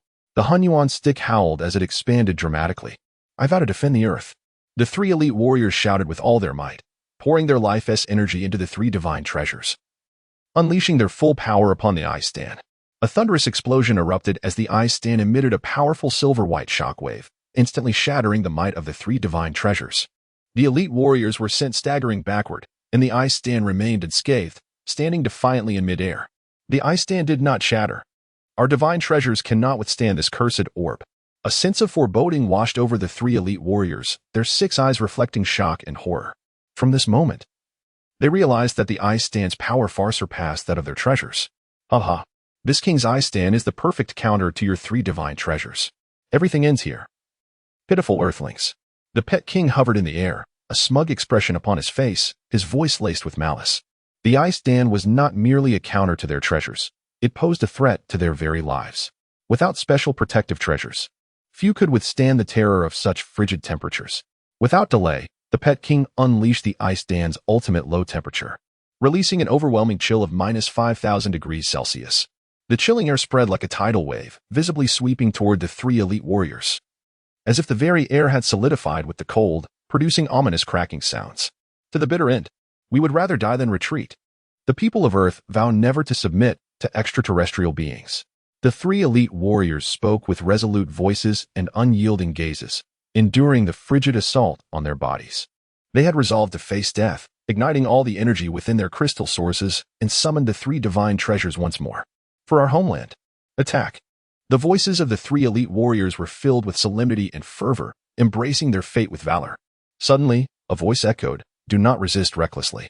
A black whirlwind surged forth with astonishing speed, enveloping the three elite warriors. The whirlwind's arms expanded outward, effectively deflecting the ferocious chill emanating from the ice stand. Whirlwind giant tooth. Very well, one shall perish. With a fierce roar, the pet king recognized the newcomer but remained undeterred, continuing to channel the ice stand's power in an attempt to capture them all. The newcomer was none other than the whirlwind giant Tooth, the mother of the whirlwind. A divine beast of stellar perfection. Her intervention to save the 3 elite warriors from the ice stand was no mere stroke of luck. It demonstrated her capability to contend with the ice stand itself. Chapter 135, A Life and Death Struggle. The power of ice to bully the weak is no true skill. If you have the courage, let us spar. The mother whirlwind, having salvaged a benefit from the pet king's ice stand, now comes forth to provoke. The pet king's lungs are nearly bursting with fury, yet he feigns composure. This ice stand is precisely in need of a new material for forging, and you, whirlwind giant Tooth, are the perfect specimen. Ha ha ha. Ignorant wretch, how dare you speak so boldly before me? Today, this ice stand shall be mine. The mother whirlwind shakes her swirling form, unleashing a gust that scatters the cold like a blizzard across the sky. The pet king seizes his banner, his murderous intent intensifying as he channels his hard-ass energy, causing the chilling aura of the ice stand to surge. Die. Behold my ultimate killing move. A life hanging by a thread, the mother whirlwind, true to her word, expands her entire form to a 1,000-meter radius, ensnaring both the ice stand and the pet king within, as if she intends to devour them whole. The whirlwind accelerates, spinning from 1,000 rotations per minute to 10,000, 20,000, until it reaches a staggering 100,000 rotations per minute, with speed still on the rise. As if it seeks to rend the very fabric of space, the ice stand, emanating a frigid aura of minus 5,000 degrees Celsius, sends a shower of frost cascading through the air under the distortion of the supersonic whirlwind. Even the disciples of the Pet Alliance surrounding the 10,000-meter sword tower are left awestruck, their spirits unsettled. What has happened to the Alliance leader? Is the Alliance leader dead? Enveloped in the vortex at the base of the 10,000-meter sword tower, the male whirlwind trembles with concern. His wife is facing a formidable adversary, ready to fight to the death, for she would not risk her life unleashing this move, life hanging by a thread. This technique is the ultimate killing move of the whirlwind giant Toothbeast clan, releasing all its whirlwind energy, spinning to the utmost limits, unleashing the most potent tearing force. In this world, few things can withstand such overwhelming rotational power. Worried for his beloved's safety, the male whirlwind immediately sends a message. Darling, hold on. I'll come to your aid right away. Don't come. Focus on protecting those Earth elites. I can handle this. The mother whirlwind communicates, desperately attempting to prevent her partner from intervening. For the male whirlwind, it is a dilemma. On one hand, his dearest loved one, and on the other, over 60,000 Earth elites, all precious lives, both palm and back of his hand, are flesh. Thank you for saving my life. Atop the sword tower, the mother whirlwind exerts every ounce of her strength to unleash life hanging by a thread. And it seems she is on the verge of subduing the pet king and the ice stand. Strangely, the pet king, on the brink of unconsciousness, suddenly awakens as the ice stand's energies intertwine, revitalized by their connection. Truly resilient, still alive. The mother whirlwind exclaims in astonishment. The once dim phosphorescence within the ice stand, inexplicably, begins to intensify alongside the pet king's condition. The extreme cold power rapidly spreads outward. With each inch it expands, the whirlwind energy diminishes, a delicate balance of life and death in a fierce contest. What? How could the ice stand's icy power? The mother whirlwind shudders, unwilling to believe the scene before her. The rotational speed of her 1,000-meter whirlwind form begins to wane, and her heart fills with growing trepidation. If she cannot subdue the ice stand today, the consequences will be dire. Chapter 136, The Ice Emperor's Crystal Source. A deathly packed mother whirlwind sensed the impending peril and resolutely embraced the inevitability of death. If she did not annihilate the ice pill and the pet king before her, it would undoubtedly place additional burdens on her beloved below the sword tower. For her beloved, and for the over 60,000 elite souls of Earth, Mother Whirlwind was prepared to sacrifice everything. The energy within her crystalline space was pushed to its absolute limits, teetering on the brink of catastrophic implosion. The crystal source was the essence of life. Its destruction signified the termination of existence. Aha! Whirlwind's giant fangs. You fight to the bitter end. Yet what can you achieve against me? The pet king laughed maniacally amidst the swirling tempest, his demeanor growing increasingly frenzied. This ice pill was forged from the essence of a stellar-grade ice emperor crystal source. Even one at the pinnacle of stellar-grade cultivation could not contend with its might. What? An ice emperor crystal source? How infuriating! Mother Whirlwind could scarcely fathom that she, a stellar-grade divine beast, was confronting an ice emperor pill more formidable than herself. Had she realized sooner that this was an Ice Emperor pill, she would not have so confidently unleashed her final desperate strike. Now that her ultimate move had been executed, failure meant there was no second chance. Farewell, my dearest. As Mother Whirlwind prepared to exhaust the last vestiges of her crystalline power, she conveyed her farewell to her beloved below the sword tower through a life and death confession. Do not.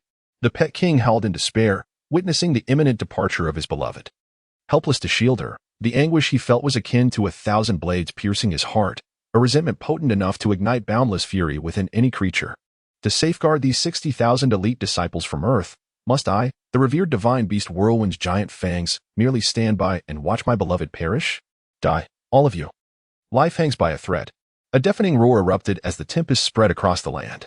The colossal whirlwind, already entwined around the 1,000-meter sword tower, began to expand explosively. Its reach growing from a mile to 2, then to 10, and finally to 100 miles. Not good. Flee. Help.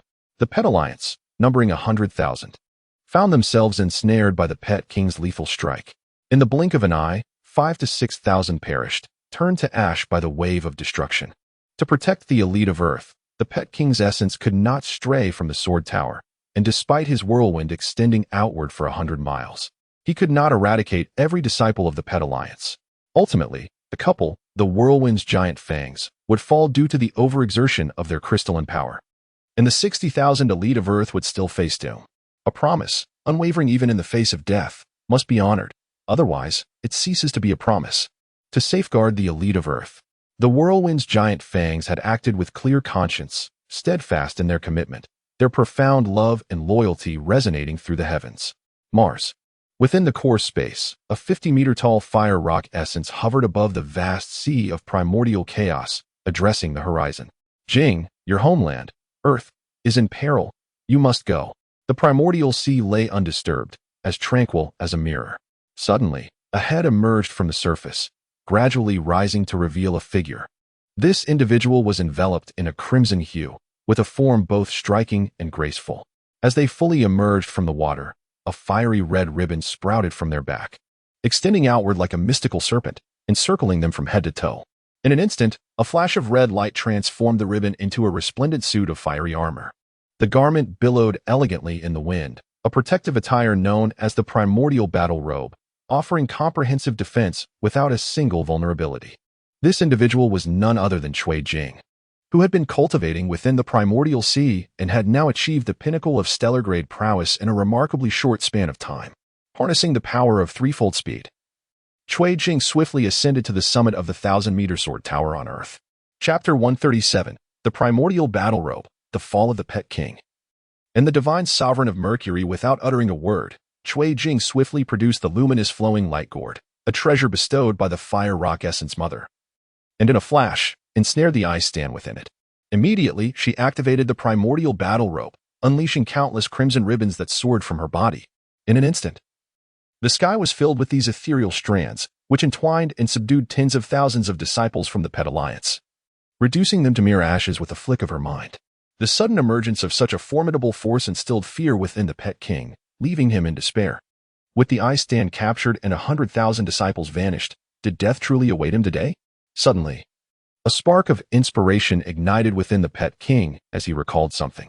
He swiftly conjured a cylindrical artifact from his spatial pouch and squeezed it with his hand. Bang!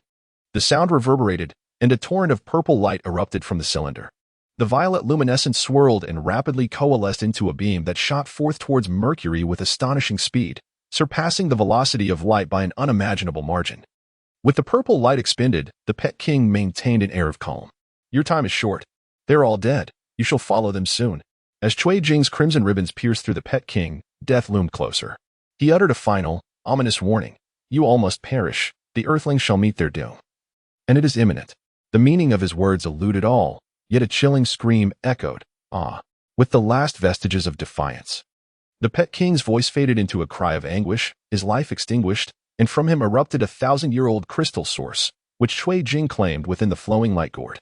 Cui Jing placed the unconscious windstorm giant tooth couple, who had been drained of their essence, within a space inside the sword tower and subsequently infused them with some primordial sea divine liquid from the gourd to facilitate their healing. Meanwhile, the Pet King's purple light had reached Mercury. The divine sovereign of Mercury, known as the Sky Cannon, had an agreement with the Pet King, wherein the canon was to safeguard the Pet King's life within the solar system, while the Pet King would summon stellar masters to extricate the canon from the grasp of the solar divine sovereign. Soon, the sky canon would face absorption and refinement by the solar divine sovereign. The divine sovereign of Mercury was compelled to perpetually circle the sun, striving to escape its formidable gravitational pull. Human scientific research has revealed that Mercury is the fastest planet in orbit around the sun among the 10 planets of the solar system. In possession of the 5th star River Stone, the sky cannon's velocity was augmented, enabling it to endure longer. The Pet King transmitted messages through the violet aurora, and the Martian divine sovereign's sky cannon honored its promise, dispatching a manifestation toward Earth. Coincidentally, this 50-meter-tall avatar encountered Zhang Hu along the way. Quick. Surrounded. Yes. Invisible and colorless, following the leader's command, they unleashed the Void Realm, instantly enveloping a space of 1 light-year, encasing the sky cannon within. The dual-polarity divine beast. The little bee led the charge, buzzing forward to challenge the colossal figure. Who dares to approach? State your name, for I do not slay those without identity. The sky cannon, formidable and majestic like obsidian, with 2 giant eyes glowing purple, let out an ear-piercing roar in rage. Get back. I am the sky cannon of the divine sovereign of Mercury. Those who wish to live shall step aside. The divine sovereign of Mercury. The sky cannon. Such a formidable entity. Zhang Hu, the divine beast little bee, and the colorless divine beast simultaneously felt an unprecedented pressure bearing down on them, akin to the weight of Mount Tai, flooding their hearts with overwhelming despair and dread. The sky cannon of the divine sovereign of Mercury was indeed a mid-tier powerhouse in the cosmos. This is bad. We've encountered a tough opponent. Chapter 138, Celestial Beings, the Mercury Goddess Avatar, the Sky Cannon. The Mercury God, known by the moniker Sky Cannon, is one of the 10 greatest deities in the solar system. This title may seem unfamiliar to Earthlings or extraterrestrial beasts, yet within the vast expanse of the solar system, the names of these 10 revered entities resonate profoundly.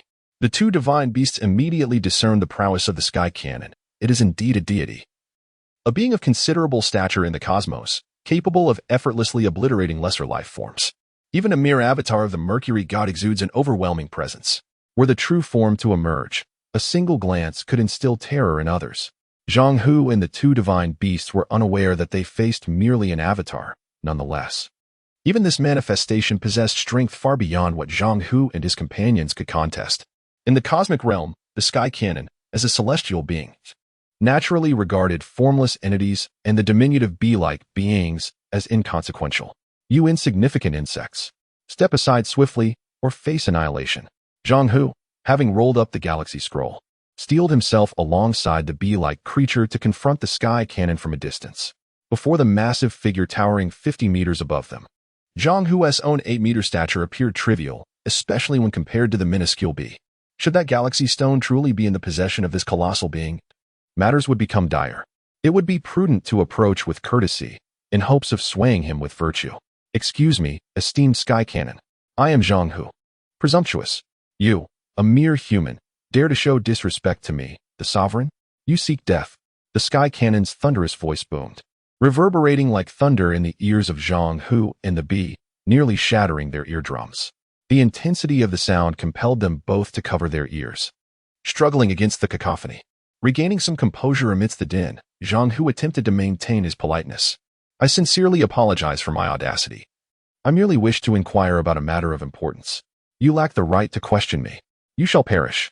The Sky Cannon's roar interrupted Zhang Hu's words. In the next moment, its immense, obsidian-like arms swung down toward Zhang Hu and the bee with blinding speed, a force accompanied by a tempestuous roar. Boom.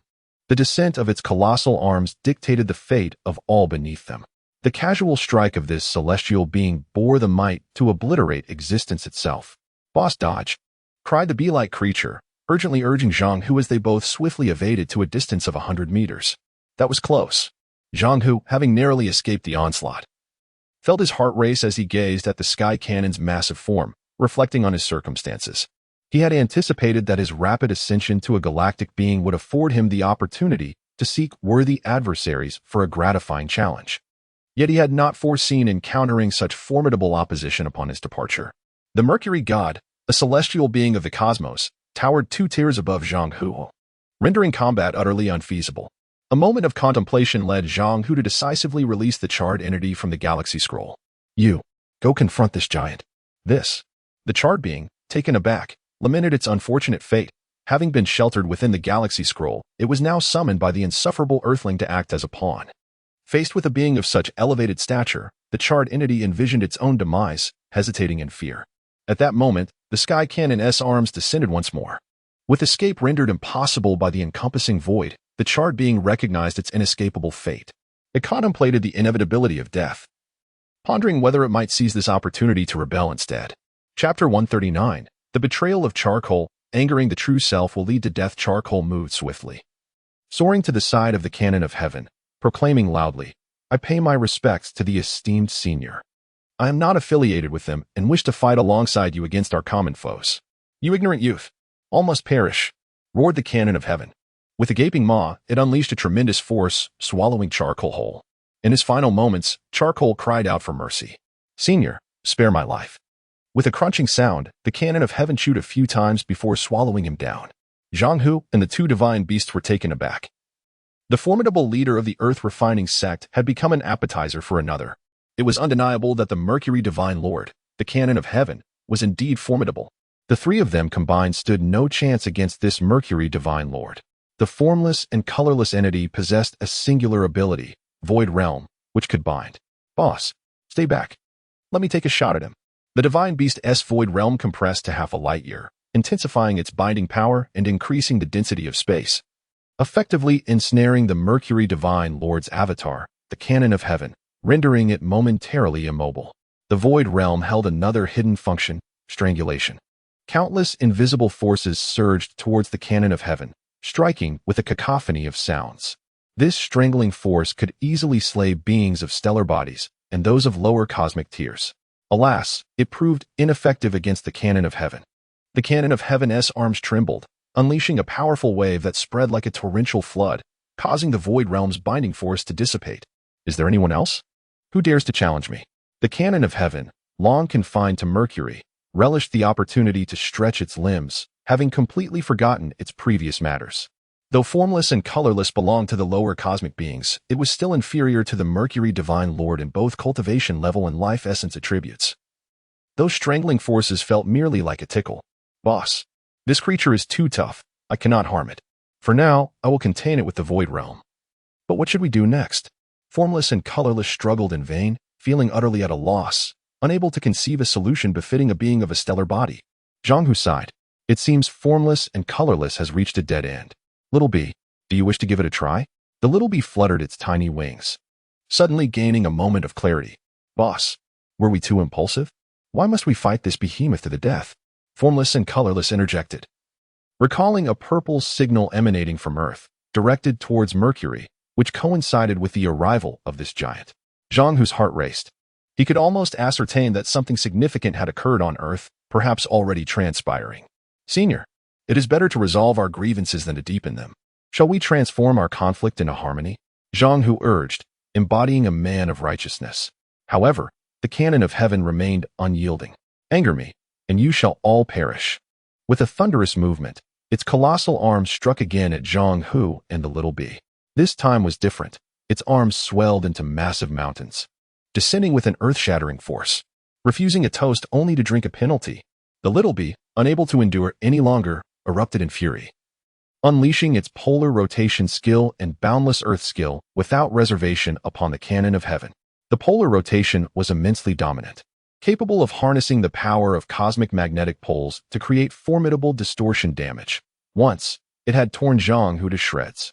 Regrettably, at this moment, when the powerful distortion struck the cannon of heaven's mountainous arms, it had no visible effect. The boundless earth magnetic storm skill, a more ferocious variant of the polar rotation, proved equally futile, ultimately failing to withstand the simple yet overwhelming force of the cannon of heaven's arms. Chapter 140, Star Refining Technique, Copying Skills versus Sky Cannon Boom. The formidable striking force of the Sky Cannon unleashed a terrifying ripple of impact, surging outward with ferocity. It's over, boss. I have no moves left. The little bee cried out in panic, darting away to a distance of 1,000 meters. As the powerful shockwave approached, the protective capabilities of Zhang Hu's primordial battle armor activated instantaneously, revealing a radiant golden shield. Zing! The impact flowed like an unrelenting river, ceaselessly cascading against the primordial battle armor's shield, producing a resonant humming sound that lingered until the force was finally dissipated. This behemoth is indeed formidable, compelling my primordial battle armor to act. The armor was astounded, quickly rallying its spirits to confront the sky cannon, a manifestation of the Mercury god. Zhang Hu shouted vehemently, "We must not allow this fiend to reach Earth, otherwise the entire planet will suffer." As the king of Earth, Zhang Hu bore the weight of millions of lives behind him. Should he falter or retreat even slightly today, Earth would be doomed. With a determined clench of his teeth, Zhang Hu resolved that even if it cost him his life, he would thwart the sky cannon's advance toward Earth. Without further ado, he activated his mind's command. Star refining technique. Copy. A peculiar white light erupted from the crystalline core within Zhang Hu's being, shooting directly at the sky cannon. The white beam swept over the sky cannon like a laser scan, and in an instant, it created a duplicate of the sky cannon. What? The doppelganger of the sky cannon was momentarily taken aback by the sudden appearance of its twin. The little bee and the formless entity were both exhilarated. Boss, this move is incredible. Is this your newly cultivated skill? Go for it, boss. You got this. With resolute determination, Zhang Hu maintained control over the copying skill. The two sky cannons simultaneously raised their massive arms and collided with each other. Amidst the thunderous explosions, the newly created sky cannon was obliterated in an instant. Haha. The sky cannon roared with exhilaration, reveling in its triumph. Kid, just a trivial trick. A fake is still a fake. It can never rival the original. Now, show me what else you've got. Humph.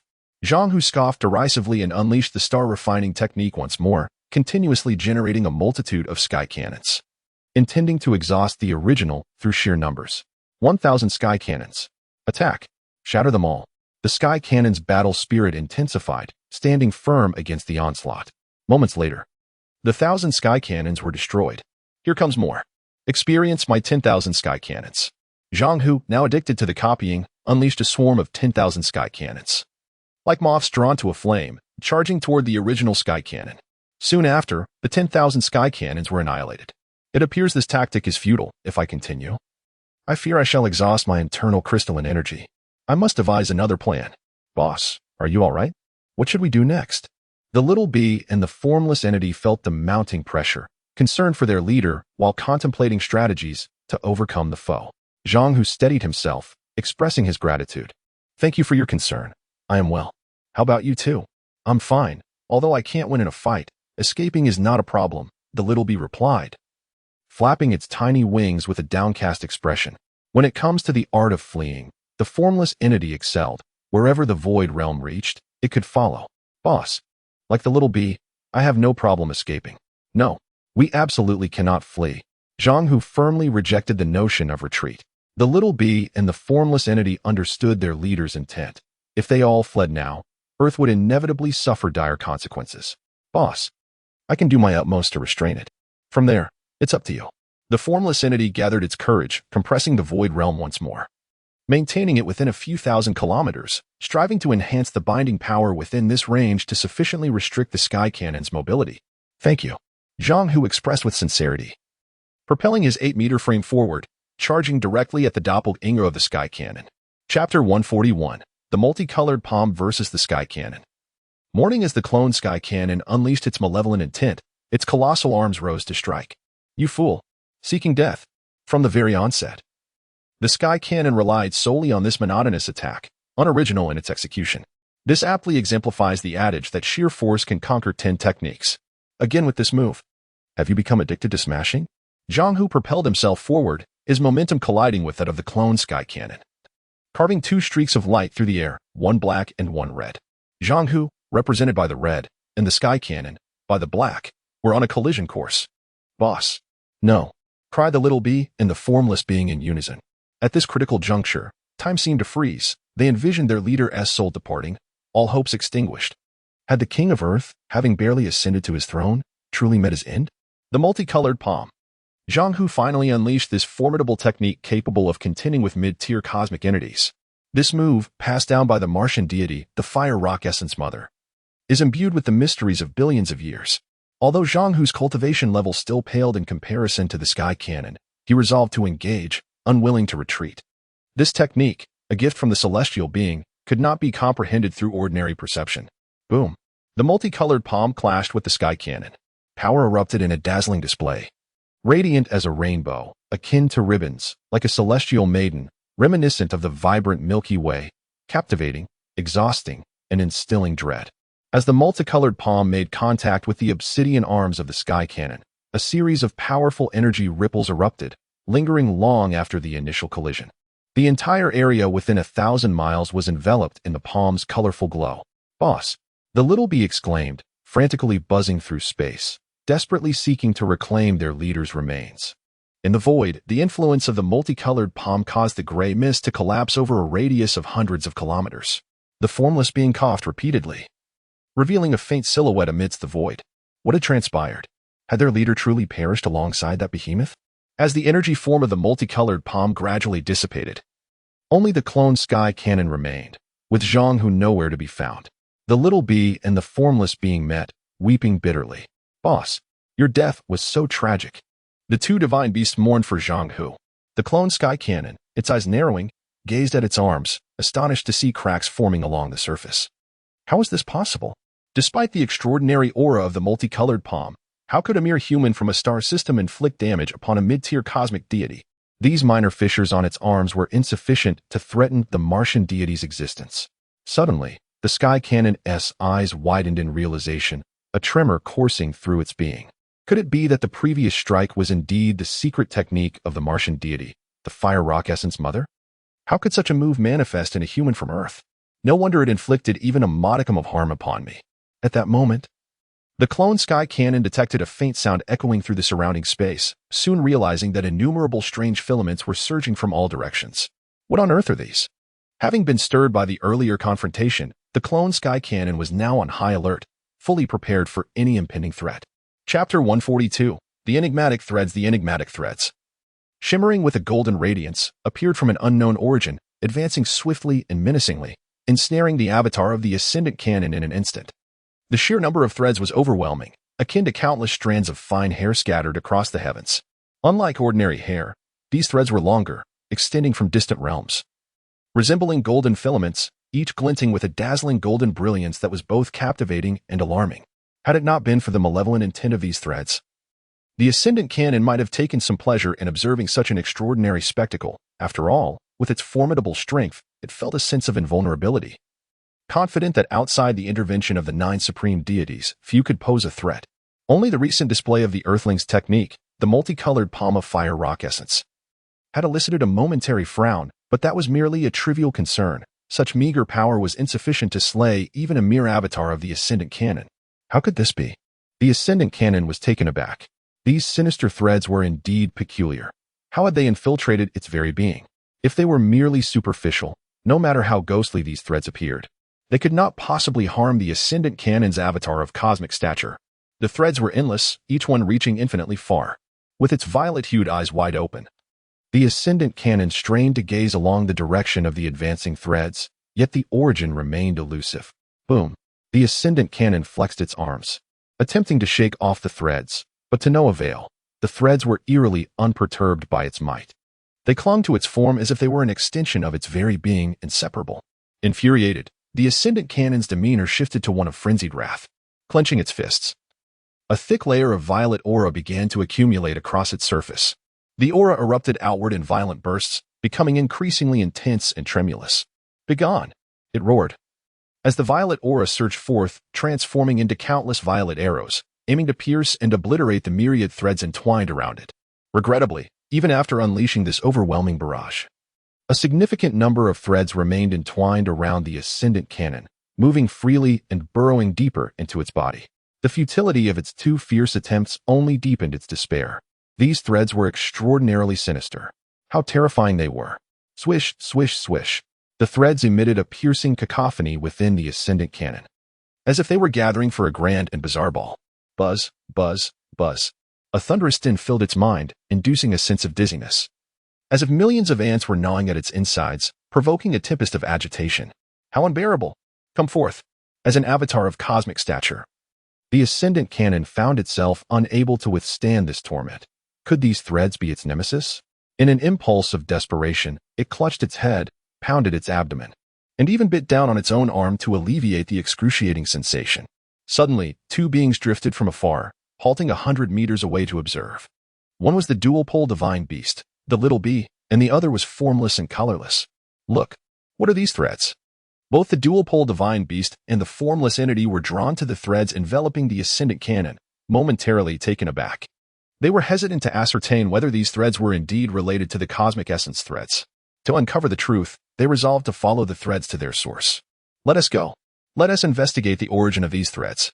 The little bee flapped its tiny wings, buzzing into the air. The formless entity immediately tapped into the void to sense the threads, discovering their source at an immense distance, yet requiring a closer investigation to discern their true nature. Chapter 143. The Master is not dead, the ancestor of the universe's divine swallowing technique in the formless and colorless void, thousands of miles away. If one wishes to approach the fine threads, it suffices to effortlessly expand the void outward. Then swiftly shift one's essence within that space to arrive in the blink of an eye at the source of the threads. What, then, are these fine threads? The current situation is exceedingly intricate. The formless and colorless entity, overly cautious, hesitates to proceed alone. After all, the power capable of transforming a formidable celestial being into such a tormented state is certainly not to be trifled with. The dual-polarity divine beast, the little bee, flies while asserting its thoughts. It presumes that these threads are allies rather than foes. Otherwise, it would not recklessly confront the celestial being. Indeed, this reasoning resonates. The formless and colorless entity concurs, carefully flying alongside the little bee. In this enigmatic and unpredictable cosmic expanse, the specter of surprise or death looms ever closer. As a moment's inattention could lead to annihilation, the two divine beasts hasten along the direction from which the threads emanate. The threads stretch endlessly, and soon, they behold a glimmering point ahead. That must be the origin of the threads. Let us hasten to investigate. The formless and colorless entity takes the lead, with the little bee closely trailing behind, and in an instant, they reach the luminous point. The threads, cocooned like a silkworm, shimmer with a kaleidoscope of colors, gradually revealing a humanoid figure within, none other than Zhang Hu. Master! It's the Master! He is alive! How splendid! Both the little bee and the formless entity express their exhilaration in unison. Initially, they believed that the Master had perished after unleashing the colorful palm technique against the celestial bombardment, but to their astonishment, the Master had merely concealed himself thousands of miles away. Silence, you two. The Master is currently channeling energy with the threads of cosmic essence to combat the celestial bombardment, warned Zhang Hu, clad in the primordial battle armor. Sitting cross-legged, his eyes shut tightly, he appears to be in a meditative state. While the threads ensnaring the celestial bombardment are indeed the threads of cosmic essence, had it not been for the timely intervention of these threads, Zhang Hu might have faced utter destruction today. The threads of cosmic essence burst forth from Zhang Hu's crystal source space, extending for thousands of miles to ensnare the celestial bombardment. Presently, within Zhang Hu's crystal source space, the threads of cosmic essence collaborate with the Tao of creation to invoke the innate mystical technique known as the divine swallowing technique. The divine swallowing technique is a profound art of the highest echelon of cosmic power, belonging to the ancestor of the universe. This technique is characterized by its ability to absorb the primordial spirits, souls, and consciousness of powerful life forms throughout the cosmos. The threads of cosmic essence, a remnant of the ancestor's primordial spirit, have gained sentience through eons of influence and various fortuitous encounters. Moreover, the supreme mystical technique, divine swallowing technique, has assimilated and evolved alongside these threads, ultimately manifesting its initial formidable power. Unexpectedly, the celestial bombardment is merely a manifestation. The threads of cosmic essence remain stationed within the Tao of creation, simultaneously executing the divine swallowing technique while revealing the truth to Zhang Hu. Zhang Hu is taken aback. What? That giant is merely a manifestation? To think such a formidable strength could be wielded by a mere projection, if it were the true form. Would we stand any chance? The corners of Zhang Hu's mouth twitched slightly, his heart gripped by astonishment. If even the colorful palm technique could not vanquish a mere projection, the celestial being of the cosmos is indeed a formidable adversary. Not only did he fail to harm the target, but he was also sent flying thousands of miles away. Had it not been for the protection of the primordial battle armor, Zhang Hu's fragile form would have likely faced grave peril. The threads of cosmic essence have been at work for some time, yet the projection of the celestial bombardment continues to struggle in place, showing no signs of succumbing. Little girl, are you capable of this? It has been quite a while. Why hasn't that thing perished yet? Zhang Hu inquires, his heart racing. Though he has already devised a contingency plan to seek the aid of the Martian deity, Fire Rock Essence Mother, if necessary. The threads of cosmic essence exude confidence. A mere projection of a celestial being cannot escape the grasp of the divine swallowing technique, for the celestial bombardment has already been ensnared. Today, it shall not evade its fate. We had agreed, spoil shall be divided equally. I seek its primordial essence, while you may refine its corporeal form to enhance your resilience, which will be of immense benefit to you. Chapter 144. You seek the soul. I desire the body. The body of the clone, known as the Sky Cannon, is derived from the spinal elemental substance of the Mercury divine sovereign. This material possesses extraordinary qualities, its hardness rivaling that of the primordial battle armor. You seek the soul, and I desire the body. It is settled then, Zhang Hu readily agreed, yet a wave of confusion washed over him. What about the crystal source? The cosmic mid-tier crystal source must be formidable. How is it divided? Fool, what crystal source are you pondering? This clone possesses no crystal source whatsoever. It contains only a wisp of the Mercury divine sovereign's soul energy. Soul energy. Incredible. A mere wisp of soul energy can conjure a mid-tier cosmic clone. How astonishing. Zhang Hu felt a surge of disbelief. The Mercury divine sovereign, with just a sliver of soul energy, could animate a body devoid of a crystal source and traverse the cosmos with ease, facing few adversaries. It was truly terrifying. If the Star River Stone were indeed in the hands of the Mercury divine sovereign, the prospect of acquiring it seemed exceedingly bleak. Zhang Hu sighed repeatedly. The primordial battle armor emitted a comforting tone. Unity is strength. The dualistic divine beasts, the small b and the formless entity, echoed in agreement. Though they were acutely aware that facing a power like the Mercury divine sovereign seemed almost hopeless, even if they claimed to be unafraid. It was merely a form of self-encouragement and consolation. 1,000 miles away, within the Sky Cannon clone of the Mercury divine sovereign, a wisp of soul energy was being eroded by the cosmic essence divine silk. The 50-meter body was showing signs of decline, struggling as if to unleash the Mercury divine sovereign's ultimate technique. This technique, aptly named Sky Cannon, was indeed named after the Mercury divine sovereign, and should it be unleashed, only 8 divine sovereigns in the entire solar system could withstand its might. Regrettably, at this moment, a clone on the verge of having its soul energy consumed by the cosmic essence divine silk found it exceedingly difficult to execute that technique. Nonetheless, the clone still possessed the strength and foundation of a mid-tier cosmic entity. Even with only 1/10 of its original power, it could still manifest the ultimate technique. Sky Cannon. Despicable wretches. You wish to devour my original soul energy. You are not worthy. The clone of the Sky Cannon gathered its final vestiges of defiance, roaring loudly to finally unveil its technique. The divine silk entwined in a chaotic and disordered manner, creating a scene that defied description. Amidst this turmoil, the surface of the clone's body began to rapidly collapse and contract, with a faint purple glow emanating from the fissures. Divine Sovereign's ultimate technique. Sky Cannon. With a thunderous cry, the clone's form vanished, and within the cocoon of divine silk, a colossal cannon tube, radiating purple brilliance, materialized. The cannon measured 50 meters in length and 10 meters in diameter, its surface adorned with peculiar patterns, exuding an imposing presence. Strangely, the cannon lacked a base. Curse it. My soul energy has been devoured, making the completion of the cannon base impossible. The clone of the Sky Cannon lamented in frustration. Without a base, the execution of the ultimate technique appeared hopeless. It knew that in this battle, the Sky Cannon technique would be exceedingly difficult to unleash. The clone had ventured forth without consulting the omens, thus resigning itself to misfortune. Had it not been for its body being ensnared by the treacherous solar divine sovereign, such petty tricks would have had no effect on it.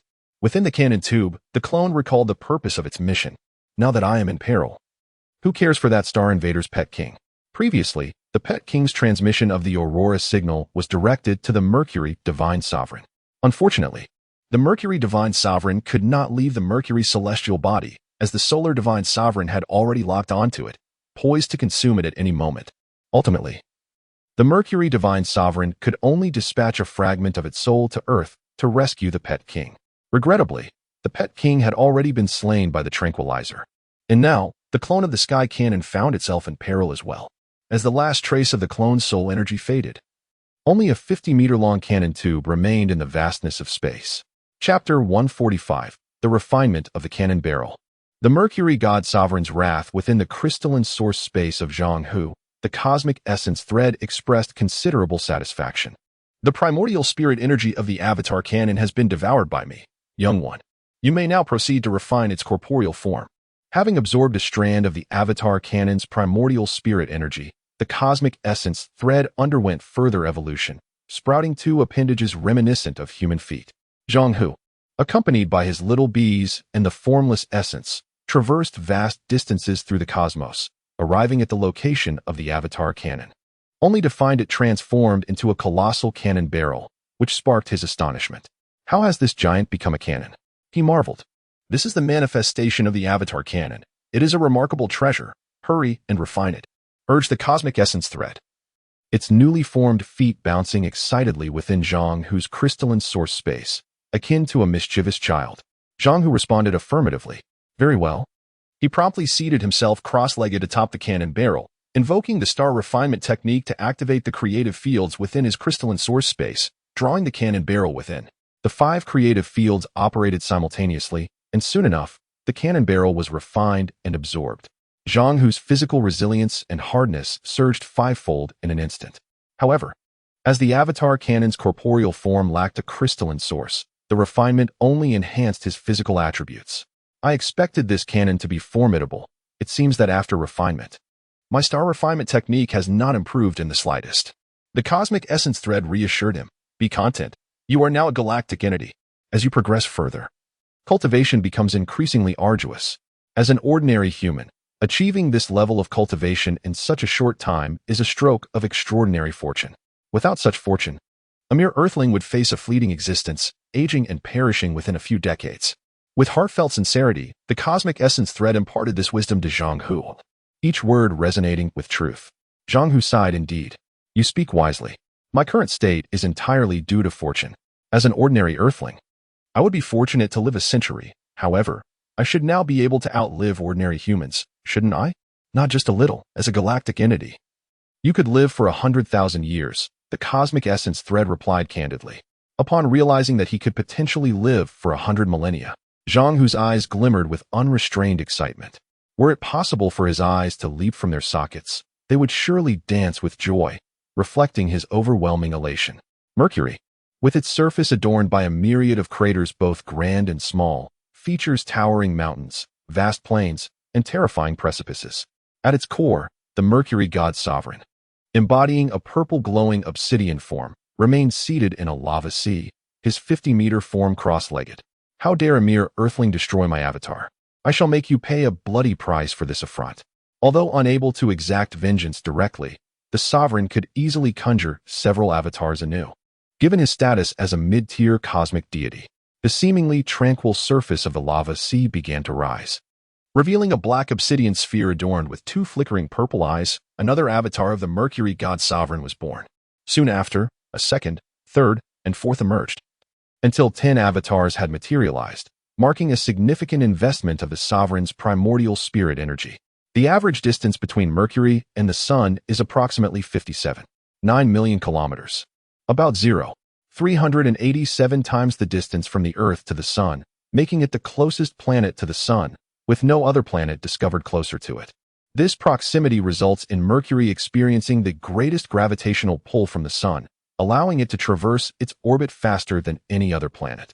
Mercury's orbital velocity stands at 48 kilometers per second, outpacing Earth's by 18 kilometers per second, enabling it to orbit Earth in just 15 minutes. Should Mercury fail to maintain this speed, it would be consumed by the solar sovereign. Thus, the appearance of the galaxy stone significantly enhanced the Mercury God Sovereign's chances of survival. Having unexpectedly acquired the galaxy stone, the Mercury God Sovereign treasured it dearly, never parting from it, and ensuring that anyone who dared covet the stone would have to contend with him first. In the vast expanse of the cosmos, the saga unfolds. Chapter 146. This young lady is truly remarkable. At the pinnacle of the 10,000-meter sword tower on Earth, a mysterious figure clad in a scarlet battle robe sat upon the king's throne. Her eyes were gently closed, embodying the essence of beauty that could shame the moon and flowers. Her long, lustrous black hair floated gracefully behind her, harmonizing with the 6 3-meter-long crimson ribbons trailing from her robe, appearing almost sentient in their movement.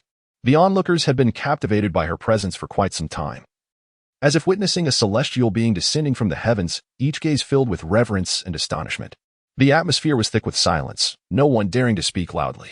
Suddenly, a streak of red light shot in from a distance, materializing into Zhang Hu. Accompanying him were the dual divine beasts, the little bee and the formless entity. Upon the arrival of the king, the crowd promptly clasped their fists in greeting, chanting, "King, King, King." Zhang Hu waved his hand, gesturing for them to refrain from excessive formality, yet his gaze was irresistibly drawn to the figure seated 20 meters away upon the throne. Who is she? Her attire was peculiar, exuding an impressive aura. Zhang Hu's curiosity piqued as he learned from the windstorm giant fawn couple that this enigmatic fairy had saved everyone's lives. Thus, he felt immense gratitude, accompanied by an even deeper intrigue. Who exactly is she? How dare she occupy the king's throne? Boldness indeed. The dual divine beasts buzzed in protest. This young lady is quite striking, daring to sit in the presence of our great king. I propose she be crowned as the queen. The windstorm giant fawn couple and the 3 elite figures shook their heads in amusement, recognizing the ignorance of the 2 divine beasts. If the fairy on the throne were to reveal her true power, the majority present would surely tremble in fear. With the king in attendance, others were reluctant to overstep their bounds.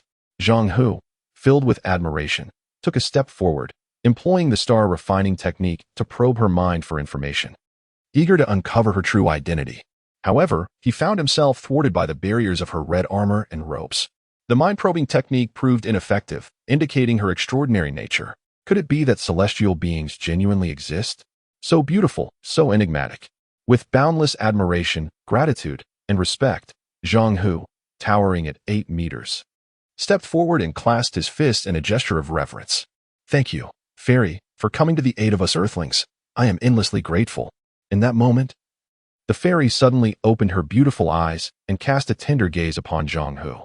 His attention sharpened, as her gaze felt eerily familiar, reminiscent of someone he had encountered before.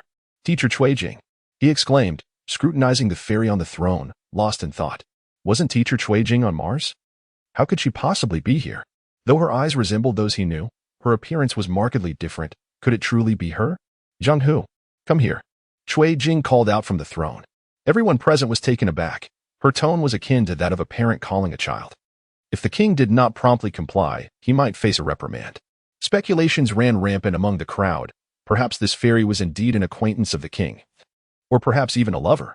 Zhang Hu, nearly certain of his deduction, recognized that this fairy was none other than Cuijing. Her visage had transformed, becoming even more enchanting than before. "Ha! Teacher Cuijing, it truly is you. How wonderful." Without regard for his royal status, he hurriedly advanced, taking 2 steps at once, and, in his excitement, reached to embrace her shoulders. However, due to his immense size, he accidentally toppled the throne along with Cuijing, eliciting bemused smiles and awkward expressions from those present. Chapter 147. All men are the same. 10 divine cannons in the vast expanse. Only Zhang Hu and Cuijing remained. Cuijing inquired, "How has your physique grown so large?" "After I advanced to the starry body, I transformed into this form," Zhang Hu replied. Cuijing nodded in understanding. "I am currently at the star level. When I eventually progress to the starry body, I presume my physique will also expand dramatically like yours." "Indeed. That should be the case. Apologies, Teacher Cui. I did not mean to. Allow me to help you up." Cuijing was half reclining on the ground, gazing upward at the imposing figure of Zhang Hu, who stood at 8 meters tall. She gently floated upward, her body ascending gracefully. As Cuijing continued to rise, Zhang Hu also straightened his posture, his gaze fixated on the enchanting figure before him, sincerely exclaiming, "You are truly beautiful." To evoke such heartfelt admiration in another, one must possess an undeniable charm. Cuijing, adorned in a resplendent crimson battle robe with flowing ribbons, approached Zhang Hu's face. She reached out, tenderly caressing his cheek. In that fleeting moment, Zhang Hu felt his heart race, and a rosy hue crept onto their faces. "Why is your face flushed?" Cuijing remarked, her breath fragrant as she spoke. Zhang Hu, feeling a surge of shyness, quickly turned away. I have a cold and a high fever." The profound voice of the cosmic essence within Zhang Hu's core whispered conspiratorially, "Boss, have you developed feelings?" Although softly spoken, the words were heard by the cosmic essence residing within him. "Bah, men are all the same. They reveal their true nature upon encountering a beautiful woman, it retorted, deriding Zhang Hu. Zhang Hu recognized his lapse in composure, but he could not be blamed. After all, no man could remain unmoved in the presence of such beauty. Zhang Hu, turn around. Why are you hiding? Cui Jing playfully circled to face him. Although Cui Jing's cultivation was only one tier below Zhang Hu's, her battle robe possessed equal defensive capabilities as his armor, instilling in her a newfound confidence in both speech and demeanor. At that moment, Zhang Hu had enveloped his entire face in the protective layer of his armor, leaving only his eyes exposed, intently fixed upon Cui Jing. What are you doing? Cui Jing queried. What do you mean? I am not going to eat you. Why are you hiding? Why cover your face? Cui Jing manipulated the ribbons of her robe, attempting to unveil Zhang Hu's armored visage. Suddenly, urgent shouts echoed from outside. Boss, trouble is brewing. Powerful foes are approaching. Beyond Earth's atmosphere, 10 50-meter-tall avatars of the Mercury divine cannons descended, their 20 colossal purple eyes surveying the Earth below with a presence akin to divine judgment, rendering all beings as inconsequential as ants. The formless and colorless essence had already manifested the void realm, thoroughly comprehending the nature of the approaching threat. Boss, it's the avatar cannons, 10 of them. Previously, one was a formidable challenge. Now, with 10, the Mercury Divine truly dares to threaten our world. Does he intend to annihilate Earth? Zhang Hu assessed the situation, discerning that the wisest course of action was to relocate the battle to outer space. He propelled himself into the air, suspending above the towering sword spire. The divine beasts and 3 elite warriors awaited him at the pinnacle, drawing from their prior combat experiences. They recognized that only the formless essence possessed significant utility against the divine avatars. Thousands of Earth's elite within the sword spire, filled with fighting spirit, united in a fervent chant, "We vow to defend Earth. We vow to defend Earth." Though their strength was insufficient to accompany the king into battle, their only recourse was to rally with encouragement. In her vibrant crimson battle robe, Cui Jing soared from the spire, taking her place beside Zhang Hu in the sky. Chapter 148, a thunderous roar echoed through the air. Who had just made a move? Zhang Hu, acutely aware of the formidable strength of the celestial cannon's avatar, felt a twinge of concern for Cui Jing. What brings you here? I will accompany you. Cui Jing expressed her determination. Zhang Hu's concern deepened. The opponent is a manifestation of the celestial sovereign of Mercury, a formidable being among the cosmos, with 10 avatars in total. They are quite troublesome. I implore you to remain behind. Should I falter, you all can unite for a final stand, he conveyed earnestly. Cui Jing's eyes shone with resolve. I possess the flowing light gourd. I am not afraid. She brandished the gourd, exuding confidence. The sight of the gourd ignited a spark in Zhang Hu's eyes. It was a treasure from his master, the fire rock essence, far superior to ordinary divine artifacts. With the flowing light gourd to bolster their strength, the pressure they faced diminished significantly. Yet, the celestial sovereign's avatar was indeed a being of considerable power. One could only wonder if the flowing light gourd could truly withstand the might of 10 avatars of the celestial canon. In the cosmic hierarchy of divine artifacts, they ranged from ordinary treasures to the supreme celestial treasures, with the potential existence of even more powerful cosmic relics. Cui Jing, undeterred, declared, with the flowing light gourd, our chances of victory are naturally heightened. Indeed, we shall do our utmost, Zhang Hu replied. Just then, a blinding beam of light shot down from the sky. As terror gripped everyone, the beam struck the ground like a meteor. Boom! A deafening explosion ensued, sending clouds of dust and debris soaring into the air. The entire 10,000-meter sword tower, along with the Earth itself, trembled more violently than a magnitude 20 earthquake. Everyone remained calm. As panic swept through the tens of thousands within the sword tower, chaos and screams filled the air. The situation is dire. Teacher Cui and Wuxing Wuxiang, follow me. Everyone else, take defensive positions. Zhang Hu's gaze was resolute as his 8-meter frame leapt into the outer atmosphere of Earth, closely followed by Wuxing Wuxiang. Wait for me, boss. In an instant, the void realm unfolded, and with a slight shift, he joined Zhang Hu outside the atmosphere. Cui Jing was not far behind, nearly arriving at the same moment, standing opposite Zhang Hu. The two factions faced each other across a distance of over 100 meters. The 10 celestial canon avatars exuded confidence, believing they held Earth's fate in their hands. The approach of Earthlings was merely perceived as an invitation to their demise, unworthy of concern. The earlier strike upon Earth was merely a prelude to their impending annihilation, a warm-up for the grand hunt that lay ahead. Today, Earth was destined for destruction. there was no need for haste. Thus, the 10 avatars remained silent, regarding Zhang Hu and his companions with disdain akin to that reserved for mere insects, their arrogance reaching new heights. One avatar, with a tone steeped in mockery, sneered. "A bunch of insects. Your futile struggles are in vain. Who dared to make a move? Step forward." Zhang Hu uttered the harshest words while adopting the most humble stance. Seeing the 10-50-meter-tall avatars lined up before him felt as though the very heavens were collapsing. An overwhelming pressure surged within him, making it hard to breathe. "We have the flowing light gourd. What is there to fear?" Zhang Hu motivated himself, yet he could not suppress the instinct to slightly withdraw. Feeling minuscule before the towering forms of the avatars. With the flowing light gourd in hand, Cui Jing refrained from idle chatter, stepping forward, channeling her heart's intent. She activated the gourd. From its mouth, a brilliant golden light erupted, accompanied by an immense suction force. "Collect," she commanded. In an instant, one of the 50-meter-tall celestial cannon avatars was indeed drawn into the gourd. Chapter 149. For sky cannons absorbed, here I am. Zhang Hu was overjoyed. "Look, it has entered." The Liuguang bottle is indeed a wondrous treasure. In its presence, all cosmic entities are rendered insignificant. Formless and colorless, the Hongmeng battle armor. Along with the essence of the universe, all exhibited envious postures. "Remarkable! What a splendid artifact! Where did this treasure come from? I desire one as well." As the first sky cannon was absorbed by the Liuguang bottle, the other 9 sky cannons trembled in shock. What was happening? Were their eyes deceiving them? Suddenly, whoosh! The Liuguang bottle swiftly absorbed 3 more sky cannons. The remaining 6 were utterly bewildered, without any combat having commenced. How had half of them vanished in the blink of an eye? If they did not act soon, they would all end up in the bottle. "Attack!" shouted one of the sky cannons, taking the lead. The others followed suit, leaping into action as their colossal 50-meter bodies surged toward Zhang Hu and his companions like lightning. At this critical moment, the Liuguang bottle in Cui Jing's hands jammed.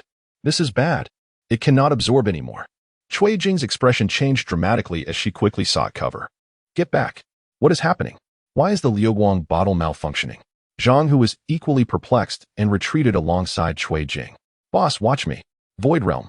The formless and colorless entity immediately unleashed its unique technique, the Void Realm, binding the 6 sky cannons within a half-light-year radius. Trapped in the Void Realm, the 6 sky cannons were disoriented, unable to discern direction. Zhang Hu approached Cui Jing, gazing at the Liuguang bottle with confusion. "I don't know either," Cui Jing replied, her hands carefully examining the bottle. Suddenly, she noticed 2 red characters at the bottom. "High copy." Both Zhang Hu and Cui Jing gasped in unison. Could it be that this Liuguang bottle was not genuine? Cui Jing suddenly realized that her master, Huiyin Jingmu, had not given her the authentic treasure, explaining why it could only absorb 4 sky cannons.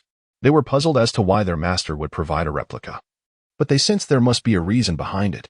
A high copy is still useful, at least it dealt with 4 of them. "The remaining 6 will be our responsibility," Zhang Hu encouraged himself, determined to plunge into the Void Realm for a decisive battle against the 6 sky cannons. After all, he had previously collaborated with the essence of the universe to defeat one, giving him a modicum of experience. "You all wait outside. I shall confront them," Zhang Hu declared, dashing into the formless and colorless Void Realm. The 6 sky cannons flailed about like headless flies, racing tens of thousands of kilometers without finding an exit.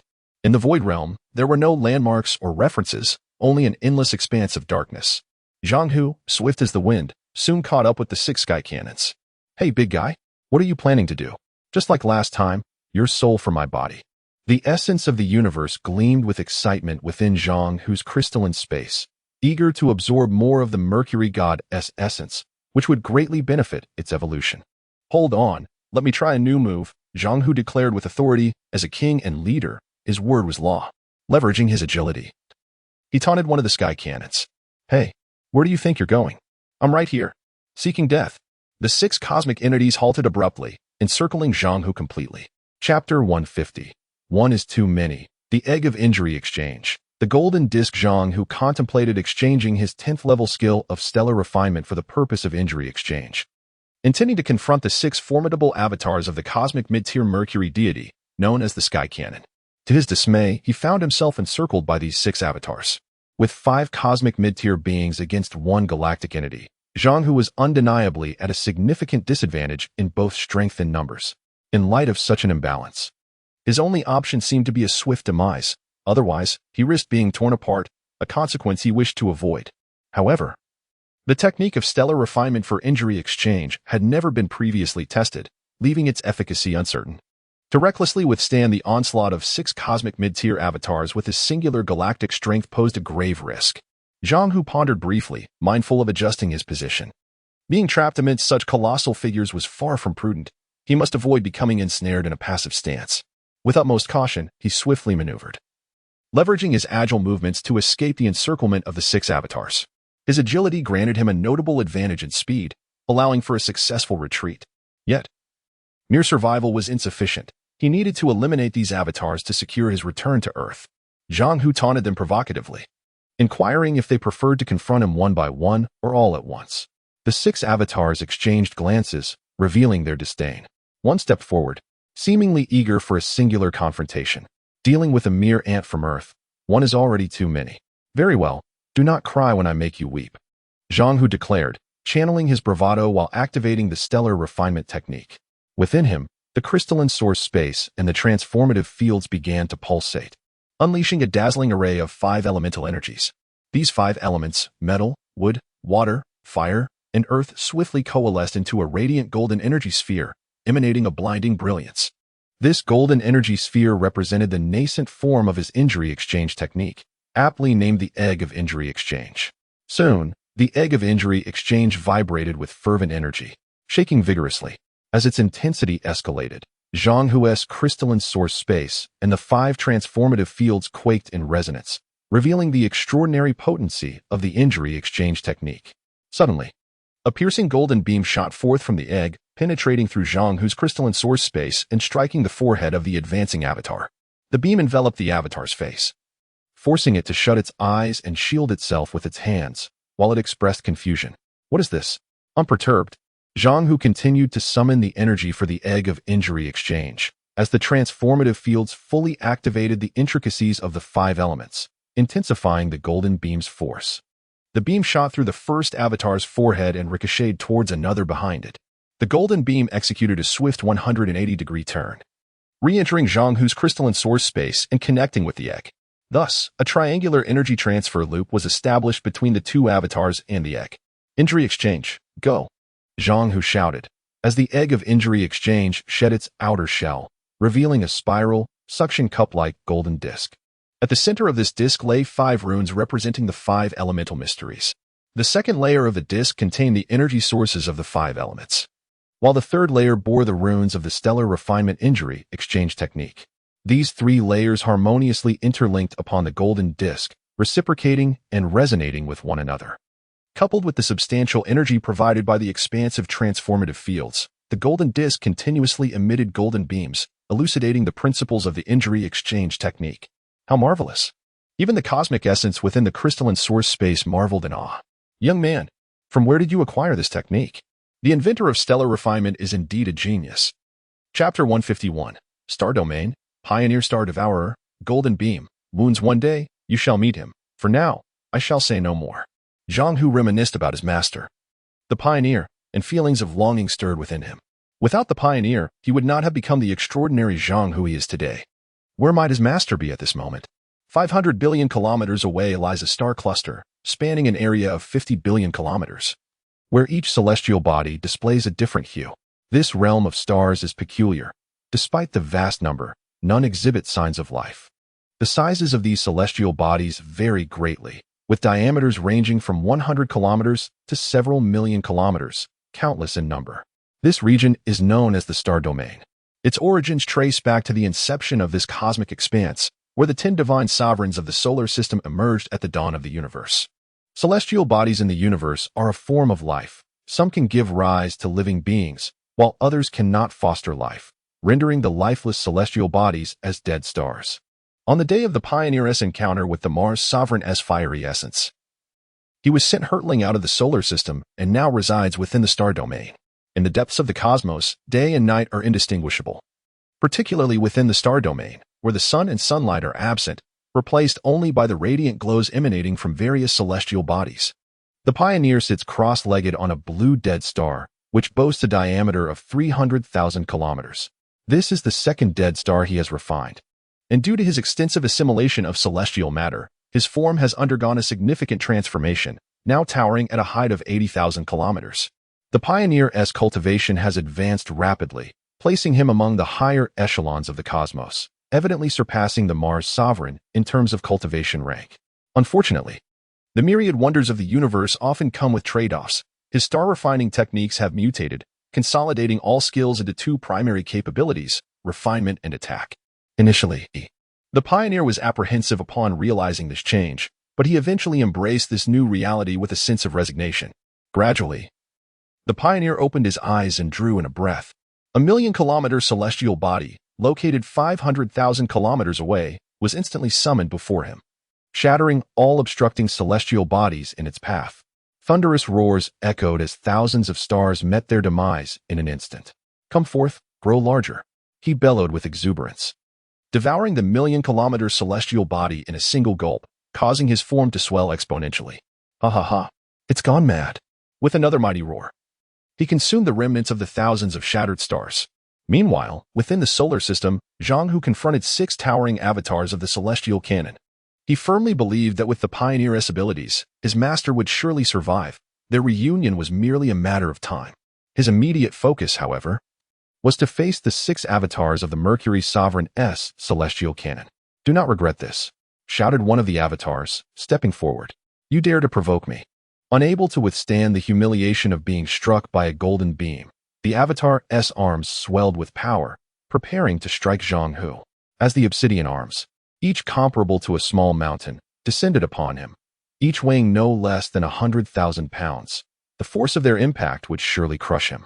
In that fleeting moment, as the arms connected with Zhang Hu, a golden disk within his crystalline space trembled, unleashing a surge of potent golden energy. This energy, ethereal yet tangible, surged forth along the golden beam, enveloping the massive arms descending upon him. With a resounding crash, the avatar's arms struck solidly. A cry of anguish erupted as the second avatar, ensnared by the golden beam, was sent spiraling backward, propelled dozens of kilometers away. Yet, Zhang Hu remained unscathed, standing firm in his place. The avatar, bewildered, gazed at its own arms, then at Zhang Hu, and finally at its wailing companion, utterly perplexed by the unforeseen turn of events. Chapter 152. This young man is quite extraordinary. The cannon fires, fortuitous blessings bestowed. Zhang Hu, in his initial trial of the stellar transformation technique, could hardly contain his exhilaration upon witnessing the marvel of this technique. It was indeed formidable. However, the voice of caution echoed in his mind. "Do not be complacent. The opponent is a medium-level avatar from the cosmos. You, a mere entity of a small star system, would stand no chance against them were it not for this peculiar technique." The cosmic essence urged him wisely. The primordial battle armor heightened his excitement. "With this skill in hand, I shall suffer less harm in the future. This is indeed a boon." He dismissed the chatter, focusing on the 6 opponents before him. Zhang Hu gathered his essence and gazed at the opposing avatar, the cannon of the heavens. The recently sent flying avatar quickly composed itself and charged back, radiating fury. "This boy is quite devious. We must not delay. Eliminate him swiftly. Fear not. Leave it to me." The avatar that had just attacked once again unleashed its full strength, conjuring 2 massive mountains, each several thousand meters wide, to crash down upon Zhang Hu. Boom! A thunderous sound erupted as the overwhelming force of the strike radiated outwards. A terrifying display reminiscent of an impending apocalypse. The cannon avatar relentlessly pounded down in a continuous barrage. Zhang Hu remained suspended in the air, unmoving and unscathed, delighting in the spectacle before him. With the injury exchange technique at his disposal, he felt confident in facing any formidable adversary. Observing the situation, he noted that the technique was indeed effective, yet he understood it was not a permanent solution. Should the opponent's strength be too great, or if his own essence were insufficient, it could lead to severe repercussions. Fortunately, these avatars, though classified as medium-level entities, still lacked the full prowess of their true forms. If the true Mercurial sovereign were to appear, its might would far surpass that of 100 of these avatars combined. The exchange of injuries had afforded Zhang Hu significant advantages. All the force of the strikes was redirected. As the cacophony of impacts continued, the battered avatar was rendered unconscious. Nevertheless, the golden beams of the injury exchange technique tightly bound the 3 entities together. As long as the golden beams remained intact, even if they were to strike for 1,000 years, Zhang Hu would remain unharmed. Having struck for too long, The cannon avatar grew impatient and resorted to the Mercurial Sovereign's ultimate move. Killing move. Cannon of the Heavens. Crack, crack, crack. Its colossal form transformed rapidly, morphing into a 50-meter-long cannon, resembling a towering pillar with a diameter of approximately 20 meters. This time, the cannon was mounted on a stable base, ready for firing. As Zhang Hu beheld the cannon aimed directly at him, a sense of trepidation washed over him. This behemoth has finally revealed itself. I wonder how formidable its power is. You brat. Prepare to meet your demise. Mercurial Sovereign's killing move, Cannon of the Heavens. Attack. With a deafening roar. A powerful and sinister aura coalesced within the massive cannon's bore. The sinister energy manifested as purple particles, swirling rapidly, contracting, solidifying, and then expanding all within a fraction of a second. Boom. The cannon discharged with a colossal explosion. The previously dazed avatar was instantly obliterated, reduced to mere fragments. The remaining 5 avatars trembled in shock. How could this be? This is madness. At that moment, the golden beams of the injury exchange technique shattered as one of the avatars was annihilated. What sheer power! One shot to destroy an avatar. Zhang Hu felt a lingering apprehension, having previously worried whether the injury exchange would withstand the onslaught of the medium-level Mercurial Sovereign's avatar. Now, it seemed his concerns had been unfounded. However, with the golden beams severed, he needed to re-establish their connection. Scanning the battlefield, he noted the 5 remaining avatars and resolved to link them all with the golden beams in one decisive action. Fortuitous blessings, auspicious and propitious. What a perfect number. With a swift motion, Zhang Hu activated the golden beams, striking each avatar squarely, ultimately forming a closed loop. Chapter 153, Chui Jing vs. Sky Cannon 5. The mysterious hand, the 5 incarnations of the Sky Cannon, understood the sinister nature of Zhang Hu and dared not act carelessly. This beam of light was extraordinarily nefarious. Once ensnared, none of our techniques could reach the opponent. We must escape the beam. The incarnations of the Sky Cannon unanimously agreed and immediately exerted their full strength, endeavoring desperately to break free from the golden beam, yet their efforts were in vain. The golden beam was not tangible. It eluded their grasp completely, rendering their frantic struggles futile and inconsequential. Curse be it, the beam cannot be dispelled. The 5 incarnations of the Sky Cannon appeared disheveled and defeated. Zhang Hu was overjoyed. The intense pressure that had earlier gripped him had vanished without a trace. At that moment, a fiery red figure materialized before Zhang Hu at 3 times the speed of light. The 5 incarnations of the Sky Cannon, upon seeing the red figure, instantly recognized their target. They understood that attacking Zhang Hu would result in a counterattack, but assaulting another target would likely be safer. Quick, attack the smaller one. One incarnation of the Sky Cannon spoke first, and the others nodded in agreement. Good. Attack the smaller one. Whoosh, whoosh, whoosh, whoosh, whoosh. The 5 incarnations of the Sky Cannon swiftly transformed, morphing into 5 colossal cannons, each 50 meters long. Sky Cannon 5. Boom, boom, boom. The 5 cannons unleashed a barrage of blinding energy beams, directly aimed at the red figure. And that red figure was none other than Chui Jing. Clad in her primordial battle robe, rushing to aid Zhang Hu. Concerned for his safety, she disregarded the invisible warnings and boldly ventured into this void. Danger! Quickly, evade! Zhang Hu shouted, attempting to rush forward to shield Chui Jing from the 5 incarnations of the Sky Cannon's assault, only to find himself utterly immobilized. In a moment of urgent desperation, Zhang Hu glanced down and was nearly struck with a heart attack. A large hand had inexplicably seized half of his body. What the hell? Zhang Hu thought he was hallucinating and vigorously shook his head to regain clarity, only to find that the ominous hand remained. Damn it! The mysterious hand, imbued with a formidable binding power, rendered Zhang Hu completely motionless. Chui Jing, moving at 3 times the speed of light, narrowly evaded the first wave of energy beams from the 5 incarnations of the Sky Cannon, yet she could not escape their relentless pursuit. The energy beams, akin to 5 brilliant meteors in the night sky, seemed sentient as they relentlessly chased after Chui Jing. No matter how intricate her evasive maneuvers, they proved futile. The power contained within the beams was that of the celestial-level Mercury Divine's ultimate technique, the Sky Cannon, characterized by its relentless nature. Once unleashed, it would pursue its target unceasingly. Despite being projected by the 5 incarnations, its energy form could easily overshadow Chui Jing, who existed as a celestial body. Damn it! This pursuit is never-ending. How infuriating! Dressed in her fiery red battle robe, Chui Jing dashed through the void like a meteor. Continuing to flee was not an option. It was time to fight back.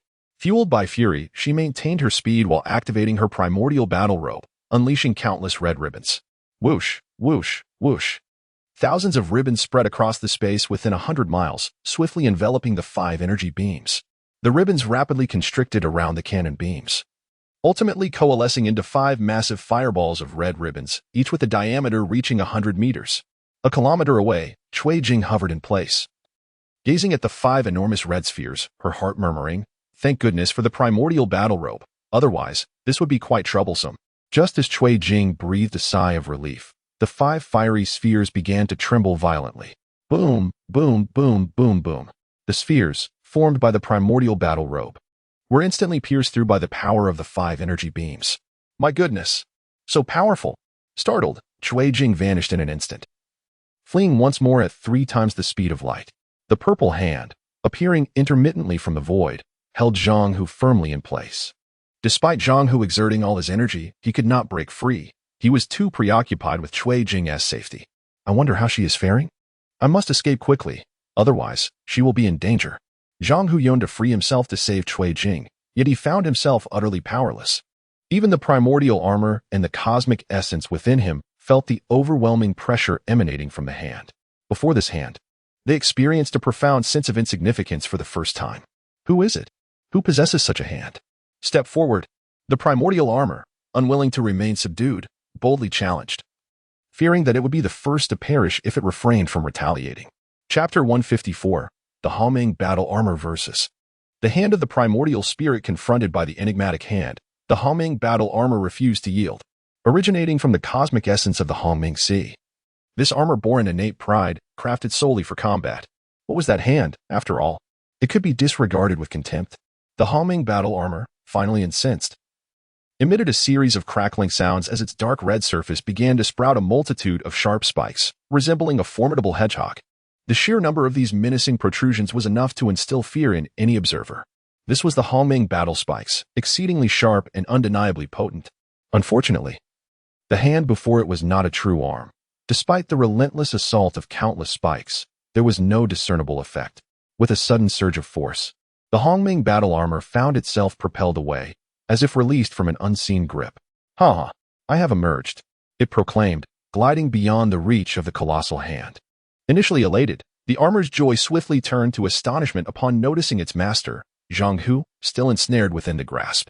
"Master, what is happening? I have escaped. Yet you remain trapped. I can hardly breathe. Help." Zhang Hu's face contorted in agony. His features flushed crimson as he struggled for breath, speech becoming increasingly difficult. With a renewed transformation, the Haoming battle armor morphed into a spiked sphere, expanding to match the size of the enormous hand, and hurled itself against it with all its might. Yet, curiously, the hand proved insubstantial, allowing the armor to collide and pass through as though it were a mere illusion, rendering the assault ineffective. Again and again, the Haoming battle armor charged, its efforts seemingly endless. Witnessing this, the 5 avatars of the sky cannon exchanged knowing glances before darting away. Zhang Hu, in his distress, realized he could scarcely protect himself, let alone others. They must be pursuing Cui Jing. "Armor, you must assist her. Master, what will happen to you if I leave? I do not wish for your demise." The Haoming battle armor expressed its reluctance. "Enough with the hesitation. Go," Zhang Hu urged. At his insistence, the Haoming battle armor, now a rolling spiked sphere, vanished into the shadowy void, racing to reunite with Cui Jing. Within Zhang Hu's crystalline core, the cosmic essence began to unravel the mystery of the formidable hand. "I have discerned its origin," it announced. "What do you mean? Speak quickly, for I am on the brink of collapse." Zhang Hu's voice echoed with despair, resembling that of a dying man. Typically, those who found themselves in such a state were destined for death. Yet, he was still young, a being of the galaxy with a lifespan of 100,000 years, and a myriad of exhilarating experiences awaited him. Life's wonders had only just begun. How could he resign himself to such a swift end? There had to be hope. He must not surrender his life so easily.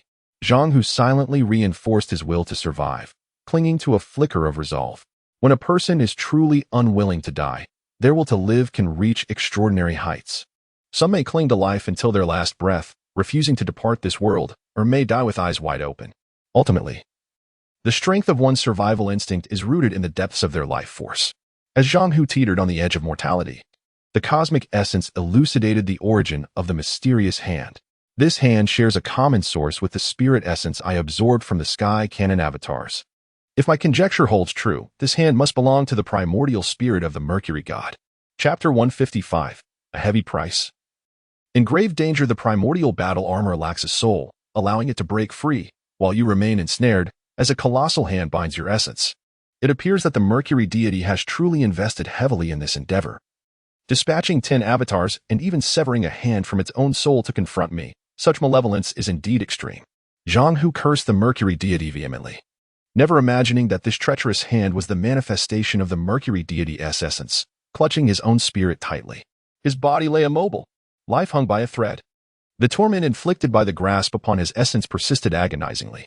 Zhang Hu recognized clearly within himself that, despite never having met the Mercury deity, his current plight was entirely attributed to its machinations. It was evident that, for whatever reason, the Mercury deity was intent on his demise. Given that this was a manifestation of the original spirit, the situation was not entirely hopeless. The divine devouring technique of the cosmic essence was precisely the antidote to the essence's grip. Zhang Hu struggled and cried out, "I can barely hold on." Quickly, unleash the devouring technique to consume this hand. This colossal hand, an arm of the Mercury deity's essence, was far more potent than the combined essence of 1,000 avatars.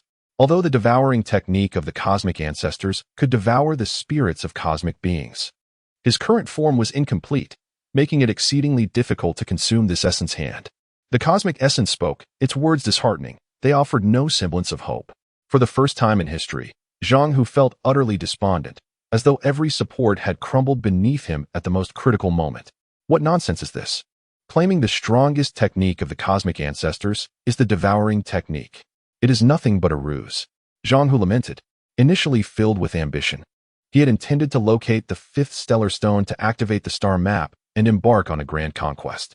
Yet, as the king of the Earth Kingdom, he found himself utterly unable to navigate even this tiny corner of the solar system, rendering those grand aspirations laughably unattainable. He felt increasingly like a fool. Ha! Ha! Ha! The heavens conspire against me. Zhang Hu, at the brink of despair, erupted into manic laughter. The cosmic essence spoke as if it were mere gas, offering only the faintest glimmer of hope, which was infuriating. "Is there no chance for survival?" he exclaimed. "Can you not deliver your message in one breath? I sense my time to listen to your ramblings is running thin." He had not been crushed by the hand of essence.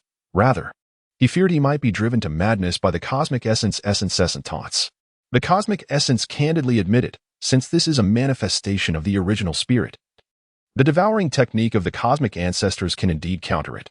But, again with the but, "Speak swiftly, my dear," Zhang Hu implored, his pain intensifying. "It will simply take a considerable amount of time to devour this original spirit's hand." "And how long might that be?" Zhang Hu inquired. The cosmic essence replied bluntly, "At least 3 days, or as long as 3 months. 3 months or 3 days.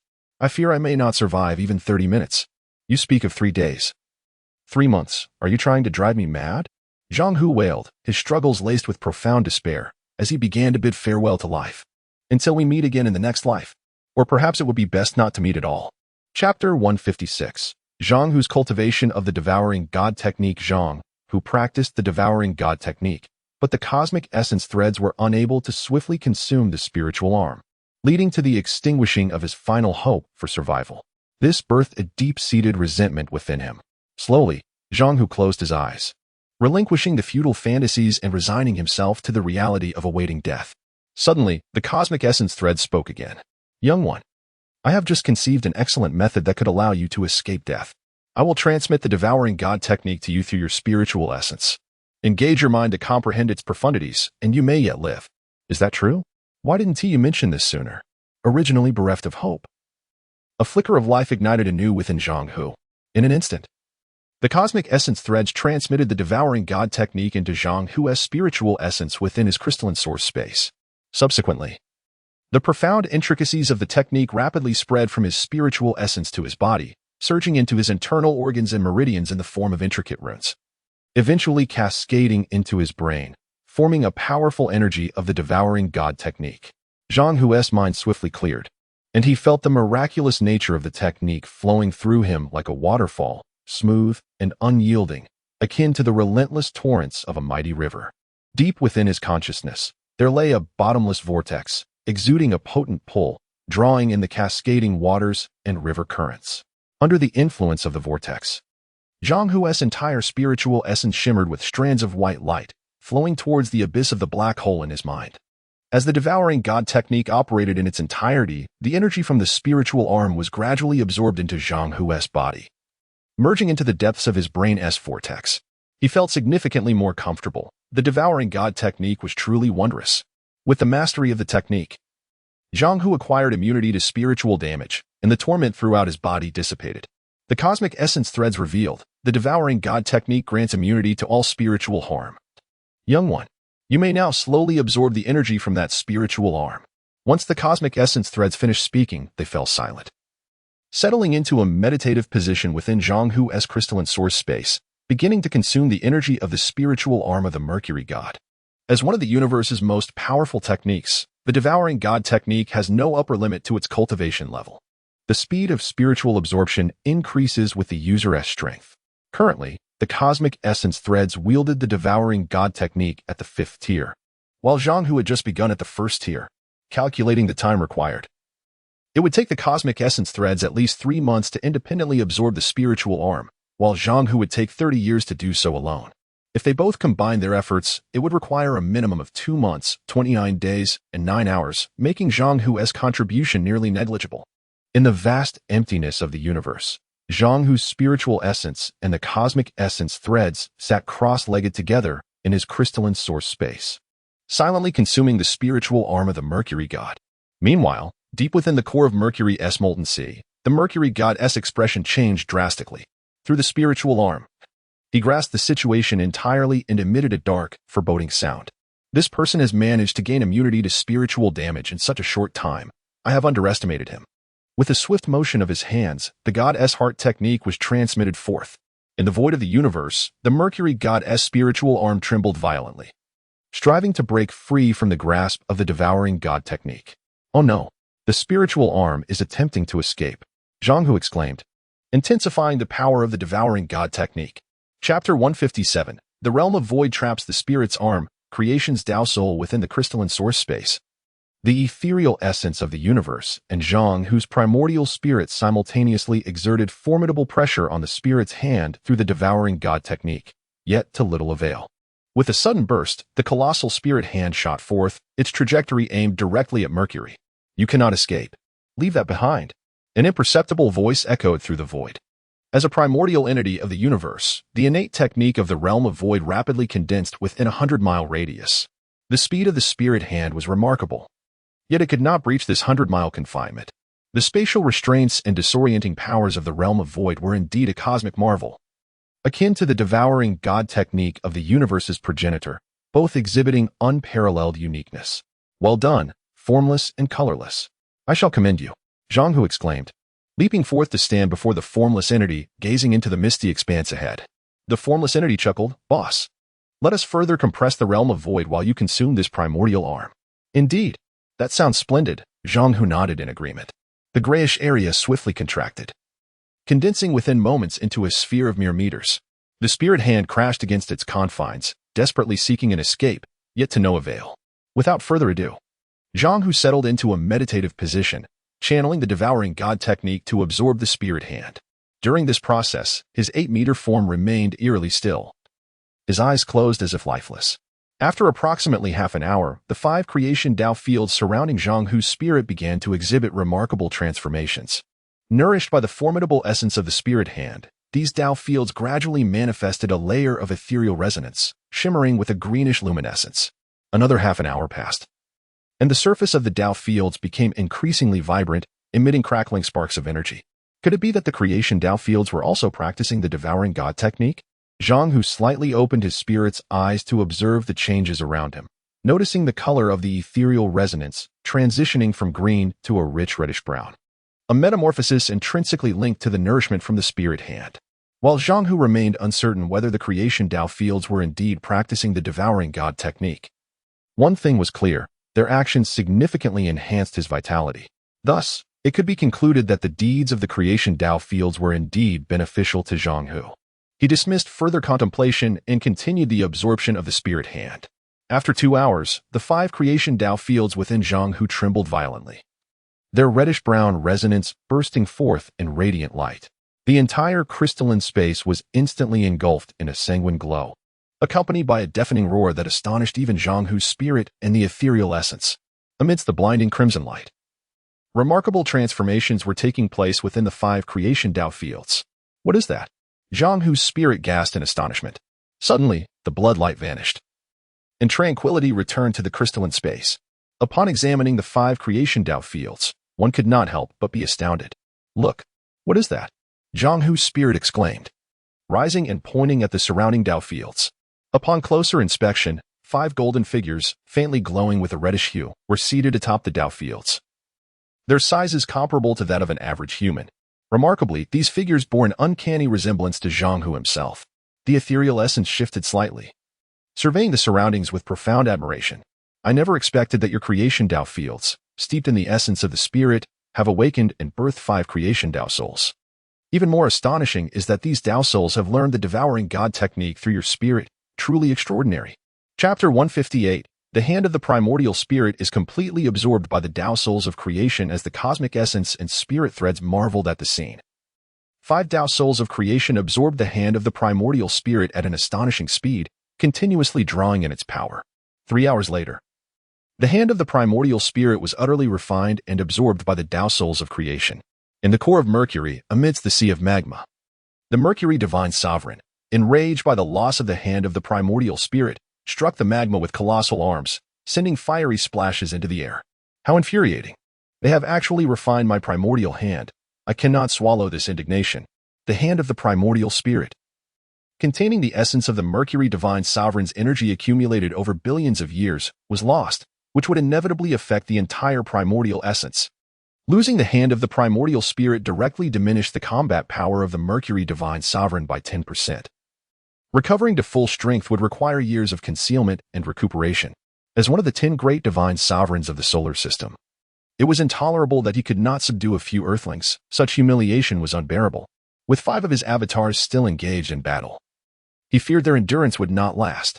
After venting his frustrations, the Mercury divine sovereign calmed himself and began to devise a plan.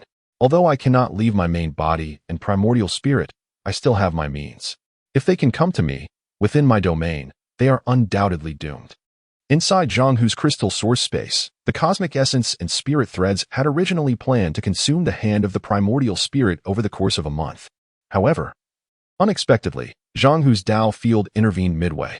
In just 3 or 4 hours, the hand of the primordial spirit was completely refined and absorbed by the Tao souls of creation. Had the cosmic essence and spirit threads been able to consume the hand alone, it would have surely elevated their devouring technique to a level above 10, allowing for the evolution of a physical form. The cosmic essence and spirit threads had envisioned that with a physical body, their power would surpass its current strength in future applications of the devouring technique. Yet, despite their meticulous calculations, they found themselves outmaneuvered. All their plans crumbled, as the hand of the primordial spirit was monopolized by the Tao souls of creation. The cosmic essence and spirit threads could not help but harbor resentment towards the 5 Tao souls. Humph, you are truly dishonorable, using your numbers to bully me and seizing my hand of the primordial spirit when I was unprepared. Return it to me at once. Laughing heartily, Zhang Hu consoled the cosmic essence and spirit threads, assuring them that there would be plenty of opportunities in the future. The greatest beneficiary of this refinement of the hand of the primordial spirit was undoubtedly Zhang Hu, who, while profiting, did not forget to feign humility. Bolstered by the robust energy of the hand, all 5 Tao souls of creation advanced their devouring techniques to the 6th level, each surpassing the cosmic essence and spirit threads in rank. The Tao souls of creation exhibited an extraordinary and enviable cultivation speed. The cosmic essence and spirit threads even entertained a sinister thought. If these Tao souls continued to grow unchecked, it might pose a threat to them. It would be wiser to subdue them before they matured. As a top-tier being of the cosmic ancestry, the cosmic essence and spirit threads believed that capturing these entities would pose no challenge. Resolute in their decision, the cosmic essence and spirit threads summoned countless spirit threads to entangle the 5 Tao souls of creation. Swift as lightning, the spirit threads surged toward the 5 Tao fields. What do you intend to do? Stop at once. Zhang Hu's primordial spirit was taken aback. witnessing the spirit threads nearing their target. In a blink, the 5 Tao souls, previously motionless, suddenly emanated a brilliant golden light in response to the incoming threads. In an instant, they transformed into 5 resplendent golden figures, radiating an aura akin to that of a great Buddha descending to liberate all beings. I shall not let you escape today. The cosmic essence and spirit threads, undeterred by the golden radiance, surge forth in even greater numbers, intensifying their entanglement. Chapter 159, The Advancement of the Devouring God Technique. A fruitless endeavor beneath the resplendent golden light, Zhang Hu's primordial spirit could not discern whether he had successfully seized the divine silk. His current spiritual essence was insufficiently robust, rendering him incapable of intervening without risking the ire of the cosmic vital energy, a gamble that could cost him dearly. The cosmic vital energy also remained oblivious to whether the divine silk had indeed devoured the fate soul beneath the golden radiance. Whoosh, whoosh, whoosh. The divine silk cascaded endlessly, swirling towards the 5 golden fate souls. Under the relentless onslaught of the cosmic vital energy, Zhang Hu felt his spiritual energy surge, prompting a flicker of doubt within him. Could it be that my fate soul, after consuming the cosmic vital energy, has transferred its power back to me? Otherwise, how could my essence grow ever stronger? As this thought crossed his mind, Zhang Hu could not help but feel a sense of clandestine delight, abandoning any intent to obstruct or fret over the actions of the cosmic vital energy. The 5 fate souls were birthed from the crystalline source space within Zhang Hu's body, intimately connected to him. Regardless of how the fate souls evolved against the odds, they were all manifestations of Zhang Hu himself. In an act of selfishness, the cosmic vital energy targeted the fate souls, and logically, Zhang Hu should have vehemently opposed this. Yet, the ease with which the cosmic vital energy acted left him astonished. Youngster, your behavior defies reason. Why do you not stop me? Life and death are fated, and fortune lies in the heavens. You are but a parasite within me. My life is dictated by you, not the other way around. Zhang Hu feigned a facade of helplessness, while internally, he reveled in his newfound power. My spiritual energy appears to be continuously enhancing. Clearly, the best is yet to come. You are all merely bestowing blessings upon me. Zhang Hu endeavored to conceal his exhilaration from the cosmic vital energy. The words of the cosmic vital energy resonated like a melodious song from a lark, enchanting and delightful. Youngster, you show some sense. In gratitude for your enthusiasm, I assure you, apart from these 5 fate souls, everything else remains yours, and I shall not harm your life. Thank you. Zhang Hu replied dismissively, while inwardly cursing. This insufferable cosmic vital energy, acting as both thief and benefactor, deluding itself into thinking it was performing a noble act, truly. A case of self-deception. I shall observe your reckless deeds and await the fruits of your folly. Indeed, it was not long before the cosmic vital energy tasted the consequences of its actions. Suddenly, it stumbled, as if the expenditure of its energy had rendered it unsteady, and a wave of confusion washed over its thoughts. Beneath the golden light, the 5 fate souls opened wide their maws, voraciously devouring the strands of spiritual essence emanating from the cosmic vital energy. At this moment, the devouring God technique of the 5 fate souls ascended from the 6th tier to the 7th tier. What? My devouring God technique has regressed to the 1st tier. Alas, it was too late. The cosmic vital energy's legs trembled, and with a thud, it fainted. Is it dead? Perhaps death would be preferable. Zhang Hu's primordial spirit gazed at the motionless cosmic vital energy within his crystalline source space. Having failed in its endeavor, it now bore the consequences of its own recklessness. With its devouring God technique reduced to the 1st tier, a true case of self-inflicted misfortune, Zhang Hu felt an undeniable satisfaction. With 5 fate souls guarding the crystalline source space, he had no fear of the 1st tier cosmic vital energy. Although he had intended to repay the cosmic vital energy in kind, the memory of its girl-like, delicate voice softened his resolve. Regardless of its true nature, in Zhang Hu's eyes, it was merely a young girl at this moment. Who could bear to strike against a young girl? Very well, you can no longer harm me. I, the king, shall show mercy and spare your life, hoping that upon awakening, you will recognize your errors and seek to amend your ways. Chapter 160. Advancing the primordial spirit of the elementary cosmic body within the crystalline source space. Zhang Hu's primordial spirit emitted a deep sigh as he shook his head in resignation. Out of great compassion, he had spared a thread of cosmic essence, granting a small life. The 5 souls of creation intertwined their primordial powers, culminating in a brilliant display upon Zhang Hu's spirit, causing it to surge with dazzling white light. His primordial energy instantaneously skyrocketed, propelling Zhang Hu's spirit to ascend as an elementary cosmic body. The advancement was exhilarating. Yet, in comparison to the middle-tier cosmic primordial spirits of the Mercury Divine Sovereign, there remained a gap. The situation was increasingly surreal. Few would believe that a star system entity could possess a primordial spirit surpassing its own tier. All credit was due to the souls of creation. Simultaneously, the devouring technique synergized with Zhang Hu's spirit, achieving an astounding 35 levels. Zhang Hu pondered silently.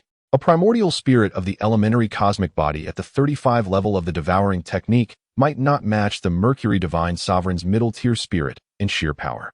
However, since the devouring technique was inherently a bane to primordial spirits, logically, an elementary cosmic primordial spirit utilizing this technique could contend with the middle-tier spirit of the Mercury Divine Sovereign. At the very least, Zhang Hu felt he had a fighting chance against the first level of primordial spirits. The elementary cosmic primordial spirit could sense its surroundings within 1 billion kilometers of the universe. In an instant, Zhang Hu's spirit extended outward, enveloping the Sun, Mercury, Venus, Earth, Mars, Jupiter, and the Moon within his consciousness, as if he were experiencing them firsthand. He grasped the data of these celestial bodies, even managing to detect the myriad fragments of meteors suspended within this range with remarkable clarity. This was astonishing. He had not anticipated the immense power of an elementary cosmic primordial spirit. While elated, Zhang Hu also considered Cui Jing's plight. He wondered how the Hongming battle armor was faring in its assistance. Promptly, he utilized his primordial power to search for Cui Jing's whereabouts. Indeed, beyond 100 million kilometers. The Hongming battle armor and Cui Jing were locked in a fierce struggle against the 5 avatars of the sky cannon. Invisibly and silently, Zhang Hu declared, "Let us proceed." With those words, he vanished from his position, employing the Void Realm technique to swiftly catch up. "Wait for me, my master. Hold on, I'm coming." Zhang Hu traversed at speeds exceeding 6 times that of light, appearing before Cui Jing and the Hongming battle armor in the blink of an eye. "Step back. Allow me," he commanded, unleashing the full might of the 35 levels of the devouring technique. A formidable pulling force, radiating a chilling azure glow, surged forth from Zhang Hu's crystalline source space. The azure light, both tangible and intangible, penetrated the 50-meter frames of the 5 avatars of the sky cannon as if they were phantoms. Simultaneously, Zhang Hu activated the star refinement technique, beginning to absorb and refine the bodies of the sky cannon avatars. The avatars were momentarily taken aback, their bodies trembling as they fought back. Initially, they had a chance to resist, but gradually, they succumbed to stillness. It was well known that the sky cannon avatars were sustained by the primordial power of the Mercury Divine Sovereign. Once their power was ensnared and consumed by the devouring technique, they would lose their autonomy. Crackling sounds resonated as streams of primordial energy flowed from the 5 sky cannon avatars, dissipating outward and merging into Zhang Hu's crystalline source space. Within Mercury, the Mercury Divine Sovereign seethed with rage, bellowing at the sea of magma, causing ripples to surge across thousands of kilometers. "Wretched child, having destroyed my primordial arm and 10 avatars, I shall ensure you find no place to rest in death." In the cosmic void, Zhang Hu, employing the devouring technique and star refinement, was nearing the conclusion of his endeavor. As the azure glow absorbed the energy of the avatars, in the blink of an eye, their forms began to disintegrate into particles. After a few more seconds, the bodies of the avatars vanished entirely, their primordial energy completely consumed by Zhang Hu. The power of the 35 levels of the devouring technique was indeed formidable. With such a skill at his disposal, I could dominate the universe. For the first time in history, Zhang Hu felt an overwhelming sense of strength. In the cosmos, all beings possess a primordial spirit. As long as one has a primordial spirit, they shall never be a match for the devouring technique. Zhang Hu exclaimed with a sense of defiance. In this vast universe, I stand unparalleled. This king shall ascend to the pinnacle of the cosmos, and the day of reckoning is nigh. Chapter 161. A meeting with the mercurial deity. After Zhang Hu refined all 5 of his incarnations into a formidable body, his physical strength saw a remarkable enhancement. The leader is indeed the leader. He has grown significantly stronger than before. The roots of evil must be eradicated, otherwise they will sprout anew with the spring breeze. Now, I shall confront that old rascal, the mercurial deity. What do you all think? Zhang Hu, in high spirits, first dealt with the hand of the primordial spirit and then dispatched several incarnations, his confidence soaring. Not only was his confidence burgeoning, but his audacity also swelled to the point of daring to confront the mercurial deity. Cui Jing pondered briefly before articulating her thoughts. The mercurial deity is a genuine mid-tier cosmic powerhouse. Even a mere trace of its primordial spirit can manipulate numerous incarnations, rendering us helpless. It is indeed terrifying. Furthermore, that primordial hand alone can nearly suffocate one with its might. Would it not be somewhat reckless to provoke the mercurial deity without due consideration? I possess the 35th stage of the devouring god technique, which is a bane to primordial spirits. And my own primordial spirit has reached the level of a low-tier cosmic entity, allowing me to venture forth and test my mettle. Zhang Hu was determined to swiftly eliminate this great nuisance, for otherwise, Earth would never know peace again. Who knows what tricks that old rascal, the mercurial deity, will employ next to attack our planet? He turned to Cui Jing, his concern palpable. You need not worry about us, even if we cannot prevail. Escaping should not pose a problem. Cui Jing reciprocated Zhang Hu's concern with equal intensity. Zhang Hu remained resolute. I fear that the mercurial deity will afford us no respite, and it is likely that more incarnations will soon be en route to Earth. Passive defense is less favorable than proactive offense. Zhang Hu's reasoning was sound. The mercurial deity, relying on its immense strength, ceaselessly conjures numerous incarnations to assault Earth, which poses a significant dilemma. I hope to swiftly refine the crystal source, ice elixirs, and several incarnations within the flowing light gourd to elevate my cultivation. Then, I will rendezvous with Zhang Hu, and together, we shall confront the mercurial deity. Zhang Hu propelled himself forward, soaring toward Mercury. The formless entity, though not as swift as Zhang Hu, could instantaneously maneuver across several light years within the void. Wherever Zhang Hu ventured, the formless entity was always at his side, regardless of his speed. Boss, you truly are formidable. We are about to take on the mercurial deity. An endeavor deemed impossible, truly madness. Zhang Hu bantered mid-flight. The primordial battle armor chuckled heartily. With such audacity from the boss and my own combative spirit, we shall henceforth be known as the Mad Combat Brothers. What do you think of that name? Haha. That moniker is quite amusing, yet perhaps a tad too comical. As one man, one armor, and one beast engaged in light-hearted conversation, they drew ever closer to Mercury. Zhang Hu, emboldened by the 35th stage of the devouring god technique, led the formless entity toward Mercury, etching a dazzling trail through the cosmos akin to a shooting star. Within the solar system, they were not the mightiest trio. They were imperfect and had flaws, yet these shortcomings did not instill fear in them, for they were spirited and undaunted to defend the sacred guardianship within their hearts. They would not waver when the time for battle arrived. 500 billion kilometers away, after devouring countless planets, the entity known as Tua Huang had grown to a colossal size of 300,000 kilometers. It had obliterated 1/10 of the planets within its star domain. Yet it did not rush to continue its consumption, as many celestial bodies remained smaller than itself. The star refining technique, of my own invention, is profound. I myself do not know the ultimate state of this technique. However, I never anticipated that it would become increasingly enigmatic as I practiced it. Henceforth, I must cease refining and fundamentally redesign the star refining technique. With eyes shut, Tua Huang's 300,000-kilometer golden form instantaneously transformed into an irregularly shaped elliptical celestial body, its hue harmonizing with the surrounding stars. Should any other beings arrive, none would discern that this star harbored Tua Huang within. As Tua Huang's body melded into the star and entered slumber, its primordial spirit, however, remained active within, re-examining the intricacies of the star refining technique. Within Mercury, the mercurial deity, a 50-meter titan, was not idle. Hovering above the sea of magma, it appeared to be forging a heavy weapon, with the hammer alone weighing 6,000 tons. Chapter 162. Arrival at Mercury. Within the molten sea of Mercury, the Mercury god stood at an imposing height of 50 meters, wielding a colossal hammer weighing 6 million tons. The relentless rhythm of his strikes echoed through the air, sending tremors throughout the magma, as if the very sea itself were on the brink of collapse. Beneath him lay a peculiar oval stone platform, 30 meters in diameter. Not merely a rock, but a rare meteorite. This meteorite had drifted from the depths of space 2 billion years ago, fortuitously captured by the Mercury god, who revered it as a treasure. The hardness of this meteorite remained a mystery even to the Mercury god, for it had endured countless blows over hundreds of millions of years without a single sign of damage. The hammer he wielded, forged from the magma that had soaked this meteorite combined with other metals, though formidable, was not as resilient as the stone beneath him. In the vast expanse of the solar system, a single strike from this hammer could likely overwhelm even the mightiest beings of other universes. Yet, in the eyes of the Mercury god, neither the meteorite platform nor the hammer were his primary focus. His daily routine consisted of delivering millions of strikes, having hammered for 300 million years, not out of boredom, but with purpose. Between the giant hammer and the meteorite platform, a purple glowing dark red wheel hovered.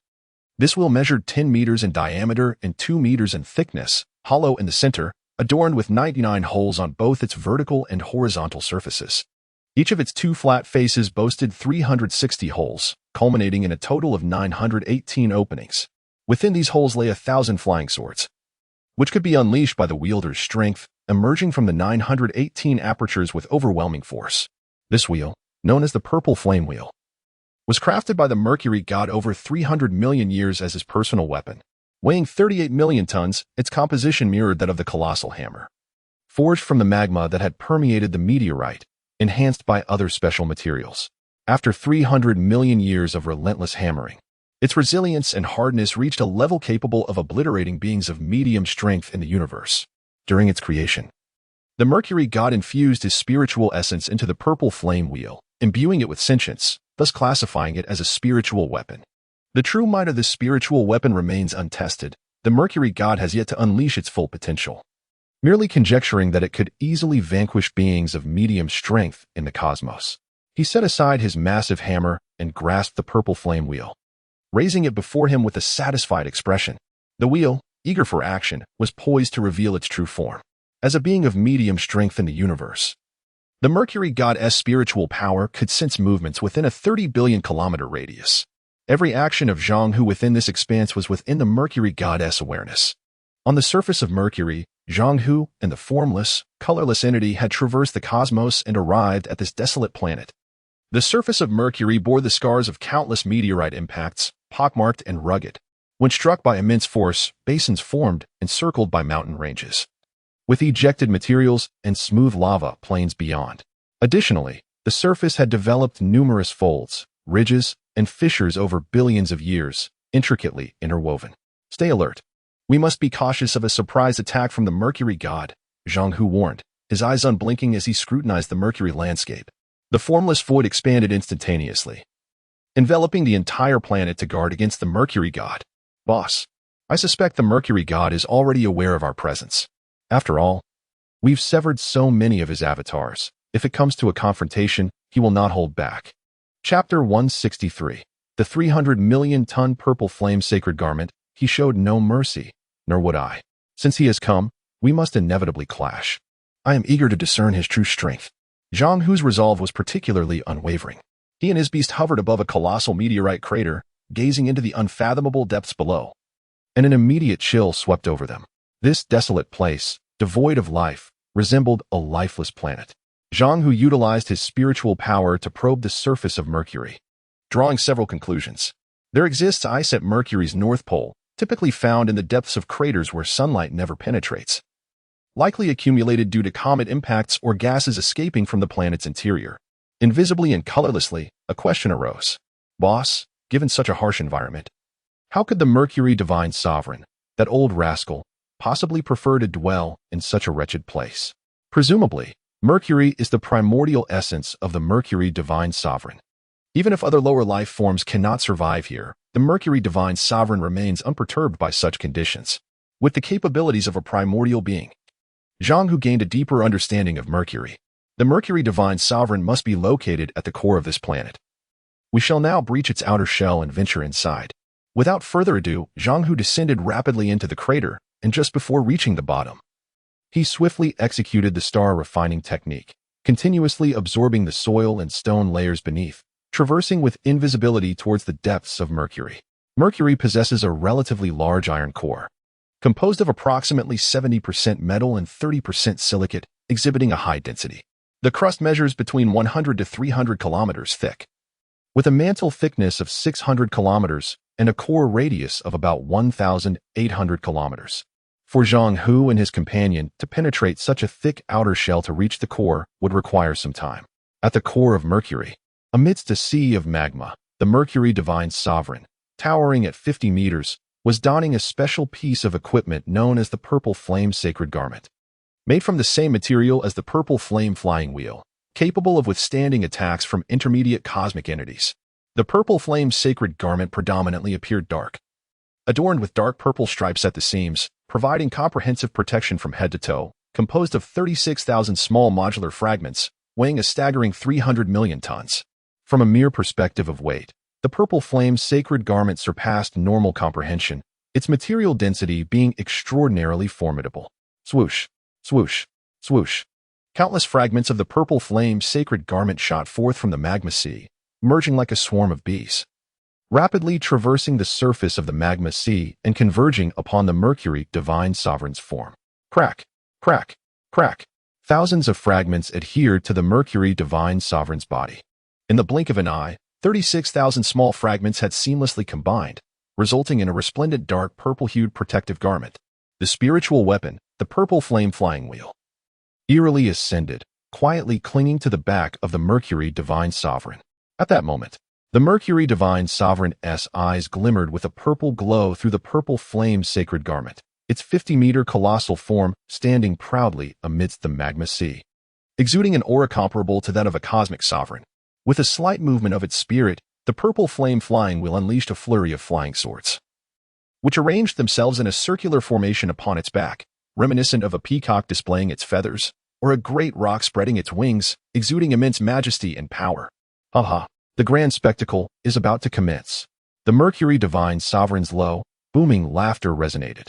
Suddenly, from thousands of meters above, a rumbling echoed as numerous stones cascaded from the sky towards the magma sea, igniting sparks and plumes of smoke, only to be swiftly engulfed by the molten depths. At last, they have arrived. The Mercury Divine Sovereign's voice remained deep, tinged with a trace of exhilaration. As a celestial sovereign, having not truly engaged in battle for billions of years, it was time to unveil its true might. Chapter 164. The Mercury Divine Master the Opponent. A mere human from Earth has refined the Mercury Divine Master's primordial arm and several avatars. Yet, what does this signify? Before the illustrious Mercury Divine Master, one of the 10 most formidable deities of the solar system, all life is reduced to the status of mere insects. Let us not digress. With the formidable 38 million tons of the primordial weapon, the Purple Flame Flying Wheel, complemented by 10,000 flying swords, it is more than sufficient to effortlessly annihilate the insignificant Earthlings. This battle today is akin to using a mountain cleaver to slay ants. As the Mercury Divine Master reveled in his own delight, the thunderous sounds above abruptly ceased. Following a surge of energy, 2 entities suddenly plummeted from above, hovering over the sea of magma. One was a man clad in dark red battle armor, armed to the teeth, Zhang Hu, the Earthling. The other was an indistinct mass, akin to a wisp of black mist, both shimmering and elusive. Zhang Hu, standing at 8 meters tall, floated alongside the 10-meter-tall, formless presence. Upon witnessing the formidable giant, awe-inspiring and fearsome, emerging from the magma, they surmised it must be the Mercury Divine Master. In the presence of the Mercury Divine Master, both Zhang Hu and the nebulous figure appeared exceedingly diminutive, creating a stark contrast that rendered the disparity in strength and aura unmistakable. If the outcome of this confrontation were to be determined solely by presence, the victor would undoubtedly be the Mercury Divine Master. However, it is a well-known truth, understood even by a 3-year-old, that in the cosmos, victory is not dictated by mere size. Yet, the Mercury Divine Master remained unfazed, exuding an unsettling calm. "You have arrived," he proclaimed, his tone laced with mockery, reminiscent of a parent coaxing a child, as if posing a rhetorical question steeped in sinister amusement. "I apologize for making you wait. Now that you are here, a fierce battle awaits us.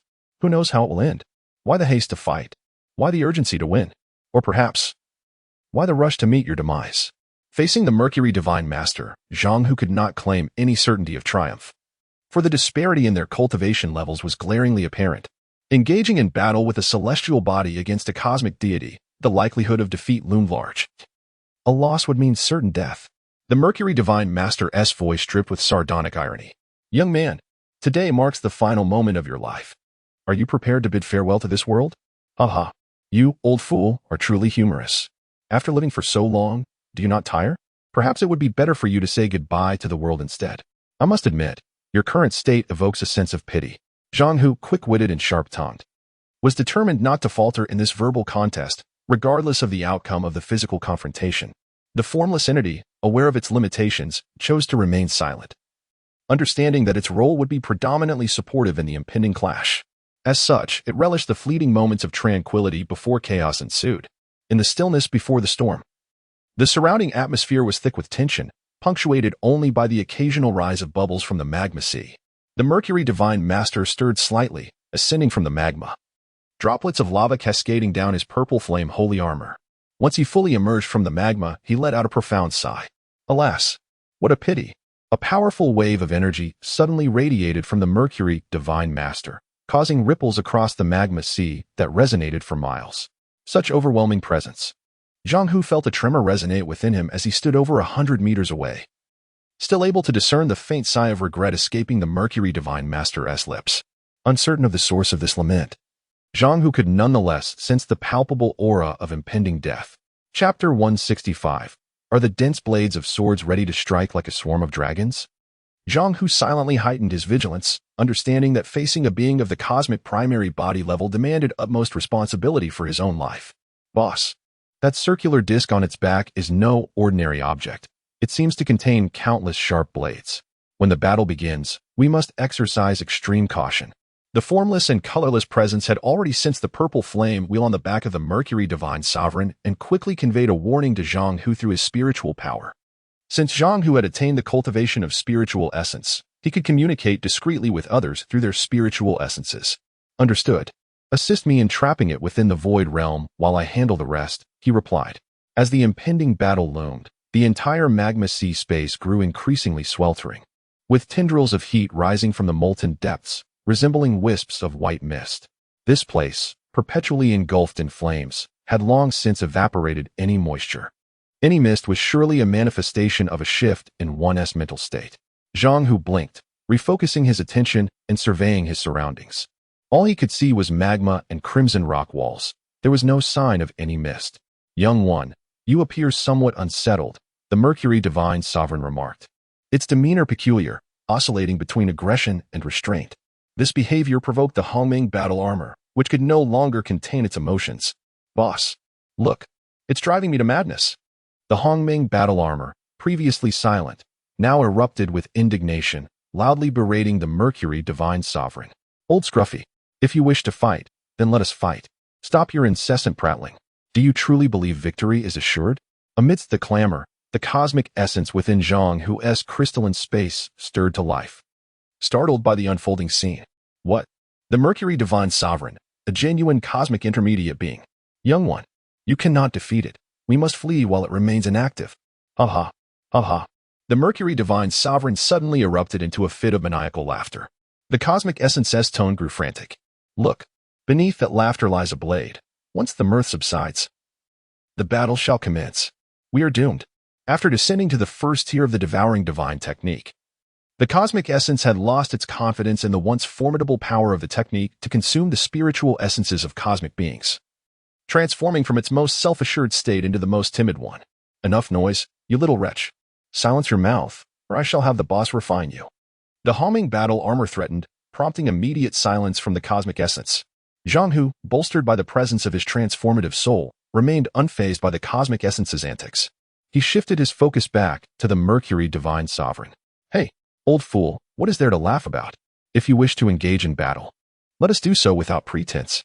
At that very moment, he employed the star refining technique to probe the mind of the Mercury Divine Sovereign, but found his efforts thwarted by the formidable power of its spiritual essence. Indeed, the cosmic intermediate being's spiritual essence proved to be formidable, successfully blocking his probing technique. Suddenly, the purple luminous spiritual treasure, the purple flame wheel on the Mercury Divine Sovereign's back, began to tremble autonomously. Within the wheel, 1,000 sharp blades seemed to awaken, dancing violently in the circular space, spiraling along the curvature of the wheel. The blades, akin to agile dragons, accelerated their movements, ultimately forming a vortex of swords within the purple flame wheel, producing a cacophony of clashing and scraping sounds, as if they were poised to burst forth. Purple flame wheel. Swords arise. Let all beings rest, commanded the Mercury Divine Sovereign.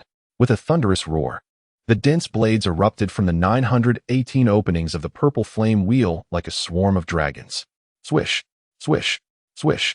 Chapter 166, 918 Flying Blades. The Mercury god stood suspended in the air, gazing ahead as the 98 blades of the purple flame flying wheel arranged themselves in a sequence, resembling a colossal dragon as they surged toward Zhang Hu's position. The sound of cutting through the air echoed sharply. At the moment the blades manifested, Zhang Hu seized the basic data through the power of his primordial spirit, which unfolded in his mind. Blade material, unknown. Blade length, approximately 1 meter. Blade width, ranging from 1 millimeter to 15 centimeters. Blade thickness, approximately 1 millimeter to 2 centimeters. Individual blade weight, about 1,800 tons. Total weight of the 918 blades, 165,200 tons. Goodness, this is truly extraordinary. Who would have thought that a mere blade could weigh more than 100 large trucks? What kind of miraculous metal could forge such formidable weaponry? Zhang Hu couldn't help but express his astonishment, while a strong desire surged within him. These blades emanated from the circular wheel on the back of the Mercury god. Could there be more within? If he could acquire these blades as his own weapon, it would be a match made in heaven, a perfect union. The blades resembled sharp swords, gleaming with a dark purple sheen, clearly not of this world. The density of each blade's material surpassed human comprehension. I must possess them. Faced with the relentless onslaught of flying blades, Zhang Hu, undeterred by the overwhelming odds, resolved within himself, revealing a profound affection for these objects. In truth, admiration alone is futile without the means to enjoy it. Much like the pursuit of a beautiful maiden, one must possess the ability to win her favor. All things adhere to certain principles. Some claim these principles are human-made, while others assert they are divinely ordained. Regardless of the discourse, nothing is more vital than the act of living. One must be alive to study principles and to establish them. Typically, it is the strong who embody these principles. The Mercury god initially intended to deploy 1,000 blades from the purple flame flying wheel to conclude this battle.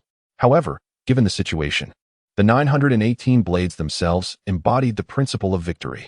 Upon realizing that his opponent was merely at the level of a galactic entity, a disdainful attitude arose within him.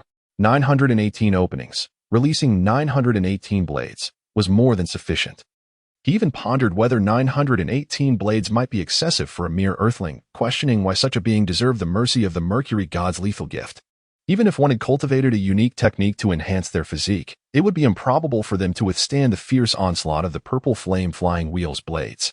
Not to mention, even if an adversary of medium strength from the cosmos stood before him, the overwhelming power of the purple flame would undoubtedly annihilate them. From the moment the 918 blades were unleashed, the Mercury god felt assured of his impending victory. The beginning was tantamount to the end. At this moment, the Mercury god regarded Zhang Hu with an ease that suggested he could easily slay him, while the swirling mass of black mist was perceived as nothing more than air. The blade surged toward Zhang Hu, closing the distance at an astonishing speed, hovering 30 meters above the sea of magma. For Zhang Hu, the blades approached with such velocity that he had scarcely a moment to blink before he could be reduced to a mere pincushion. Yet, for the Mercury god, the blades had already sealed their lethal fate, confidence allowing him to foresee the outcome. In some theoretical or logical sense, this was not an unreasonable stance to take. However, theory remains just that. Until the results manifest, all is mere wishful thinking and self-deception. Victory and defeat, success and failure, can only be truly measured in the crucible of battle. The sheer number of blades warranted the utmost caution. As he beheld the oncoming torrent of blades, Zhang Hu dared not entertain even a hint of complacency. Until he grasped the full extent of their destructive power, he resolved to act prudently, employing a careful approach.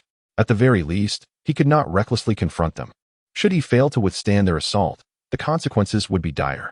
These flying blades were his to claim, and he wished to extend his gratitude in advance to the Mercury god for this extraordinary opportunity. Chapter 167, The Primordial Battle Shield. With a slight jolt, Zhang Hu evaded the oncoming threat, utilizing his agile movements. Possessing a speed 6 times that of light, he deftly maneuvered amidst the relentless pursuit of 918 flying swords, effortlessly navigating the treacherous landscape above the sea of lava. Though the blades surged towards him with ferocity, they were akin to a swarm of bees, unable to lay a finger on even a single hair of Zhang Hu. With the advantage of his swift movements, it appeared that the flying blades were powerless against him. While Zhang Hu toyed with the blades, The invisible and colorless entity had already ensnared the Mercury Divine Sovereign within the Void Realm. Boss, I've trapped him in the Void Realm, preventing his escape from this area. Throughout the ordeal, the Mercury Divine Sovereign had not regarded the invisible entity with any seriousness. What can a mere illusionary trick do to me? He remained suspended over the lava sea, eyes closed in meditation, indifferent to the chaos around him, waiting for the return of the flying swords. This place was the Mercury Divine Sovereign's lair. Even without the constraints of the Void Realm, he was bound by the gravitational pull of the Sun Sovereign. As Zhang Hu deftly avoided the blades, the primordial battle armor expressed a desire to confront them head-on. Boss, why fear this trifling thing? Let me clash with it. Recently, the armor had developed an aversion to everything, deriding the cosmic energy strands as mere threads and dismissing the flying blades as inconsequential. In its eyes, all else seemed unworthy. The primordial battle armor was imbued with an extraordinary combat prowess, characterized by an insatiable desire for conflict. My spiritual essence has sensed that these blades are extraordinary, likely capable of slaying formidable beings within the cosmos. Zhang Hu, cautious, shared his insights. The armor, brimming with enthusiasm, retorted, even if they are formidable, I am no pushover. I intend to see just how capable these blades truly are. With a sudden resolve, the primordial battle armor halted its movement, hovering above the sea of lava. Ready to face the oncoming blades. Come forth. Let me gauge your strength. Armor, are you certain? Zhang Hu, caught in the armor's momentum, could no longer evade the incoming assault. Anxiety gnawed at him. If the armor faltered, the consequences would not fall solely upon it. What is a man if not brave? Worst case, I'll have another chance in 18 years. With that, the armor surged forward, colliding with the blades. Dozens of them struck the primordial battle armor with force. The blades buzzed and vibrated against the armor, striving to penetrate its defenses yet failing to do so. United in purpose, Zhang Hu and the armor crossed their arms in a diagonal position, meeting the onslaught of the flying swords, producing a cacophony of energy blasts. The impact sent sparks flying, creating ripples across the lava sea and causing chunks of rock to crumble. Just as the initial blades connected, a multitude of others surged forward in unison. In an instant, all 918 blades aligned on the same plane, targeting the primordial battle armor. Impressive. Truly impressive. 918 blades weigh over 160,000 tons. This is no trivial matter. Zhang Hu felt the overwhelming force of the blades, his heart racing with increased pressure. I underestimated this contraption, the primordial battle armor exclaimed. Before it suddenly shuddered violently, a brilliant golden light erupted from the armor as energy coalesced around its arms, forming a shimmering golden oval shield. Boss, this is the primordial battle shield. It can withstand the might of mid-tier cosmic attacks with ease. Indeed, under the protection of the primordial battle shield, the pressure on Zhang Hu's body momentarily eased. Well done. However, the overwhelming force of over 160,000 tons was not easily subdued. Bang, bang, bang. The swarm of blades propelled Zhang Hu's body toward the magma wall, embedding him deeper into the stone, akin to tunneling, accompanied by a cacophony of cracking sounds. Their relentless speed unabated. The force of the blades was too great. They could not be halted. Chapter 168. They surrounded him. Retreat is the best strategy. Zhang Hu's exclamations were incessant. Fortunately, the Hongming battle armor protected him. Otherwise, he would have been pierced by the flying blades like a beehive. He attempted to exert all his strength to propel himself off the iron rocks behind him, yet it proved futile in slowing his descent. If this continued, he would soon be thrust through Mercury's crust by the swarm of flying blades. Clearly, the Hongming battle armor, as a mystical defensive treasure, was doing an admirable job of shielding Zhang Hu from the lethal onslaught of the blades, sparing him from mortal peril. Boss, with me here, the blades won't harm you. Battle armor, you've done splendidly. Now leave the rest to me. Zhang Hu immediately unleashed the lethal technique imparted by his master. The fire rock essence of the Martian divine sovereign, the nine-colored radiant palm. A tremendous sound reverberated through the universe as a dazzling flash erupted from the palms of Zhang Hu. The brilliance was breathtaking, reminiscent of a rainbow, like ribbons swirling in the air, akin to celestial maidens dancing, or the flowing of a vibrant galaxy, captivating and disconcerting all at once. The nine-colored radiant palm unleashed a force 100 times stronger than a nuclear explosion, instantly engulfing all 918 flying blades. Boom! The explosive sound spread outward, with crimson smoke billowing, shrouding the surroundings in a bloody haze. The entire iron layer of Mercury was hollowed out to a radius of 100 kilometers by the nine-colored radiant palm. After ascending to the elementary cosmic realm, the power of the nine-colored radiant palm had multiplied several times, a destructive force so formidable that even those of the elementary cosmic level might struggle to endure it. Boss, your nine-colored radiant palm has improved again. Congratulations. The Hongming battle armor expressed its admiration. It was astonishing how much Zhang Hu's offensive capabilities had surged in such a short span of time. No matter how powerful the flying swords were, they could not withstand such annihilating force. Even within Zhang Hu's crystalline source space, the long silent essence of the universe could not suppress its astonishment. As the red smoke gradually dissipated and the dust cleared, Zhang Hu surveyed the vast expanse around him, feeling a wave of elation. The space was immense. One could easily construct an underground city here and still find it too spacious. Boss, do you hear that sound? The Hongming battle armor was the first to detect the movement nearby. Zhang Hu strained to listen, his heart quaking. The sound resembled numerous objects slicing through the air, growing increasingly louder, indicating their proximity. Zhang Hu swiftly expanded his spiritual energy waves to probe the surroundings. To his dismay, he discovered that the flying blades had indeed withstood the assault of the nine-colored radiant palm. With a whoosh, the 918 flying blades surged toward him with lightning speed from all directions. Zhang Hu gasped. I anticipated the power of the Mercury Divine Sovereign's blades, but I never imagined they would be this formidable. Boss, be careful, they're closing in. The Hongming battle armor urged urgently. Zhang Hu retorted, are you still all right? Boss, I can still hold on. The Hongming battle armor, seeing the relentless might of the blades, felt its earlier resolve wane significantly. Clearly, it could only endure. Merely enduring was not a solution. A strategy was necessary to eliminate the flying blades. Zhang Hu pondered rapidly, realizing that he currently had nothing at his disposal to counteract the blades. The nine-colored radiant palm, once capable of contending with intermediate cosmic entities, had lost its effectiveness. His only recourse now was to employ the star refinement technique to draw the blades into the crystalline source space and then utilize the miraculous power of the creation field to refine them. However, the risk was daunting. Should the creation field fail to refine the blades, the consequences would be dire. Being dissected by 918 blades would surely render him a tragic specter. After much deliberation, Zhang Hu resolved firmly. Retreat. A wise man does not suffer immediate losses. Retreat is the best strategy. Boss, you're wise. I concur, the Hongming battle armor chimed in, having thought of this strategy earlier but hesitated to voice it. Now, with the boss articulating it, it wholeheartedly agreed. As the 918 blades drew near, Zhang Hu propelled himself upward at 6 times the speed of light. Chapter 169. Escape from 3 billion kilometers with a sharp whoosh, the flying sword, having missed its target, seemed to acquire a consciousness of its own, swiftly ascending to continue its pursuit of Zhang Hu. Merging his star refinement technique with the primordial combat armor, Zhang Hu rapidly burrowed upward through the rocky layers of Mercury, striving to escape the celestial body at the fastest possible speed. Simultaneously, he communicated telepathically with the ethereal and formless entity, urging, the plan has changed. Run. In the core of Mercury, the formless entity received Zhang Hu's urgent message and immediately grasped the gravity of the situation. It appeared that their leader had indeed suffered the repercussions of the flying blades. Nonetheless, as long as the mountains remain, there is no need to worry about firewood. The formless entity promptly expanded outward for hundreds of millions of kilometers using its spatial affinity, enveloping Zhang Hu within its protective reach, before making a swift leap to the surface of Mercury, awaiting his arrival.